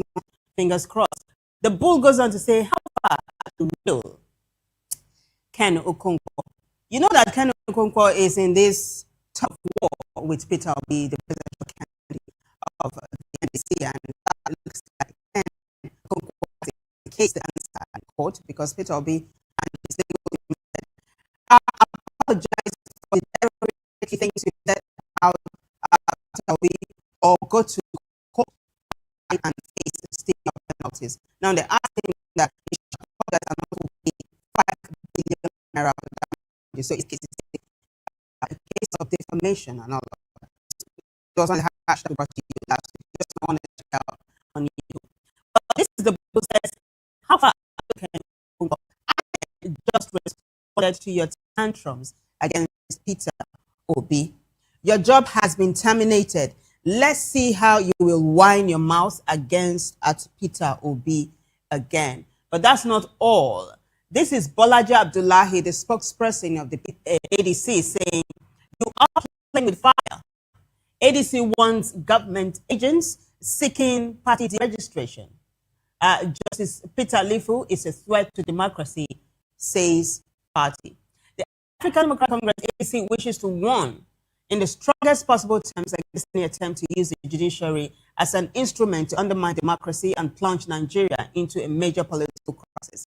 We are deeply alarmed by the judgment reportedly delivered by Justice Peter Lifu of the Federal High Court, Abuja, in a case filed by the so-called National Forum of Former Legislators seeking the deregistration of the ADC and 4 other political parties. This judgment stands in direct conflict with constitutional principles and all known judicial processes and procedures. That's not all. He goes on to say the facts are straightforward. The plaintiffs had argued that the ADC and 4 other political parties failed to satisfy constitutional requirements relating to continued registration. However, in its counter affidavit filed before the court in May, INEC, the constitutional body empowered with the registration, regulation, and supervision of political parties in Nigeria, categorically maintained that the ADC had not violated any registration requirements, had not failed any constitutional electoral performance threshold, and that no legally recognized basis existed for its deregistration. And he goes on to, present facts and all of that. And basically, he's saying the party is not going to take this lying down. Now, Demi is responding what Bolaji Abdullahi said. Join forces with Obi if you're serious about saving Nigeria. ADC is a lost cause. That's coming from Demi. And then Peter Adewoye says, but is this court ruling not in the political party's guideline and the likes? If it's not, then you have a case. But if it's true and genuine, that means your party ignored it. We all know that it's a game of chess you guys are playing. Ruling party versus opposition party. And that's coming from one of the netizens that's really, really responding to this matter now. And then at official Jerry Smart says, today you announced Amaechi as the VP, and then the Federal High Court has slammed the ADC. And at official Jerry Smart says he likes the drama that is playing out at the moment, but there are so many in the opposition party, ADC, who are crying foul and are hoping that this judgment is reversed. But then, is there a likelihood of it? On that note, we move on to the next hashtag.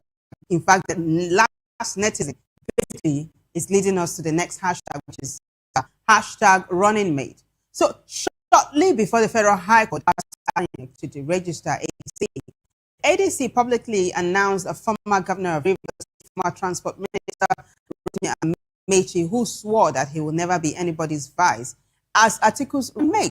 This was shortly before the Federal High Court asked INEC to deregister ADC. And so many netizens are jumping on what Amechi said on the 19th of May, saying, obviously you are not going to be anybody's running mate, but let's not jump on here.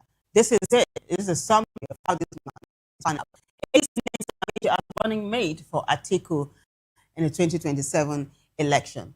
ADC National Publicity Secretary Bolaji Abdullahi revealed the Unity and Rescue ticket. That's what it's called, Unity and Rescue ticket, and it was revealed on Monday after consultations across Nigeria's 6 geopolitical zones.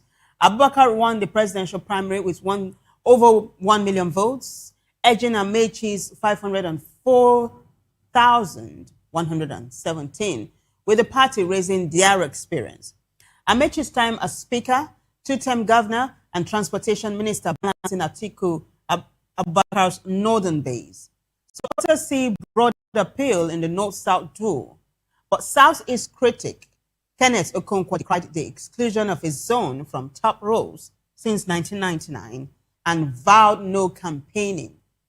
Media confirmed the news, though neither candidate has responded yet. Of course, Kenneth Okonkwo, who is a staunch Atiku Abubakar supporter, has made a 360 and is saying, no more, I'm not supporting you anymore because you disappointed me. Why Amechi is what Kenneth is saying? That is a totally different hashtag and it comes after this. So keep your fingers crossed. Now, this is Publicity Secretary Bolaji Abdullahi, of course, jumping on this. He actually put up this post on X before the High Court asked INEC to deregister the ADC as well as other political parties, 5 in all. Now, this is Bolaji Abdullahi on X saying ADC picks Chubike Amechi as Atiku's running mate.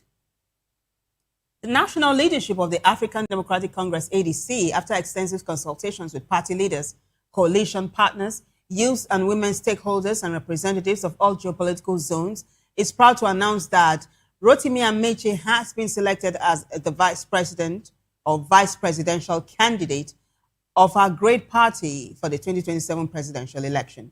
This recommendation follows the successful conclusion of the ADC presidential primaries, in which Amechi emerged as the runner-up, earning widespread support from party members across the federation and demonstrating his enduring appeal as one of Nigeria's most experienced and respected political leaders. It's a whole sermon, I can tell you, but that's just the gist of it. You know, these 2 paragraphs that I pulled out is just giving you, a reflection of how the ADC is spinning this.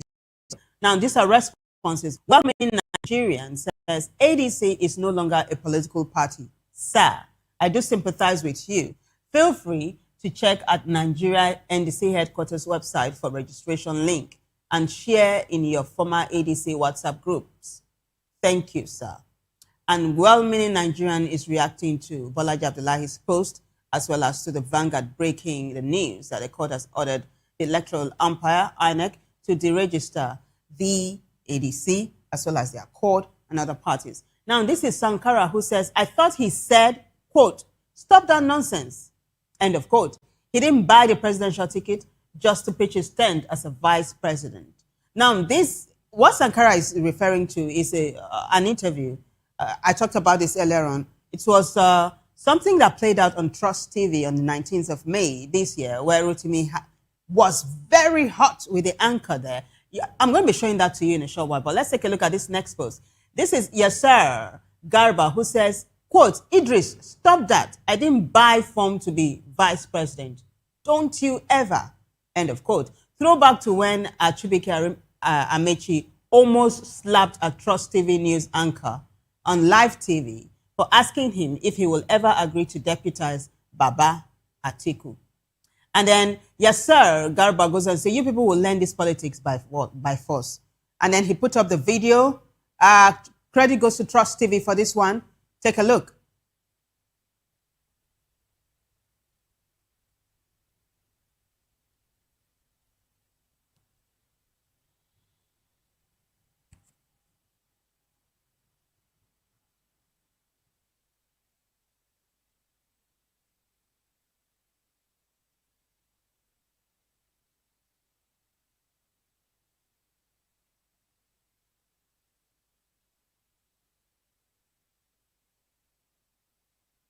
As a vice presidential. Will you stop that nonsense? No, it's not nonsense. Stop. People are saying it. It is. Stop that. No. Stop that. Please stop that. Will you take, okay, let me put it the other way. Will you accept to be vice president? Please stop that. I didn't buy form to be vice president. Don't you ever repeat. Don't you ever. I'm not saying it. It is people who are working for you. I mean, who are the people? I can show you millions of people who are also thinking. Who are those talking about? This is without prejudice to you being eminently qualified to go for the ticket. Idris. Yes. This interview is about presidency. If you want to interview vice president, can I step down so I can get the vice presidential candidates and interview them? Oh, no, I don't want you to go. I want you to answer the questions. Maybe you tell Nigerians that at no time you will accept that. If you want to interview vice president, can I step down so I can bring vice president? We will bring them later. You know, it's like a debate. I'm representing Nigerians, Your Excellency. So when you're ready to interview vice president, you go and call them. Okay. Have you made and discussed consensus?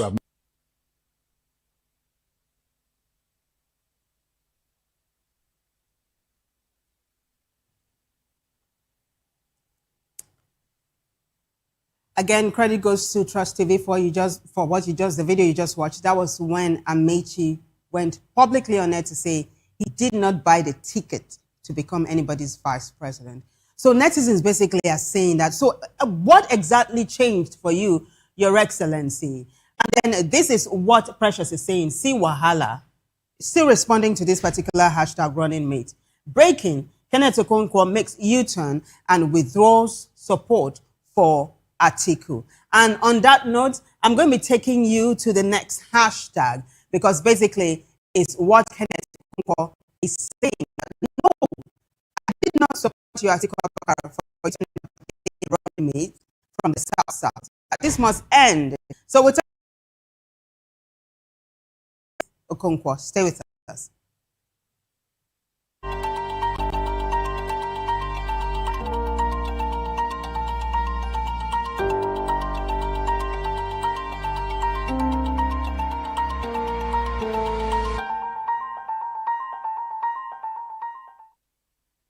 The red carpets, awards, the razzmatazz, music, fashion, interviews, and more. Spotlight on Voice of the People Television. Let's feed you with all the juicy stories in the global entertainment space, bringing you the glitz and glamour as they hot. Stay tuned to Spotlight, 1 p.m. Monday to Friday. Spotlight on VOP TV. Entertainment like never before.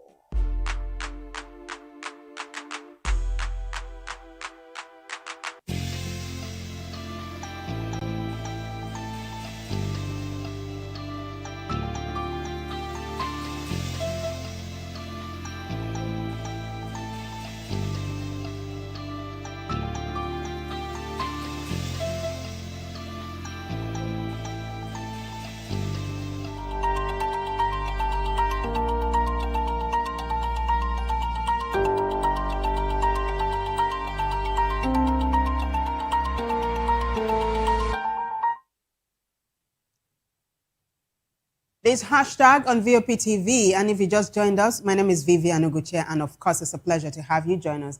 This is where we get to tell you all the trending social media, especially on X. So, hashtag Kenneth Okonkwo is the teaser we get. A staunch Atiku Abubakar supporter until like 3 hours ago, when Atiku Abubakar or the ADC announced Rotimi Amechi as Atiku's running mate. Until then, Kenneth Okonkwo was an Atiku supporter. This was what he said online.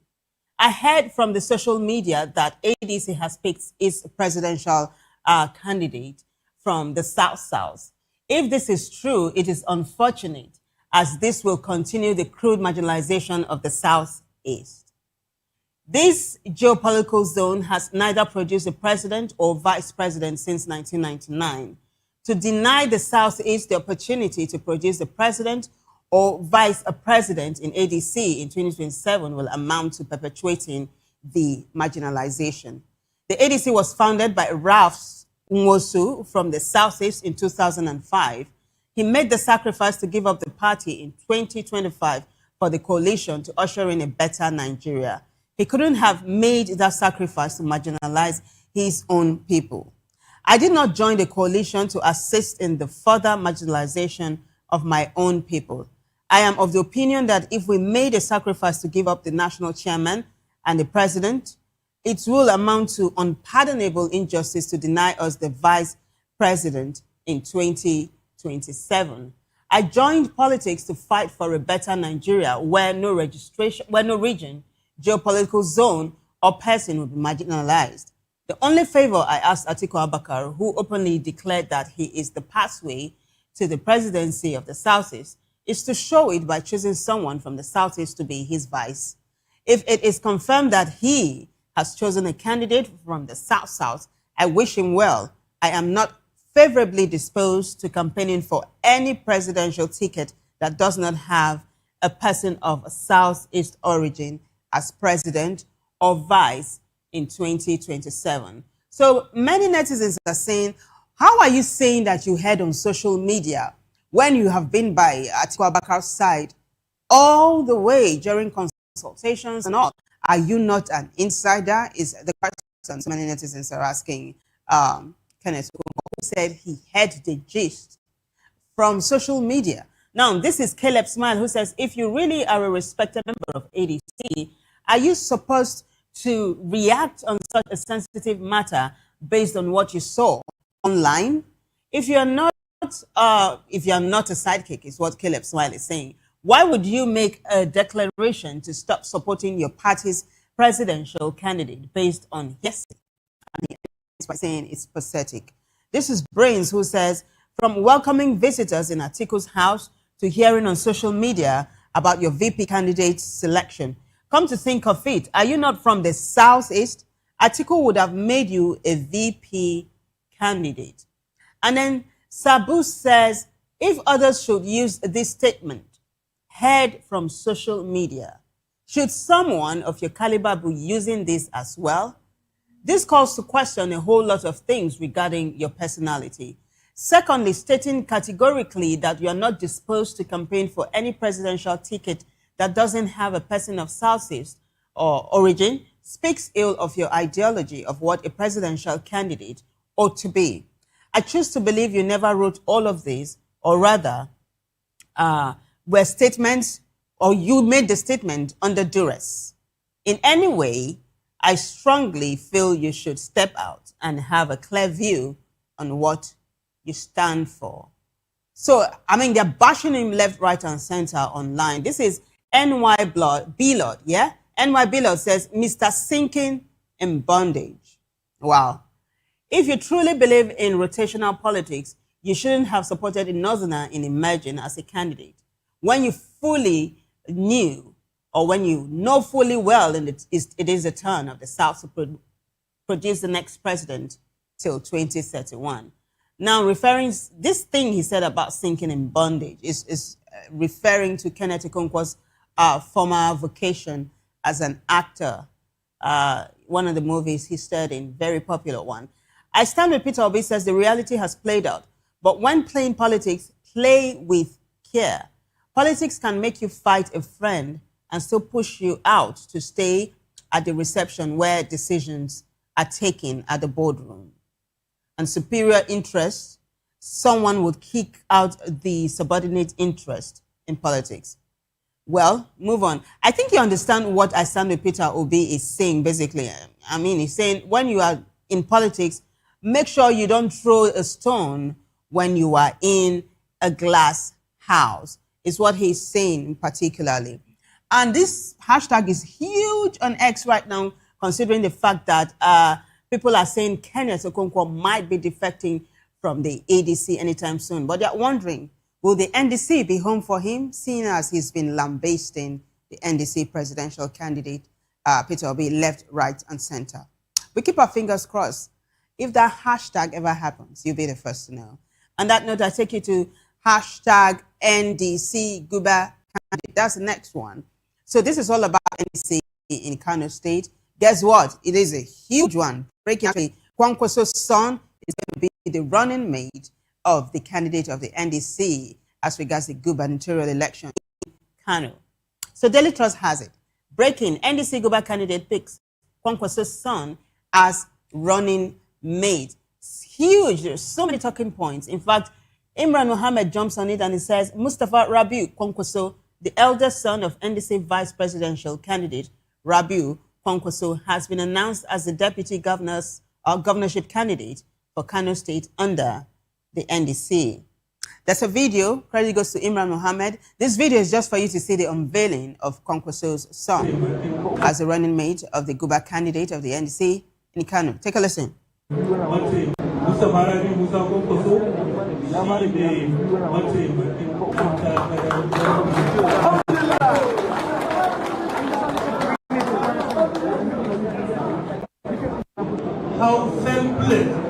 How selfless he has been.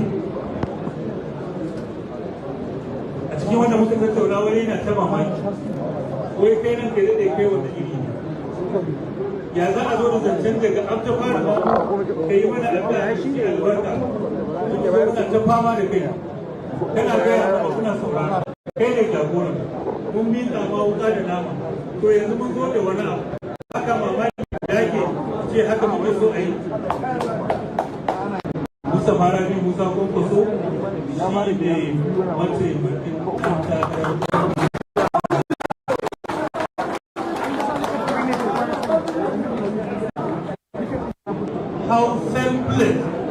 how selfless he has been. A cikin wanda muka tattauna wani yana ta mamaki, wai kai nan kai wata iri ne. Ya za a zo da daga abta fara ba, ka yi mana addu'a shi ne albarka, kuna ta fama da kai. Kana gaya mana kuna saurara, kai ne jagoran. Mun miƙa ma wuƙa da nama, to yanzu mun zo da wani abu. Haka mamaki da yake ce haka mu so a yi. Mustafa Rabi Musa Kwankwaso shi ne mataimakin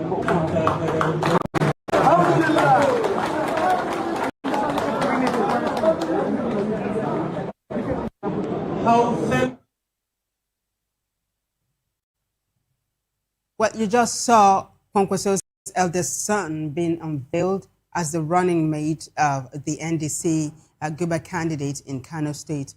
The responses online are varied, but majorly people are saying this is not politics. Let's start from the positive, right? This is Sadiq Alkali who says he does it because Rabiu Kwankwaso is choosing whole candidates based on competence and capacity. And he goes on to say that they are not in doubt that he's going to perform well. Some are saying like father, like son. Others are also referring to Kwankwaso's antecedent in Kano when he was governor and how he performed incredibly well. Now, this is Chief Priest. Chief Priest says, as a good governance advocate, I don't buy this.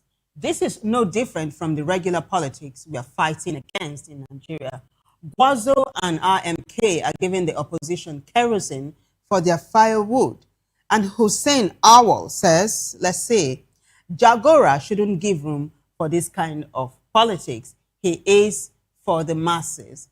And this is Floody Mani TM saying nepotism from the Messiah's camp. Frank IE says, masterstroke 2027 is looking much more interesting than ever imagined. So some are saying that this is nepotism and that it shouldn't be so. Others are saying if it was the APC that had done something like this, that Nigerians would definitely not take it lying down. Others are saying, look, if people in Kano accept this, nobody should cry over spilt milk when those that are affected are happy about it. On that note now, we take you to another hashtag that is trending like mad online. This is hashtag Akunyili Crosby. Yes, the late Dora Akunyili, Dr. Dora Akunyili, the incorruptible, former late incorruptible DG of NAFDAC to the limelight before she delved into politics and before she passed. This is her daughter. And she just completed a huge project for the Obamas, particularly Barack Obama's presidential library that's trending like mad. Michelle Obama, former U.S. First Lady, of this post, and it's got so many Nigerians loving up to her. So Michelle Obama says, Barack and I were so honored to have at Akunyili Crosby create a portrait for the Obama Presidential Center. Her artistic brilliance shines through, and the way she infused such life and joy into the pieces is truly extraordinary. We love it, and we think everyone who visits the center will too. And Michelle Obama put up this video, so credit goes to the Obamas for it. Take a look.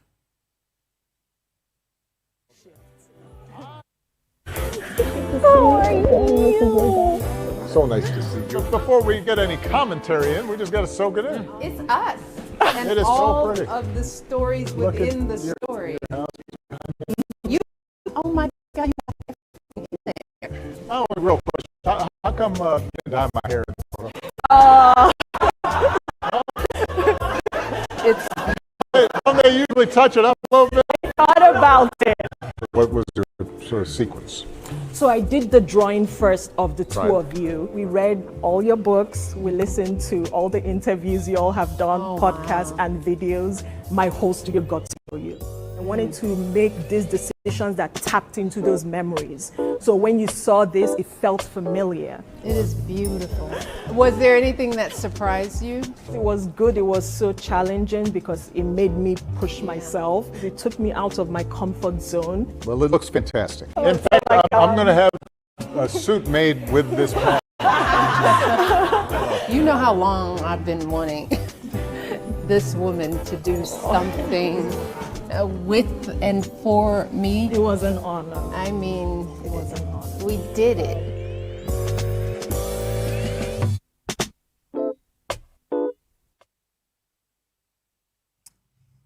All right. Credit goes to the Obama Presidential Center for that video. Of course, the former U.S. First Lady, Michelle Obama, put that up. And this is Mr. Precious saying about the artist. She looks so much like Professor Dora Akunyili. Is she her daughter? Yes, Mr. Precious. She is her daughter. And this is Isholaya. Ishola says, this is so powerful. Njideka Akunyili Crosby's work, carrying Nigerian memory, texture, and identity into a space like the Obama Presidential Center is truly, truly special. Amazing work at Akunyili Crosby. Looks like the spirit of excellence runs in the Akunyili family, I can tell you. Delta Tribune said, whatever your politics, that is a stunning achievement for the artist. Having your work become part of a presidential center is the kind of recognition most artists only dream about. John Q. Public III says, God, I miss them both. And then he goes on to say, definitely the classiest president and first lady ever, talking about the Obamas. And Dare James says, congrats at Akunyili Crosby. That was a masterpiece. So, I mean, there are so many Nigerians on Michelle Obama's page right now, and they're loving up on the post she put up, and so many congratulatory messages pouring in for Akunyili Crosby. And most people are saying, well done for making Nigeria proud. Let me join my voice to the crowd applauding Akunyili Crosby. Say, good job, girl. Well done. Let's talk sports now. You know, World Cup is on. I mean, it's the most watched event this week. And yesterday, Japan faced the Netherlands. It was a blockbuster, pardon me, 2-2 actually. But this is what's got people talking. After the match, the Japanese fans went round the stadium taking tests and whatever does not constitute cleanness, they decide to pick and discard. That has got so many netizens talking, with so many people saying other countries should just be Japanese, and some bringing up cases of tales of discipline, that when it comes to discipline, give it the Japanese. World Cup jumped on this to say the reason Japan fans in the stadium after each game, respect. And FIFA put up the video.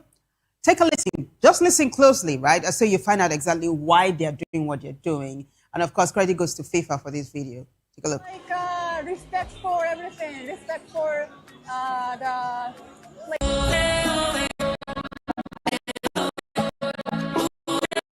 it's a culture, but it's like respect for the players, and also for the stadium. We're kind of honored to be here, so we don't want to make them miss and then leave it. So I think that's the reason why we're doing it.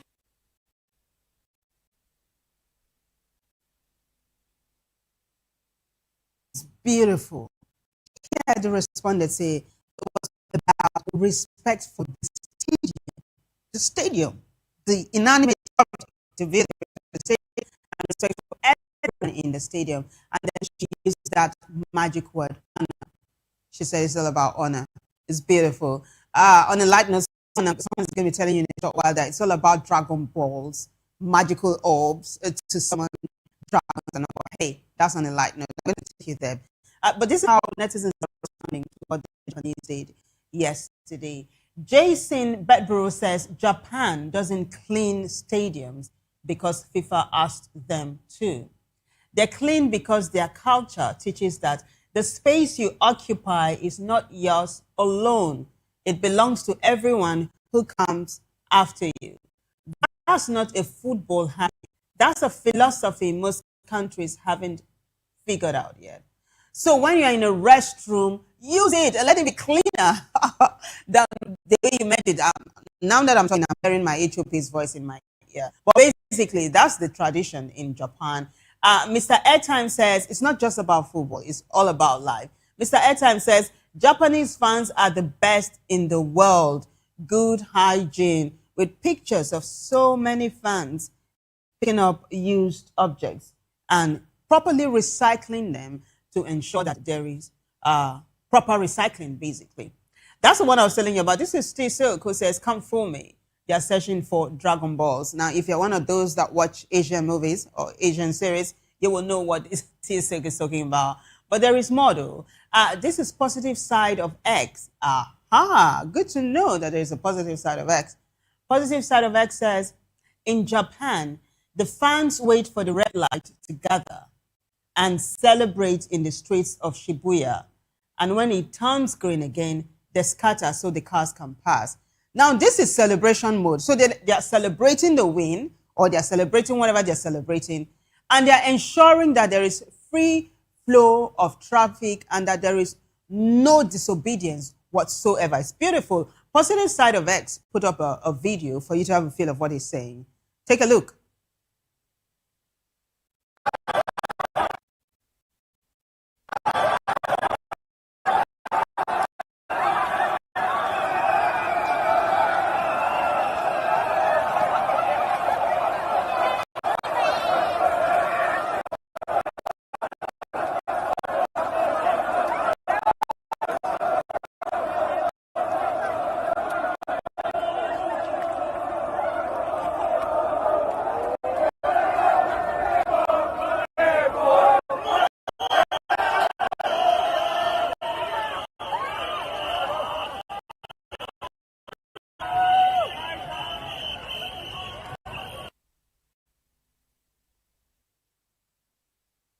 It's all about discipline. It's amazing.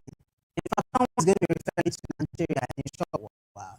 This is a rabbi, and rabbi says, absolute class. There's a lot to admire and learn from the Japanese culture. That's not all. The one I told you about, that's it. This is Biggie Small, and Biggie Small says, I love their culture, very similar to Yoruba people in Nigeria. Guys, Take a look. 26,000 responses to what Biggie Small put up 12 hours ago. And there, you want to check this out, just go to FIFA's site on X. Check out Biggie Small's response to what the Japanese have done, how he's saying that in Nigeria. And see responses, different looks, different. That's how we wrap it up today. Big thanks to everyone who contributed to making the show success. But bigger thanks to you guys for watching. If you liked it, keep it dead again with for an update. Bye for now.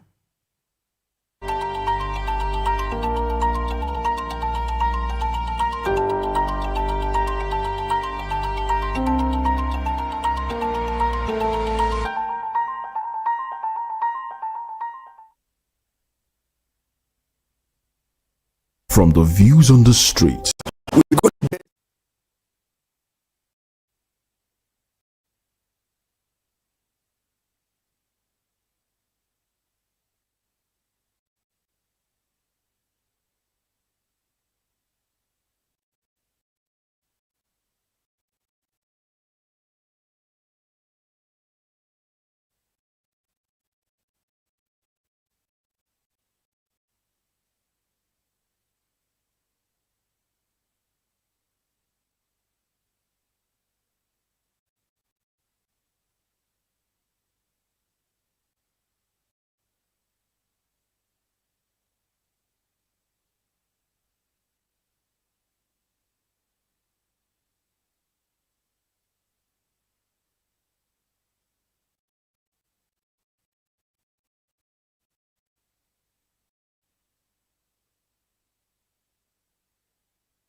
we encourage you to click on the like button and subscribe to our YouTube channel. We are Voice of the People TV. Also follow us on all our social media platforms. We are at VOPTV Live.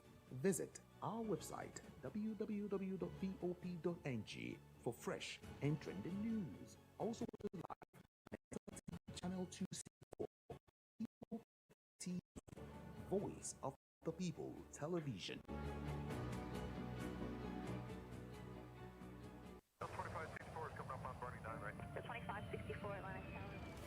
What happens in the hush behind hangar doors? Who signs the papers that gamble with lives? Which truths were grounded before they even ever had wings?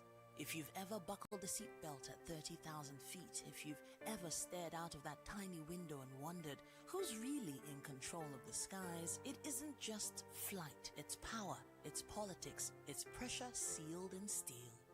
We're peeling back the clouds from runway risks to sky-high secrets. We're diving deep where most dare not to look. Aviation Scope, every Sunday at 7 p.m. only on Voice of the People TV. We don't just report, we reveal. We don't just ask, we uncover. Because when it comes to the skies, ignorance is turbulence. Aviation Scope, the sky isn't the limit, it's just the beginning. On Edu Dialogue, we bring you fresh ideas and conversations, shaping the future of learning in Nigeria and beyond.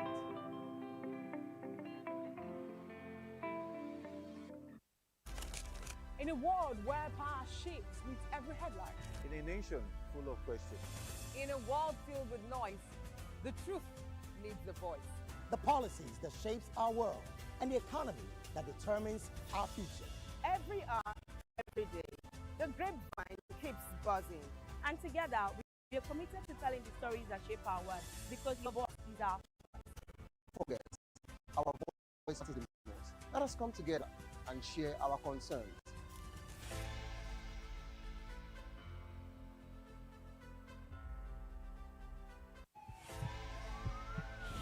This is Health Check, your weekly guide to better living, smarter choices, and trusted answers.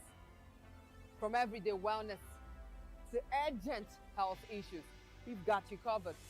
Health Check, only on Voice of the People television, where your health has a voice.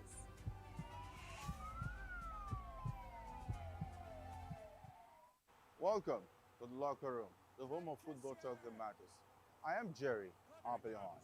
Join us every weekday, Monday to Friday at 5 p.m. Nigerian time, as we share the hot takes and hot debates in the exciting world of football. And joining me are the usual suspects, Ikechukwu and Mayowa, as we break down all the hot takes and everything that's happening in the football. Don't just watch football, live it with us. Catch us on the locker room and Voice of the People television at 5 p.m. Nigerian time. And like I always say, if not 20 minutes off, please the sport. Welcome to Romeo Pizza.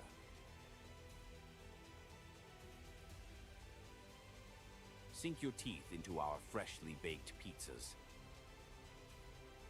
Loaded with rich sauce, melted cheese, and irresistible toppings. Where every bite is a love story. Treat yourself to our creamy, dreamy ice cream. Smooth, sweet, and made to brighten your day. Or maybe you want it hot and satisfying. Our juicy shawarma is wrapped to perfection, packed with flavor in every mouthful. Pizza, ice cream, shawarma. Why choose one when you can have it all? Romeo Pizza has exactly what your taste buds desire. Are you ready for the extraordinary? Something big is happening on your screen. Introducing VOP TV. Now streaming on SLTV channel 264. From breaking news to captivating conversations, news analysis, giving you all sides to the story. We bring in-depth discussions on the issues that matter, from politics to sports, entertainment, and lifestyle. VOP TV on SLTV channel 264. Join us as we redefine what television means to you. Voice of the People Television, VOP TV. Now you have more than a voice.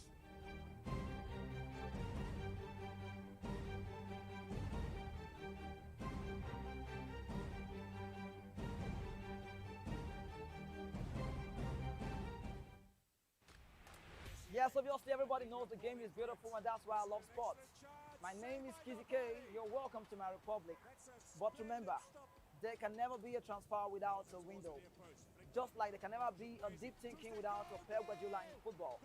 You can't say tennis without talking about Djokovic. So why not give me attention on the show so I can run your race on the TV like Lewis Hamilton, Formula 1 star. Don't forget, when God have mercy on you, you can achieve your goals like Cristiano Ronaldo.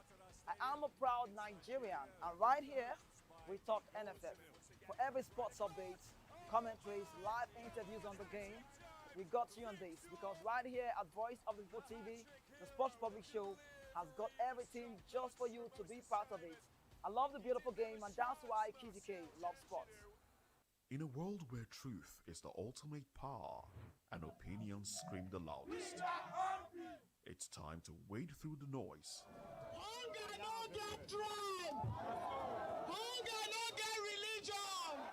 And scan the human interest and trending topics that matter. Stay tuned to The Issues, your plug to the stories making the buzz, from politics to science and technology, social justice, and more. Let's tackle the tough questions and expose the truth. The Issues on Voice of the People Television. Don't just react, understand.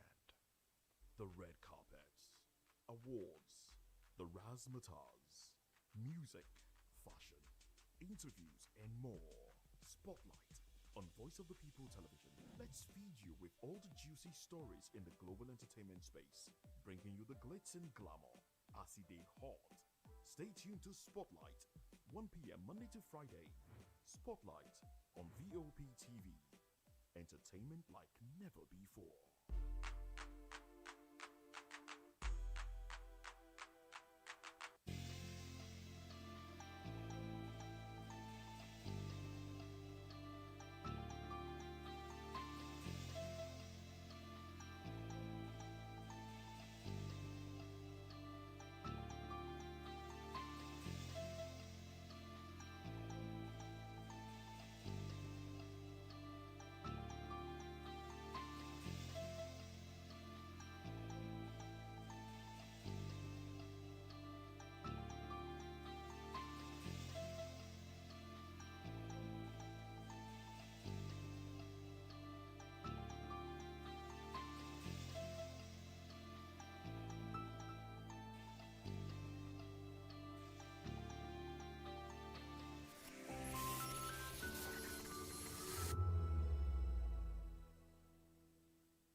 From the views on the streets We go to bed empty hunger. to the blaring horns of a hustling city, the loudest voices of the common man got a medium to be heard. This particular administration, they were coming unprepared. It's not a bad thing to renovate the president's lawn. Through top-notch programming, unbiased reportage of news, sports, business, entertainment, and cultural documentaries, Voice of the People 90.3 FM became a symbol for 21st century media. And now, a new baby is born. Voice of the People Television, VOP TV, youthful, full of vigor and penchant for excellence in the continent's media space, exposing the wrongs, applauding the rights, dissecting the news without fear or favor, through factual and accurate stories and contents, Corruption kills three things that makes a society.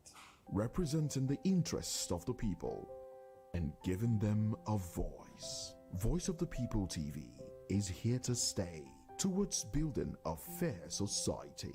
VOP TV, Voice of the People Television, truly a voice for the people. We encourage you to click on the like button and subscribe to our YouTube channel. We are Voice of the People TV. Also follow us on all our social media platforms. We are at VOP TV Live. Visit our website www.vop.ng for fresh and trending news. Also watch us live on SLTV channel 264. VOP TV, Voice of the People Television.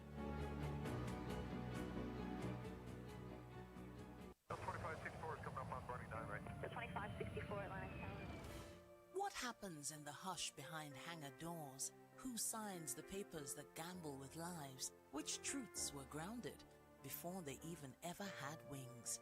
If you've ever buckled a seatbelt at 30,000 feet, if you've ever stared out of that tiny window and wondered who's really in control of the skies, it isn't just flight, it's power, it's politics, it's pressure sealed in steel.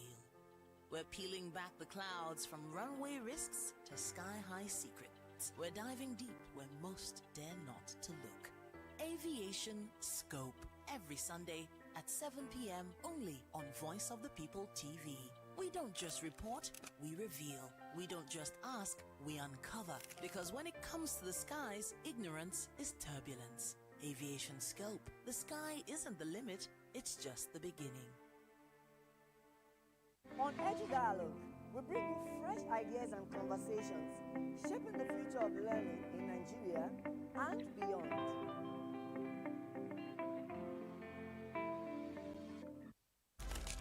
In a world where power shifts with every headline, In a nation full of questions, In a world filled with noise, the truth needs a voice. The policies that shapes our world and the economy that determines our future. Every hour, every day, the grapevine keeps buzzing. And together, we are committed to telling the stories that shape our world because your voice is our focus. Don't forget, our voice matters the most. Let us come together and share our concerns.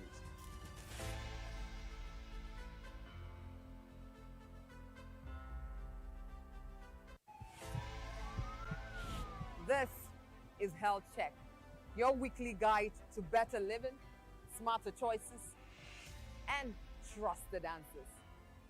From everyday wellness to urgent health issues, we've got you covered. Health Check, only on Voice of the People Television, where your health has a voice.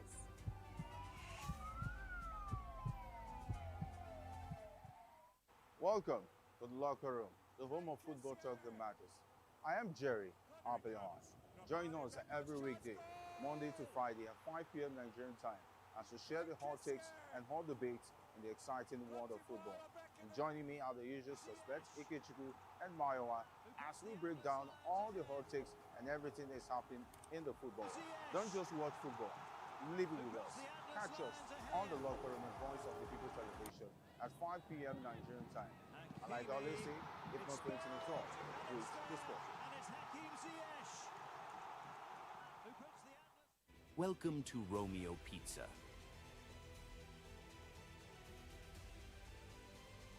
Sink your teeth into our freshly baked pizzas. Loaded with rich sauce, melted cheese, and irresistible toppings. Where every bite is a love story. Treat yourself to our creamy, dreamy ice cream. Smooth, sweet, and made to brighten your day. Or maybe you want it hot and satisfying. Our juicy shawarma is wrapped to perfection, packed with flavor in every mouthful. Pizza, ice cream, shawarma. Why choose one when you can have it all? Romeo Pizza has exactly what your taste buds desire. Are you ready for the extraordinary? Something big is happening on your screen. Introducing VOP TV. Now streaming on SLTV channel 264. From breaking news to captivating conversations, news analysis, giving you all sides to the story. We bring in-depth discussions on the issues that matter, from politics to sports, entertainment, and lifestyle. VOP TV on SLTV channel 264. Join us as we redefine what television means to you. Voice of the People Television, VOP TV. Now you have more than a voice.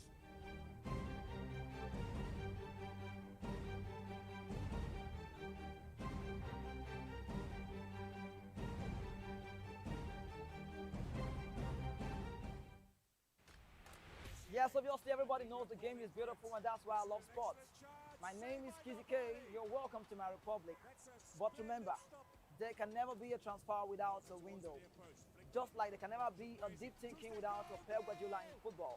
You can't say tennis without talking about Djokovic. So why not give me attention on the show so I can run your race on the TV like Lewis Hamilton, Formula 1 star. Don't forget, when God have mercy on you, you can achieve your goals like Cristiano Ronaldo. I am a proud Nigerian, and right here, we talk NFF. For every sports update, commentaries, live interviews on the game, we got you on this, because right here at Voice of the People TV, the Sports Public Show has got everything just for you to be part of it. I love the beautiful game, and that's why Kizzy K loves sports.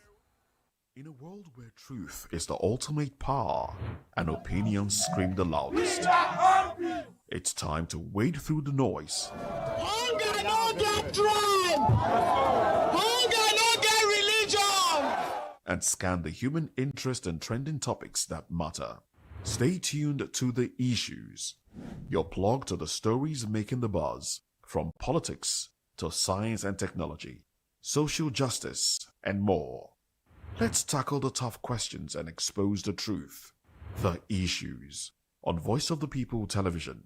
Don't just react, understand. The red carpets, awards, the razzmatazz, music, fashion, interviews, and more. Spotlight on Voice of the People Television. Let's feed you with all the juicy stories in the global entertainment space, bringing you the glitz and glamour as it is hot. Stay tuned to Spotlight, 1 p.m. Monday to Friday. Spotlight on VOP TV. Entertainment like never before.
From the views on the streets, we go to bed empty hunger. to the blaring horns of a hustling city. The loudest voices of the common man got a medium to be heard. This particular administration, they were coming unprepared. It's not a bad thing to renovate the president's lodge. Through top-notch programming, unbiased reportage of news, sports, business, entertainment, and cultural documentaries, Voice of the People 90.3 FM became a symbol for 21st century media. And now, a new baby is born. Voice of the People Television, VOP TV, youthful, full of vigor and penchant for excellence in the continent's media space, exposing the wrongs, applauding the rights, dissecting the news without fear or favor, through factual and accurate stories and contents. Corruption kills three things that makes a society. Representing the interests of the people and giving them a voice. Voice of the People TV is here to stay towards building a fair society. VOP TV, Voice of the People Television, truly a voice for the people. We encourage you to click on the like button and subscribe to our YouTube channel. We are Voice of the People TV. Also follow us on all our social media platforms. We are at VOP TV Live. Visit our website www.vop.ng for fresh and trending news. Also watch us live on SLTV channel 264. VOP TV, Voice of the People Television. 2564 is coming up on Burning 9 right? The 2564 Atlantic Tower. What happens in the hush behind hangar doors? Who signs the papers that gamble with lives? Which truths were grounded before they even ever had wings? If you've ever buckled a seat...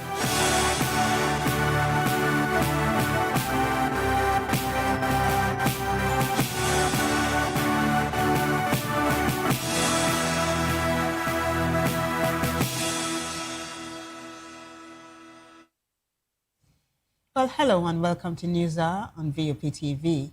I am Vivian Oguche. And I am Nenna Ndomdioto. Before beginning the news, kindly visit our website www.vop.ng for fresh and trending news. Here are the headlines. Court orders INEC to deregister ADC, Accord and 3 others. Adeleke Showore reject party deregistration ruling.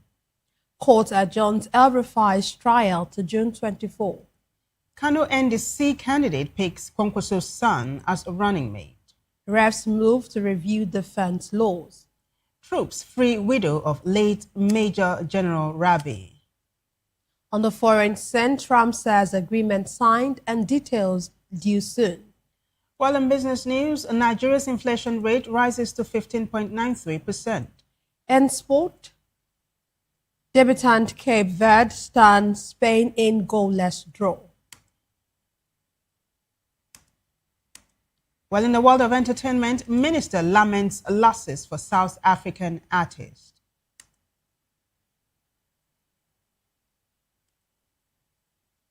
Now the news in details. The Federal High Court in Abuja has ordered the Independent National Electoral Commission, INEC, to deregister the African Democratic Congress, ADC, and 4 other political parties. The affected parties are the Action People's Party, Action Alliance, Accord Party, and Zenith Labour Party. The order was issued by Justice Peter Lifo following a suit filed by the National Forum of Former Legislators. The group argued that the parties failed to meet the constitutional requirements for retaining their registration, including winning at least 25% of votes in a state during a presidential election or securing an elective seat at the national, state, or local government level. According to the plaintiffs, the parties failed to meet these thresholds in the 2023 general elections and subsequent by-elections. Justice Lifo subsequently ordered INEC to deregister the 5 political parties. Meanwhile, Osun State Governor Ademola Adeleke and African Action Congress presidential candidate Omoyele Sowore have rejected a federal high court judgment ordering the deregistration of 5 political parties, describing the ruling as controversial and undemocratic. Reacting through his spokesperson Olawale Rashid, Governor Adeleke said the judgment amounted to an abuse of court processes and violated a subsisting court of appeal order. He argued that the appellate court had already stayed proceedings in the matter and that the lower court should not have delivered judgment. According to Adeleke, court records showed the Court of Appeal had expressly stated that the delivery of judgment formed part of the proceedings under the stay order. Meanwhile, Sowore condemned the ruling, describing it as an attack on democratic choice and multi-party participation. In a social media post, he questioned the deregistration of parties that had already conducted primaries and were preparing for elections, insisting the decision was unjustifiable. Moving on, a federal high court in Kaduna has adjourned the trial of former Kaduna State Governor Nasir El-Rufai until June 24, 2026. The case, filed by the Independent Corrupt Practices and Other Related Offences Commission, centers on allegations of abuse of office, fraud, and financial misconduct during his tenure as governor. As a resumed hearing on Monday, El-Rufai arrived at the court around 9:30 a.m., accompanied by ICPC officials, operatives of the Department of State Services, and police personnel. Prosecutors alleged the public funds were improperly released for projects that were either not executed or were irregularly managed. El-Rufai has denied all the charges and maintains his innocence. At Monday's sitting, the court was expected to continue hearing motions and arguments from both the prosecution and defense as the case progresses. Now, President Bola Tinubu has urged judges and judicial officials to ensure that justice is swiftly dispensed to Nigerians. Tinubu urged them to ensure that courts are the last hope of the common man. He spoke during the commissioning of the newly constructed Court of Appeal, Abuja Division building to mark his third-year anniversary. Tinubu, represented by Vice President Kashim Shettima at the event, assured that he would ensure that judges and judicial officers work in a deserving environment.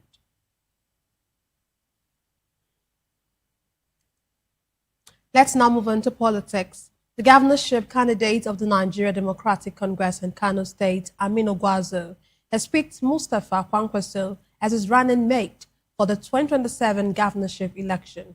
The development was confirmed by Gwazo's spokesperson Ibrahim Shuaibu.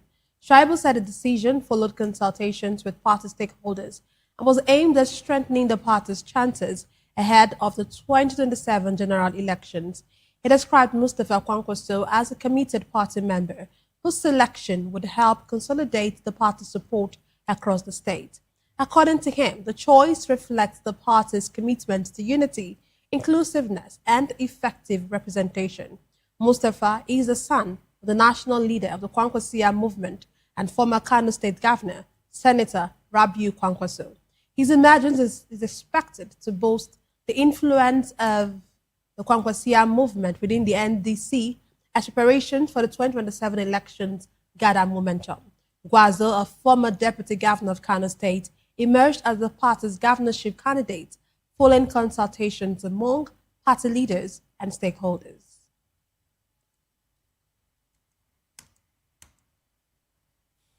Well, away from political matters, President Bola Tinubu has reaffirmed the federal government's commitment to strengthening collaboration with traditional institutions to promote peace, security, unity, and sustainable development across the country. The position was conveyed by the Minister of Information and National Orientation, Mohammed Idris, at the ACE Executive Committee meeting of the Northern Traditional Rulers Council in Dutse, Jigawa State.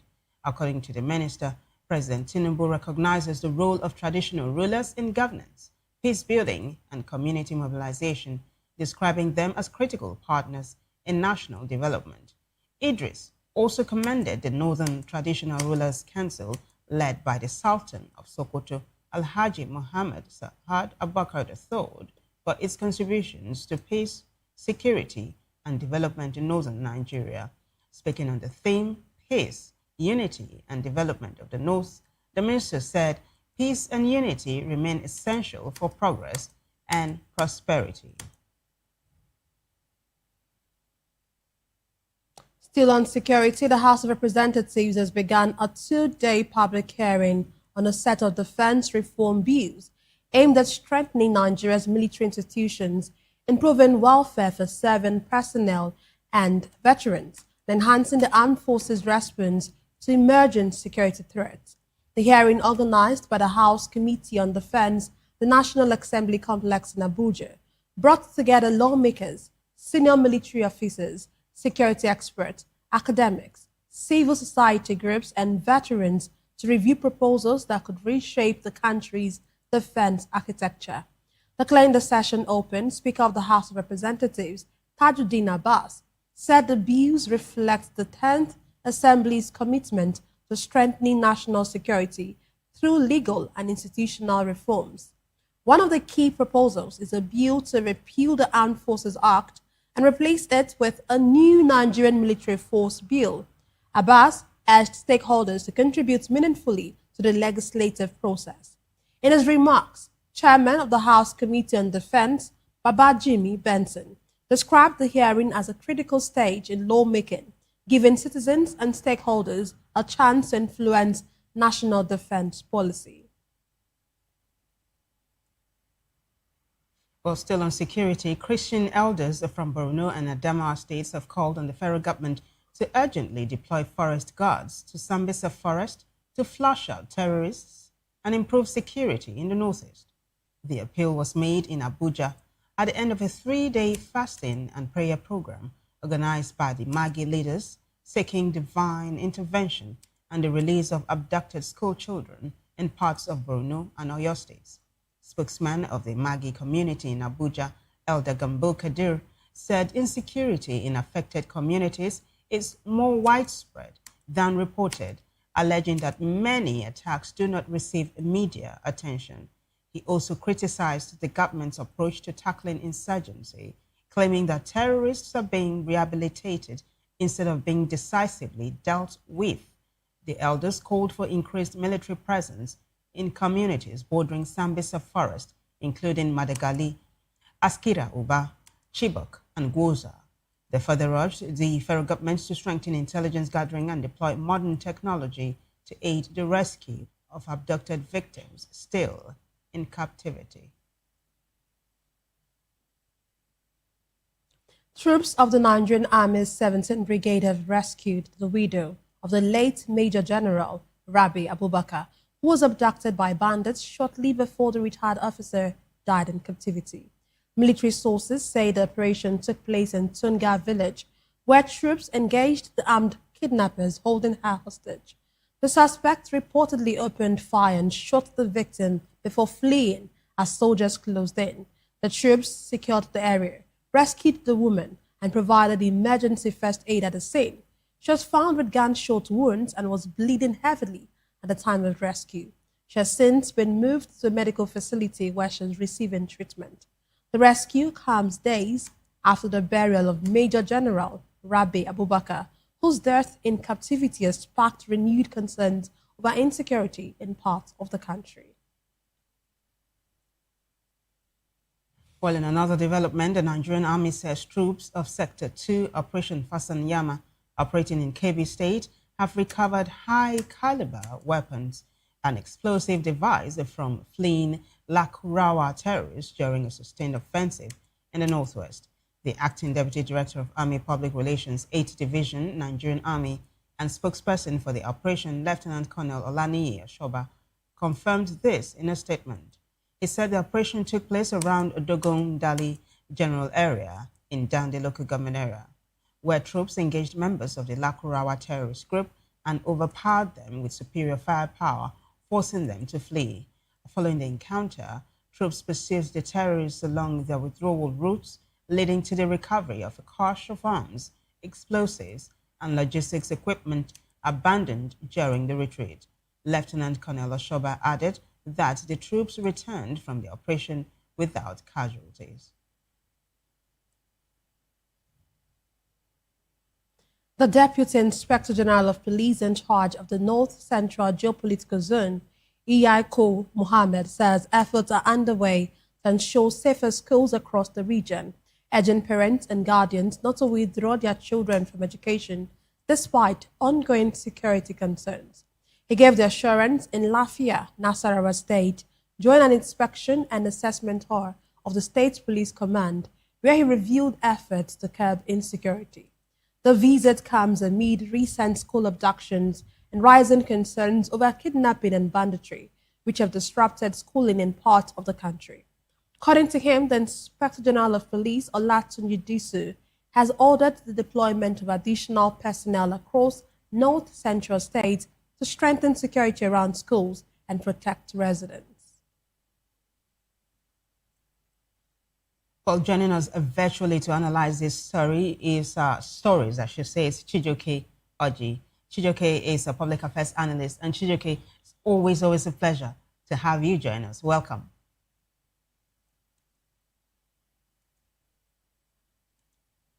Well, I understand that Chijioke Oji hasn't joined us. We'll take a short break. When we come back, news hour continues. Stay with us.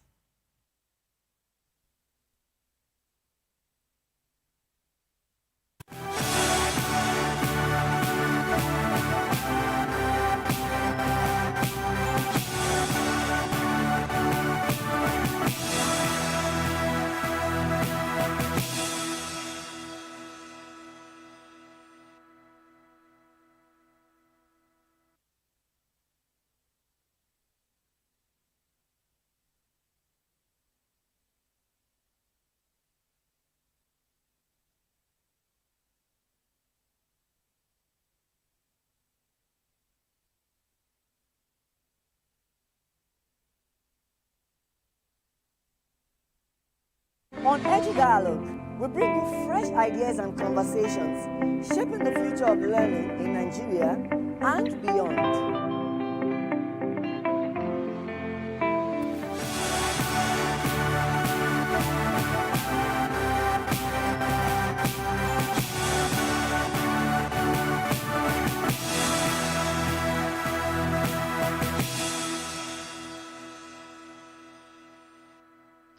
You're welcome back, everyone. And I do understand that Chijioke Oji has joined us. Chijioke, in absentia, I already welcomed you, but hey, let's do it again. Welcome aboard.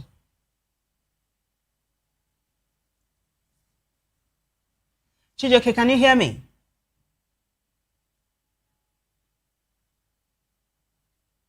Can you unmute your device so that we can hear you clearly? Well, it looks like we're encountering some difficulties. We'll take another break and try to see if we can reconnect with Chijioke. Stay with us.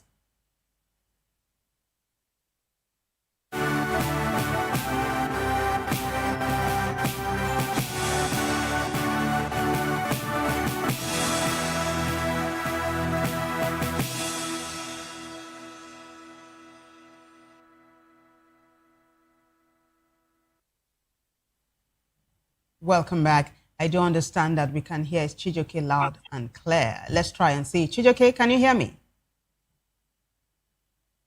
Yes, please, I can hear you now. And Thank you so much. Thank you again. And I can hear you loud and clear too. Thank you for coming. So I already said welcome to you in absentia. Thank you. Yeah, so we're just going to hit the ground running. Yeah. So the Federal High Court in Abuja, has ordered the Independent National Electoral Commission, INEC, to deregister the African Democratic Congress, ADC, and 4 other political parties, including the Accord Party. The Accord being the party that the Osun State governor is supposed to run under. And then again, this is happening just a few hours after the ADC declared Rotimi Amechi as the running mate of Atiku Abubakar.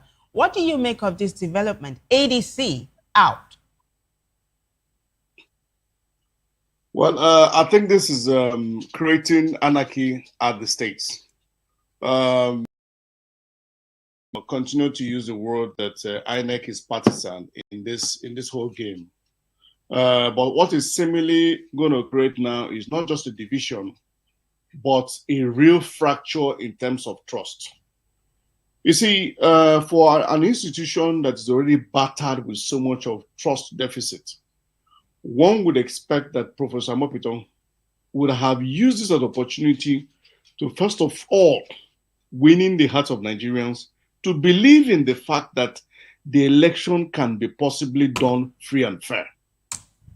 Already many people, including the Atiku Abubakar, already believe that he's biased, especially with the drama that has continued to plague with the recognition of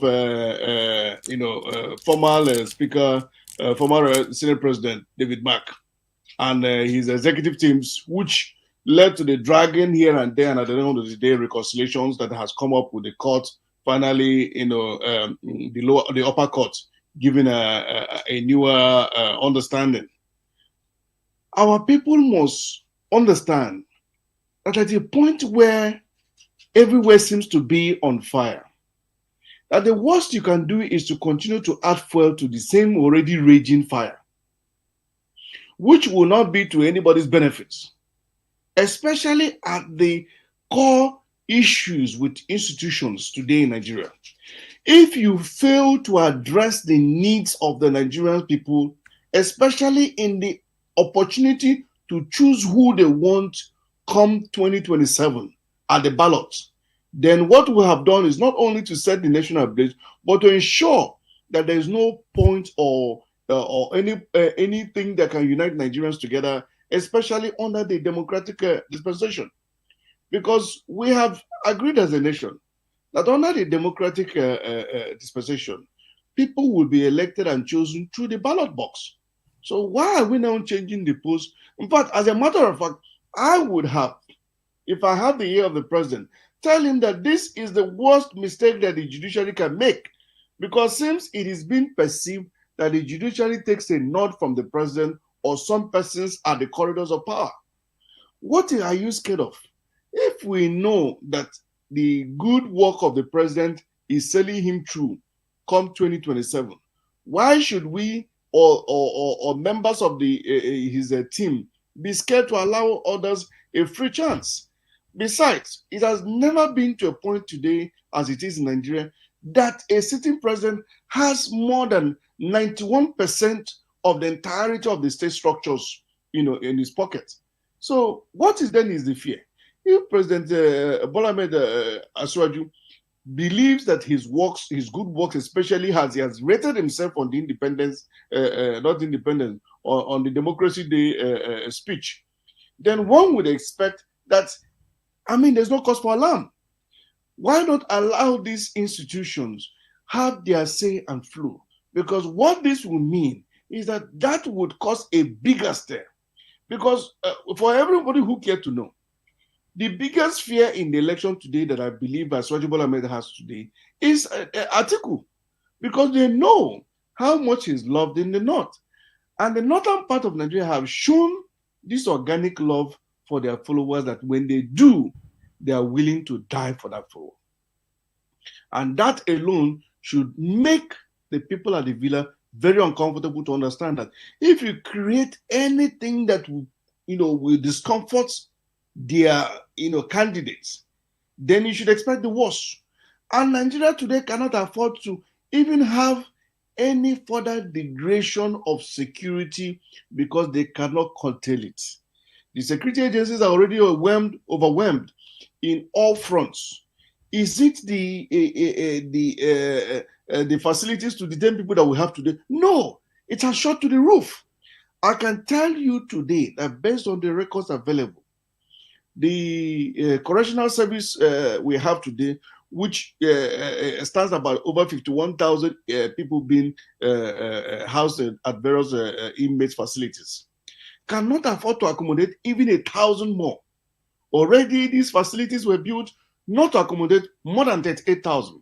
And today we hear that over 51,000. And that is why the state continuously pardon people, including those at the power of authority, at the exercise of their own powers. We grant pardons even for certain individuals who shouldn't be set free.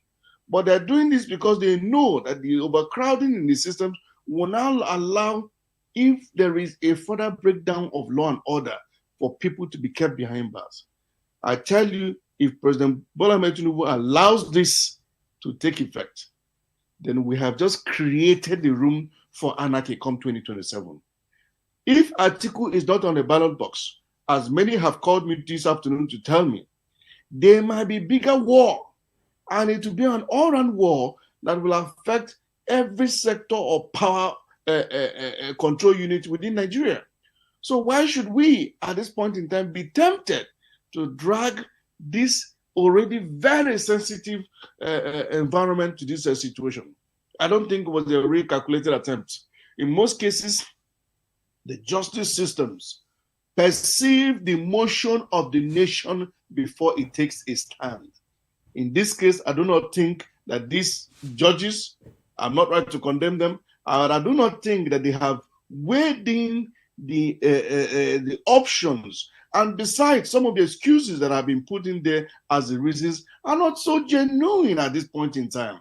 One would have expected that with all that has already gone down the drain, let them just be.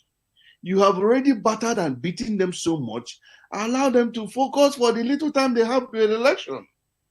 This is really, really the worst that can happen at this point in time. And I do not think that it is even to the favor of Bola Ahmed Tinubu. How can he be the only man at the ballot box come 2027? Because the same problem with the ADC is spreading to other political parties. So it's a big joke.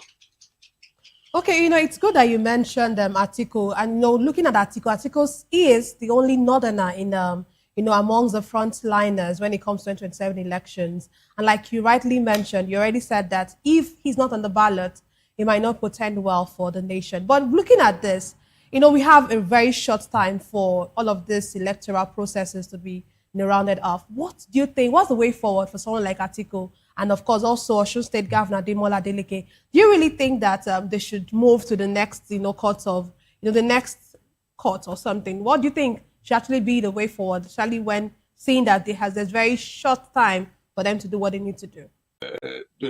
Addressed or taken care of. But one thing that this clearly does is that we do hope that the Supreme Court, which is now the only available option now to interpret this, would speedily give this the needed attention, as to understand that the levity of this hangs the country in a very precarious patch. That if it drops or the branch drops, it will be difficult to mend. What our dear nation at this point in time need is not disunity. We need people who are willing to make the common sacrifice of understanding. Besides, this is leadership. Leadership must not be by must. It is not a must. If you have offered yourself to serve the country, it mustn't be you. What we're talking about is how we can get our nation working back together. But the major pain, I believe, that has really taken over is we can see that the people at the Abuja Palace that have been building the houses and dictating the pace, including the sways of the judgment tones, including those that their wives have the upper informations on who gets to be favored in any judgment. We can see it playing out. But we pray that the Supreme Court will demonstrate some sort of, complete, will to deliver a landmark interpretation of these issues and put it to final rest. We know that this is going to be a bigger blow to the political parties affected. Why? Because while there's going to spending time and energy, the main focus or the time for the elections is approaching and so near. And most of these people will be approaching the court without a definitive answer, because they're not sure the mood of what the outcome will be. So I know that this is already a bigger issue, and I know that it may definitely affect the outcomes of the general elections come 2027. So the only available options they have, if they must take it the rightful way, which is the democratic way, is to approach the upper court, which is the Supreme Court now, and then let the interpretations be done.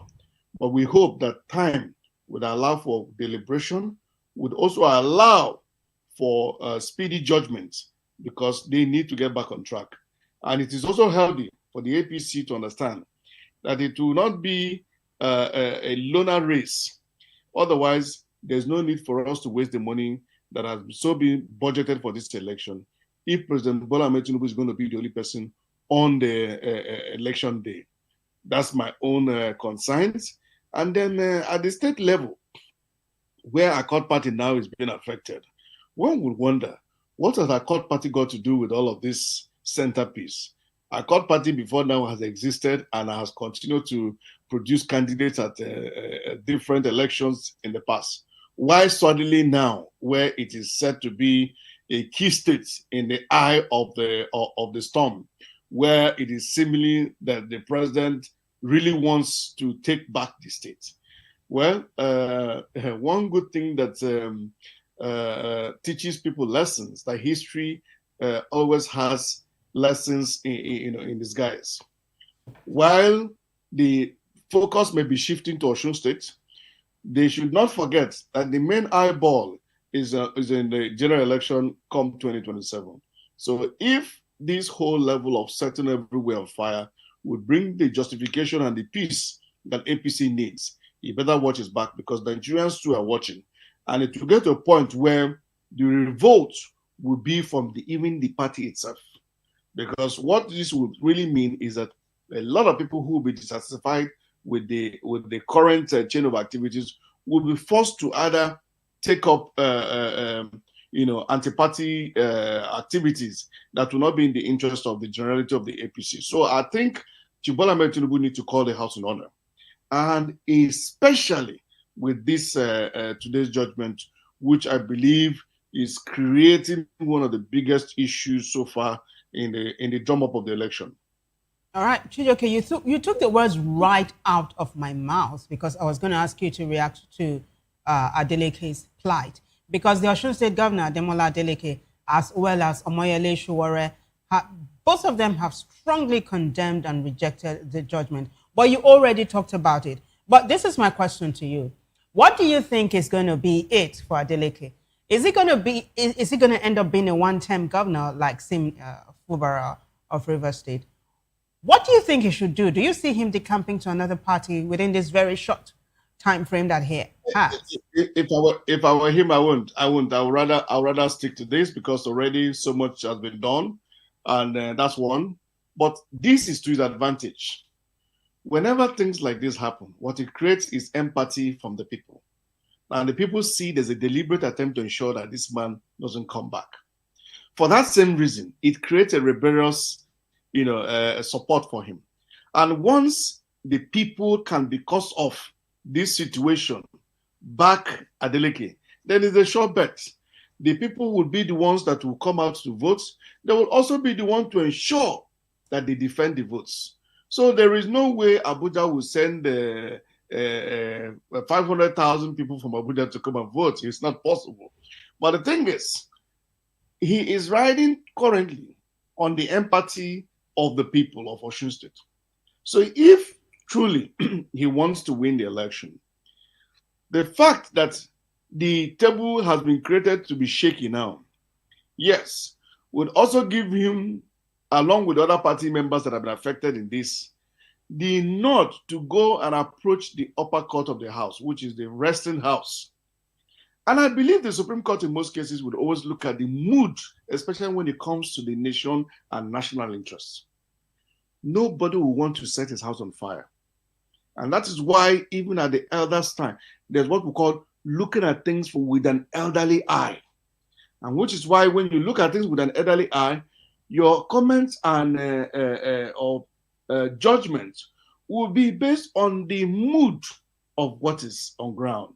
So I do not think that changing party or switching party at this point in time will be to his advantage. Let him stick to the point. As a matter of fact, keep marching forward with his supporters and ensure that the appeal is done on time. Supreme Court would know definitely that this is not a joke when they continue to see the organic crowds that are out there demanding for to ensure that this their mandates are restated back to the ballot box.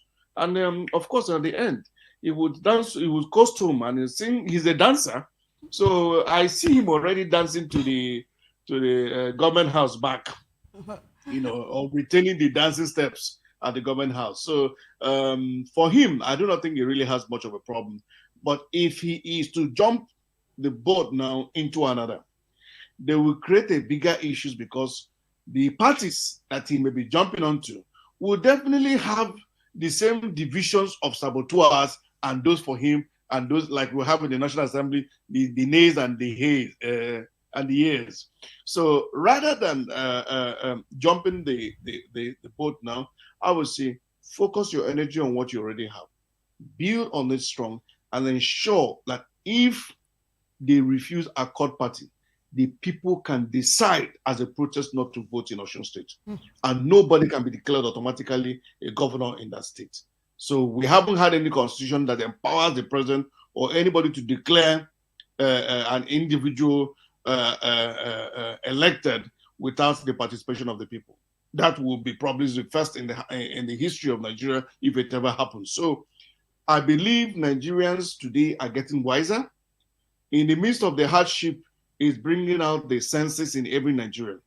But my fear is that while this is creating so much of distractions, Nigerians that should be in the farms, in their various places, putting up positive endeavors to put meals on the table, are all coming to the centerpiece of confusion, of discussion of politics. And that is not healthy for us as a nation that wants to achieve more. And this is now created and hindered more by the people in Abuja who feel and only see Abuja, forgetting that outside of Abuja exist other states across the federation. So my words to the president and his team is that you need to look at around you. And I hope that the kitchen cabinet members are also, testing the meals that they're cooking for Nigerians and the presidency, because some of them can really get to set the house on fire. And once the house is on fire, nobody's going to be talking about the food anymore. So a taste of what happened in the NSAS protests may erupt even worse than what may emerge now. So my fear is that if they are not able to curtail and manage this situation, it will definitely blow out of proportion. And when it does, it will consume everything that has been built so far. Well, you've spoken so extensively, Chijioke. Thank you. Thank you very much for your analysis. Thank you. Thank you for having me. Yeah. We've been speaking with Chijioke Oje. He is a public affairs analyst. We'll take a break, and when we return, we'll bring you more stories. So stay with us.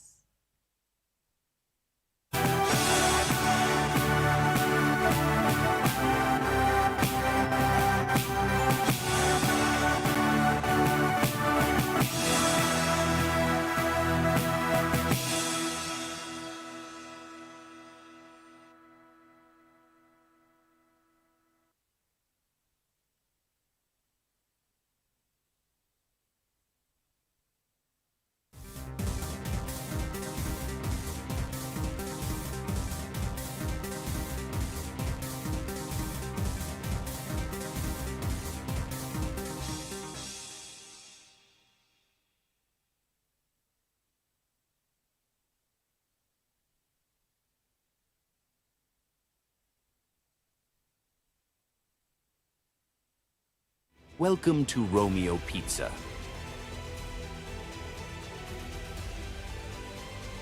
Sink your teeth into our freshly baked pizzas.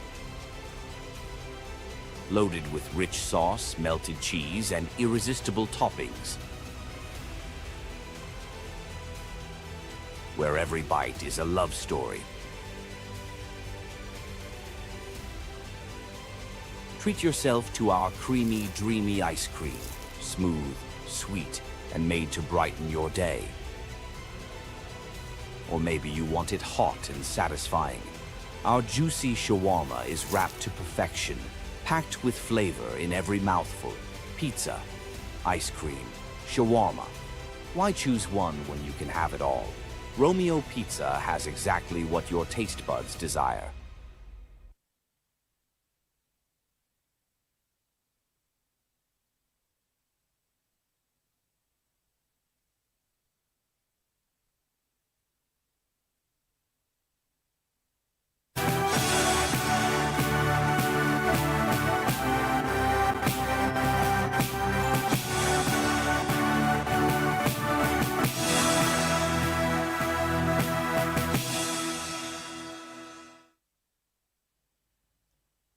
Glad to have you back.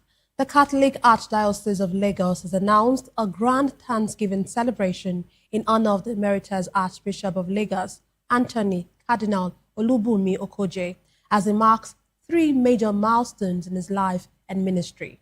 The celebration to commemorate his 90th birthday on June 16, his 55th Episcopal ordination anniversary, and his 60th priestly ordination anniversary. To mark the occasions, the Archdiocese has combined the anniversaries into a single Thanksgiving event scheduled for Tuesday, June 16, 2026, the Cardinal's 90th birthday.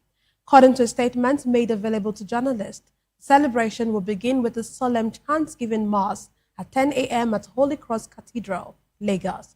A reception would follow immediately after the Mass at the Hall, Victoria Island. The Archdiocese also announced a major humanitarian outreach program as part of the celebration, reflecting Cardinal Okoje's long-standing commitment to charity and service to the less privileged. Chairman of the All-Purpose Committee, Peter Nwanze, described the event as a fitting tribute to an iconic church leader whose decades of service have left a lasting impact on the Catholic Church and the nation.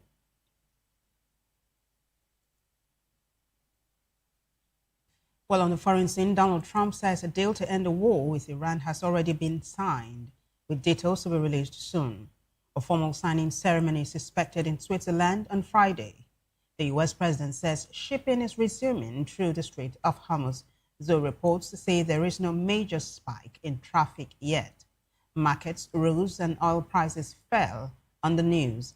Pakistan says the deal includes an end to military operations in Lebanon, but Israel says its forces will remain in the country indefinitely. Moving on, a 1,000-year-old monastery that is a symbol of Ukraine's spiritual heritage was badly damaged on Monday in a major Russian attack that killed 10 persons. The strike hit Kiev Peshk Lavra, a UNESCO World Heritage Site founded in 1051. Ukraine's President Volodymyr Zelensky, who inspected the damage, called it one of Russia's most serious crimes against Christian culture. France's foreign minister compared it to the bombing Notre Dame Cathedral. The blaze destroyed much of the roof of the Domitian Cathedral, but the walls and much of the interior remained standing. The attack came hours after Donald Trump spoke separately to Zelensky and Vladimir Putin about ending the war. It was the worst Russian strike on Kyiv since early June.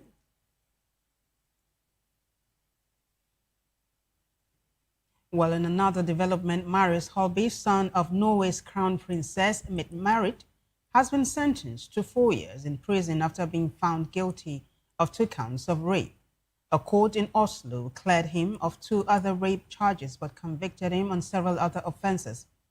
Holby joined the verdict by video link for unspecified health reasons. Prosecutors had sought 7 years and 7 months. His lawyers asked for 18 months and say he will appeal. Though not a royal himself, reports say the case has cast a shadow over Norway's royal family. The palace says it will not comment on the verdict. And now to business. Nigeria's headline inflation rate rose to 15.93% in May 2026, according to the latest Consumer Price Index report released by the National Bureau of Statistics.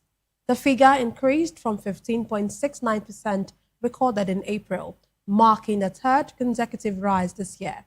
However, it remains significantly lower than the 26.06% recorded in May 2025. The NBS also reported that food inflation rose to 16.96% in May, up from 16.68% in April, but below the 24.55% recorded in the same period last year. On a year-on-year basis, food inflation was highest in Adamawa at 29.62%, followed by Kwara at 28.47% and Rivers at 28.40%.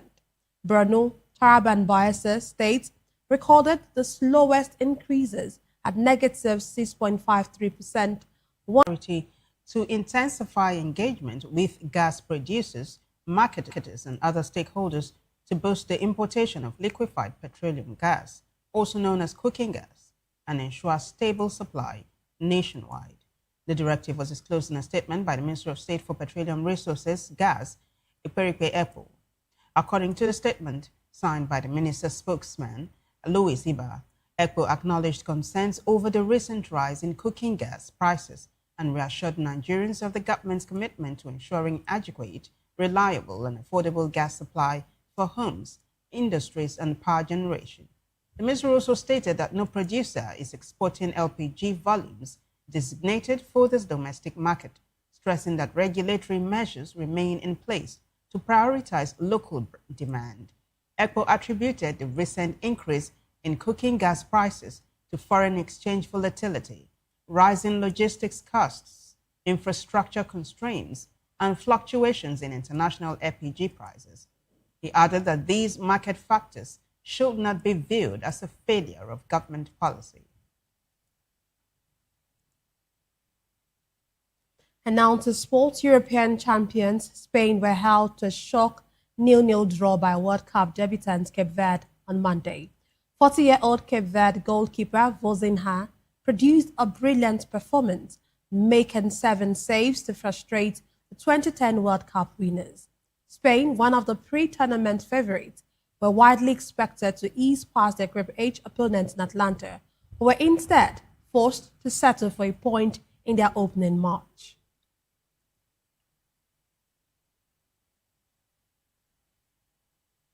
In the meantime, Tunisia have sacked head coach Sabri Lamouchi following the Carthage Eagles' heavy defeat to Sweden in their opening match at the 2026 FIFA World Cup. The North Africans were beaten 5-1 by Sweden on Sunday.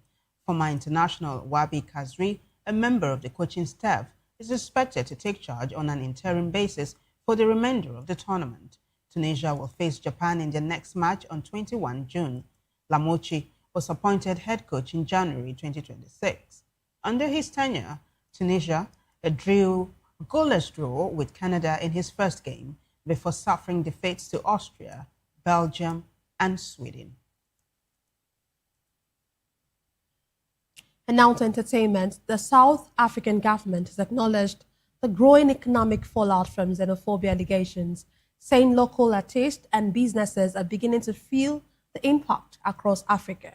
Minister of Justice and Constitutional Development, Mamaloko Kubai, said the backlash has led to cancelled performances for South African entertainers and difficulties for businesses operating abroad. Speaking to SABC, Kubai maintained the recent deportations and evacuations involving foreign nationals were aimed at addressing illegal immigration should not be viewed as xenophobic. She said the government is engaging affected businesses and offering support through diplomatic and consular channels. According to the minister, several entertainers have lost performance opportunities across the continent, with one artist reporting that all scheduled shows outside South Africa had been cancelled. The controversy has also extended to sport. Last week, South Africa captain Rowan Williams expressed disappointment after many African fans appeared to support Mexico rather than the South Africa during Bafana Bafana's opening match 2026 FIFA World Cup.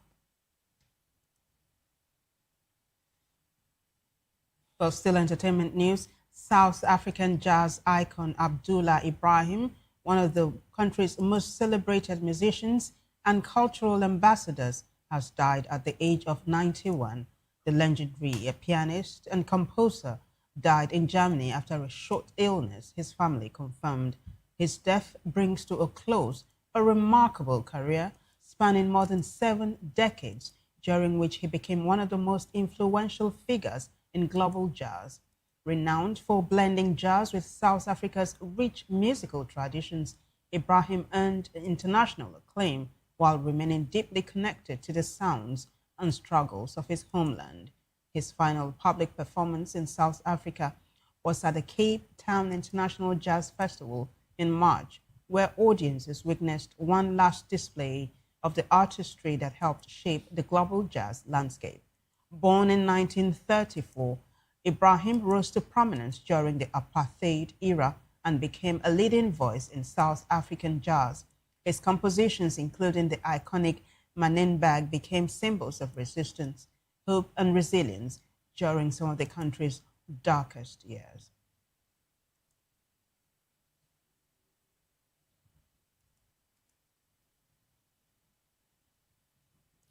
Well, may the soul of the legendary artist rest in peace.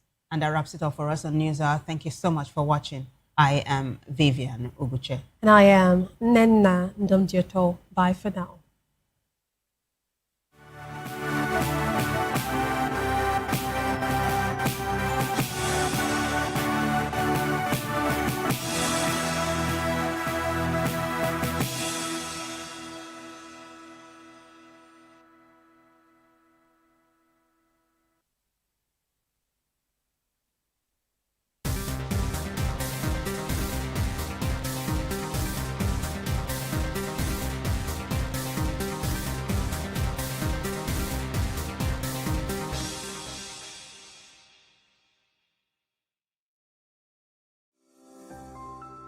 VOP TV. Now, you have more than a voice. To know the happenings in the maritime sector, join us on the program Maritime Frontiers on VOP TV as we discuss key areas in the maritime sector from aquaculture, maritime transportation, maritime labor regulation, oil and gas exploration, ferry and passenger insurance, marine pollution and prevention,